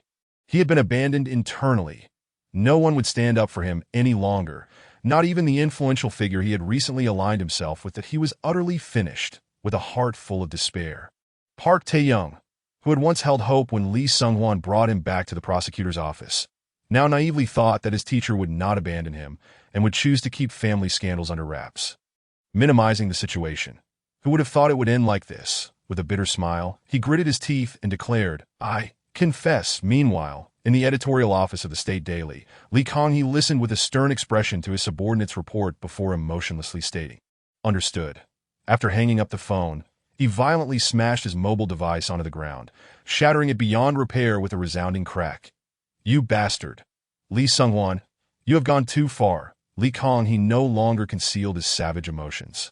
His deep growl resonating throughout the office that he had never anticipated that this young man would prove to be such a formidable adversary, since the failed attempt to apprehend Moon Il-sik to retrieve the ledger, which had been thwarted. Lee Kang-hee had kept a wary eye on Lee Sung-won, that he had suspected multiple times that the ledger was in Lee Sung-won's possession, yet lacked evidence. Furthermore, if Lee Sung-won truly held that ledger, why would he not choose to expose it? Doing so would naturally lead to an investigation of Chairman Wu and Congressman Zhang. Even if he could not topple them, it would be enough to elevate this young prosecutor's status, garnering the attention of both the public and the media, and making him a hotshot prosecutor unafraid of power. However, Lee Sung-won remained silent, seemingly unaware of the ledger's existence. Moreover, the finance minister of Future Group, Moon Il-sik, had vanished without a trace. Lee Kang-hee had instructed his subordinates to search for Moon Il-sik for half a month, yet there had been no sign of him. Lee Kang-hee could only gamble, estimating that the probability of the ledger being in Lee Sung-won's hands was less than 30%. He wagered that the young prosecutor lacked the cunning to resist the temptation of fame. Killing Lee Sung-won would serve as a test. He wanted to see if Lee Sung-won could indeed resist unleashing the ledger as a weapon. After all, his own brother had died, that a typical person could hardly endure such a loss and would be driven to madness seeking vengeance for their kin. Lee Kang-hee believed that Lee Sung-won must have uncovered the connection between himself, Chairman Wu, and Congressman Zhang, that he also recognized that the Seven Stars gang was his pawn. It was plausible to deduce that Lee Sung-won's brother's death was linked to him. Should Lee Sung-won opt for revenge, it was likely he would wield the ledger to threaten Chairman Wu and Congressman Zhang, forcing them to betray him. Yet Lee Sung-won had acted unscrupulously, first capturing Park Young-jun and subjecting him to severe interrogation, extracting a wealth of evidence against criminal activities from him. This also revealed the sordid connection between him and Park Tae-young, allowing Lee Sung-won to seize control over Park Tae-young's weaknesses, swiftly plunging him into the abyss without any chance for struggle or resistance. In just 2 short days, Lee Sung-won avenged Lee Sung-hyun while simultaneously eliminating the thorn in his side, Park Tae-young, removing this lackey that Lee Kang-hee had embedded in the Criminal Division 3. The big figure Park Tae-young spoke of was none other than Lee Kang-hee himself, who had initially thought that by aligning himself with such a powerful ally, he would be secure and able to navigate the prosecutor's office with ease. Little did he know that Lee Sung-won would act so swiftly. He did not even have time to react before he fell. By the time Lee Kang-hee learned of this, it was already too late. Their first clash could barely be considered a draw. Lee Sung-won lost his brother, while Lee Kang-hee lost 2 lackeys. That if one were to weigh the scales, Lee Kang-hee had the upper hand, for after all, Lee Sung-won had lost his only family, but he had also confirmed that Lee Sung-won likely did not possess the ledger, for had he been that calculating, he would not have withheld it even after the death of his brother. If he were truly capable of suppressing his vengeance for the loss of a loved one, choosing to endure and holding onto the ledger as a lethal weapon, then Lee Kang-hee would regard Lee Sung-won with utmost seriousness, considering him a true rival. Given the current circumstances, however, that possibility seemed quite slim. Yet, Lee Kang-hee was still left feeling disgruntled. Having navigated the upper echelons of South Korea for so many years, this was the first time he had suffered such a significant loss. and he harbored a premonition that Lee Sung-hwan undoubtedly had more cards up his sleeve. For instance, Park Young-jun. Did that young man reveal anything about others? He was the son of Park Eun-ki, Lee Kang-hee's most trusted subordinate, and was privy to many illegal dealings his father had partaken in that if he chose to turn against his family, Park Eun-ki would likely face dire consequences as well. Frowning, Lee Kang-hee slowly sat down at his desk, his fingers wrapped around a fountain pen, contemplating for a moment. Soon, the astute strategist formulated a plan. Since you do not wish to gain fame, then I shall assist you. A prosecutor who appears just yet is riddled with flaws. Surely the public would be intrigued to learn more. After all, that rabble does not care for the truth. They are only eager for a spectacle. Relishing chaos, A.S. Lee Kang-hee muttered to himself. He picked up the fountain pen and began to draft an article on the blank sheet before him that he intended to write a scathing critique of Lee Sung-hwan. The title of the article would be Violent Interrogations and Coercive Tactics. Certain self-proclaimed justice prosecutors cannot ignore human rights for the sake of efficiency. Chapter 59. Those unruly citizens are truly detestable. After resolving matters with Park Tae-young, Lee Sung-hwan felt a sense of relief that in recent days, he had been under immense mental strain, fearing that any unforeseen circumstance might disrupt his carefully laid plans. He had even anticipated potential actions from Lee Jang-hee, preparing several countermeasures and retaliatory strategies that to his surprise, everything remained eerily quiet. It seemed as though Lee Jang-hee was oblivious to the situation. However, Lee Sung-hwan was not naive enough to believe that the old fox would remain passive. Watching as his confidant, Park Eun-ki's only son, and the newly acquired prosecutor disciple, Park Tae-young, were eliminated, he was undoubtedly concocting a grand scheme. Nevertheless, Lee Sung-hwan was not overly concerned about this aging adversary. Acquainted with the narrative, he understood that the old fox had but 3 tricks up his sleeve. The first was the Qixing gang at his command, ready to execute his orders and eliminate his foes through brute force. The second was his pen, leveraging his position as the editor-in-chief of a newspaper to craft articles that wielded public opinion like a weapon, a tactic he excelled at. The third was the influence of Chairman Wu and Councilman Zhang behind him. Even if the first 2 strategies faltered, he could rely on the power and connections of these prominent figures to achieve his goals. Currently, it appeared that Lee Jang-hee had already employed his first tactic, yielding little effect, inflicting a self-destructive blow that he would likely resort to his second strategy next. Lee Sung-hwan remained vigilant, but continued to manage the concluding tasks related to Park Tae-young and Park Young-jun. He first directed the gang members responsible for the death of Lee Chung-hyun, ensuring they were severely beaten before being incarcerated, where they would languish for a lifetime.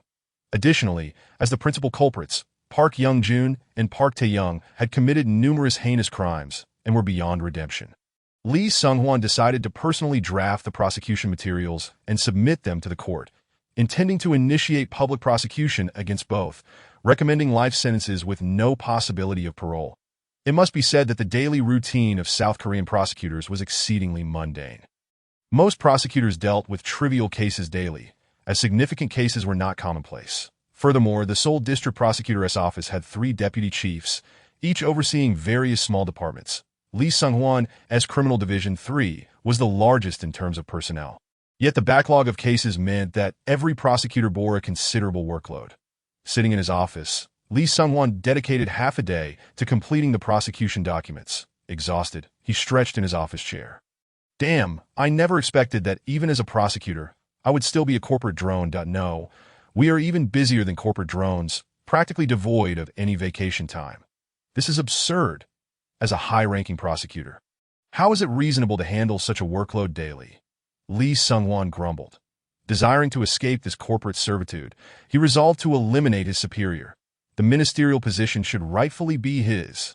As the end of the workday approached, just as Lee Sung-hwan prepared to rise and descend, he received a call from Choi Byung-sung. That's Sung-hwan. Meet me at the entrance after work. I'll take you somewhere nice tonight. Surprised by the invitation, Lee Sung-hwan promptly clocked out.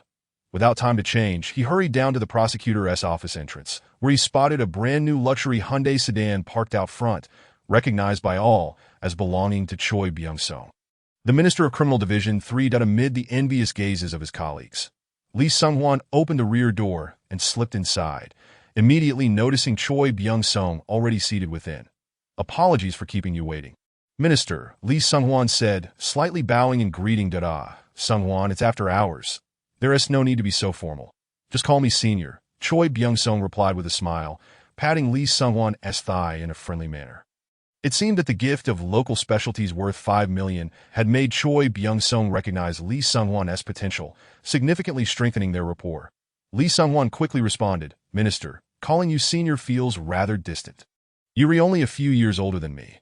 I might as well call you Brother Byung-sung or Big Brother Choi. Choi Byung-sung chuckled. I told you not to be so formal. Are you trying to flatter me? I am over 20 years your senior. My daughter is already in her 20s, and you want to call me brother? Clearly, you're trying to take advantage of me. He smirked, slightly twitching his lips. Yet he could hardly refuse, especially since Lee Sung-won had just presented him with valuable gifts that in a buoyant mood. He decided to formally welcome Lee Sung-won into his circle, taking him to broaden his horizons. This would not only cultivate deeper trust among his subordinates, but also allow him to better manage them. In essence, he intended to transform Lee Sung-won into one of his own. Clearing his throat, Choi Byung-sung spoke with a tone of dissatisfaction. Sung-won, to outsiders, we prosecutors appear to live in luxury, yet only we understand the relentless pressure and hardships we face daily. It's exhausting. Not a single day in a year can we truly relax. Furthermore, every action we take reflects the dignity and face of the judiciary, which means we cannot indulge in leisure like ordinary people. Our lives are exceedingly stifling. Even going out for a meal or a drink raises concerns about being reported for our conduct. Listening to Choi Byung-sung's words, Lee Sung-won thought to himself, you old scoundrel, how shameless. Is that really what you call dining and drinking? While you may not be able to freely unwind at entertainment venues, ordinary people certainly cannot receive millions in local specialties. Nevertheless, since Choi Byung-sung had voiced such sentiments, Lee Sung-won felt compelled to agree, responding with righteous indignation. Indeed, there are bad apples among the public. Those troublesome citizens are truly detestable. They can indulge in revelry while expecting us prosecutors to act like saints. It's blatantly unfair. It's essential for us to unwind occasionally. I personally believe that we prosecutors should not remain aloof, detached from the world, but rather lower ourselves to engage with the public, to lead by example and empathize with their struggles. For instance, we ought to interact more with women in entertainment venues to understand their difficulties. Whether they face oppression, and if they require our assistance, it is our duty as officials to provide them with warmth and support. After hearing Lee Sung-won's impassioned words, Choi Byung-sung thought, this kid is truly a genius. Being a prosecutor is such a waste of his talents. His level of shamelessness rivals that of politicians. Had he possessed such cunning in his youth, he might have already ascended to the position of chief prosecutor. Choi Byung-sung smiled and said, Sung-won, you're absolutely right that we, as prosecutors, must also find time to relax and rejuvenate. So, the place I'm taking you to this evening is precisely that, a venue for us prosecutors to unwind. Upon hearing this, Lee Sung-won's eyes lit up with curiosity that he had suspected that Choi Byung-sung intended to introduce him to a grand venue. And indeed, that appeared to be the case, that a place solely for prosecutors to relax. He felt a tinge of anticipation. As they conversed, the Hyundai sedan bearing the prosecutor's office license plate glided through traffic without hindrance, even during rush hour, enjoying the privilege of an unobstructed journey. Should an oblivious private vehicle obstruct their path, traffic officers would swiftly arrive to admonish the drivers to clear the way. Eventually, the vehicle entered an underground parking garage of a building near Itaewon, which was not open to the public. Only vehicles displaying prosecutor's office plates were granted access. Here we are. Let us get out, Choi Byung-sung said, leading Lee Sung-won to a discreet elevator, where he produced a specially designed card. Noticing Lee Sung-won's curious gaze, he explained with a smile, this elevator requires a club-exclusive membership card. Without it, even if you force your way into the underground garage, you cannot access the elevator. The high security regulations surrounding this mysterious entertainment venue piqued Lee Sung-won's curiosity even further. After swiping the card, they entered the elevator, which was astonishingly constructed of transparent glass. Upon stepping inside, Lee Sung-won realized that this elevator only had one destination, the top floor. As the elevator began its slow ascent, a sudden brilliance illuminated the outside, and Lee Ching-won was astonished to behold the expansive view of the entire Jiangnan district. The dazzling streets, ablaze with lights, appeared to shrink beneath him as they ascended to greater heights until it felt as though the entirety of Jiangnan lay beneath his feet. That moment, a familiar chime resonated in his ears. The elevator doors opened gradually, and a wave of sound surged from behind him. Turning around, Li Qinghuan felt as if he had discovered a new world. Before him sprawled an expansive entertainment venue, lavishly adorned in opulence, shimmering with gold and brilliance. Young, vibrant women in revealing uniforms flitted about, their attire flamboyant and eye-catching. They were predominantly youthful, tall, and possessed the quintessential figure, slender waists and long legs clad in high heels. Some carried trays of drinks, while others nestled in the arms of men clad in tailored suits or poured drinks for esteemed guests. Upon the appearance of Li Qinghuan and Shui Bingsheng, the beautiful hostesses lining the corridor simultaneously bowed, greeting them with a sweet melodic chorus. "Welcome, esteemed guests. You must be weary. Please come inside." It must be noted that these hostesses were exceptionally beautiful. Any one of them could easily pass for a star in the outside world. With just a cursory glance, Li Qinghuan noted that many rivaled the likes of Cui Yinshu and Lin Jinna, and were only slightly inferior to the illustrious Han Yoshi, that he even recognized a few as members of a newly debuted girl group from a South Korean entertainment company. Currently enjoying a surge in popularity, that of course, most of them had undergone cosmetic enhancements, and with their makeup, their beauty was undeniable. What a remarkable display of influence the owner of this club must possess. To have recently popular girl group members serving as hostesses. Upon entering the club, Cui Bingqing seemed to transform, confidently approaching a voluptuous member of the girl group, embracing her waist and planting a kiss on her cheek. Grinning as he remarked, "Shanmei, it's been several days since we last met, and you seem to have grown even more beautiful." The woman named Shanmei giggled, playfully swatting at his hand. "Oh, Appa, you're still as mischievous as ever." Their exchange was filled with flirtation and camaraderie. Noticing that Li Qinghuan appeared somewhat reserved, Cui Bingsheng, with the knowing smile of an experienced patron, beckoned him. "Ha, Qinghuan, it's your first time here, don't be shy.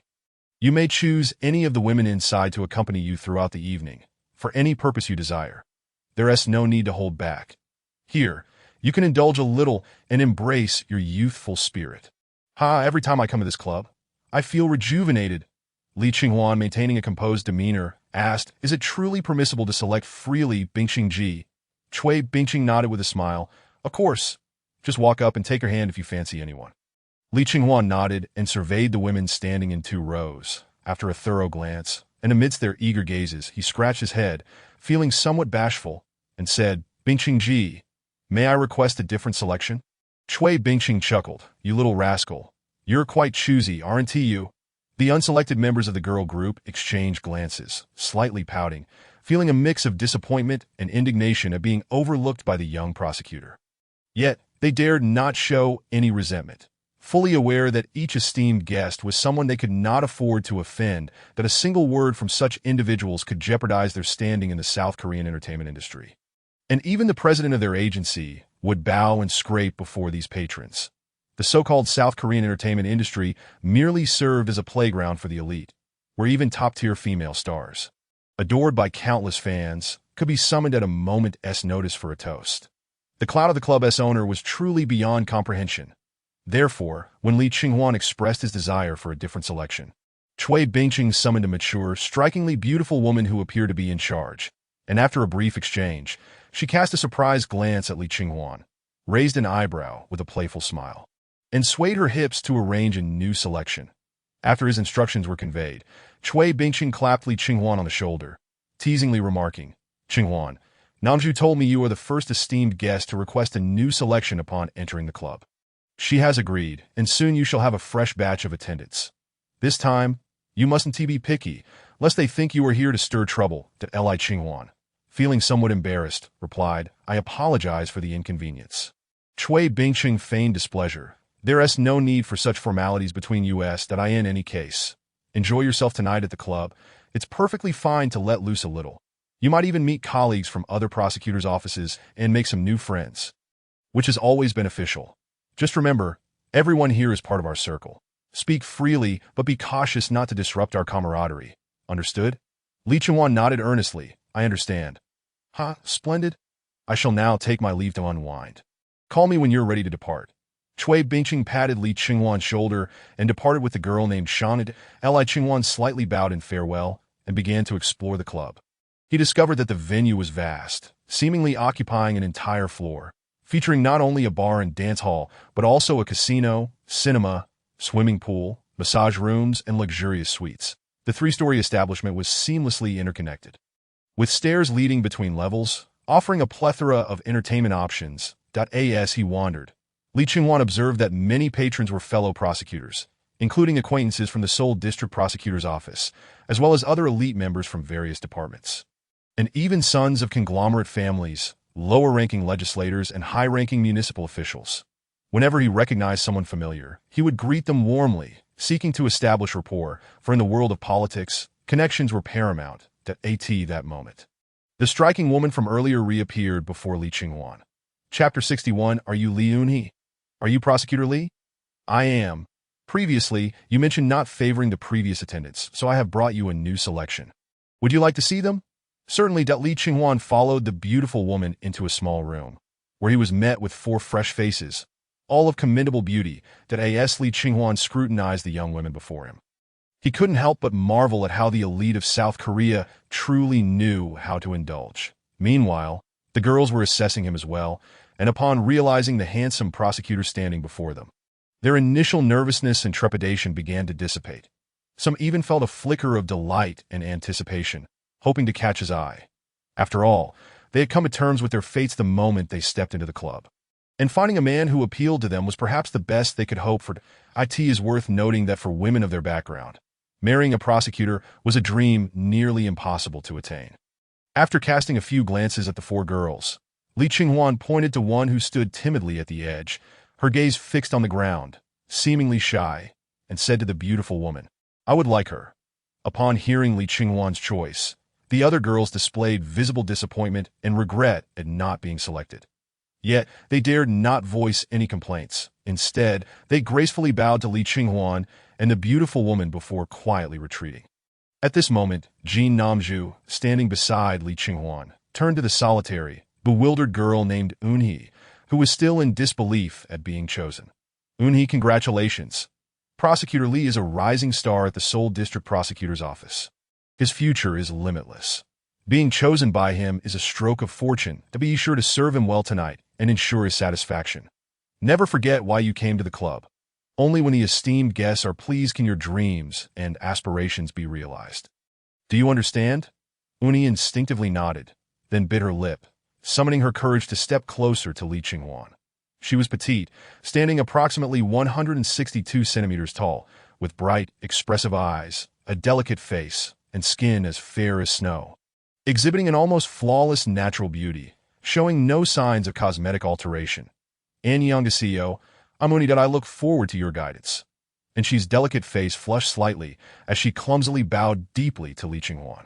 Dressed in a white dress that fell just above her knees, it revealed a glimpse of her slender, fair thighs, complemented by black leather shoes and white lace ankle socks. She resembled a fallen princess from a fairy tale, exuding an innocent charm.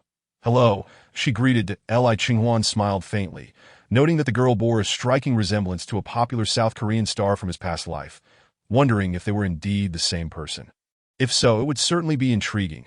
Beside them, Jin Nanju observed Li Qinghuan's apparent satisfaction with the girl and remarked with a smile, "Prosecutor Li, I hope you enjoy a pleasant evening at our club." Li Qinghuan nodded slightly in acknowledgement, expressing his gratitude.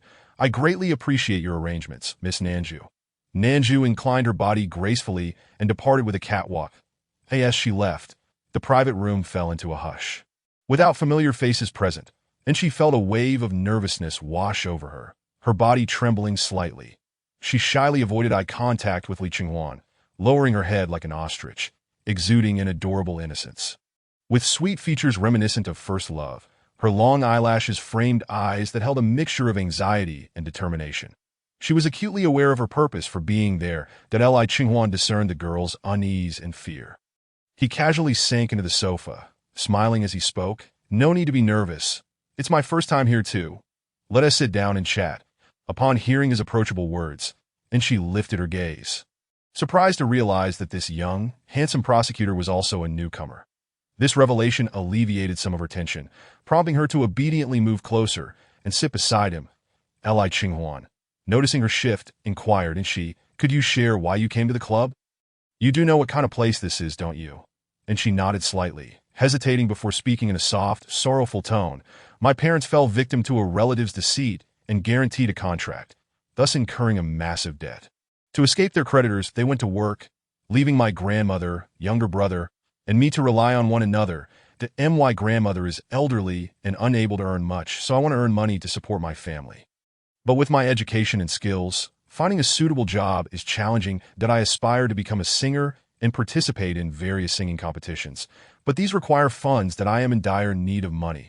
And despite knowing this is a place for entertaining influential figures, I could not refuse. Miss Nanju informed us that if we could satisfy the esteemed guests, we could earn a considerable service fee. Enough to improve our living conditions and fulfill my dreams. So, please, I hope you won't look down on me." And she spoke candidly, laying bare her family's circumstances to Li Qinghuan. She was a girl with dreams. Kind-hearted yet resilient. There was, however, one detail she kept to herself. She felt that this young, handsome prosecutor was a good man, unlike others, which encouraged her to disclose her background. During her walk into the club, she had noticed numerous men casting greedy, unabashed glances at her and the other girls. Yet, Li Qinghuan's gaze was gentle and refined, his handsome visage and calm demeanor instilling a sense of safety in her. Before entering the club, she had prepared herself mentally. If it weren't for her desperate circumstances, she would not have cast aside her dignity to enter this place. After all, she was a girl of humble origins. Without power, connections, or the backing of affluent benefactors, and no one knew the hardship she had endured over the years to alleviate her family's burden. She had tirelessly sought work, juggling 2 or 3 jobs while pursuing her dream of becoming a singer. Unfortunately, the financial demands were overwhelming, and despite her relentless efforts, she could not gather the necessary funds. The discovery of the club's existence had been entirely serendipitous, and they had approached her, seemingly well-informed about her situation, handing her a business card with an invitation to change her fate if she desired. After listening to Enchi's story, Li Qinghuan couldn't help but ask, "Your name is Li Enchi?" Chapter 62. Proficiency in English. The importance of learning. How did you know? Enchi was taken aback, not expecting the prosecutor to unveil her surname so effortlessly. "Just a guess," Li Qinghuan replied with a smile, his gaze reflecting admiration. "You are a girl of great responsibility and effort, though perhaps a bit lacking in fortune. But now, it seems your luck has arrived." Upon realizing that Li Qinghuan did not scorn her background, but instead offered encouragement, and she felt warmth in her heart. "Thank you for comforting me." Li Qinghuan waved his hand dismissively, smiling. "It's nothing. In truth, I consider myself fortunate to have met you at this juncture." The sensation was peculiar. Was he to be the one to alter her destiny and propel her to stardom? Just as he contemplated what to say next, a commotion erupted from outside the room. "Hey everyone, come out. Minister Han has arrived." "Really? How fortunate. That's wonderful." Hearing the commotion, Li Qinghuan promptly stood, intending to see what was happening outside, sensing that a significant figure had graced the club. And she, noticing his movement, hurriedly followed, determined to attend to him well that evening. Despite her lack of experience, she was resolute in overcoming any challenges to earn his favorable impression. This was not only her first visit to the club, but also her last, as Nanju had informed her that even a single night of accompanying a distinguished guest could yield a reward of up to 50 million won. If the guest was particularly satisfied, receiving tips could result in earnings exceeding 1 billion won in a single night. This explained why the club attracted numerous second- and third-tier stars and girl groups. In South Korea, apart from top-tier singers and actors, many entertainers earned meager wages. Even popular boy and girl groups often found their salaries, after deductions, falling short of those earned by white-collar workers in large corporations. Over time, some stars chose to lower their standards and sought refuge in clubs, while others, like Enchi, were left with no alternatives. That a sum of 50 million won was a substantial amount, enough to improve her family's circumstances and ensure her grandmother and brother would be well cared for. She might even save enough to participate in singing auditions. As Enchi followed Li Qinghuan outside the club, she was met with a throng of people pouring in from various directions. Some were impeccably dressed, while others appeared disheveled, as if they had just emerged from a romantic encounter, lipstick marks still visible on their faces. Regardless, they all craned their necks, forming a cluster, their eyes fixated on the entrance of the club. Amidst the crowd, a man dressed in a sharp suit, handsome and refined, emanating an air of authority, stepped into view. The moment he appeared, he was undeniably the center of attention, exuding a natural charisma that commanded respect. People rallied around him, enthusiastically, even obsequiously, extending their greetings. "Minister Han, long time no see.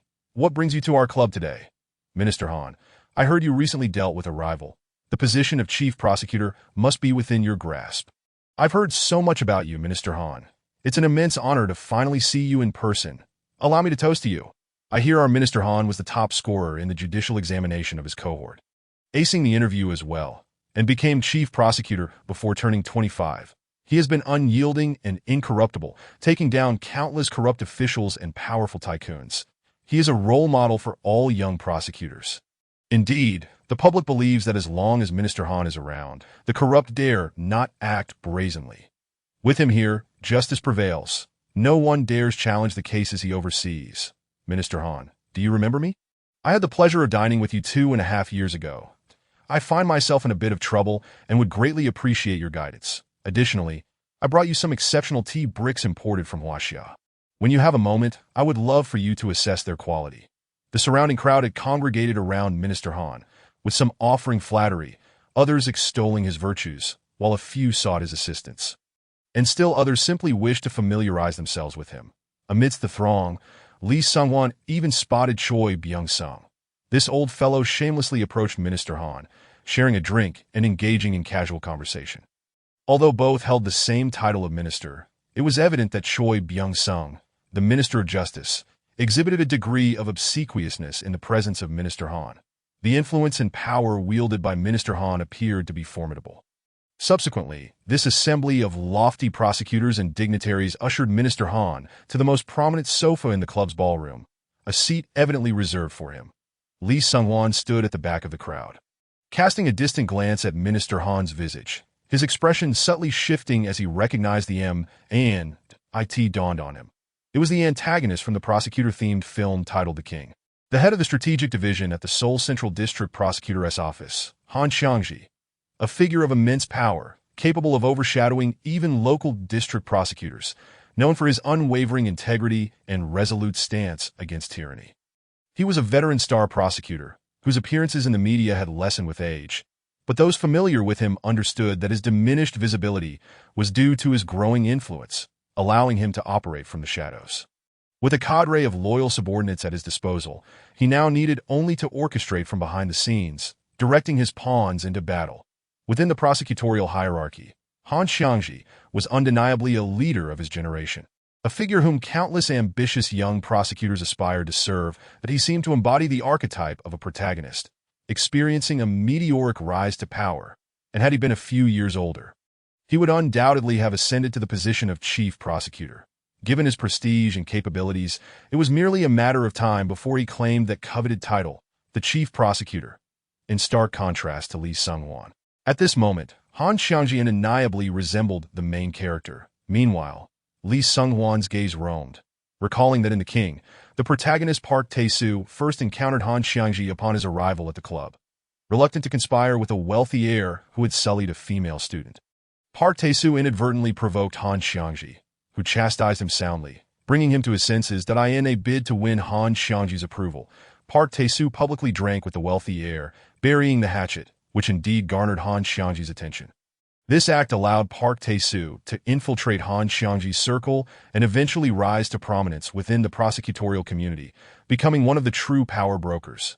However, due to his lingering conscience and the burdens of inept allies and family, he eventually fell out with Han Xiangji, leading to his abandonment and transformation into an adversary that a series of machinations and drastic reversals culminated in the triumph of justice over evil, resulting in Han Xiangji's downfall. In Lee Sung-won's view, the drama was exceptionally compelling, particularly the authentic portrayal of Han Xiangji as the villain, replete with numerous poignant and realistic lines that imparted significant wisdom and clarity. After searching the crowd, Lee Sung-won failed to spot Park Tae-soo. That it appeared he had arrived too early. The young man was likely still occupied with the judicial examination.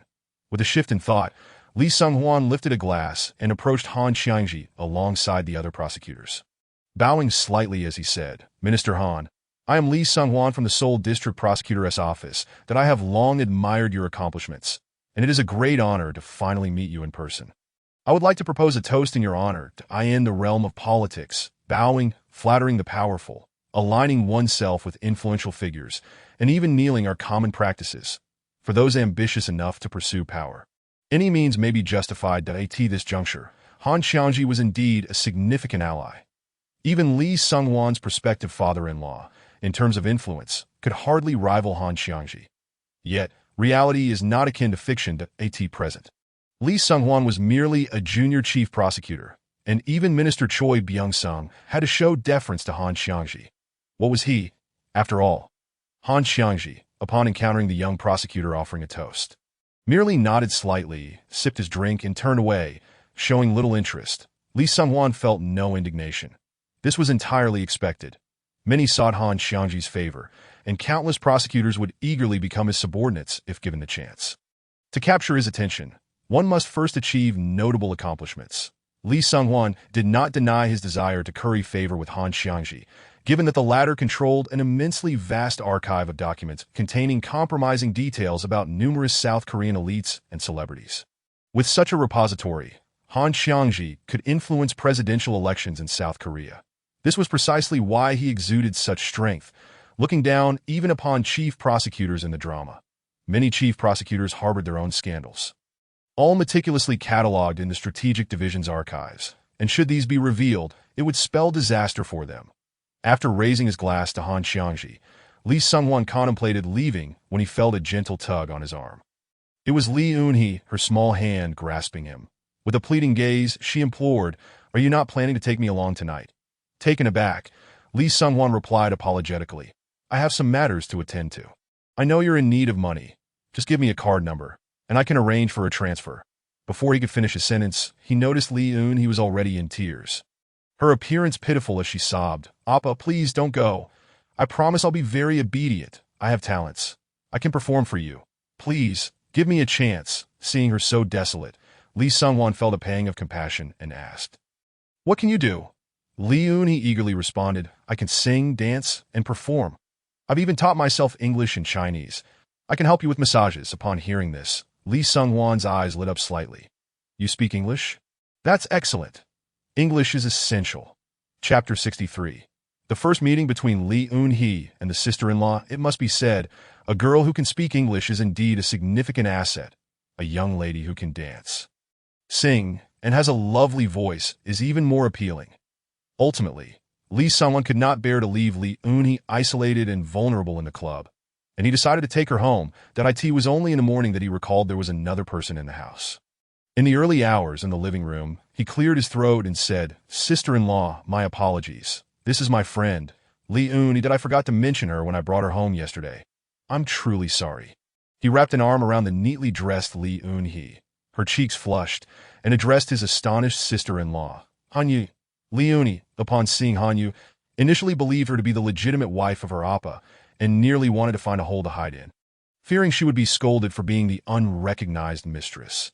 However, upon hearing Li Sunghuan refer to her as his sister-in-law, she felt a wave of relief wash over her.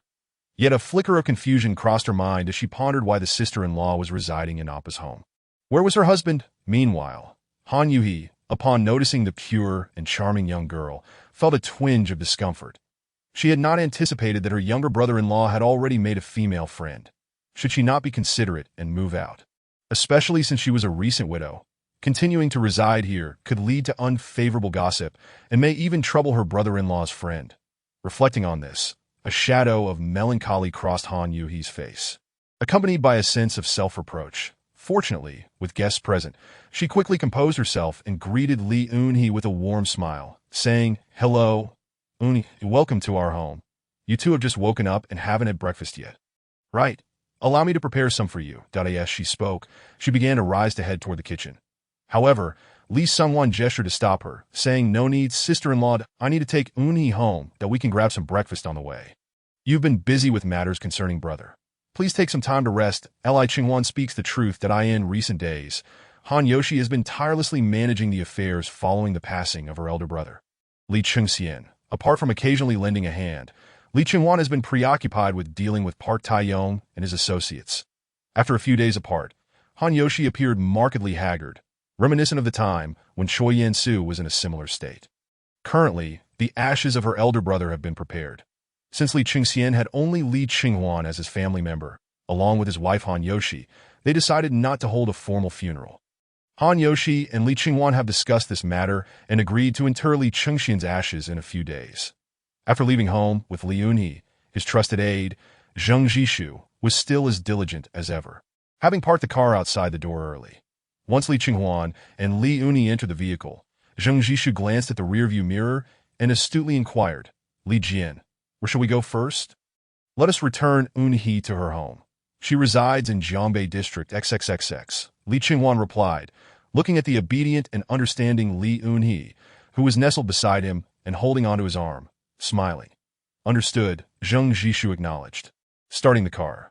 During the journey, Li Chengwan did not shy away from Zheng Jishu and informed Li Yunhee that she should refrain from visiting the club in the future, assuring her that he would take on her family's financial burdens. In addition to the 50 million won from the club, Li Chengwan promised her an extra 300 million won, enabling her to rent a decent apartment in the Gangnam district for herself, her grandmother, and her younger brother. Gangnam not only houses numerous entertainment companies with convenient transportation, but it also offers greater opportunities. There will inevitably be a company that recognizes her talent and brilliance. In fact, Li Chengwan intended to, once he subdued the Jinmin Group, have Ding Qing or Li Ziqing establish an independent entertainment subsidiary within the group, specifically to sign his beloved confidants. After all, he could not allow his women to generate profits for other entertainment companies. Li Chengwan was all too aware of the unscrupulous nature of these entertainment firms in South Korea. Upon realizing Li Chengwan's kindness towards her, Li Yunhee was overwhelmed with emotion and began to cry.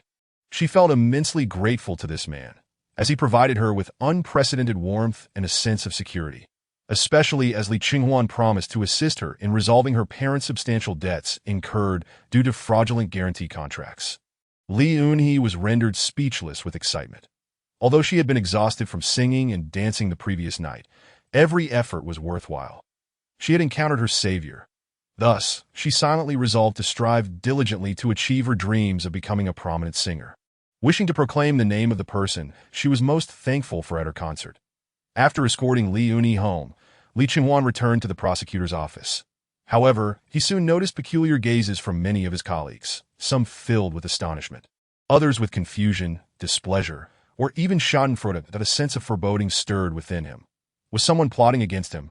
Indeed, shortly after he returned to his office, Zheng Jishu rushed in to report, his face etched with anxiety and concern. "Li Jian, it's bad news. Something has happened." "Do not panic. Take your time to explain," Li Chengwan replied, maintaining an air of calm despite his earlier suspicions. After taking a deep breath to compose himself, Zheng Jishu continued in a grave tone. "Li Jian, just this morning, the editor-in-chief of the Seoul official media, the national daily, Li Jiangxi, published a critical commentary targeting our Criminal Division 3 prosecutors. The article insinuates that you engaged in violent interrogations of Park Taeyong and his group, coercing them into confession, and accuses you of personal vendettas against colleagues, employing cruel and vicious methods that it even implies that you are not above reproach, harboring numerous blemishes, and suggests that you should be suspended for reflection. Currently, this article has sparked widespread attention and public outrage in South Korea, with the prevailing sentiment turning against you that if we do not clarify and address this situation promptly, we may face a significant crisis. The higher-ups in the prosecutor's office may very well decide to suspend you in order to quell the public's fury." Upon hearing Zheng Jishu's words, Li Chengwan opened his computer and searched for the article. Indeed, he found Li Jiangxi's piece, each word incisive and well-crafted. And no wonder, he was the editor-in-chief of a newspaper, a cunning old fox skilled with the pen. Li Chengwan had initially thought that Li Jiangxi would retreat after their last confrontation, but it appeared he was merely biding his time for a grand counterattack. "Very well, then, let us respond directly."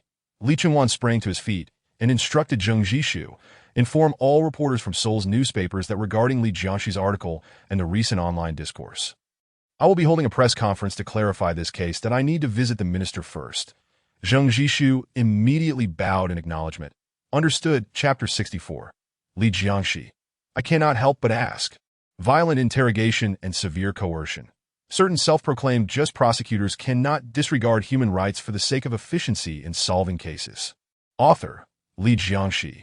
Prosecutors, as the embodiment of the judicial system of the Republic of Korea, exist to uphold impartial law enforcement and supervision on behalf of the state.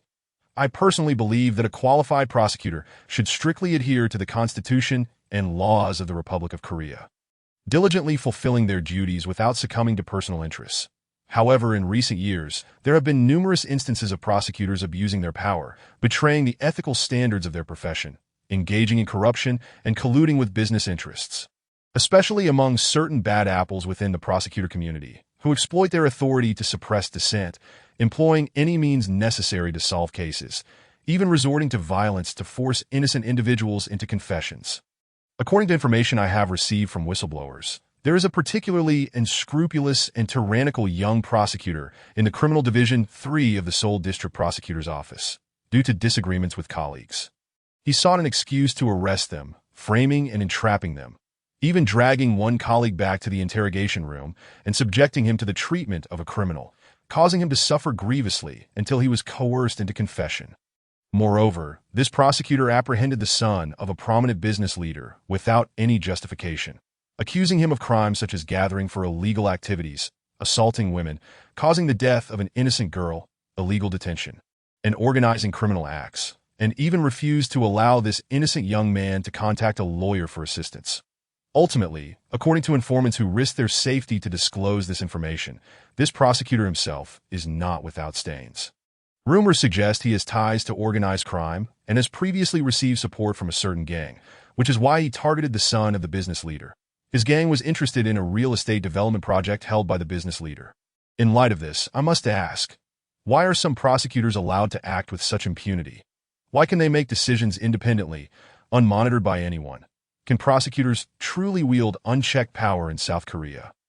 I sincerely urge the higher-ups in the prosecutor's office to take this matter seriously and conduct a thorough investigation into the integrity of the prosecutor corps, purging the bad apples from their ranks. Although Li Jiangxi's article did not explicitly name any prosecutor from the Seoul District Prosecutor's Office, he pinpointed the Criminal Division 3, making it easy for discerning individuals to deduce the implicated party. Consequently, information about Lee Ching-hwan quickly surfaced. Countless netizens began to voice their outrage. Oh really? I had no idea those high-end mighty prosecutors could engage in such reprehensible actions behind the scenes. Wow, it's shocking. I always thought prosecutors were upright and selfless. Yet they can also seek revenge and maliciously target their rivals, framing and coercing confessions. How despicable. This prosecutor named Lee Ching-hwan must have issues. I suggest the higher-ups in the prosecutor's office conduct a thorough investigation into him. Indeed, my second uncle's eldest son's wife's male friend is an insider at the Seoul District Prosecutor's Office, and he claims that Lee Ching-hwan used unscrupulous means to usurp the chief position that rightfully belonged to Prosecutor Park Tae-yo. Prosecutor Park, feeling indignant, privately made a few remarks, which Lee Ching-hwan overheard, but he then harbored resentment and retaliated. Such a petty individual, who harbors grudges, should be expelled from the ranks of prosecutors. Heavens, is this truly the case? How can such a vile person serve as a prosecutor? I believe I could do it too. Be careful. Everyone, do not speak too freely, or Chiefly will find your home address in an instant and come to apprehend you. There is a strong demand for the leaders of the Seoul District Prosecutor's Office to dismiss this prosecutor named Lee Ching-hwan and thoroughly investigate whether he has engaged in illicit activities or abused his power for personal gain. Support. Allowing such a prosecutor to hold power is a disaster for us common folk. Goodness, such a person is nothing more than filth. Many unsuspecting netizens, under the influence of several apparent provocateurs dispatched by Li Jiangxi, began to vocally denounce and insult Lee Ching-hwan. The public sentiment appeared overwhelmingly biased, with the internet flooded with unfavorable news about Lee Chung. It must be acknowledged that Li Jiangxi's mastery of this form of public opinion warfare is truly remarkable. It is his forte. Media outlets have historically served as battlegrounds for public discourse, and the pen in his hand is akin to a sword in battle. Within his realm, no adversary stands a chance against him. It is through this skill that he has ascended from a modest editorial position in a small newspaper to his current stature. Even members of the Internal Alliance, such as Councillor Zhang, find themselves graciously requesting his assistance when they need to rally support or undermine an opponent's reputation, carefully orchestrating a scathing article targeting local officials, which invariably yields remarkable results. Li Jiangxi could be likened to a diluted version of Han Xiangxi. Although he lacks the extensive and lethal secrets about his enemies that Han possesses, he can effortlessly confuse the ignorant and foolish masses by disseminating ambiguous information paired with incisive rhetoric. These uninformed individuals care little for the truth. They passively consume whatever narratives are presented to them. With just a gentle nudge, they become the most useful pawns in the hands of conspirators. Launching indiscriminate attacks on preordained targets, it is evident that Li Jiangxi has succeeded, navigating this terrain with ease and finesse. TSK, that scoundrel must be in quite a predicament by now. Wouldn't you agree? Seated in his office, Li Jiangxi gazed out at the bright sunshine, feeling a wave of contentment wash over him. Meanwhile, at the Seoul District Prosecutor's office, Li Qinghuan had just concluded discussions with Choi Byung-seong, assuring him repeatedly that the matter would be handled with utmost care. As he exited the minister's office, waiting outside, Zhang Jixu promptly fell in a step beside him and bowed slightly, saying, "Prosecutor Li, the press conference venue has been prepared, and the majority of media reporters from Seoul have been invited. We are now just awaiting your arrival." Li Qinghuan adjusted his tie and replied as he walked. "Have the evidence files regarding Park Tae-yong and his associates been prepared?" Zhang Jixu responded, "Yes, they are ready and placed on your office desk." Li Qinghuan nodded in satisfaction. "Excellent. Jixu, there is one last task for you. Please inform the old guards in Yanbian to prepare, as there will be a mission tonight." A flicker of surprise crossed Zhang Jixu's eyes, and he felt a stir within. "Understood, sir." After delegating the necessary arrangements, Li Qinghuan proceeded to the large conference room designated for the press conference at the Seoul District Prosecutor's office, pushing the door open to reveal countless pairs of eyes fixed upon him. The next moment, flashes erupted, cameras clicking incessantly, as Li Qinghuan was captured from every conceivable angle by the eager media personnel. The journalists, who had been waiting in anticipation, raised their hands, eager to pose their questions.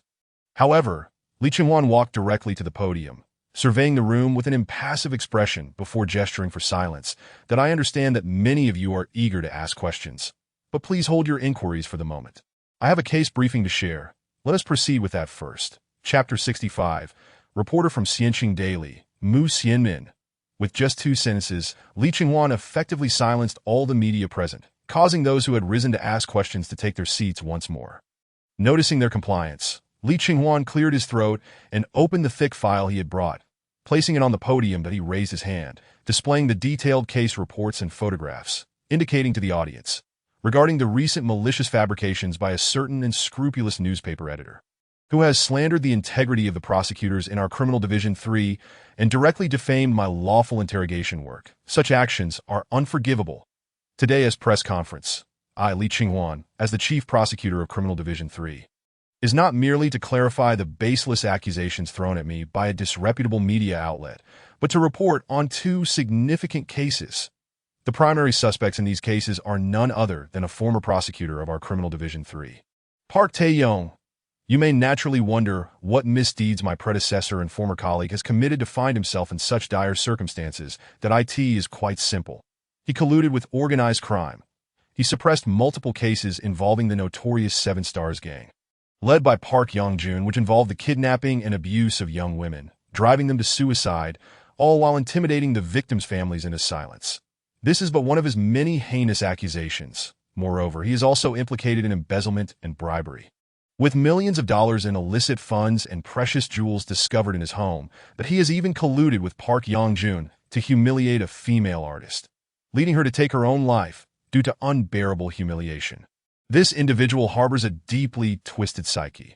He has maintained numerous extramarital affairs and even unlawfully imprisoned a woman, his former college girlfriend, who, upon discovering his infidelity and choosing to end their relationship, became the target of his vengeful wrath. 3 years ago, in a meticulously orchestrated scheme, he abducted this ex-girlfriend and confined her in his basement, subjecting her to relentless abuse. By the time we rescued her, the poor woman had suffered severe psychological trauma. Li Qinghuan paused, allowing the stunned reporters to digest the shocking revelations that he then signaled to Zhang Jixu, who was assisting him, to project the interrogation records and evidence photographs of Park Tae-yong onto the screen behind him. The journalists gazed at the unedited images, revealing Park Tae-yong alongside Park Yong-jun as they tormented the female artist, along with the substantial illicit assets recovered from his residence and the pitiful woman he had confined in his basement. The reporters were left speechless. This Park Tae-yong truly deserves his fate. Before they could fully recover from their shock, Lee Ching-hwan dropped another bombshell. The evidence of illegal activities presented thus far is merely a fraction of the crimes committed by this scoundrel. And many may be unaware that Park Tae-yong and Park Yong-jun have long been in cahoots, engaging in nefarious acts together for quite some time that I likely would not have noticed him. Had it not been for the fact that he, in collusion with Park Yong-jun, caused the death of my elder brother, my own flesh and blood, my only family in this world. My brother was a lawyer, honest and kind-hearted, who dedicated his years to fighting for the rights of the underprivileged, assisting countless helpless citizens, often without seeking recompense, even personally financing those unable to afford legal representation. Not long ago, my brother received a plea for help regarding a real estate company with gang affiliations that was forcibly demolishing properties in a village in the Gangbuk district. The villagers were assaulted, their homes destroyed, leaving them homeless. My brother chose to stand up for them, but faced repeated obstacles. Local officials were unresponsive, and even the police turned a blind eye, leaving him to fend for himself.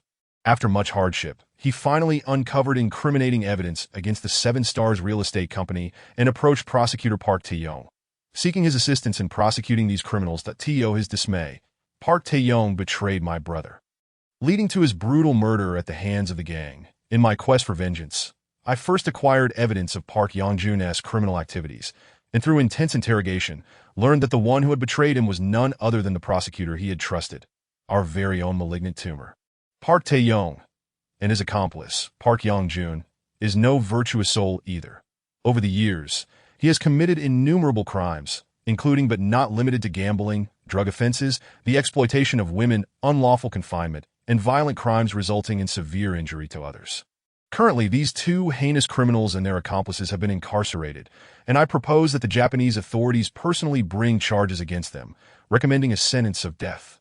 I possess all the relevant evidence and witness statements, and I invite any media representatives in need of this information to approach my office for access after the press conference concludes. This concludes today's press conference. Now, if anyone has questions, please feel free to ask.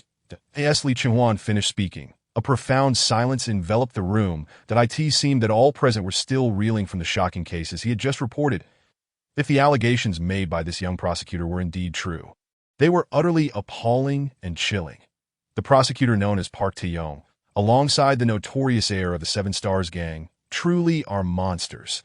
It was revealed that they had committed such despicable acts and had even caused the death of Prosecutor Lee's elder brother, his only family. No wonder he is filled with such rage. No wonder accusations of violent interrogation have been levied against him. If the reporters gathered here were to place themselves in his shoes, could they remain calm and composed knowing that a loved one had been betrayed and murdered by a colleague? Surely, thoughts of retribution would cross their minds. After a brief moment of silence, someone in the crowd finally stood up and raised their hand. Prosecutor Lee, I have a question for you. Upon hearing this, Lee Ching-hwan turned his gaze towards the reporter who had raised her hand. A hint of surprise flickered across his face as he recognized her beauty. She was adorned in an elegant cream-colored Chanel-style outfit, tall and slender, with a delicate waist and long legs. Her chestnut red hair cascaded casually over her shoulders, framing her oval face that exuded a mature and sophisticated charm, with a subtle touch of makeup. Her cheeks were accentuated, highlighting her fair complexion, and she radiated an air of exquisite nobility. Upon noticing the press badge emblazoned with the name Xianqing Daily, Lee Ching-hwan connected her somewhat familiar visage to her identity. She was none other than Mu Xianmin, the elder sister-in-law of the protagonist, Chun Dao-jun, from a wealthy family. What was she doing here? Lee Ching-hwan's mind briefly faltered, yet he maintained a calm exterior as he addressed her. Hello. Reporter Mu from Xianqing Daily. Please feel free to ask your question. Unbeknownst to Mu Xianmin, Lee Ching-hwan was fully aware of her identity and even her future life trajectory as the elder sister-in-law. Recently, having suffered a significant blow from Chun Daojuan's rejection of their arranged marriage, she found herself questioning her worth and appearance, pondering why he deemed her unworthy. However, she was a proud woman who would never wallow in self-pity or beg for a change of heart like a pitiful jester. Instead, she chose to gracefully forget the unhappy memory and take some time to reflect. Coincidentally, with her father nearing retirement, Mu Xianmin intended to take over the family newspaper group. Yet her father insisted she first gain experience at the grassroots level, as she had been living abroad and was unfamiliar with the company's operations. Thus, Mu Xianmin began her journey at the Xianxing Daily in Seoul, only to find herself interviewing Li Qinghuan, the prosecutor embroiled in a swirl of public opinion. She gathered her thoughts and, with a blend of shrewdness and professionalism, posed her question. Chief Li, according to Editor-in-Chief Li Jiangxi of the Guan Nation Daily, you also have ties to organized crime. Can I infer that the origins of these two cases stem from conflicts of interest between two gang factions, with you and Park Tae-yong serving as their respective agents, inevitably forced to bring each other to ruin? Mu Xianmin's inquiry was not only bold, but also incisive, keenly targeting the one aspect Li Qinghuan had yet to clarify, his alleged connections to organized crime. She was eager to see how he would respond to this challenging question. However, Li Qinghuan merely glanced at her indifferently and replied, "Such rumors are purely fabricated and utterly groundless. There is a saying in the legal community, he who questions must provide evidence." Borrowing a phrase from that editor Li, I must ask, can a person in this era slander someone without presenting proof, branding them as involved with organized crime? May I also conjure a tale that editor Li is inherently incapable of procreation, with all his children belonging to others? I have addressed reporter Mu's question. Next, Chapter 66. Shocked, Chief Li berates editor Li as a dog. Mu Xianmin felt her cheeks flush as Li Qinghuan effortlessly countered her argument with just a few words, leaving her feeling somewhat embarrassed. Yet, she could not pinpoint any flaws in his rebuttal. After all, editor Li Jiangxi had indeed failed to provide evidence, and everything remained mere speculation to in this era. Print media often thrived on whispers and insinuations, with little consequence for inaccuracies, as they merely published the opinions of contributors without representing the newspaper's stance. Whether the claims were favorable or disparaging, they could simply feign ignorance for a while, and the public would soon forget. Feeling dejected, Mu Xianmin took her seat. Shortly thereafter, another individual stood up, a male reporter, coincidentally from the Guan Nation Daily, that he introduced himself. Prosecutor Li, I am reporter Chao Wan-hyun from the Guan Nation Daily. He continued, you just categorically denied any claims of having ties to organized crime and asserted that editor Li Jiangxi's article was entirely fabricated. You even launched a personal attack against him. Should I interpret this as you harboring animosity towards editor Li? Li Qinghuan could not help but chuckle at this. Reporter Chao, are you merely stating the obvious? I believe anyone who is maliciously slandered would naturally feel angered. Moreover, it is you who has it backwards. The one with animosity is that editor Li. Now I suspect many are unaware of one critical fact. Why would a newspaper editor choose to write an article attacking and defaming me, a prosecutor in the Seoul district? Has my work impacted him, or perhaps offended him in a way that threatened his interests, leading to such an outburst of rage? In this case, who truly stands as the biggest loser and the most adversely affected party? Many may remain oblivious, yet there is an old saying, throw a brick into a yard full of dogs, and the one that yelps the loudest is the one that was hit. Similarly, Park Tae-yong and Park In-jun, those two despicable villains, have committed unforgivable crimes that my interrogation of them is entirely reasonable, lawful, and compliant. Before our office even held a briefing on the case, it was prematurely leaked by someone with ulterior motives, who then proceeded to speculate and fabricate slander, attempting to pressure me into a self-incrimination trap. This is nothing short of insidious. The motives of this individual are best left for you to ponder. I have answered your question, and now, the next at Li Qinghuan's response was remarkably eloquent. Although he refrained from directly naming editor Li Jiangxi, the implication was clear. He insinuated that Li Jiangxi was acting out of desperation, attempting to muddy the waters and ensnare the upright prosecutor in a whirlpool of public opinion for his own benefit.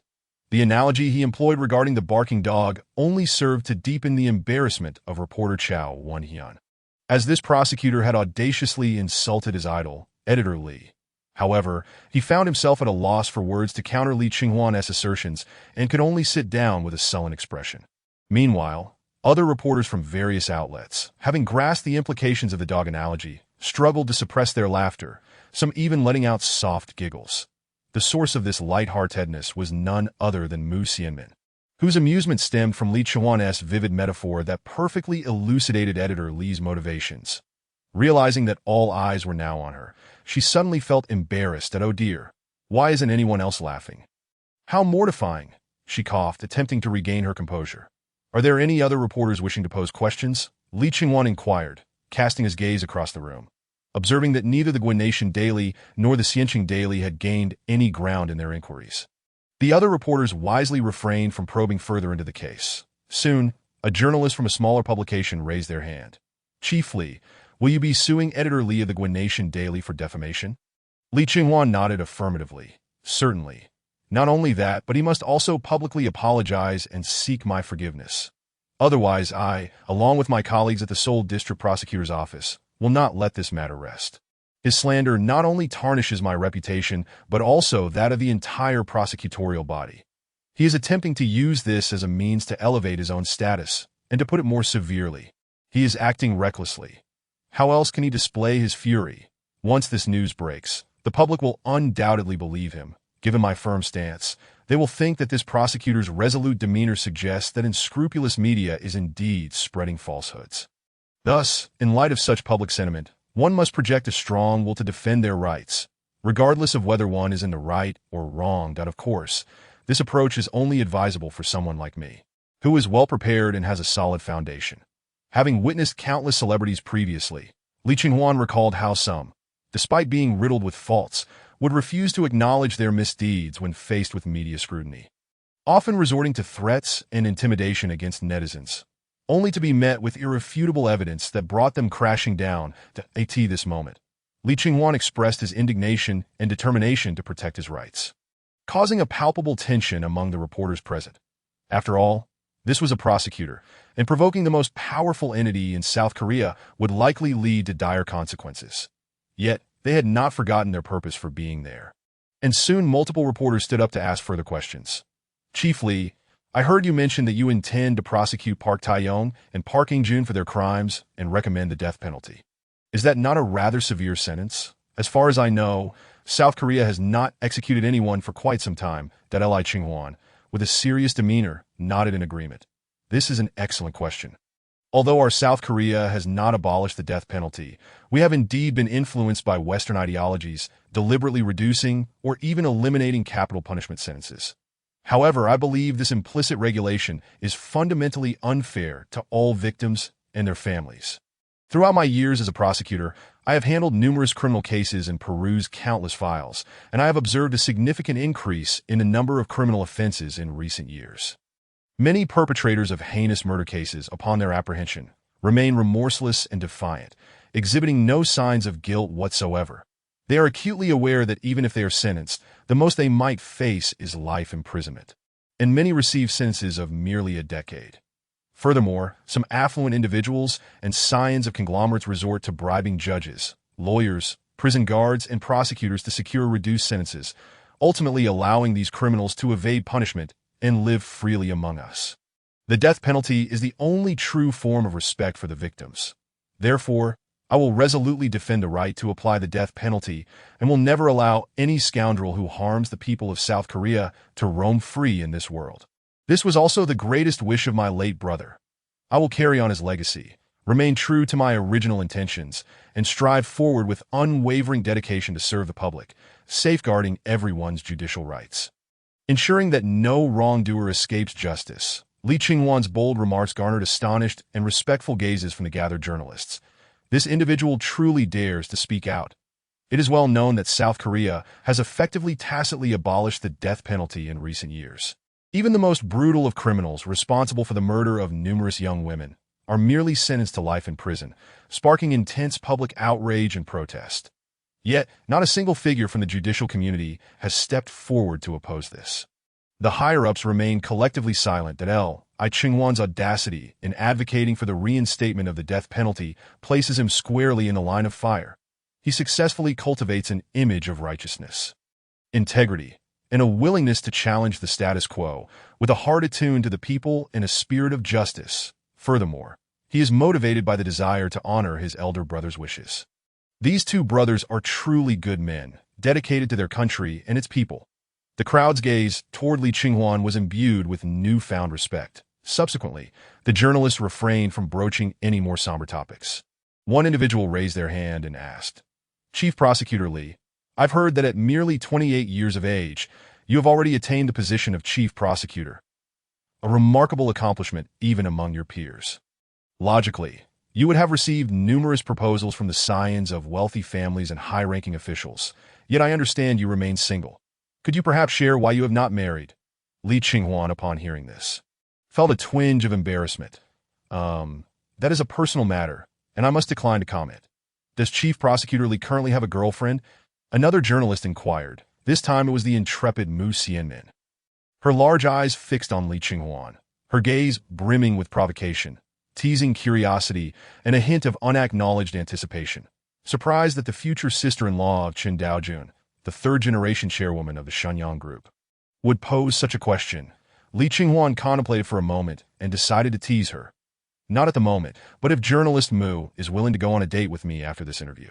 Who knows, I might just find one." This remark, the room erupted in laughter, with many male journalists emitting suggestive chuckles. Meanwhile, Mu Xianmin's face flushed crimson, reaching her ears, her beautiful eyes wide open, utterly astonished that Li Qinghuan would utter such words. What on earth is he saying? Is this a confession? Should I accept his invitation? After all, he is rather dashing, responsible, and possesses a strong sense of justice. Oh dear, Mu Xianmin, what are you thinking? How can you be infatuated with him? All men are not to be trusted. A whirlwind of chaotic thoughts surged through Mu Xianmin's mind as she stood frozen, almost as if petrified. Li Qinghuan, having only playfully jested with her, had no genuine intention of pursuing a date, especially with Su Mining present at the prosecutor's office.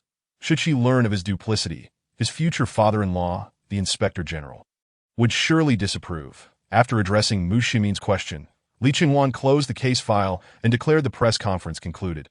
Observing this, the journalists promptly gathered their recording devices and notebooks, swiftly exiting the conference room. They moved with remarkable speed, and before returning to their respective newsrooms, fresh articles were already being crafted. Shocking! Prosecutor Li Qinghuan of the Seoul District Prosecutor's Office asserts that the article by the National Daily is entirely fabricated and slanderous, even going so far as to call writer Li Jiangxi a dog. Chapter 67. The Scapegoat Li Jiangxi, the surprise prepared by Li Qinghuan. Explosive. Prosecutor Li Qinghuan of the Seoul District Prosecutor's Office openly ridicules National Daily's editor Li Jiangxi, labeling him a dog caught in the crossfire, with underlying reasons that provoke deep contemplation. Intense. Uncovering the enmity between the rising star prosecutor Li Qinghuan and the veteran editor of the National Daily, Li Jiangxi, who has faced a humiliating backlash. The editor of the National Daily, Li Jiangxi, is accused by prosecutor Li Qinghuan of fabricating stories, spreading falsehoods and slander, with a firm declaration to pursue accountability and demand a public apology. Don't miss out on this compelling tale of conflict between a prosecutor and a newspaper editor.